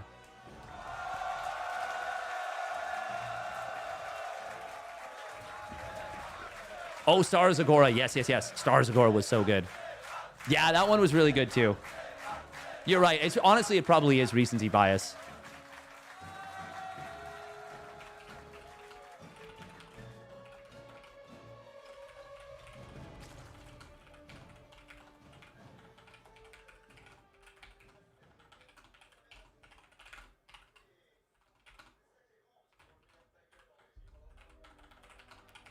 All right. My man. This has been absolutely stellar. And yeah, once again, huge thank you to the French scene, Maestros of the game.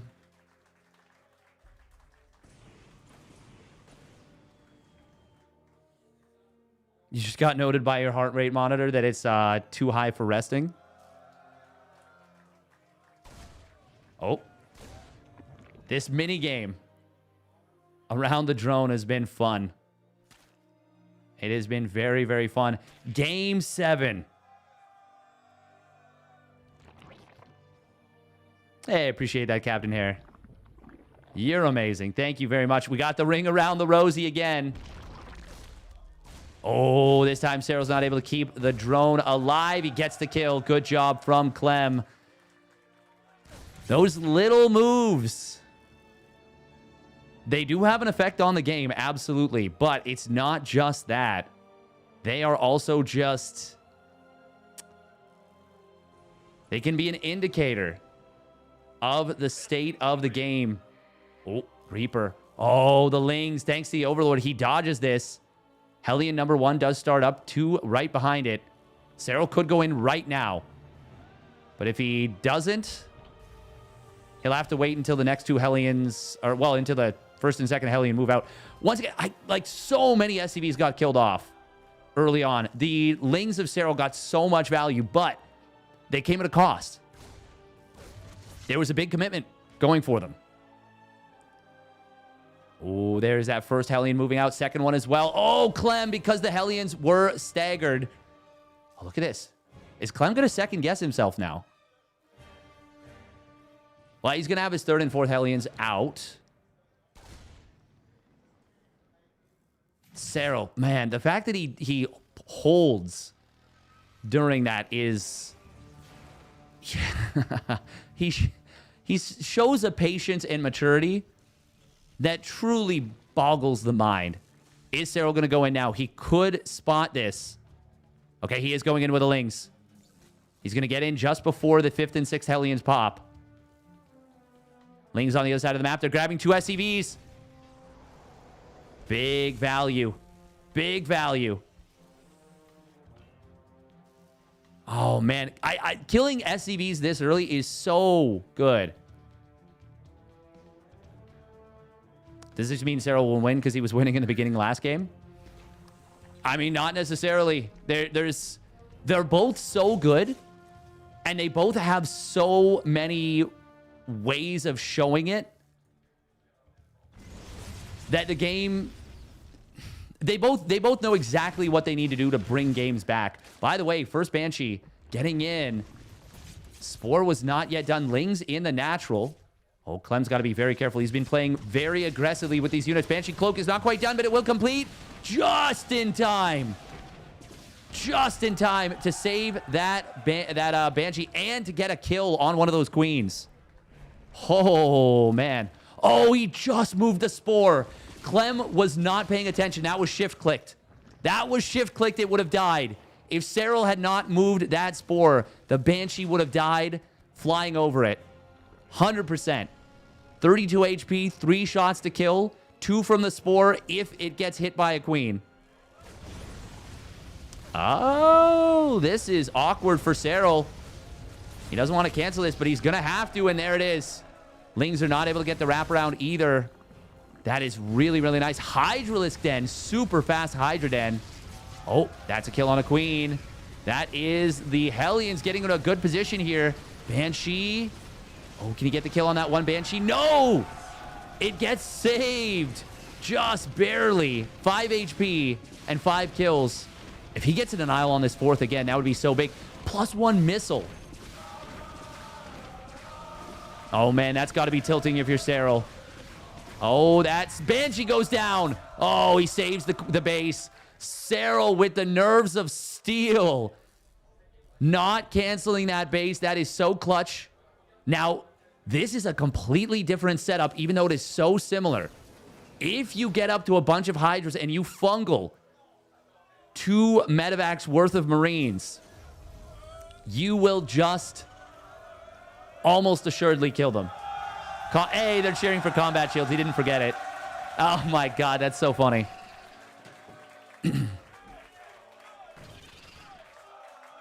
Changeling does spot where the first 2 medevacs are heading. And the second Changeling sees exactly where this army is. No infestors are started up just yet. There we go. 2 infestors get started. Oh, queens. Yeah, they're able to stay alive here. The fact that the Hydras are spotted as early as they are is good information for Clement. He did go up to the 8 racks right away, but it's going to be a 3rd or a 4th CC behind this. Already 66 SCVs on the field. Clem actually supply blocked here at 133 of 133. I don't think... Actually, Serral also supply blocked at 136. It is a... I mean, this is a crazy, crazy game, of course. Changeling did spot this army. Getting reinforced through the middle. Ooh, these units. He's got to be really, really careful. Infestors are about to pop out. First one's out, second one getting close. 1-1 not quite done yet for Serral. And the fungal from the back. Is that going to be too much? Widow Mine, almost got mine dragged into the main army. The siege tanks, one of them getting taken out. Queens trying to waddle their fat booties from the back. Fungal growth on a tank that is sieged. Not ideal, but the fight for Serral was very good. 2-2 fired up for Clem. +2 missile for Serral. He didn't have the money for +2 care base. There he goes. He starts it up now. Hive is almost done. Clem, is he on 7 racks? He's building 11 Marines at a time. That's such a weird number. There's the Infestors do not have additional fungal growth. There is a Widow Mine behind this. Oh, the Hydra's in some trouble. No. Can we watch the main fight? That was a good trade for Clem for sure. Widow Mine looks like it was dealt with, but did it get a bunch of unit kills? Maybe. Good snipe on one of the Hydras. That was target fire on the Hydra manually. One of the medevacs does go down. Banshee on the left side, barely saved. It almost got the extractor, but those Queens were able to get the save as well. Oh, the Banshee. We'll get out of there. Oh, look at that. Look at the fact that he shift cues it, and then it gets attacked, and he immediately readjusts its positioning. Immediately. That, I can't tell you how ridiculously impressive that is. Like, just the fact that he's doing that so consistently. Fungal growth, they've got to be available soon. He loses one Infestor. That's a big loss right there. Lurker does pop out. Clem has got to be careful. He's going for it. This is not the fight for Clem. Massive fungal. A chain to get it as well. Widow Mines are going to connect on the Hydras, but a lot of units going down for Clem. He managed to avoid losing everything, but he lost a lot. A lot of units going down there for Clem. Serral now with a nice little army supply advantage. More and more Lurkers going to be starting up. Ghosts not yet out. Ghost Academy just started moments ago. And Serral's about to complete the range for those Lurkers. Now, you never want to get aggressive until Adaptive Talons is done. But he fires up Adaptive Talons, fires up Hydra Lunge. I can feel my heart rate is through the roof right now. Oh, look at that retarget on the Widow Mine. Beautiful. Got a massive connection on the Hydras, killing one, wounding up like 3 more. Oh, the Lurkers. They are being avoided by Clem's reinforcements, but not completely. And that is going to be a good fight for... Well... That's going to be a good fight for Serral. Yeah. 2-2 done for both sides. Oh, the fact that the Lurkers see the Banshee and the Banshee doesn't see the Lurkers. He may think that is a free path on the right side. Hydra Lunge not quite done, but he did get one of those medevacs. Serral, if he sieges up on top of the third base with those Lurkers, I mean, this is such a terrifying situation for Clem. Oh, Lurkers. It's just 2 of them. But more and more are morphing in. Adaptive Talons and Lunge are going to complete in a moment. Hydralisk did kill that Banshee. Serral is not yet starting his 3-3. Oh, Clem wanting an angle on this. Adaptive Talons did complete, so he unburrows one of the Lurkers. The other ones will reburrow back up. Fungal growth. Hydra Lunge is big. So is the Widow Mine, but it is a big fungal growth as well.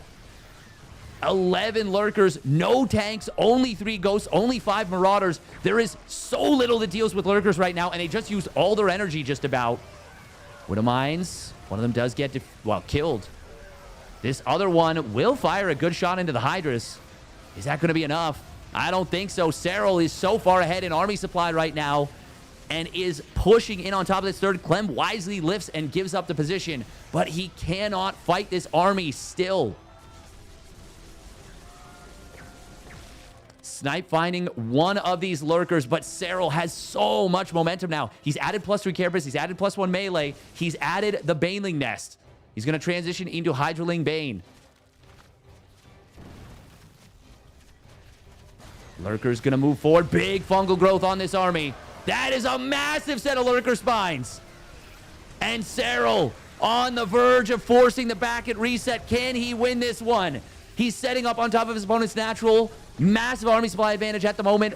Ghost continuing to whittle down the Lurker count, but not quickly enough. Widow Mine. Oh, that's a big Widow Mine shot on the Hydras, but it's going to be enough to actually stop the momentum. Clem needs more. And Serral is just not giving it to him. Lurker's now going to burrow up on top of the planetary at the third, well, at what is now the third base. Clem is about to complete his 3-3. Can he take a fight with that fungal growth? Ooh, it does get avoided mostly. Liberators are going to siege up, but they're quickly taken down. Widowmine not going to be able to burrow in the natural. Hydra setting up in a very strong position with the Lurker backbone. Serral still maxed out, building a bank. Electing to lunge the Hydras to the right side. Lurkers are not going to be an easy target to jump on. Serral committing on top of the base. Clem going to try and drop in to protect it, but there is too much DPS. Serral will take down the planetary, and he will force the bracket reset. Fungal growth not going to be used, but Serral makes it happen. And Clem will have to do it in the best of 3 bracket reset. What a game and what a series this has been. Oh, man. Game 7 again.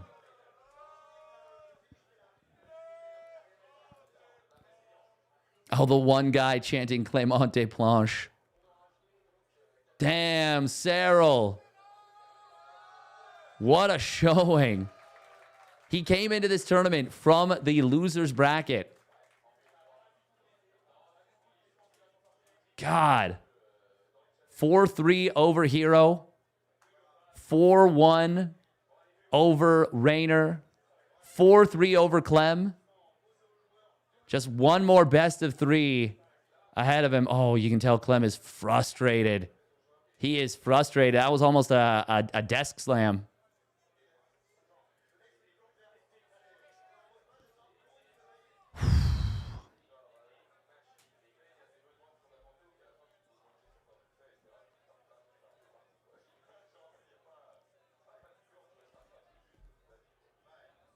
That is correct, Wen Huang.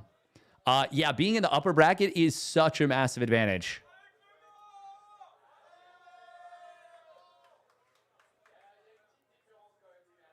These games are ridiculously good. Yeah, seriously.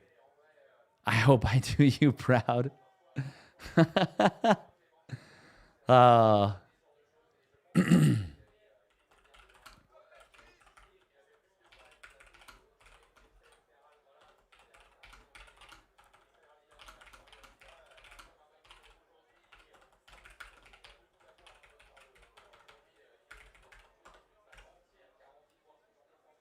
man. Now, how much of a break do they give the players? I'm sure they're gonna give them a little bit of a break. Thank you very much, Hello Theo, for the Prime sub, by the way. We're gonna run 3 minutes of ads. My subscriber count has not been this high in so long, by the way. I really appreciate it. I really appreciate it. It has not been this high in like quite a while. By the way, yeah, I know everyone would love to see like another best of 5 or even another best of 7, but it is already 5:21 here, which means it's 11:21 there. I don't know what the rules are, but wasn't that grand final? That was grand final, but since there was a double elimination bracket and Serral had gotten knocked to the loser bracket, Clem was won the winner bracket. If Clem had won, that would have been the tournament right there. But since Serral won, it goes to a bracket reset, which is a best of 3. Now, I wonder how they do the vetoes for this one. Reminder that Gressvon will absolutely, like, unless they do picks before all the bans are done, Gressvon and Ultralove are off the table for sure. There's no way those get through. And I think Serral will probably veto Gressvon, Ultralove, and Sandworm.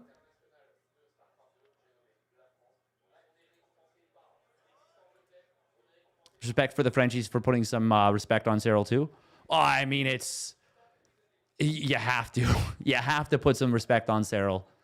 It's he doesn't give you a choice. You have to.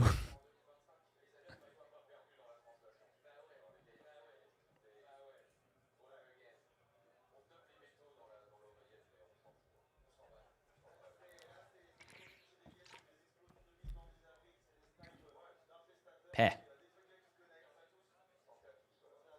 Oh man. This series has delivered so hard.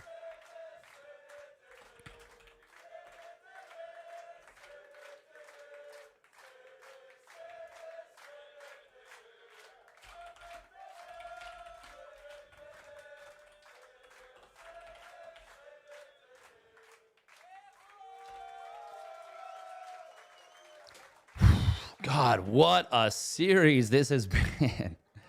These guys are really... They're just killing it. Is Heartbeat the new APM? Ah.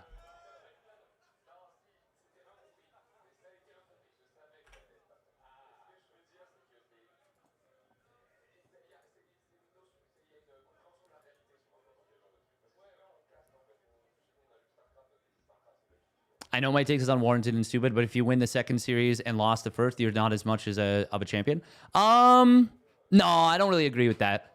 Mostly because, yeah, I don't know. I don't think that's, yeah.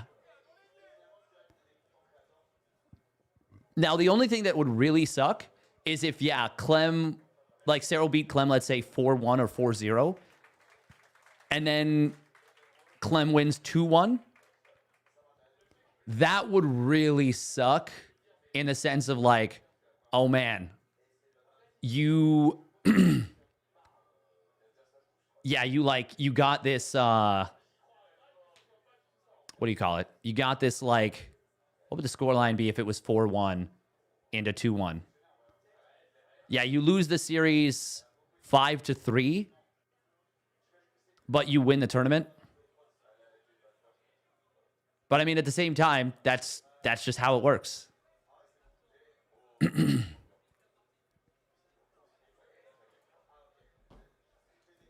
One of them should have been herO to EJK, but because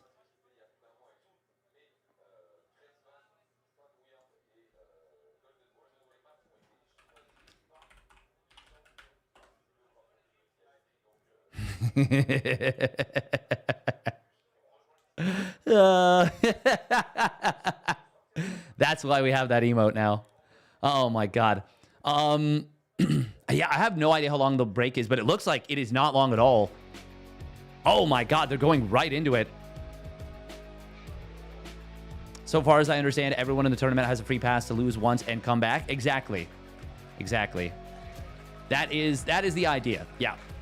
So they don't want someone who's lost a series. Basically, you have to lose 2 series to be eliminated, is the idea. All right, here we go. Golden Wall. This is one of the maps Clem won. Will Serral play Gasless again? Let's see. It is a bracket reset. It's a best of 3. Prediction is still open, and it will be for a bit of time. God, this is actually such a freaking good series so far. These two are playing so well. I don't think we're going to see it. Clem is not a proxy 2-raxer. But there's absolutely a world where we could see a proxy 2-rax or a proxy 3-rax Marine play. I don't think we will. But there's a non-zero chance. It is going to be an Extractor Trick 15... Was that an Extractor Trick 15 hatch out of Serral? I think so.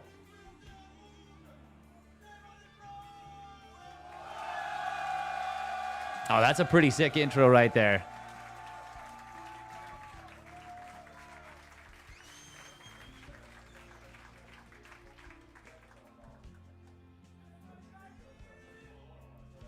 Can't believe I've been watching this stream for 6 hours.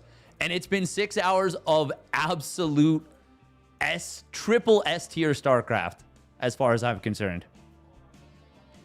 All right, yeah, this was an Extractor Trick 15 hatch. Extractor Trick 15 hatch into the 15 pool.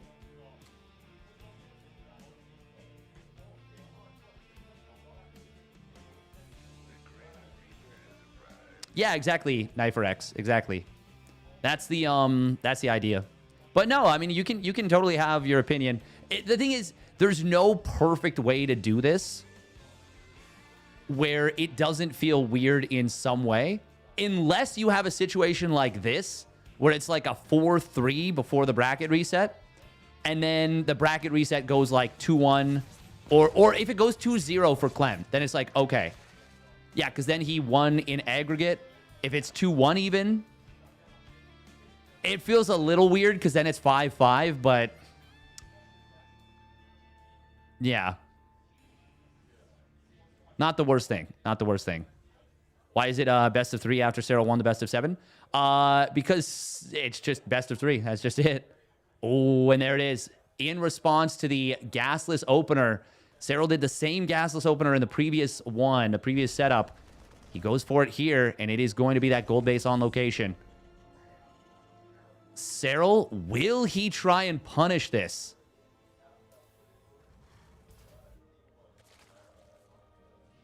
He could have absolutely played a very quick double gas behind this in anticipation of this punishment attempt from Clem.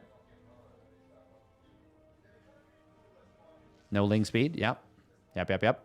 That gold base is done, though. He's going to finish. No chance it gets denied.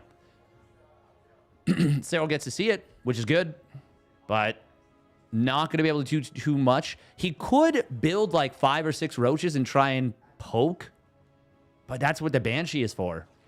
And Clem is going to go for that Banshee. Oh, I was going to say, you don't want to lock those queens out. Would have been kind of jank. Roaches will be produced. Serral did full wall this before. Yeah, because if it went to another best of 7, this could very well be a... These players could legitimately be playing for like 4 hours against each other total. Which, I mean, given the quality of StarCraft, I think a lot of us would be pretty hyped with that. Pretty hyped by that. But that would not be the best for the players, I think. And the venue would probably not... Probably wouldn't work super well for the venue. Although I don't know. I mean, if people are drinking and stuff and buying booze and whatnot, maybe it's pretty good for the venue.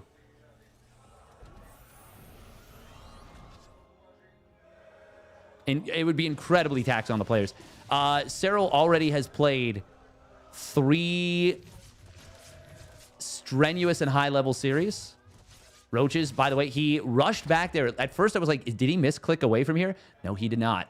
He was simply trying to make sure that the Hellions could not run through that gap in the minerals and get loose into the main and then a potentially natural expansion. We do have an additional Evo coming in. The one at the front is just a block.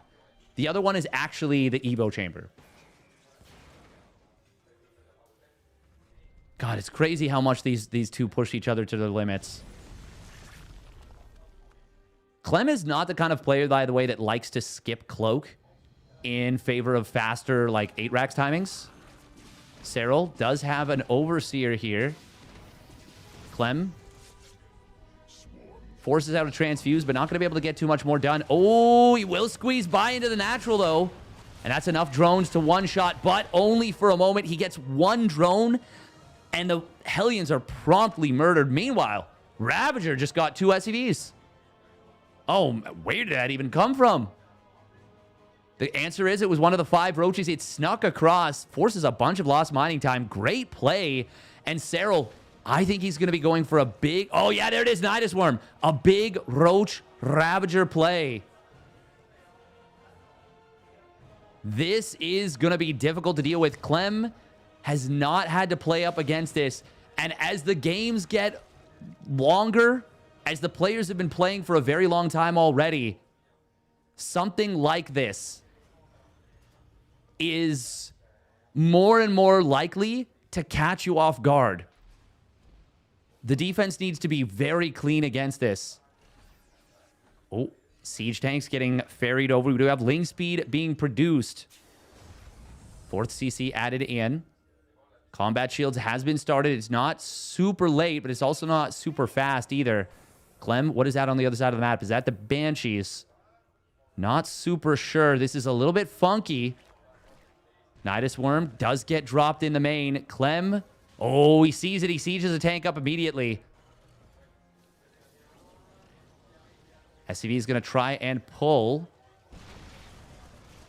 Command center. Oh, good cancel right there. Good job canceling that. Nidus Worm is out. +1 missile will complete. Siege tank is going to get jumped and will get taken down. Nidus Worm did get denied, but there's roaches in the natural. Clem is stimming past them to get back into his own main.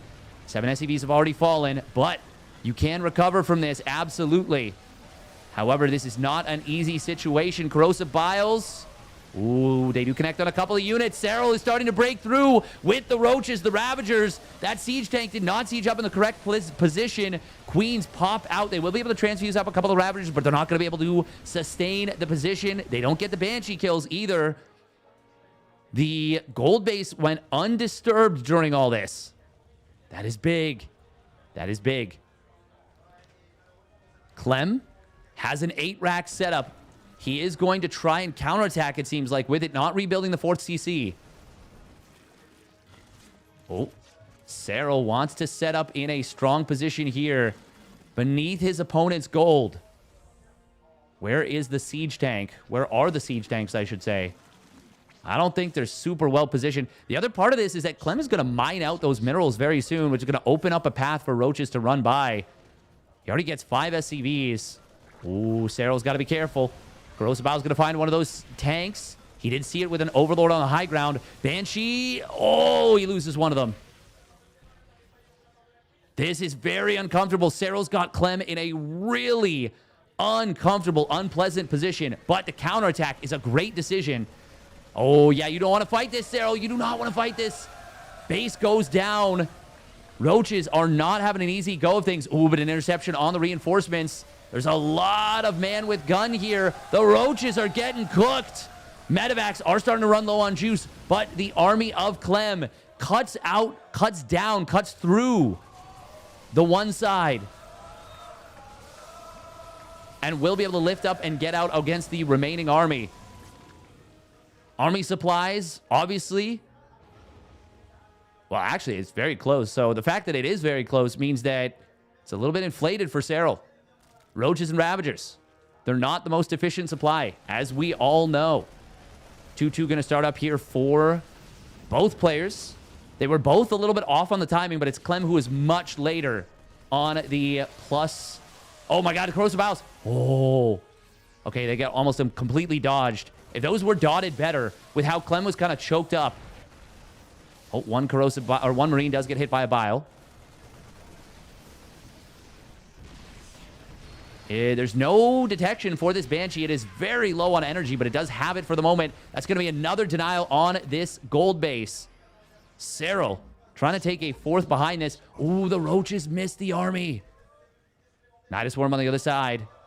+2 Carapace will complete these roaches. They're going to be able to deal with the Marines.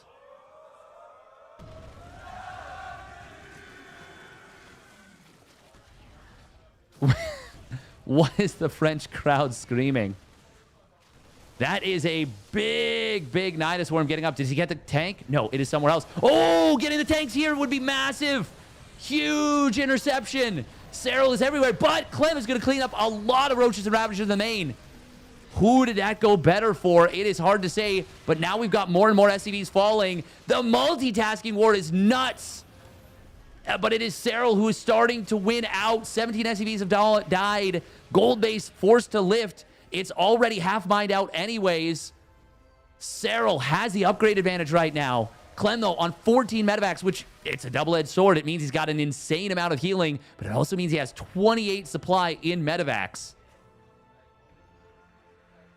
This gold base, very, very low, but Clem has a 4th base done. Serral adding on an infestation pit, getting burrow. No tunneling claws, but burrow is just good. It's just a good upgrade. Serral has not yet added on any lings. There we go. 3 infestors immediately, as well as the hive right away. Serral is maxed out. He's on 65 drones. Not an amazing economy by any means. Roaches and Ravagers, so supply demanding, as we all know. Oh, that is a big army in the middle of the map. Serral kind of ran into something.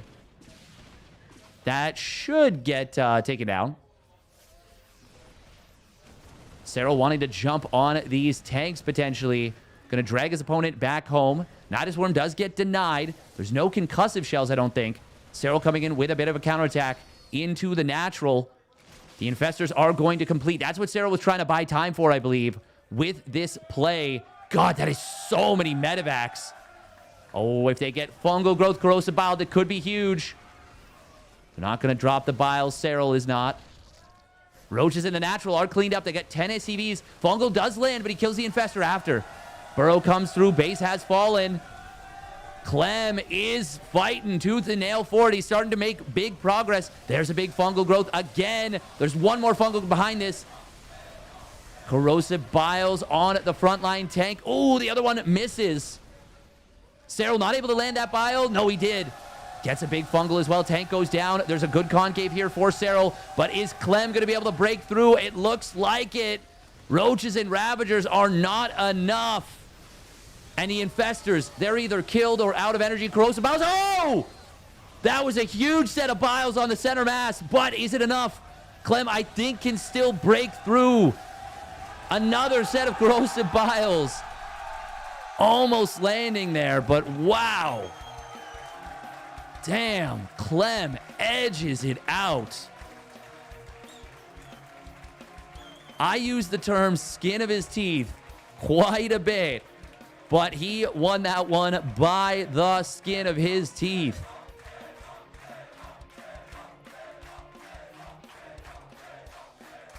They screamed, "There's a Nidus." Oh my God. Oh, Clem's got to be feeling himself after that one. You rooting for Serral, but that was a damn good game? Same. Well, not even rooting for Serral, just that was a damn good game. It doesn't matter who you're rooting for. Regardless of who you're rooting for, you are going to... You can't help but look at that game and be like, wow. What the hell?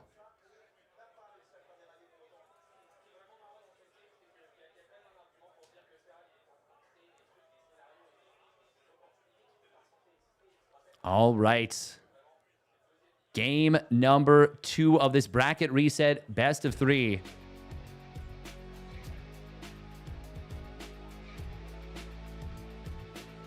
Thank you, Insane Asylum, by the way, for the Prime sub as well. Might have already thanked, but either way, very much appreciated. God, I'm starting to get a little hoarse, but I don't even care. Damn, it's Sandworm. Did they just let the players pick the maps without doing vetoes?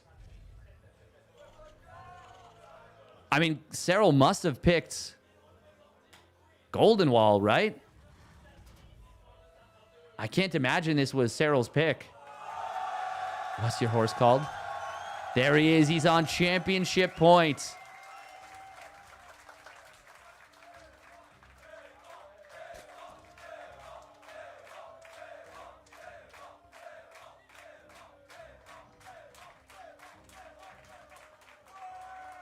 My horse has no name.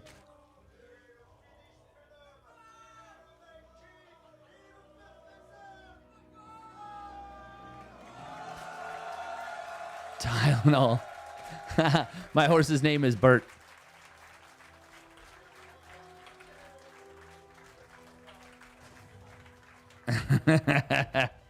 Make it like tennis where they keep resetting.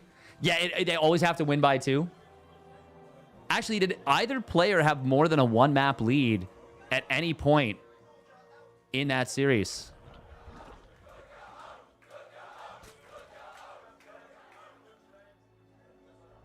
I wouldn't say Serral was whomping him for 80% of that game. Roach Ravager is a No. It's a much more complicated thing than that, because just about anyone else would have come apart at the seams.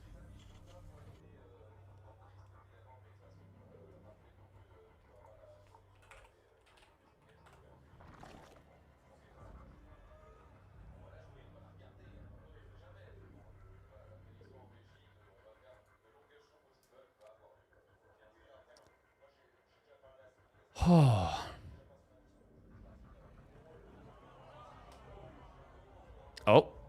what are they talking about in the? By the way, this mini game, this Reaper versus drone plus block combo, has been. This is like the 5th time it's happened, maybe 6th or 7th even. They're 4-4 right now. Yeah. Oh, the juke.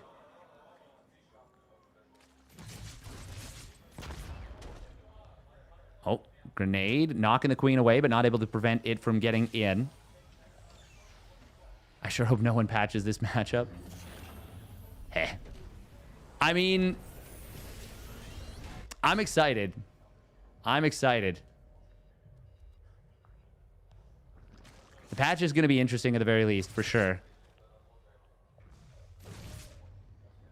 Potato. Oh, it's going to be a big Ling Flood coming in, potentially. Not potentially. It will be a big Ling Flood. Creed Tumor starting up on the high ground, which is quite neat. I actually like that a lot.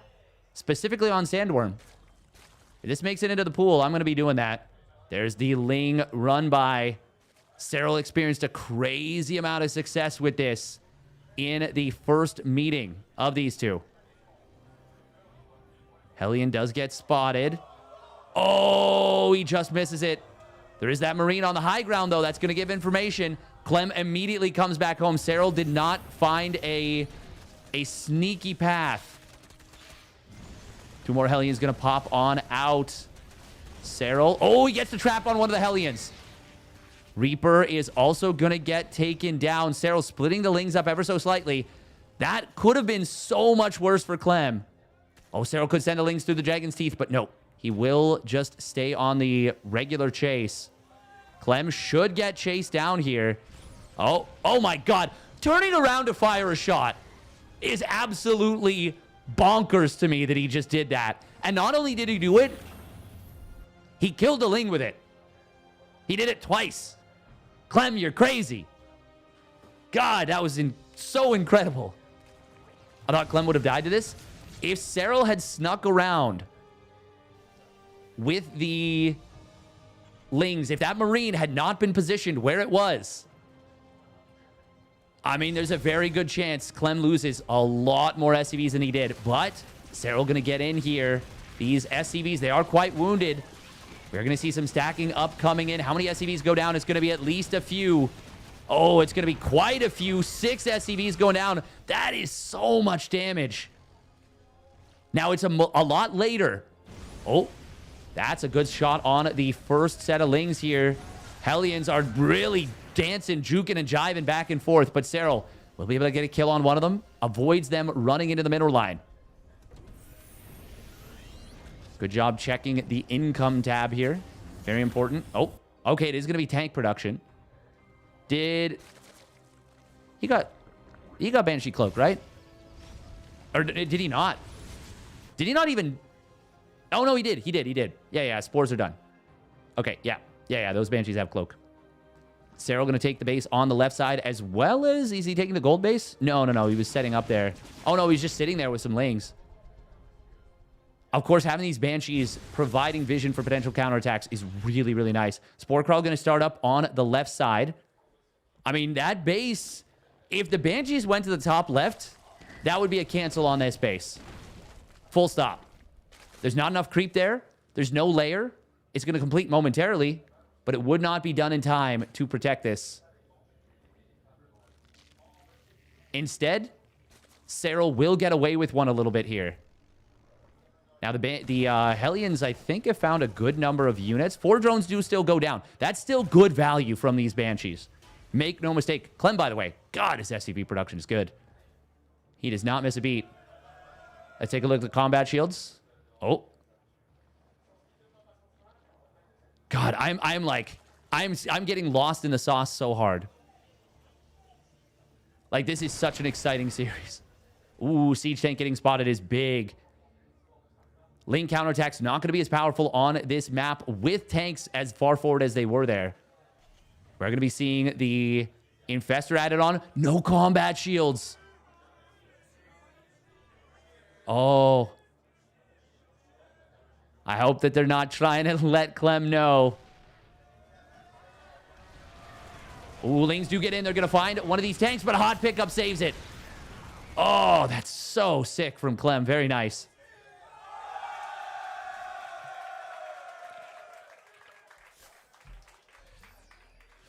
Marines are very strung out right now.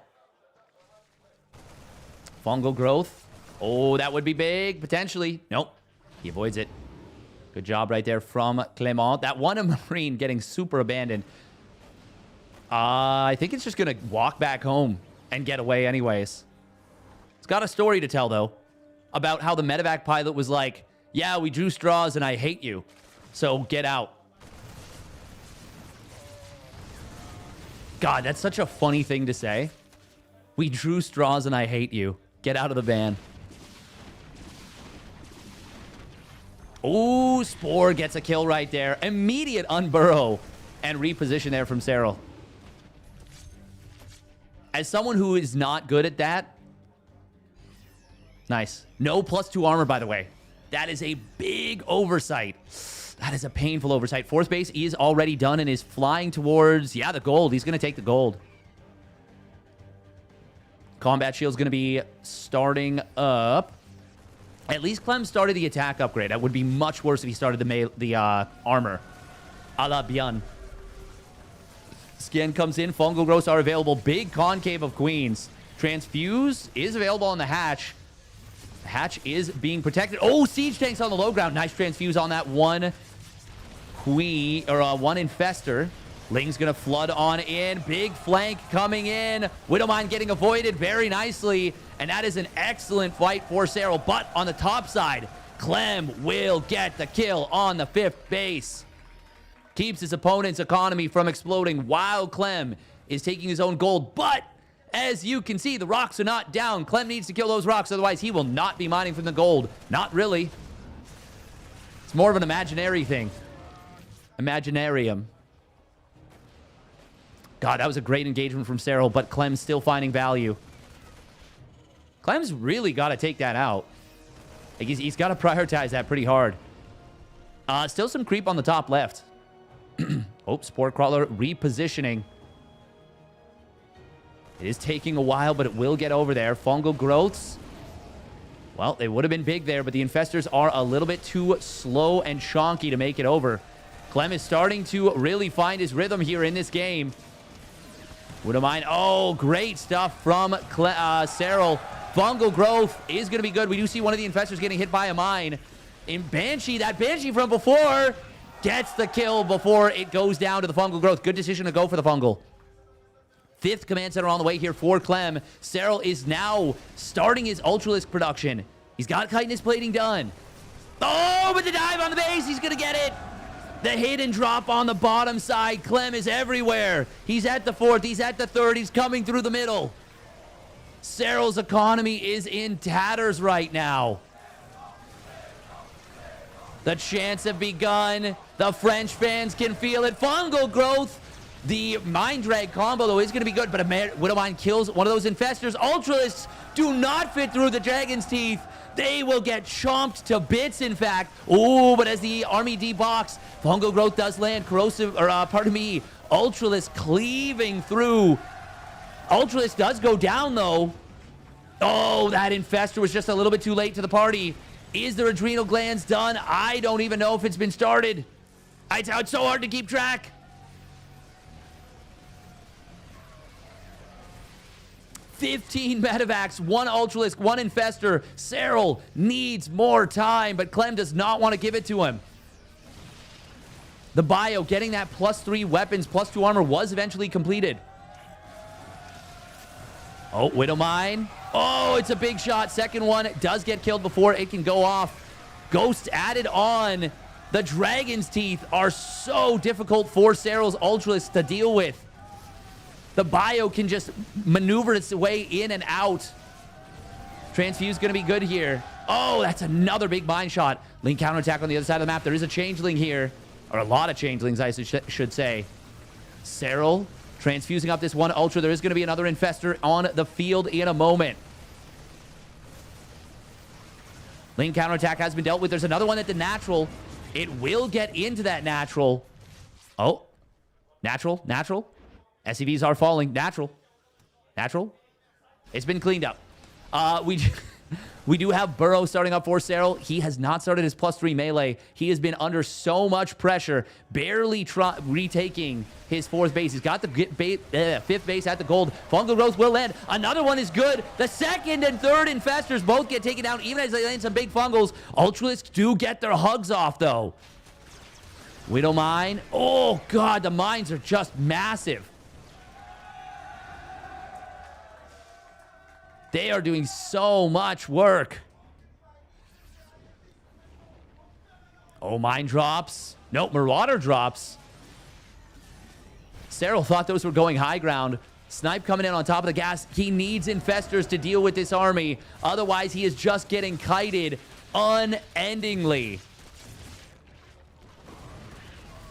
Spore Crawler does get a kill on one of these medevacs, but the medevacs get into the main base. Ultralisk Cavern gonna get targeted down. That's an expensive building to replace. Spawning Pool falls. No production for Serral outside of the infestation pit.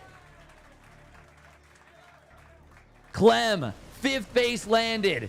On the verge of doing it in front of the home crowd after the devastating bracket reset. What a series, what a set of games from these two.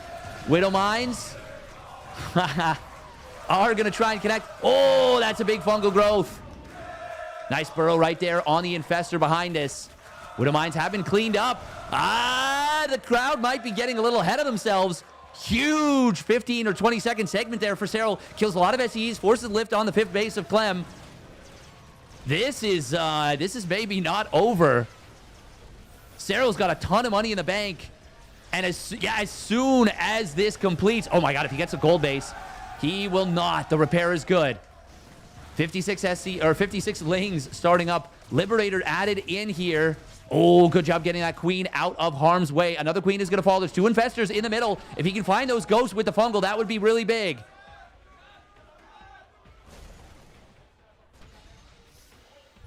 Oh, skin! Oh, that skin! Wow, that was a scan and a half, a championship winning scan. Oh my goodness.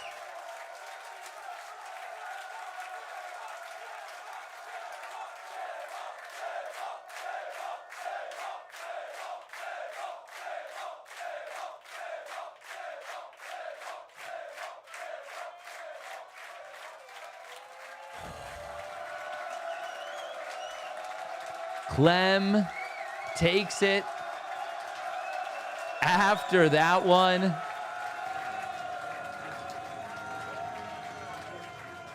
Bomb Jogo indeed. And the trophy lift in front of the home crowd. God, that's a beautiful moment for Clem.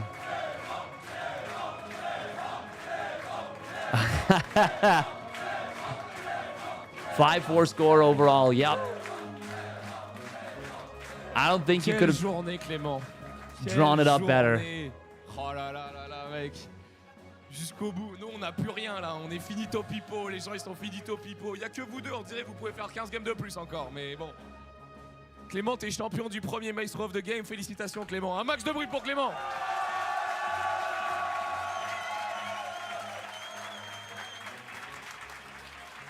Moi, j'ai rien à dire en vrai. Hein. C'était la folie juste. T'es mort, t'es content, dis-moi des trucs, genre un petit descriptif de ta situation physique. Ouais. Je suis mort et je suis content, les deux à la fois.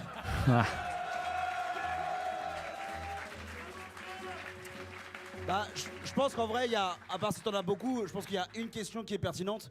Tu viendras défendre le titre. Once again, if you guys enjoyed on YouTube, make sure to like the video, subscribe. Non, je sais pas, j'ai peut-être une question un peu chiante, un peu prom dog. Oh man, my voice is shot now. Reset ce bâtard, genre je suis désolé. Et je le dis avec tout l'amour que j'ai pour lui, hein, genre c'est un ouf. Serral il fait une journée de maboule et il te reset. SBO7 il est super tight, je pense que j'ai l'impression de voir dans tes yeux le mec qui sait qu'il aurait pu gagner enfin terminer SBO7. Il t'amène en BO3 reset et là t'as un peu le pool qui va bien, genre moi je suis très surpris des maps et tout, il t'amène sur des trucs et puis bon voilà tu commences à la genre comment tu ressens ce truc là, qu'est-ce qui t'a permis en fait d'y croire alors que je pense que tu pensais que t'allais pouvoir gagner BO7. Il y avait tellement de games que j'aurais pu gagner je pense sur le premier BO7 mais il s'est arraché et puis il meurt jamais, tu sais Serral, je suis là, je l'ai dans les cordes et puis je tente de le finir mais il meurt jamais puis après il fait un fungle, un deuxième fungle et d'un coup je commence à perdre et je suis là en mode mais attends mais qu'est-ce qui se passe là? He's telling Clem about a castle he had last night. Je sais pas, le dernier truc, mec, genre tu nous as envoyé tellement de hype, tellement de love, les gens ils te kiffent ici, alors ils kiffent tout le monde, hein, genre vous êtes un public de maboule. Mais là tout de suite maintenant, parce que on en a beaucoup parlé, genre t'es le gamin de la commu, alors évidemment t'es le gamin de gros papa il a fait tout ce qu'il fallait. Oh, gros papa. Juste là où il fallait, un maximum de bruit pour gros papa. Là, tu gagnes devant la commu et même encore une fois, no shade, underdog, c'était cool et tout machin. Mais là, on t'a dit, vas-y, pète le GOAT, puis pète son pote, et puis avant ça, pète les 2 meilleurs protos de tous les temps. Enfin, tu he's vois, praising Serral. le run, il est Very magique. cool. Ouais. Tu nous régales. Est-ce qu'il y a une question là-dedans? Je suis pas sûr. Hey, we just passed 3,500 subscribers on YouTube. Very cool. Franchement, propre. Good games, non, mais c'est gros. vrai, ça fait 10 ans plus qu'on regarde tes games, qu'on casse tes matchs. Oui, voilà. Il y a eu le reportage sur YouTube qui nous dit voilà, on a casté Clem qui était trop jeune pour la DreamHack Tour et tout. Et là, tu vois, c'est un public à donf en France qui te regarde soulever un trophée en bas dans le What a côté series they had. C'est tout ça d'un coup pour nous. Donc c'est la folie. C'est ça. Donc et du coup, qu'est-ce que ça te fait? Qu'est-ce que tu as envie de leur dire, j'imagine? Qu'est-ce que ça te fait, voilà, d'enfin accomplir la prophétie, tu vois? C'est incroyable, merci tout le monde. Clément des planches. Clément des planches. C'est incroyable, vraiment. Oh, is he crying?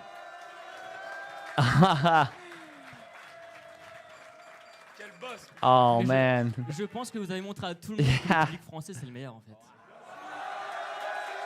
That's so nice. Getting to win in front of the home crowd has got to be such a special feeling. Yeah, well, thank you everyone for watching. That we're not here today in Paris, and I appreciate everyone watching at home, watching here. But yeah, and hopefully next time, yeah, this happens again, and I win it again. That's how we do StarCraft in France. That's how we do. On va se récupérer Reynor et Serral qui doivent être pas si loin. Yeah, exactly. Ah, voilà, that's our nail. Un max de bruit s'il vous plaît pour Yuna. Come. Yeah, we'll take a look at Yuna's interview. He's already bundling up. I mean, it's past his bedtime. It's like midnight. Un max de bruit s'il vous plaît pour Reynor aussi. Reynor.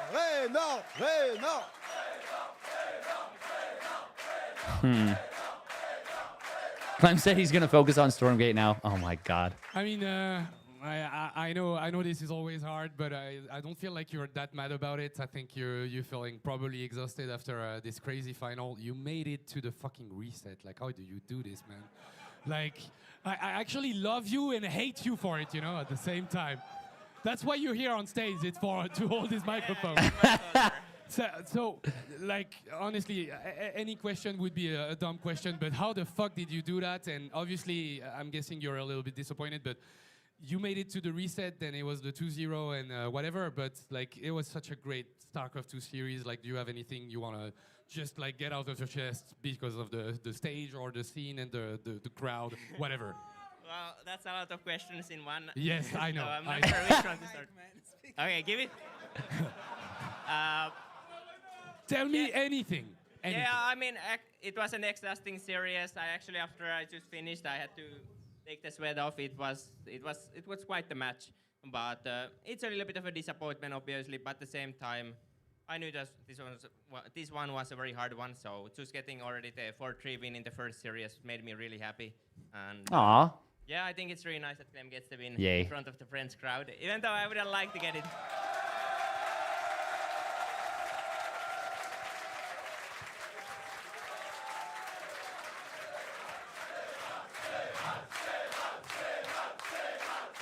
I love this crowd. This crowd is freaking awesome, man.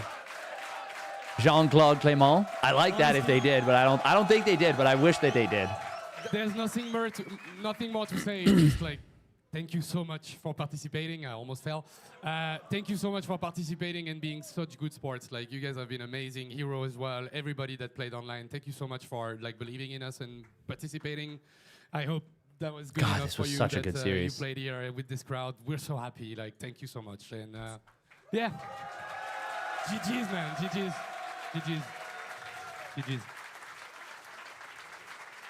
Merci à tous. C'était le Maestro of the Game 2025. On vous envoie un max de love. Le petit générique de fin pour dire merci à tous ceux qui ont participé au crowdfunding. All right. Et puis on se dit à la prochaine. Bon, déjà dans le podcast. Regardez les podcasteurs. Mais surtout, on se retrouve quand on se retrouve sur les internets. Merci à tous d'avoir suivi cette journée. Thank you so much for the support.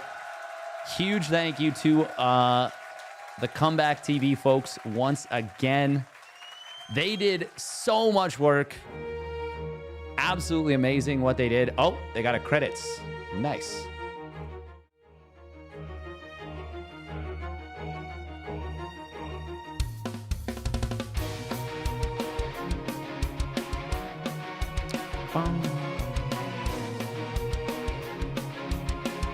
I mean, the French scene is like, they've been a rock this whole time. It's so cool to see.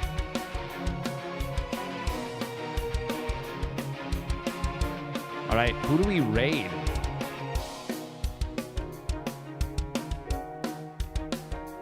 Who do we raid?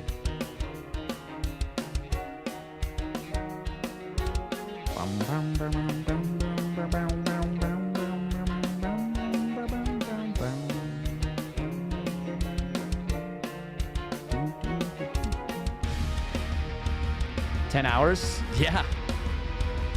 We could raid Sal. Yeah, he's doing a subathon right now. I was just gonna raid these guys, Comeback TV, but I don't think they're keeping their stream going for like anything else.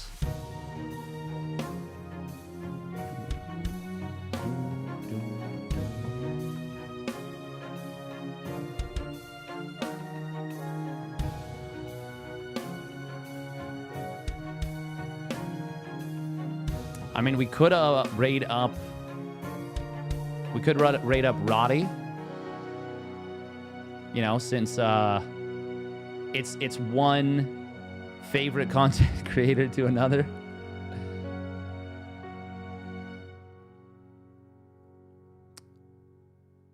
Bum bum bum. All right, we got Neuro, we got Sal, we've got Jugger J. We could even raid up Grimmy.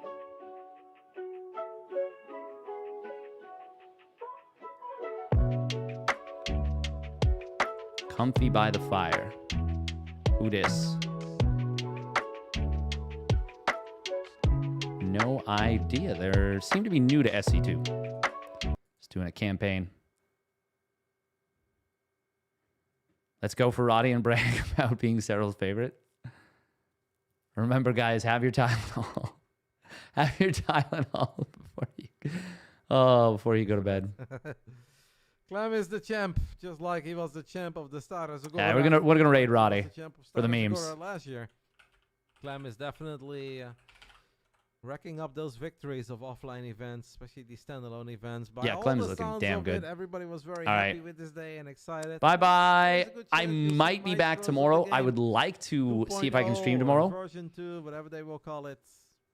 sometime next year. Obviously, not Yeah, expecting it this we'll see. year. We'll see. As the All calendar right, is stay very safe, packed everybody. till Love the you end of all. the year, but I think Have a sometime wonderful next year rest there's a of your chance to do it nights. again. Either tomorrow, They definitely had a back with the Monday very, Night very good Weeklies reception at for it. noon on This was our entire top 16. Serral, of course, Monday, today with a fantastic possibly a run. little bit tomorrow. Really We'll see. deserves a I did lot of want hype and to love cover for that. the. 4-3 over herO in a really We good gotta series. mute this Doesn't for really now.